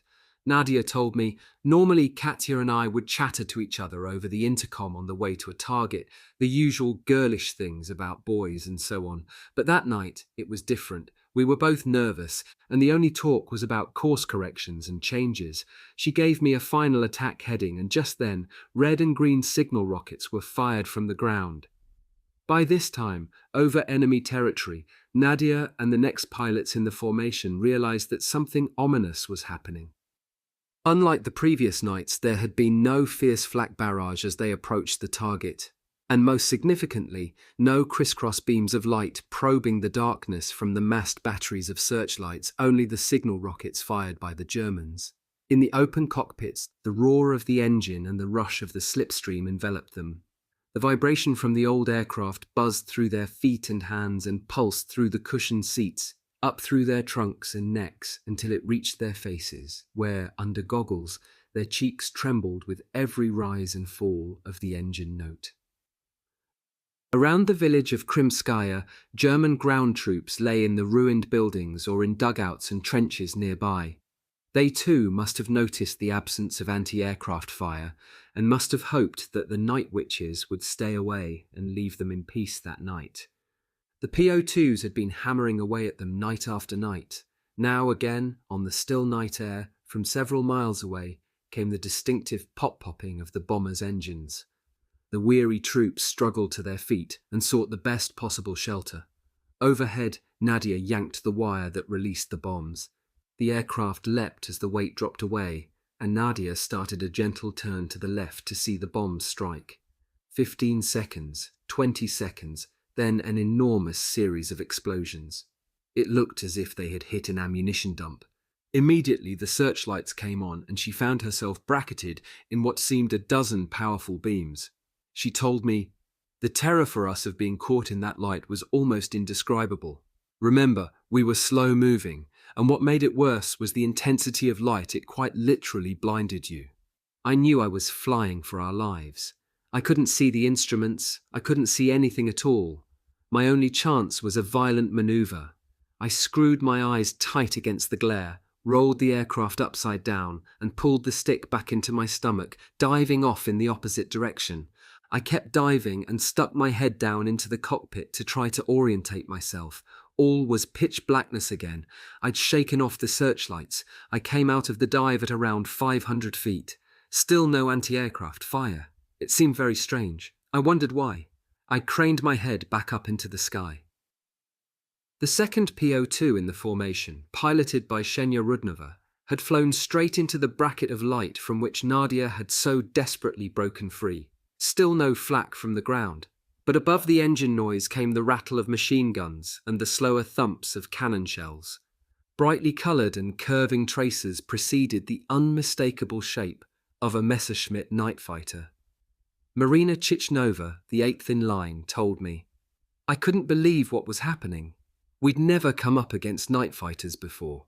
We were prepared to take our chances with searchlights and flak, but this was something else. The night fighter could hardly miss." The flame started on her right wing. I don't know if Ksenia had been hit in the attack, but she was obviously still conscious because she started side-slipping the aircraft in a very controlled way towards the ground. She was trying to keep the flames away from the engine, I think, but it was hopeless. The searchlights were probing elsewhere now, but we didn't need any lights to see what was happening to poor Ksenia. In a few seconds, the entire aircraft was engulfed in flames. It didn't explode. I wish it had. It was horrible watching the little aeroplane, carrying two dear friends, just floating to earth in a ball of flames. Larissa Razanova was flying the fourth aircraft in the line. She saw Ksenia's PO2 hit and start burning. Then the lights bracketed the aircraft in front of her. She told me, "It dawned on me why there had been no anti-aircraft fire. The Germans were coordinating searchlights and night fighters against us for the first time. They must scarcely have been able to believe their luck. There we were, sailing along through the night, conveniently at the same height, one aircraft after the other. In retrospect, it was asking for trouble." I recognized the shape of the Messerschmitt as it pulled up underneath the second aircraft. Then he soared up out of the light and into the blackness, gaining height for his next attack. I was next in line and I knew I was his next target. I was literally sick with fear. I tried to vomit over the side of the aircraft, but there was nothing there. I retched and coughed. My hands and feet seemed separated from the rest of my body. I tried to make them move the controls, and nothing happened. An explosion from the second victim, as it nosed into an uncontrolled dive just a few hundred yards away, jolted her into action.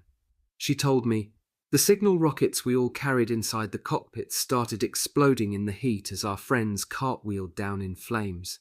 It was almost beautiful to watch.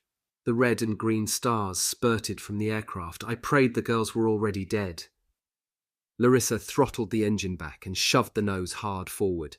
The PO2 engine popped as it settled into a glide, then the wind rushing through the wing struts became the dominant sound. Larissa's plan was to outthink the German night fighter crew by descending as low as possible, disguising her approach from the German ground forces by gliding to the target with her engine throttled back. She passed over the target, still descending silently, and her navigator told her to make a turn to bring her back over the target again. The sound of the German night fighter's engines as it pulled up from its unsuccessful pounce wailed and thundered in their ears. It passed only a few feet from them as it zoomed upward, just an impression of a solid shape in the blackness, as the women cringed involuntarily. Then it was gone, clawing up once more towards a little aircraft captured by the searchlights like some helpless creature impaled on the ends of a dozen gleaming lances. Larissa's PO-2 buffeted and rocked in the Germans' wake. They were down to around 400 feet now.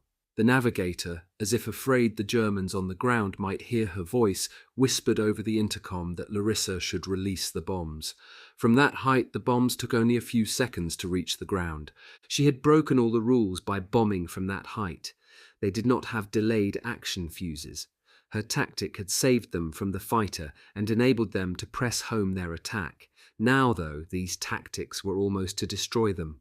The blast hurled the PO-2 upward, shrapnel ricocheted from the fuselage, a wing dropped, and Larissa banged the throttle hard forward. The engines surged into life. Slowly the battered old aircraft picked up speed. Someone on the ground fired off a flare. Bathed in its light, the PO-2 became the target for what seemed like every machine gun, rifle and pistol on that part of the front. Bullets glanced off the engine casing and ripped through the fabric of the fuselage. Larissa kept on full power and went even lower. The flare was dying. One last long burst from a machine gun, and they were in darkness again. She eased the nose up into a climb and set course for home. Both women craned their heads back up into the night. A third aircraft, burning from nose to tail, was fluttering down. Natalia Meklin, a 19-year-old pilot who had left her studies in Moscow to win selection to the regiment, told me, by the time the fourth aircraft was hit and started burning, the more experienced pilots had dived out of formation. After that night, we changed our tactics, but it was too late to save the girls who died. They were the most inexperienced. They never had a chance. The rest of the regiment had seen the slaughter from the airfield. Through her night glasses, Yevdokia Bashanskaya had watched in disbelief as one aircraft after another had incinerated the women who had sat such a short time before at her briefing, faces flushed with anticipation. She focused on the third aircraft as it plummeted. From that distance, she could hear no sound, but in her head she seemed to hear the cries of her girls as they wrapped their arms around their faces in pathetic attempts to spare themselves. Their fuselage was engulfed now, the open cockpits awash with a flame so intense no watcher could ever imagine. Major Bashanskaya let the glasses fall from her hands. They jerked on their neck strap and thumped against her stomach. She turned away. She told me we carried no parachutes at that time. They were all burning so furiously, so quickly, that we knew they could never even make a crash landing and walk away from it. Words can't express the emotions you feel at a time like that. The bonds of friendship we all had were so strong. We'd been through so much together. We'd developed this strength of friendship which girls in peacetime just never get a chance to experience. It's so intense, and on the ground we stood and watched them die in that way. Soon we heard the others coming back, and then we began to wonder which girls had died. Nadia Popova's was the first aircraft back. She taxied to a halt and switched off the engine. In the cool air, the metal pinged rhythmically as it cooled and contracted.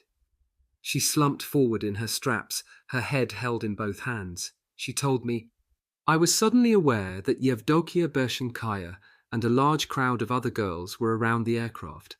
I eased myself out of the cockpit and stepped from the lower wing onto the ground. I remember all I could blurt out to her was mission accomplished. She put her hands on my shoulders and said, It's all right, Nadia. We saw everything. There were no tears right then. We were all too shocked. But in the half light around the dispersal area, I could see every girl's face, white and unnaturally stiff. I must have looked that way myself.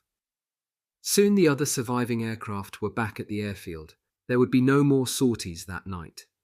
Major Bershanskaya stood the squadrons down.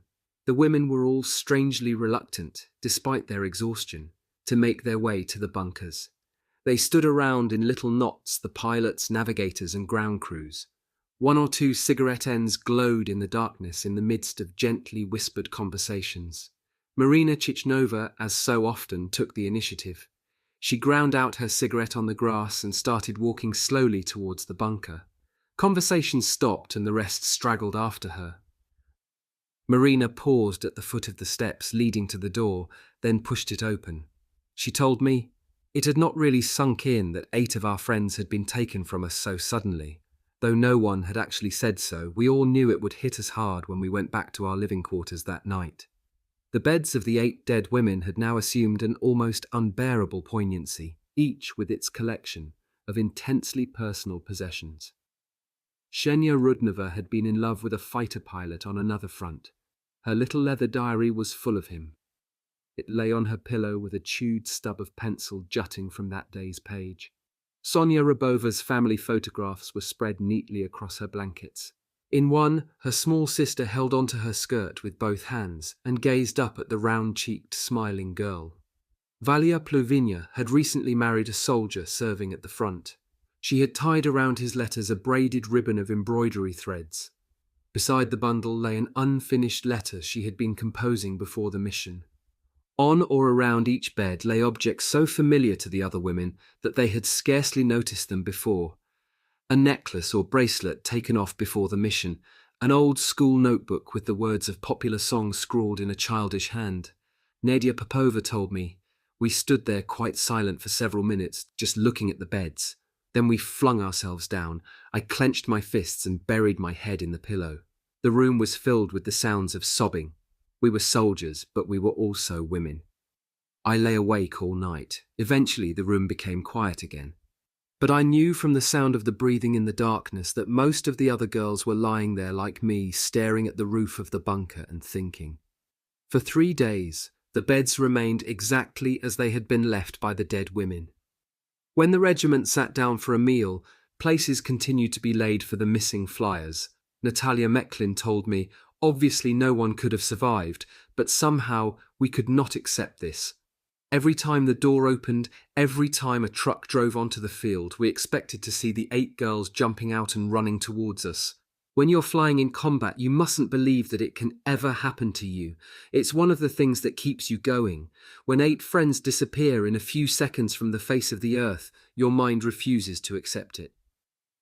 Came the 4th day, and no word from ground units of anyone being found. The women carefully wrapped their friends' belongings in brown paper parcels. They placed between pieces of cardboard the treasured photographs of parents, brothers, and sisters, the proud families who would soon receive the telegrams. Then would come the coarse envelopes bearing the hackneyed words of officialdom, fumbling for the phrases that could convey the sorrow of the regiment. And many weeks later, the other letters, addressed in girlish handwriting. They would drop on the doorsteps of a flat in Moscow, a little haut-deuce in Rostov, or would be picked out of the usual crevice in a tree near the main road which served as a letterbox to a remote farm in the Caucasus.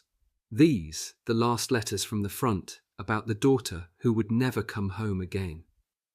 The tactics that had led to the slaughter would be changed, but the deadly game of hide-and-seek in the night skies would continue. The feeling of vulnerability had always been there in the cockpits of the women who fought in the slow, unarmed little bombers. From that night on, for many of them, the possibility of violent death made every takeoff an intense inner struggle against the recurring memory of what happened to their friends, the burst of gunfire in the darkness, the flames, and the slow tumbling death at the hands of men they would never see, men in the prowling black fighters. 200 miles away, at a fighter airfield near the town of Krasny Lush in the Donbass, Lily Litvak was in her cockpit preparing for the first sortie of the day. It was just after daybreak and she had a few minutes to spare before the other free hunters strapped themselves in. It was a good opportunity to write to her mother. Her right hand had been injured by a bullet that had pierced the cockpit. It was not a serious wound, but it meant that she could not write. The cockpit hood was still pushed back, and a friend sat on the wing while Lily dictated the letter to her. The words showed clearly the mood of the once carefree girl. Battle life has swallowed me completely. I can't seem to think of anything but the fighting. It's difficult for me to find a moment to write, but I'm doing it now. I'm alive, as you can tell, and in good health. I've hurt my hand slightly, so a friend is writing this for me. I love my country and you, my dearest mother, more than anything. I'm burning to chase the Germans from our country so that we can live a happy, normal life together again. I miss you all. I kiss you affectionately. Their mission that day was a sweep towards the front line, looking for enemy bombers. 10 miles from the front, they found them, a large group of them. Even Borisenko, who was flying with Lily on that mission, wrote later to Vera Tikhomarova, the commissar of the Women's Fighter Regiment. Lily just didn't see the Messerschmitt 109's flying cover for the German bombers. A pair of them dived on her, and when she did see them, she turned to meet them. Then they all disappeared behind a cloud. Ivan had his hands full and was soon flying for his life too. Through a gap in the clouds, he saw Lily's yak with smoke pouring from it, being pursued by several German fighters. Later, he reckoned that as many as 8 had decided to concentrate on the yak, bearing the distinctive white rose. The odds were far too great. The luck that Lily had depended on for so long had finally run out. No one saw her aircraft crash, but there was no doubt. Lily was dead. The white rose on her yak had drawn her killers to her as surely as she must have known it one day would. In just over a year of combat flying, she had shot down 12 German aircraft. Ina Pasportnikova told me, when we realized Lily wasn't coming back, men in the regiment broke down and cried. They never found her aircraft of her body, so there was no funeral. On her memorial statue, she looked so depressed, so serious. That is not how I remember our Lily. I close my eyes, and I see the little blonde girl sitting in her cockpit, so full of life, her eyes flashing, her face smiling that smile. Ivan Borisenko wrote simply, "We all loved little Blondie. As a pilot and as a person, she was beautiful. No one will ever know if Lily was dead before her fighter hit the ground. That morning before her flight, as usual, she managed to find some wildflowers, and she had pinned a little bunch of them to the side of the instrument panel. Those who loved her liked to think that at the end, before oblivion, Lieutenant Litvak's last glimpse was of the flowers in the coma of her cockpit." Chapter 13. Into the Holocaust. Smolensk, 1943 to 1945. In the autumn of 1943, the women of the 587th Bomber Regiment were fighting farther north, bombing German troop concentrations around the town of Smolensk as the Soviet ground forces prepared to push the invaders still farther west. The infatuation of Valentin Markov for Galina Junkovskaya had not abated one bit, and, although he continued to fly regularly as her pilot, she was still unaware of the extent of his adoration. On the days she navigated for another pilot, the spectre of Galina being injured or killed haunted him. It was now October. One of Markov's squadron commanders, Luba Gubano, had died a few days earlier when her bomber had flown into the ground after heavy attacks by German fighters near Smolensk. Her self-sacrifice seemed typical. She had stayed with the PE-2 to allow the other 2 in the crew to parachute to safety. By then, the stricken aeroplane was too low for Luba herself to jump. Galina had often flown as Luba's navigator, but not that day. Now, though, Galina was airborne for yet another sortie in the same area, on a mission about which Markov had briefed the crews just half an hour before. He checked his watch. It was 2 p.m. If the mission was routine, the plane should be landing again around 3:30. Flying fighter escort for the regiment that day were French pilots of the famous Normandy Niemann Squadron. This unit was composed of free French pilots who had volunteered for service in Russia. During the war, they were credited with 273 kills, and 4 were honored as heroes of the Soviet Union. 42 died in action. At this time, around Smolensk, they were flying Yak-9s. The women told me that they always knew if the escort fighters were being flown by the French, they were very flamboyant and boyishly liked to demonstrate their acrobatic skills when there were no enemy aircraft in the sky. After Galina and her crew dropped their bombs and turned for home, they were attacked by German fighters. The Frenchmen got involved in a whirling dogfight, but a lone Messerschmitt raked Galina's PE-2 and set it on fire, Galina told me the gas tank behind my position was burning fiercely. There was nothing I could do to put out the flames. The heat was fantastic. I was cringing in anticipation of the aircraft exploding into tiny pieces. The radio operator was dead. She had abruptly stopped speaking over the intercom during the fighter attack, and now there was a wall of flame between Galina and her dead friend's position. Galina added, "My flying overalls were literally beginning to smoulder, but Klavia Fumachova, the pilot, was determined to fly the bomber over our lines before we jumped out." They opened the hatch in the floor, and with Klavia no longer at the controls, the bomber tipped into a steep dive. The women tried to climb out, but the tremendous force of the slipstream kept pushing them back inside. Galina told me, "It was the most frightening experience of the war. I could feel my face blistering and burning from the flames inside the aircraft. I thought it was the end." Then, quite of its own accord, the bomber flipped onto its back. As it did so, the women tumbled out of the hatch and yanked their ripcords. Almost immediately, it seemed, they were on the ground. Somewhere in the confusion, they had both lost their flying boots. They stood in a field in their stocking feet, being tugged off balance by the wind which filled the parachutes still trailing from their backs along the ground. They unbuckled themselves and looked up at the sky. The bomber, which had become a funeral pyre for the radio operator, was disappearing over a tree line in the middle distance. There was a great tongue of orange flame, followed a split second later by the sound of the explosion and a rising cloud of oily black smoke. Galina looked at Klavia, whose face and hands were completely blackened with smoke. She asked Klavia if she was in pain, and she told her no. But Galina was. She asked Klavia to tell her the truth. What was her face like? Klavia took her friend's slender hand and lifted it gently to her scorched cheeks. Galina could feel large blisters forming beneath her high cheekbones. Galina recalled, "It was the dread that all of us had. We expected injury every time we flew a sortie, but the injury we dreaded most was burning, particularly of the face." She had no time to weep or sink into self-pity. As the first shock wore off, the savage pain started to seep through. Galina had stuffed a map in her overalls pocket before she jumped, and she had an approximate idea of their position. They were, as it turned out, in a rather fluid part of the front, though closer to their lines than the Germans.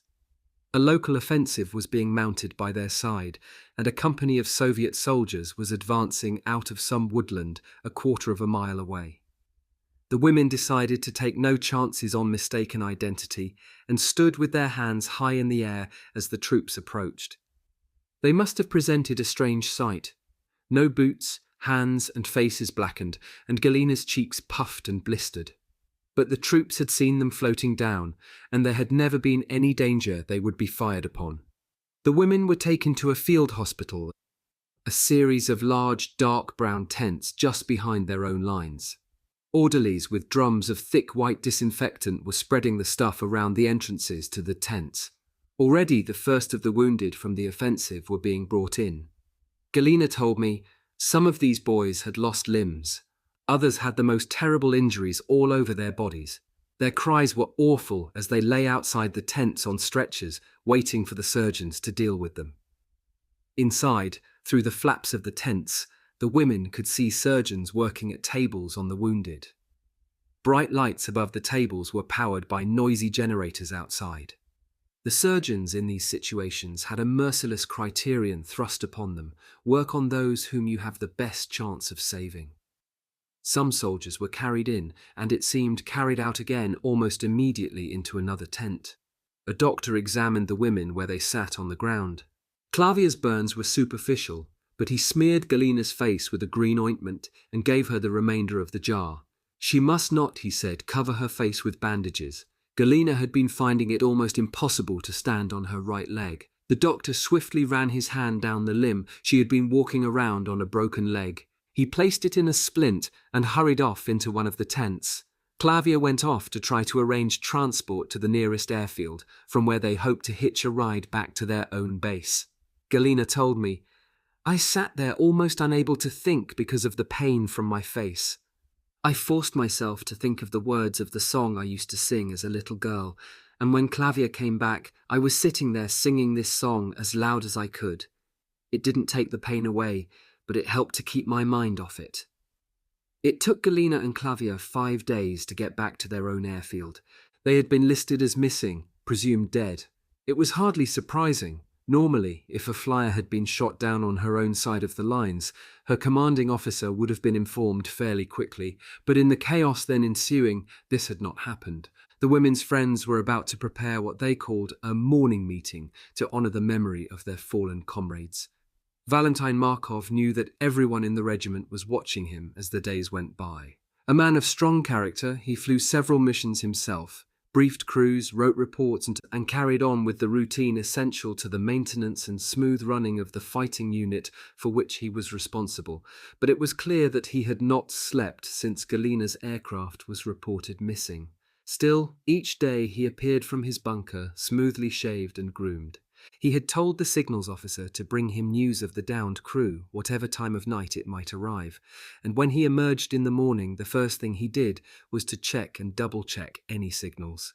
He personally telephoned divisional headquarters several times a day if he was not airborne, but the answer was always the same. Valentina Kravchenko told me, if the commander of our regiment had still been a girl, if Marina Raskova had still been alive, and she had been in that sort of emotional turmoil, then we could have shown her how we felt, and we could have spoken to her girl to girl and perhaps given her strength. But Major Markov was not the sort of man one could approach in that way. He would have regarded it as a breach of discipline. Besides, no one was supposed to know that he felt any differently about Gallia than about the rest of us. It showed us the strength of the man, that he could carry on at all in the circumstances. I'm sure many men would have cracked up. The transport aircraft carrying Galina and Klavier arrived at their home airfield unannounced, apart from the normal radio call to the air traffic controller. Klavier stepped from the door in the fuselage and prepared to help down her injured friend. All the women in the regiment were milling around the aircraft door in a state of high excitement, laughing and shouting to their returning friends. Then pushing his way through from the back of the crowd came Markov. The women melted away before him, and then he was standing underneath the aircraft door, stretching up his arms to Galina. Valentina Kravchenko said, I had never seen such a look of tenderness on a man's face. He completely forgot that he was our commanding officer. He was simply a man in love. As he reached up, Gallia leaned forward.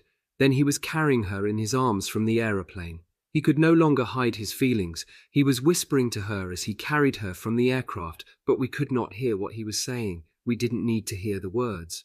We could see his feelings in his face. Galina weighed less than 100 pounds then, and must have seemed like a feather in the arms of the large man. She remembers nothing of what he said to her as she lay cradled in his arms. And when she recovered from the fever raging inside her, she would not believe the teasing remarks of her friends about her commander's reactions to her return. She went to a hospital in Moscow for 5 weeks, and her face made a remarkable recovery from the bums. The only trace was a dark brown pigmentation in her cheeks, which showed red when she was exposed to too much sun. Flyers would stay with their burning aircraft until the last possible moment if it meant that they could parachute into territory held by their own troops. It was all a matter of judgment and, of course, luck. But the fear of falling into German hands was so strong that they would take enormous risks to avoid it. Galina and her pilot had survived, and by staying with their bomber until the last moment, they had narrowly evaded capture. For Nina Karasova, though, the gamble failed. The teenage navigator with the curly fair hair was to suffer an imprisonment more hideous than any of her friends had contemplated. Her capture was to lead her to the hell of the concentration camps of Ravensbrück and Buchenwald. The women's regiment was supporting a breakthrough by ground troops near Smolensk when they came under heavy attack by German fighters. Nina and the radio operator and gunner, a man that day, exhausted all their machine gun ammunition on the German fighters. The radio operator was hit in the chest and badly wounded, and the bomber was so badly damaged by the fighter attacks that the control surfaces were almost completely shot away. Then one of the engines caught fire, and the flames quickly spread along the wing. Pilot Alexandra Yegorova ordered the other 2 crew members to jump. The aircraft was now virtually uncontrollable, and though they had not quite reached their own lines, the state of the bomber left them little choice but to abandon it. Nina dropped through the hatch in the floor of the aircraft, and Alexandra left her controls to help the injured radio operator jump clear. Then she herself bailed out. Alexandra, who had suffered bad bumps to her face, landed badly and lost consciousness. When she came round, it was nightfall. She was in a gully. At the end of it, about 300 yards away, she could see the multiple rippling flashes of a battery of Soviet Katyusha rockets. She was safe. She got to her feet and ran down the gully. As she stumbled across the rough ground, another salvo was fired with an enormous whooshing sound and a brilliant flash of light. Silhouetted against the light with their backs to her were 3 German soldiers. Their coal scuttle helmets were unmistakable. She dropped to the ground and froze. As the next salvo was fired, she lifted her head cautiously. The Germans had disappeared.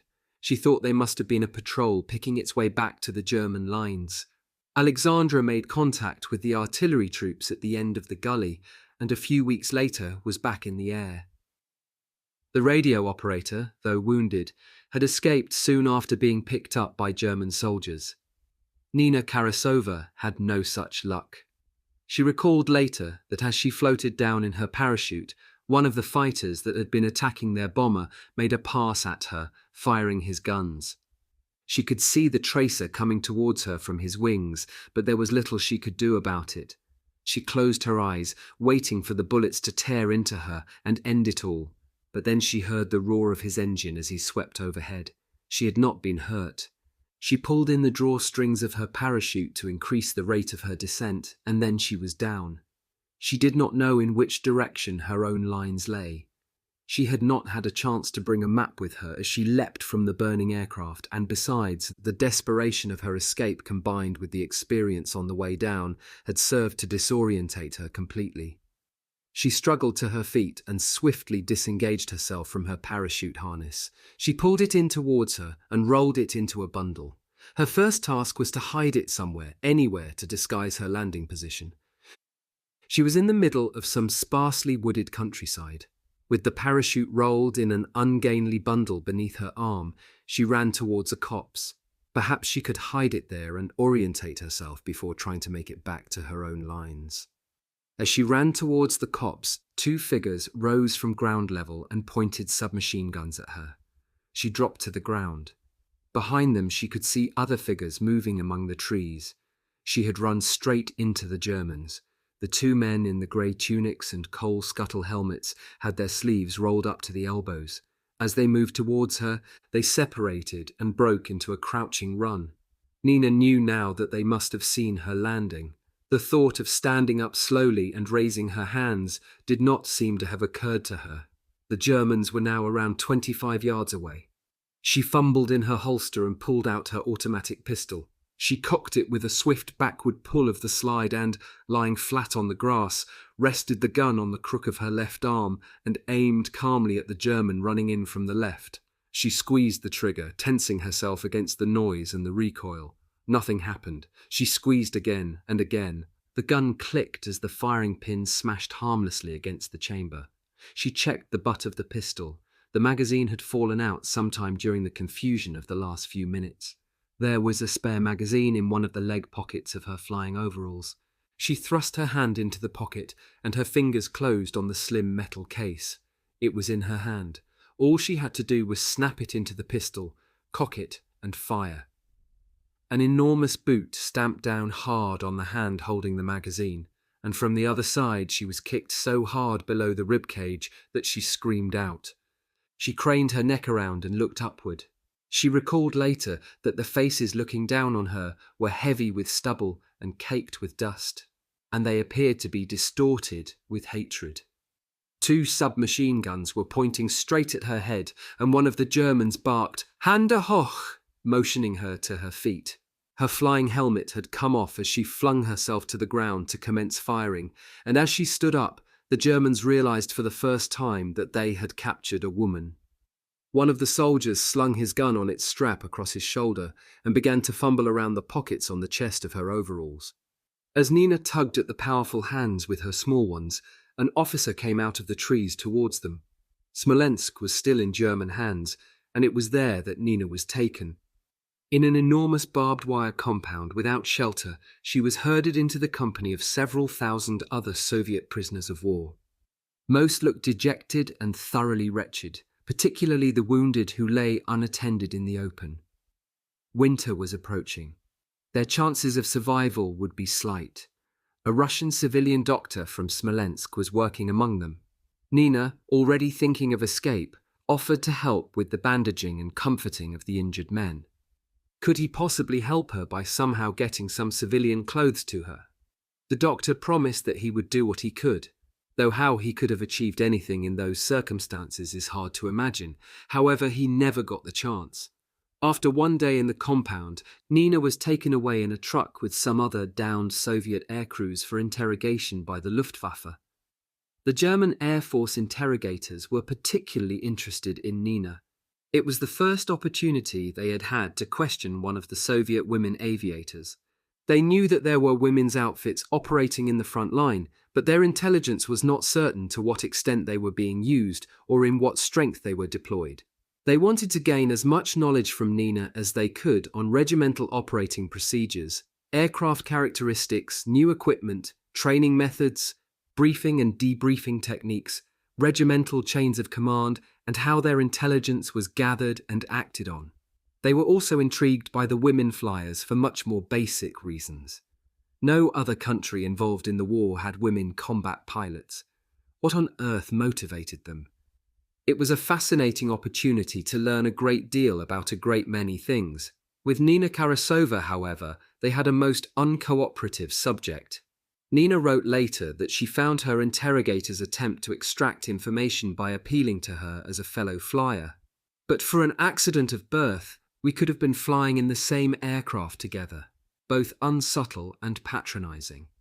They did not stoop to physical torture as such, but when she continued to refuse to cooperate, they locked her up in a tiny room in solitary confinement for day after day, bringing her out only to renew the interrogation. Nina went on hunger strike, refusing food for over a week. The Germans decided, sensibly, that the sort of information she was likely to have was hardly worth the trouble they were going to. Nina rejoined the thousands of other Russian prisoners being transported west from camp to camp, sometimes tantalizingly close to their own advancing armies. Life as a prisoner of war was difficult to endure, but after her ordeal, Nina glossed over much of her suffering. Her plight clearly touched the men she was incarcerated with, though.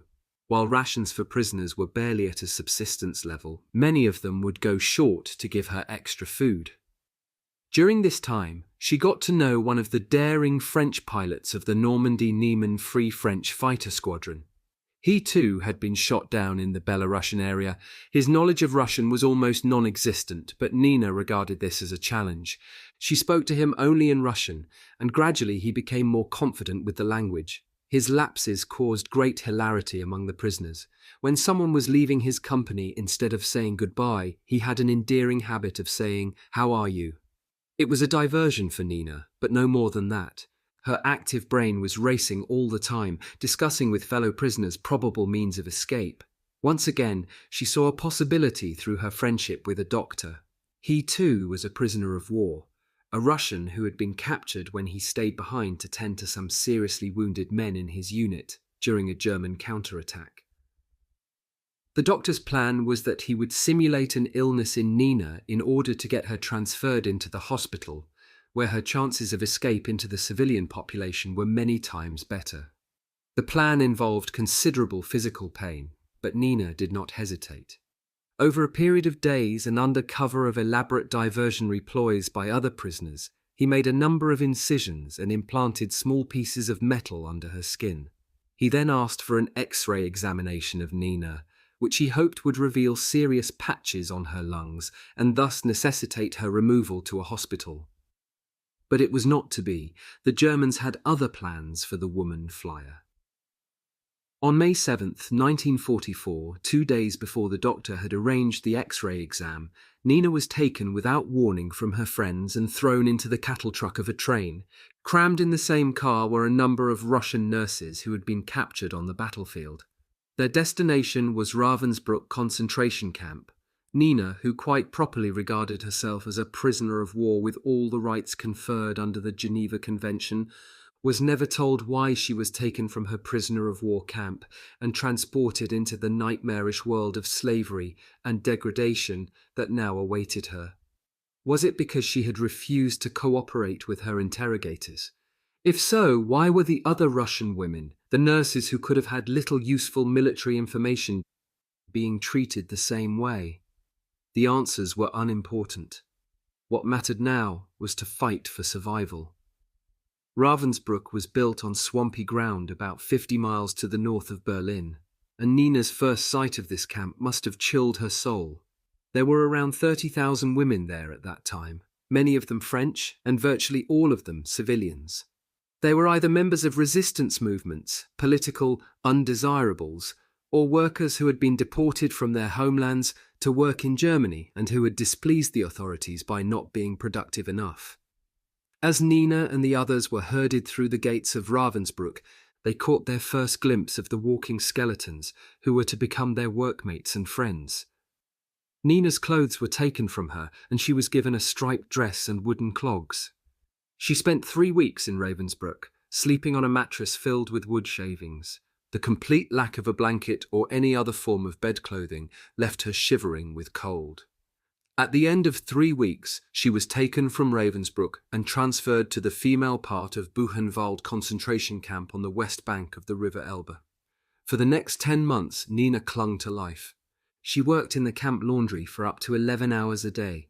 She and the other women subsisted on daily rations of ersatz coffee, thin soup, and tiny portions of bread substitute.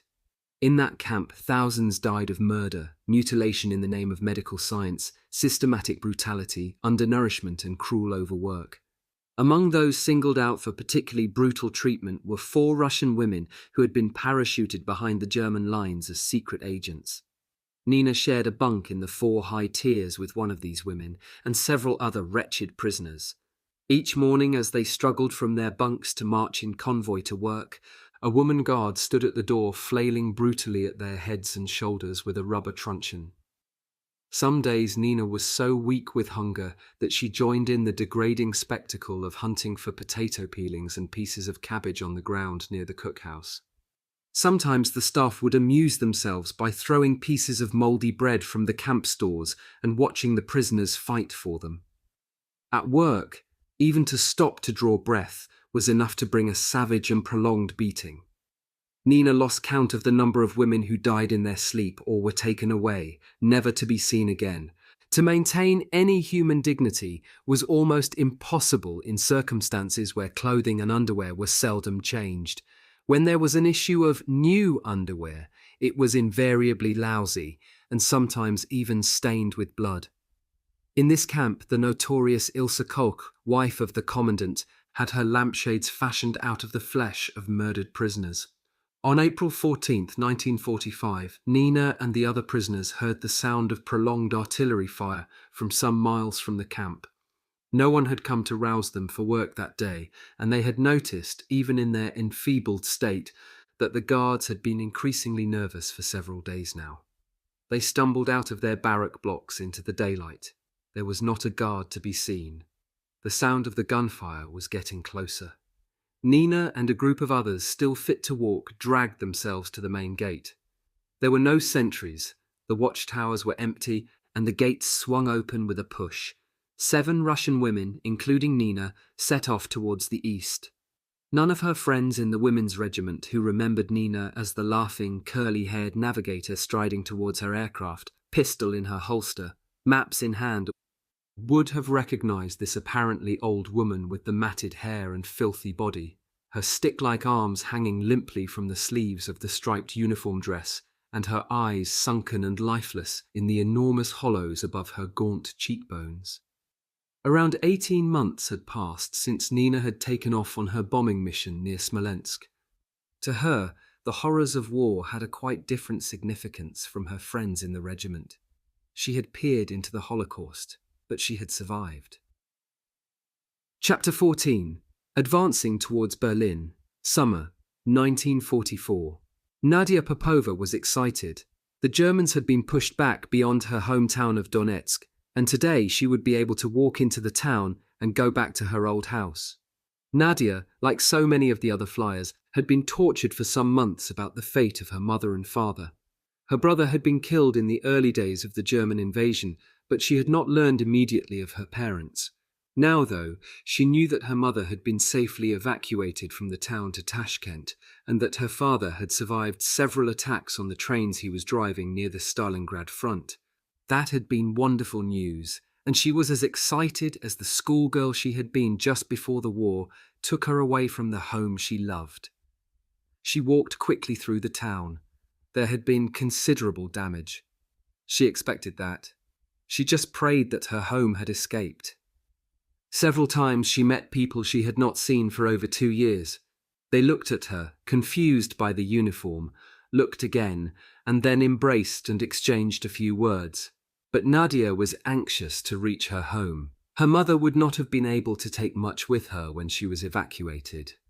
Nadia wondered if perhaps her bedroom remained as it had looked when last she saw it, before setting off for war. She had carried with her, throughout her combat, the image of the house and the cherry orchard, and how she had lain in bed that night after the dance the night the invasion began. She turned the comer and ran towards her house. Nadia told me, "It was one of the most distressing experiences of my life. I felt as if I myself had been somehow violated. The garden was completely bare and the earth churned up. Here and there could still be seen the stumps where the cherry trees of her childhood had been crudely hacked down. The door hung partially of its hinges. She stepped inside, her boots crunching on pieces of broken glass and discarded food tins. She told me, "I learned later that the Germans had occupied my home and used it as some sort of interrogation center." There was not a stick of furniture left in the house. In her bedroom, the bare boards creaked as she slowly stepped across them and looked through the broken window where once the cherry blossoms hung. On the walls of her room and in the main room of the house were heavy, reddish-brown smears of dried blood. She thought of the happiness there had once been in these rooms. The memories of a loving family life filtered through the retina of her mind's eye only briefly before she realized how fragile was the intimacy that bound a person to a place of the past. Nadia wished she had not returned. She hurried out of her home and walked away. She did not look back. The Soviet Union then was a population of families divided by the separation of those fighting in uniform and by the accidents of fate which often placed one part of a family in territory occupied by the invader. Some of the most pathetic casualties of the war were the children who had been orphaned and who wandered the countryside fending for themselves. Many died alone and starving, bewildered and emotionally wounded beyond belief by the experiences they had undergone. Others survived, living like young animals, through a combination of luck and an indomitable instinct for survival. A few were fortunate enough to be cared for by adults who were not themselves fending off starvation. So it was that little Misha came to be adopted by the woman of the PE2 Bomber Regiment. The 587th Regiment was fighting in the Baltic region. Close to their airfield were a number of buildings destroyed in the fighting. One morning, several of the women were walking near the buildings, picking their way through some rubble, when a small figure leapt to its feet like a frightened animal being flushed from its cover. The child ran away from the uniformed women, but tripped on some bricks and sprawled heavily on the ground. The women ran up and knelt beside him. He was about 8 years old, they learned later, but he was small for his age. And so thin. At first they thought the ragged little creature was a girl. His blonde hair had not been cut for years. It was filthy and hung down to his shoulders. He sat in the middle of the circle of women, whimpering, with his shoulders hunched and his arms folded across his stomach as if for protection. One of the women reached out towards him, and he raised his hand to his face and cowered. His blue eyes darted from face to face. The sight of the uniforms had clearly terrified the boy. Galina Yunkovskaya told me, "We sat and talked to him for about half an hour. He didn't make any reply to any of our questions at first. But when he realized that we were not Germans, he began to relax a little. We explained to him that we wanted to take him back with us to give him something to eat. He did not know whether to trust what we said, but his hunger got the better of him, and eventually he came along with us. Any of our questions at first, but when he realized that we were not Germans, he began to relax a little. We explained to him that we wanted to take him back with us to give him something to eat.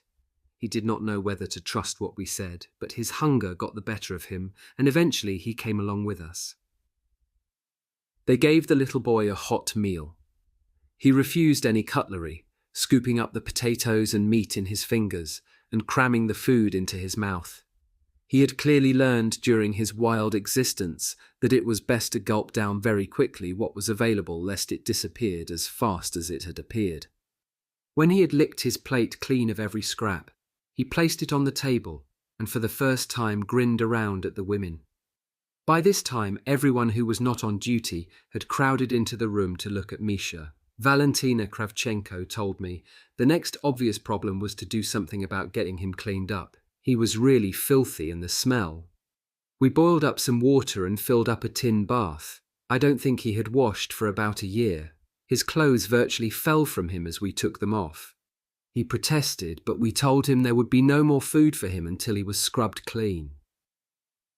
The women took turns lathering the thin body with their rough soap.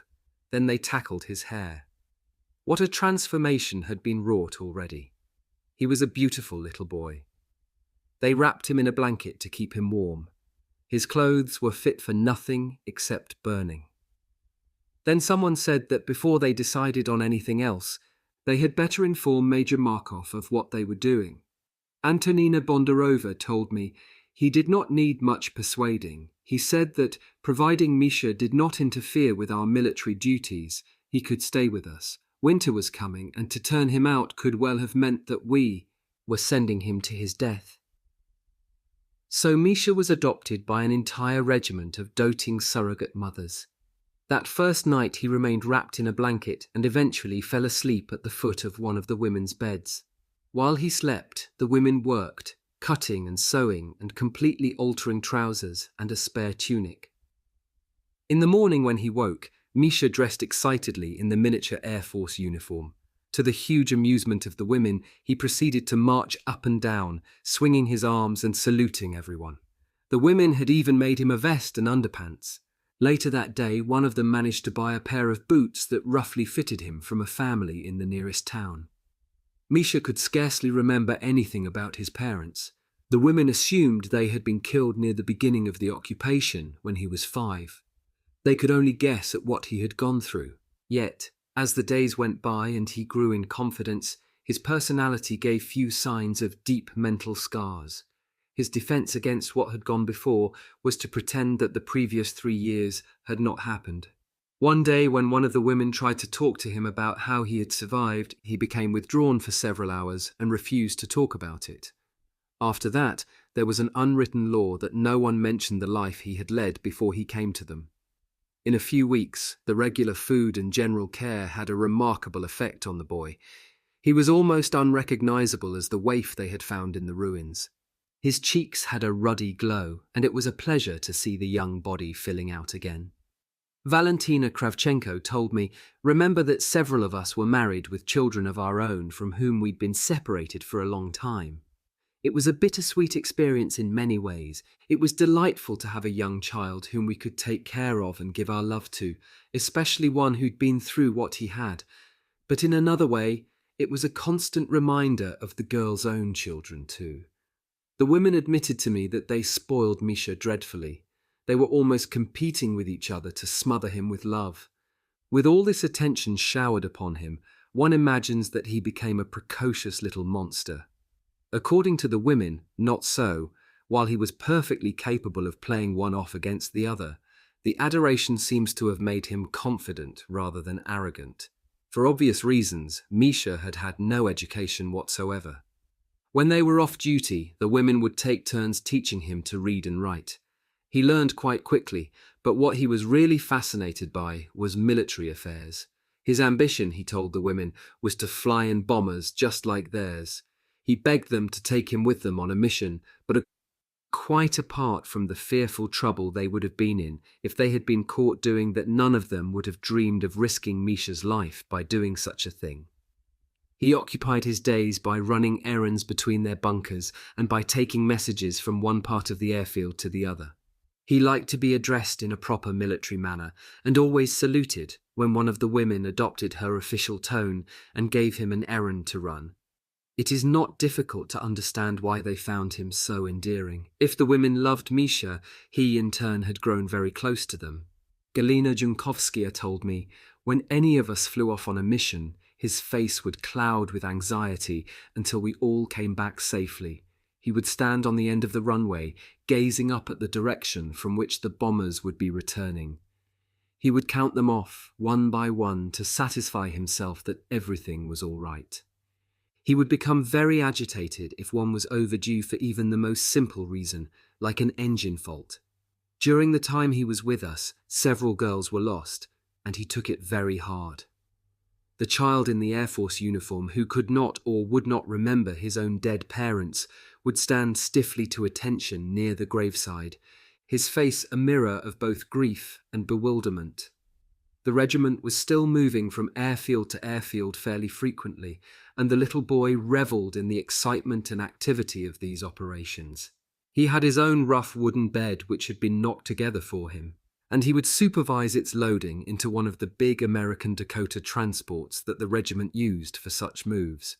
His mothers would fly off in their bombers, and he would climb into a Dakota and follow them.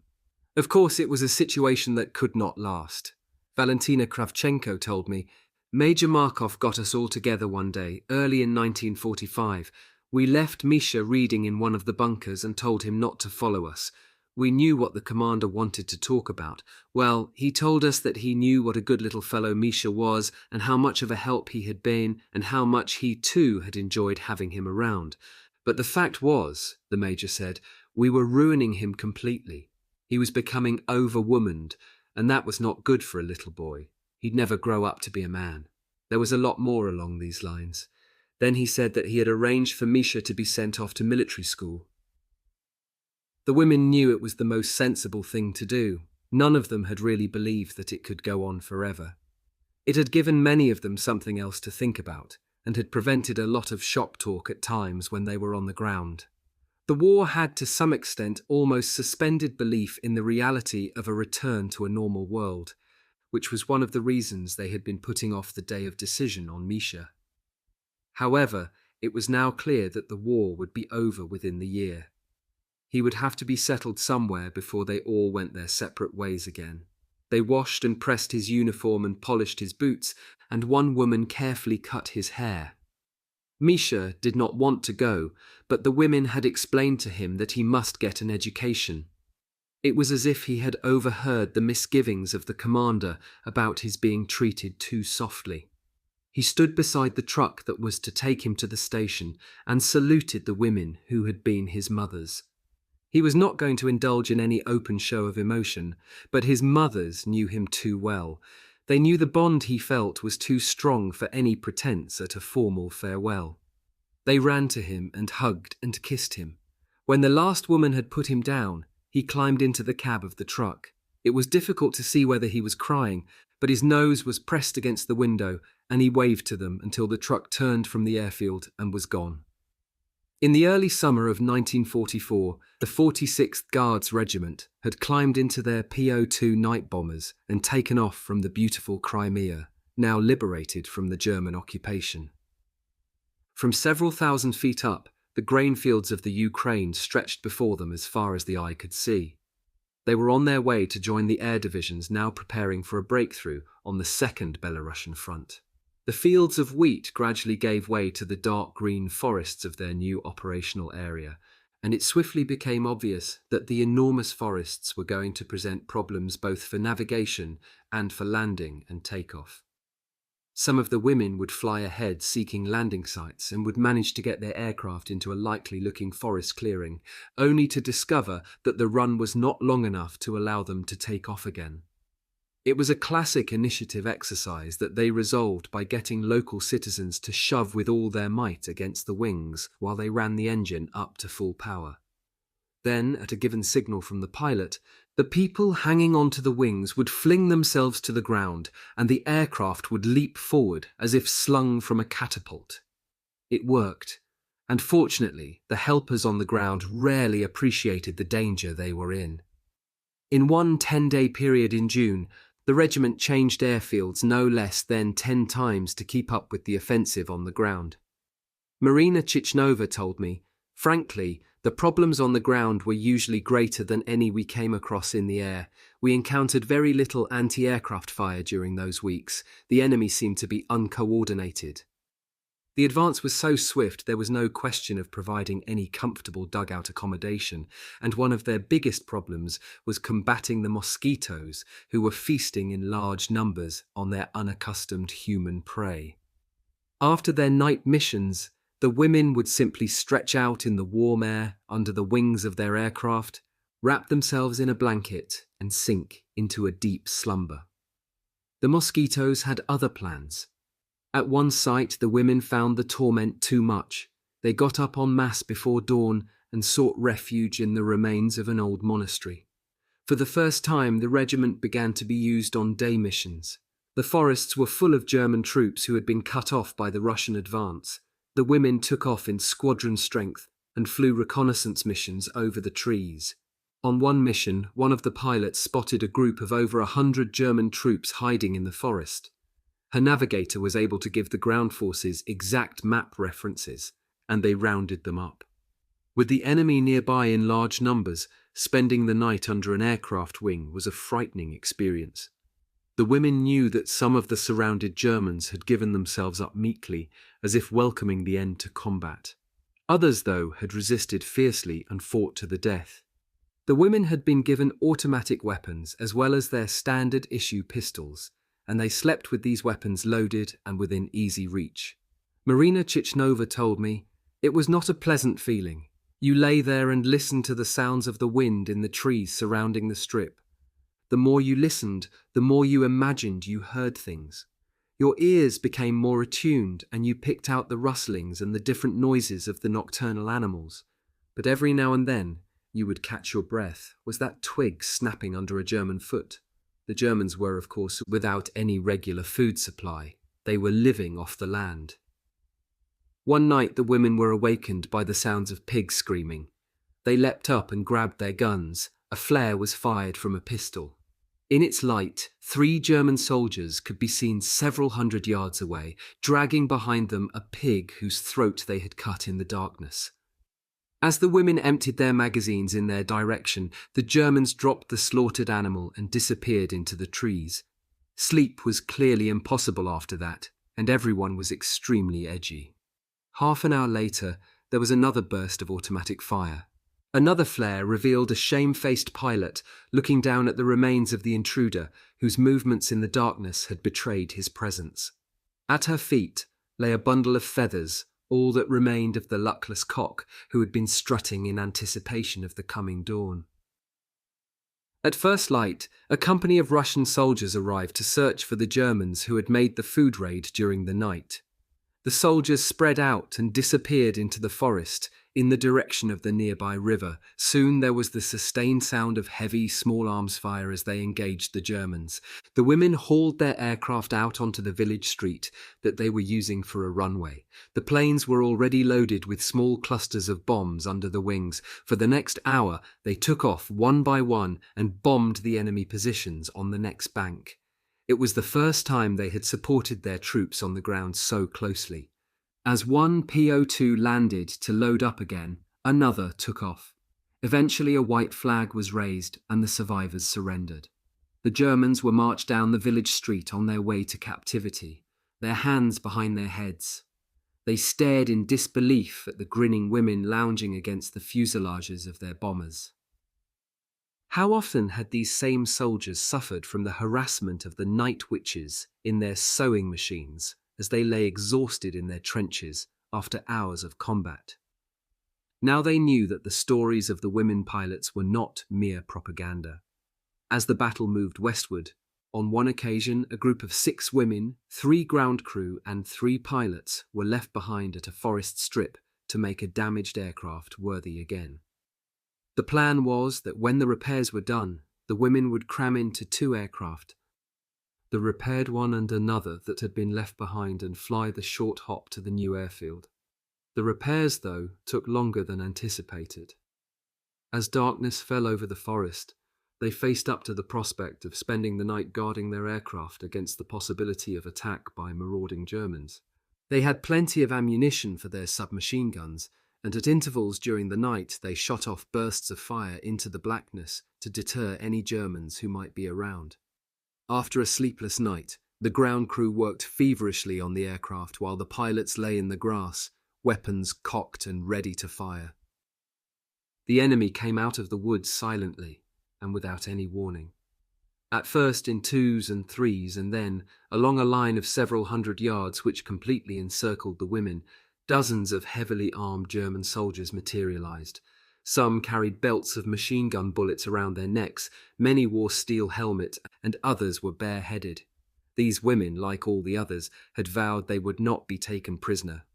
They had all taken up firing positions lying on the ground, their fingers curled around the triggers of their submachine guns.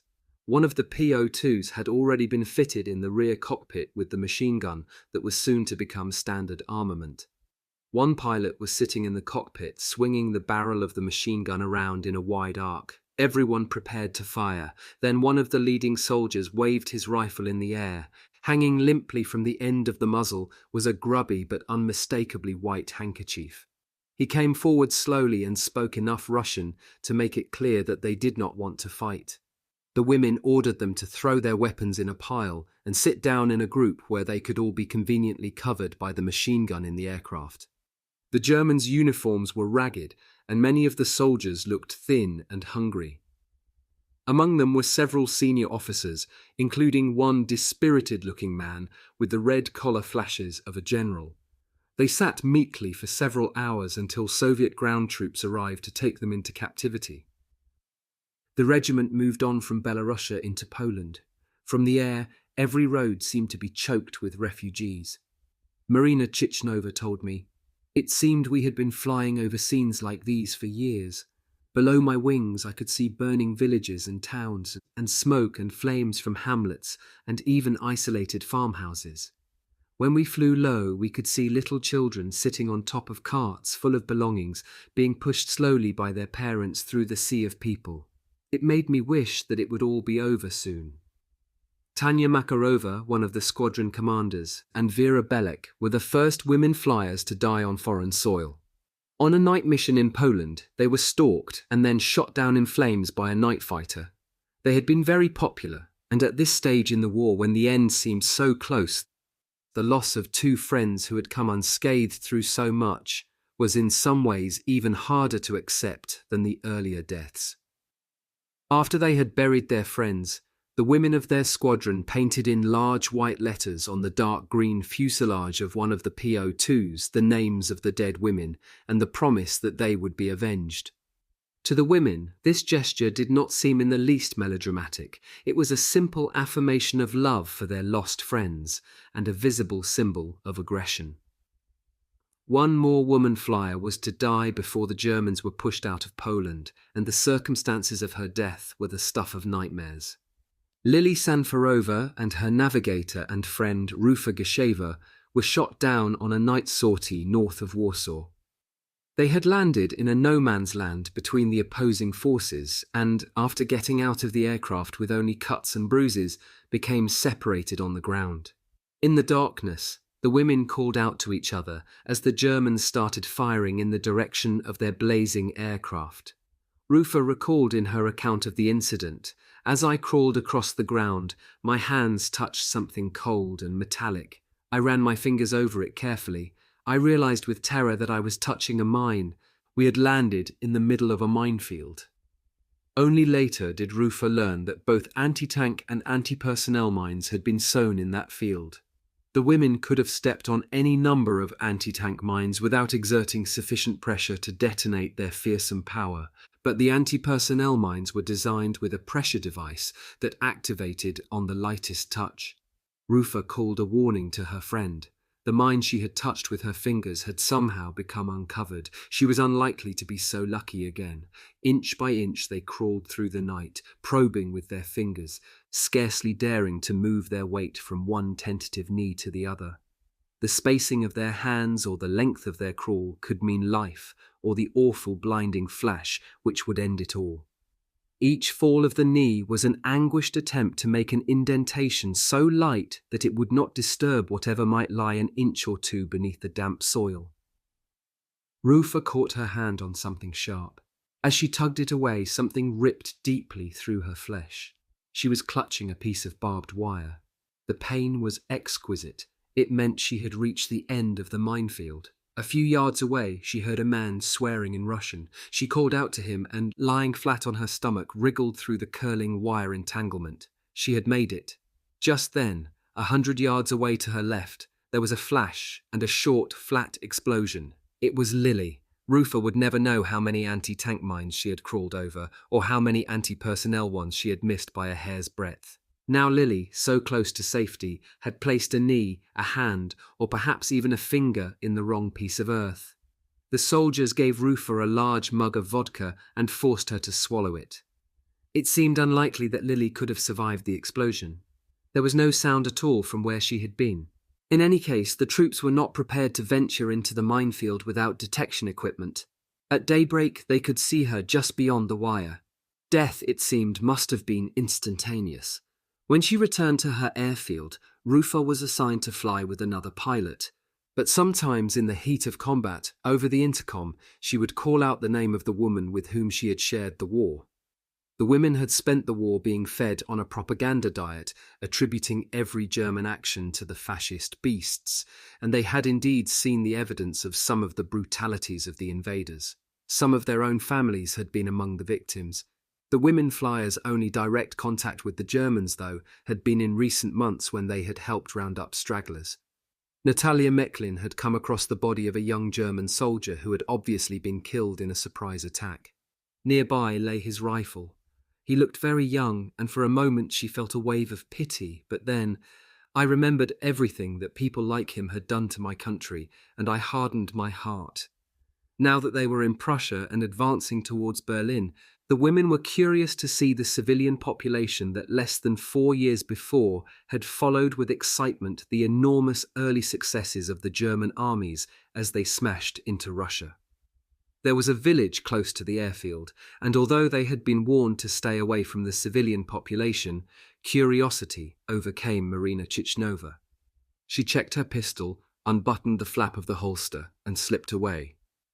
The village appeared deserted, but Marina told me one of the reasons we'd been told to keep away from civilians was because there had been cases of Russian soldiers on their own being attacked. I moved very slowly down the street. There was no sign of life anywhere. The village had obviously been fought over at some recent stage. There were great chunks torn out of the masonry where gunfire had struck, and rubble and several burned-out vehicles blocked much of the narrow road. She approached a house and pushed open the door, then stepped back to try to gauge whether there was anyone inside in the shuttered gloom. No sound came from within. Marina waited a full 30 seconds, then very gingerly, with one hand on the butt of her pistol, she stepped through the doorway. In the middle of the room was a table covered by a beautifully embroidered tablecloth.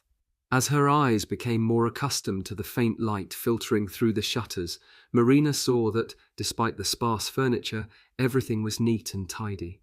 There was another door at the opposite end of the room. She decided to explore further. She was now confident that the occupants had fled the fighting to join the refugees on the road. There was a sudden movement in a corner of the room. She whipped out her pistol and cocked it. A female voice called out something unintelligible in German, and Marina saw a young woman huddled in the corner next to a sort of dresser. 2 small children, a boy and a girl, clung to the woman's legs. Marina walked to the other door and kicked it open, her pistol held firmly in front of her. There was no one else in the house. She put her gun away. She told me, as I moved towards the mother and children, the little ones whimpered with terror. They were frightened by the uniform. As I got closer, the mother put her hand to her mouth and exclaimed something. I only recognized the German word for woman. Pity overwhelmed me. How could this pathetic little family huddling in the corner be guilty of anything? I pulled up a wooden chair and sat down in front of them, trying to smile and reassure them. I put my hand in the pocket of my tunic where I knew I had a bar of chocolate. I was about to give it to the children when I stopped. Rushing to the front of my mind were the images of my girlfriend's loved ones who had been murdered in the occupied territories. How was I to know that the father of these little children was not one of those who'd done such terrible things to my people? I sprang from the seat and ran out into the street. I trembled all the way back to the airfield. Conflicting feelings swept over me. Nothing was as simple as it had seemed when we had been fighting the enemy on our own soil. Perhaps I should have stayed in that house for a few more minutes and reached out my hand and touched those children. Could it have been that I had had enough of war and the woman's instincts in me were struggling against my feelings as a soldier? Or was it just that it was impossible for me to carry on hating right to the end? Chapter 15. Victory. On May 1st, 1945, the Soviet flag was hoisted over the Reichstag in the very heart of Berlin. Hitler had failed to take Moscow, but the Russians had taken Berlin. The day before, the Führer and his wife of a few hours, Eva Braun, had committed suicide. Now, for the women of the air regiments, the war was over. The night bombers of the 46th Guards Regiment were at an airfield northwest of Berlin. That night they had flown what was to be their last mission of the war against some of the last German troops resisting, and now they were asleep in the farmhouse that was their billet. Suddenly, a mechanic burst through the door with the news, "Victory, girls, victory, the war is over!" There was a frenzy of excitement. They all leapt out of bed and flung their arms around each other. They pulled blankets over their shoulders and raided their PO2 cockpits for signal rockets and flares. For the next hour, they had their very own victory fireworks display as the brilliantly coloured rockets exploded overhead. They toasted each other with tin cups of vodka and linked arms and danced in the damp grass between the aircraft. Then, when the first flush of excitement had worn off, they trickled back into the farmhouse, where many of them sat on their beds and wept quietly.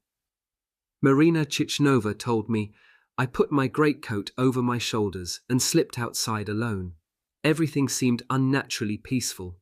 No gunfire, no searchlights piercing the sky, no aircraft overhead. I leaned my head back against a tree and lit a cigarette. I stayed there for 2 hours, until the dawn came. My head was a jumble of different thoughts. I thought of going back home. I thought of the man I loved. And I thought a lot about my dear friends who had died and the love I felt for those who had survived that terrible war with me. I was looking towards the east for the first lightening of the sky. I wanted to see the sunrise on the first day of peace. It rose slowly, climbing above the rim of the earth and spreading its light. First over Marina's homeland, and then westward over the towns, cities and countryside where the women had flown, fought and died. Now it was dispersing the fine mist that had hung low over the field's surface. Marina had not felt cold during her vigil, but with the first faint warmth of the sun's rays suffusing her, she realized she was cramped and stiff. The PO2s were lined up along the edge of the field. Most of their fuselages and wings looked like patchwork quilts with all the repairs from battle damage, but the old trainers had served them well. Marina walked to her aircraft. She trailed a finger along the edge of the lower wing, leaving a wandering line on the damp, rough fabric. She felt such an affection for the aircraft that it was difficult to imagine that it had not been her first choice back in the training days at Engels. How much she had wanted to fly in fighters, like Lily and Katya. Marina pulled her overcoat around her and walked back quickly towards the farmhouse. She must get some sleep before that day's missions were briefed. Then she realized that for her and all the others, the nights of fear and the days of tension were over, forever. The women of the 587th Bomber Regiment also got the news in the middle of the night. They ran on to their airfield, 20 miles away from their friends firing their pistols in the air. Valentin Markov, their commander, had been transferred to another regiment just a few weeks earlier, but Galina Yunkovskaya was still being teased mercilessly by the other women about their former commander's marital intentions. She took the ragging in good part, but she always told her friends that they were exaggerating. Valentine may have been fond of her, she said, but he had never said a single word to her about feeling romantically inclined. For Valentin Markov, though, The few weeks' separation from Galina clearly concentrated his mind. On the morning of May 1st, a little sports plane landed at their airfield, and out he stepped. He went to the women's billet where they were all relaxing after their early morning celebrations. Galina told me. He stood at the doorway looking very awkward and shy. All conversation ceased, and the girls stood up and saluted him. He told us to stand easy and then just stood there at the door for a moment or two. I could see he was about to say something. He cleared his throat. I could see that some of the girls were grinning and nudging each other. Katerina Fedotova told me we all realized why had come. Well, everyone except Galina, that is. He was shuffling his feet and looking uncomfortable. Then he asked Galina if she would step outside for a moment, please. Galina told me. We went outside and he took my hand and looked at me and told me he loved me and wanted me to be his wife. I truly hadn't realized until that moment that he felt that strongly about me. I hadn't admitted this to a soul, but I myself had been feeling closer and closer to him as the months went by, and I realized what a good man he was. Now, as I stood there with him, I knew for sure I loved him too. I realized how much he had been in my thoughts during the past few weeks. I told him yes, I would marry him. The couple had been so intent on each other that they had not noticed the women at every window. Galina drew her hand from his and ran inside to tell her friends, but they had already guessed. Within an hour, they were all in the thick of a celebration party. Galina managed to get written permission from her divisional commander to marry, and that apart from some formal paperwork later in Moscow, was that they were man and wife. Later that afternoon, the women lined up on the runway as Galina squeezed her small case of possessions into the back cockpit of the open sports plane. She was flying off to Poland to be with Valentine at his new base. It is still a joke among Galina's friends that she could have remained so blind to Valentine's adoration for so long. That day, though, on the airfield near the German capital, the war-weary young women thought that their newlywed friends taking off to a new life together was the most romantic thing they had ever seen. They stood in the fresh spring air, flushed and swaying slightly on their feet from the celebrations. Valentine flew low down the runway, both he and Galina waving furiously to the women on the ground. Then they climbed away towards the east and soon disappeared from sight. When the 586th Fighter Regiment passed through Budapest just before the end of the war, Vera Tikomarova, the commissar, did some bartering with local shoe shops and bought enough shoes for the entire regiment. They were very pretty shoes, even elegant, and Vera's plan was to keep them a secret and transport them west from airfield to airfield in sealed containers until the last day of the war, when she would surprise the women with this victory gift. It was a splendid, thoughtful idea, and Vera had been assured by the Hungarians that the shoes covered the appropriate range of sizes. On the day of victory, Vera led the regiment to the containers and opened the crates. They were thrilled. They sat on the grass, grunting with the exertion of ridding themselves of their battered old flying boots. Then they scrambled, giggling with excitement, for the shoeboxes. But oh, the disappointment. Vera, it seemed, had been conned. The shoes were perfect, but they were all the same size. Only the women with the tiniest feet could squeeze into them. Even Vera could not find a pair to fit. It was a disappointment, but they were young. They had survived their combat, and they were going home to be feted as heroines. Perhaps they would find some pretty shoes in Moscow.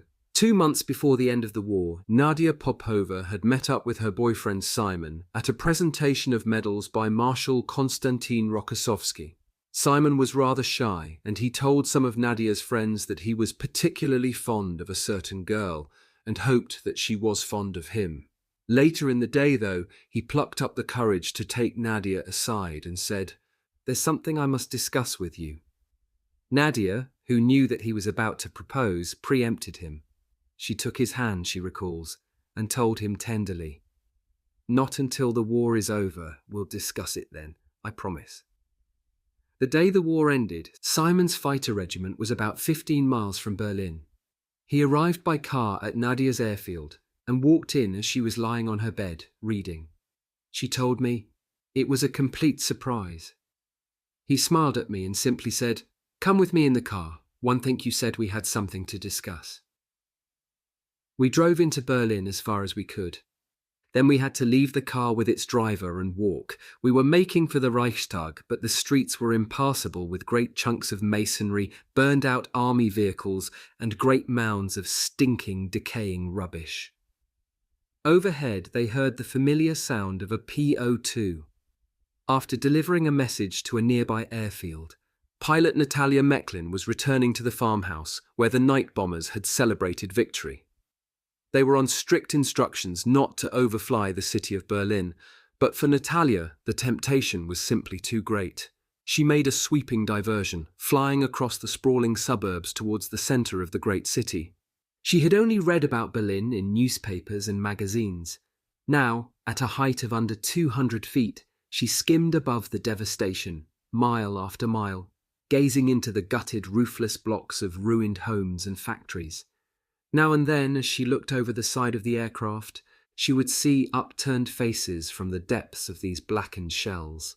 As she flew closer to the center, she went lower, until, as she heeled over to fly up the Unter den Linden, she was no higher than 100 feet. Soviet troops were everywhere, their guns slung over their shoulders, walking up and down or standing in groups. She heard them cheer as she swept overhead. Littering the middle of the streets were row upon jumbled row of German wounded, lying on the ground under blankets. Straight ahead of her she recognized the Brandenburg Gate with its 6 distinctive massive pillars. She felt a fierce sense of exultation as she pulled back the stick and zoomed over the top. There were still fires burning everywhere and a pall of smoke was drifting across the city. Natalia told me, the city was devastated, but I felt no pity, not a trace. I thought as I flew over this place where so much misery had been planned that the Germans had got exactly what they deserved. It was not so much a feeling of hatred that was already beginning to go. I just felt satisfaction. She climbed to 400 feet and wheeled slowly around the ultimate symbol of the Third Reich, the blackened, smoking, rectangular shape of the massive Reichstag. The steps leading to the building were strewn with masonry, and the entire length of the famous colonnades was pockmarked from the gunfire of the final assault.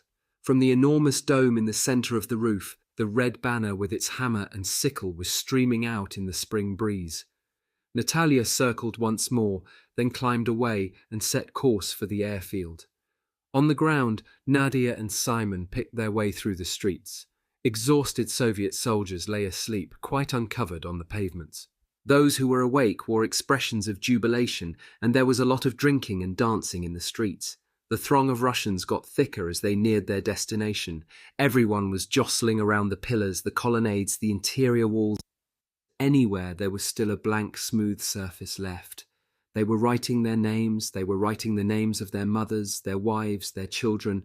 They were writing lines of half-remembered poems. And many simply wrote the words, "We've won."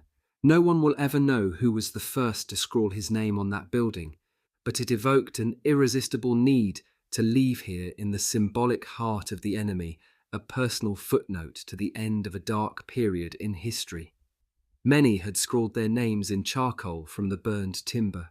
Already the sleeves of others had begun to erase the letters. About 6 feet from the floor was a small, irregular-shaped spot of blank wall beneath a piece of ornate carving.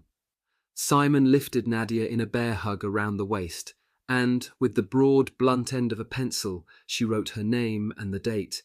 Underneath, Simon added his signature. They had come through so much. In another time, a time of peace, they would have been married many months before, but in war, that would have breached their unwritten code of love. Nadia stood on tiptoes and put her arms around his neck, and they kissed. She handed the pencil stub to a young soldier and slipped her arm through Simon's.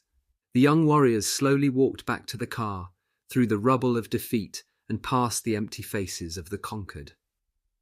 In Moscow, Nadia Popova told me one day, after a long interview, "Sometimes, on a dark night, I will stand outside my home and peer into the sky, the wind tugging at my hair. I stare into the blackness and I close my eyes, and I imagine myself once more a young girl, up there in my little bomber. And I ask myself, Nadia, how did you do it?" Postscript. The passing of the years, for many of us, blurs the edges of the features that gaze out of youthful photographs. And it is often difficult to relate the face we see in the mirror to the image captured years before. Not so with most of the women I met during my research on this book. Of course they had aged, most of them are now in their 60s. Yet, somehow, the vitality and the zest that had made them an elite group those many years ago seems to have enabled them to retain a look of youthfulness that I have rarely encountered. Galina Markova, like most of the other women, is a grandmother now. She has suffered serious heart trouble in the past year and is now in delicate health. Her face is apparently unmarked from her wartime injuries. However, if she is exposed to too much sun, one can see the changes in pigmentation along the contours of the bumps she suffered in combat. Larissa Razanova, an effervescent, rosy-cheeked woman, gestured a great deal and laughed heartily during much of our interviews. It was not difficult to imagine her drinking champagne on that hair-raising journey. She works for a Moscow publishing house and is herself a published author. Natalia Meklin earns her living as a full-time writer and has published a number of books. She is one of the few women aviators who can speak English. She is divorced.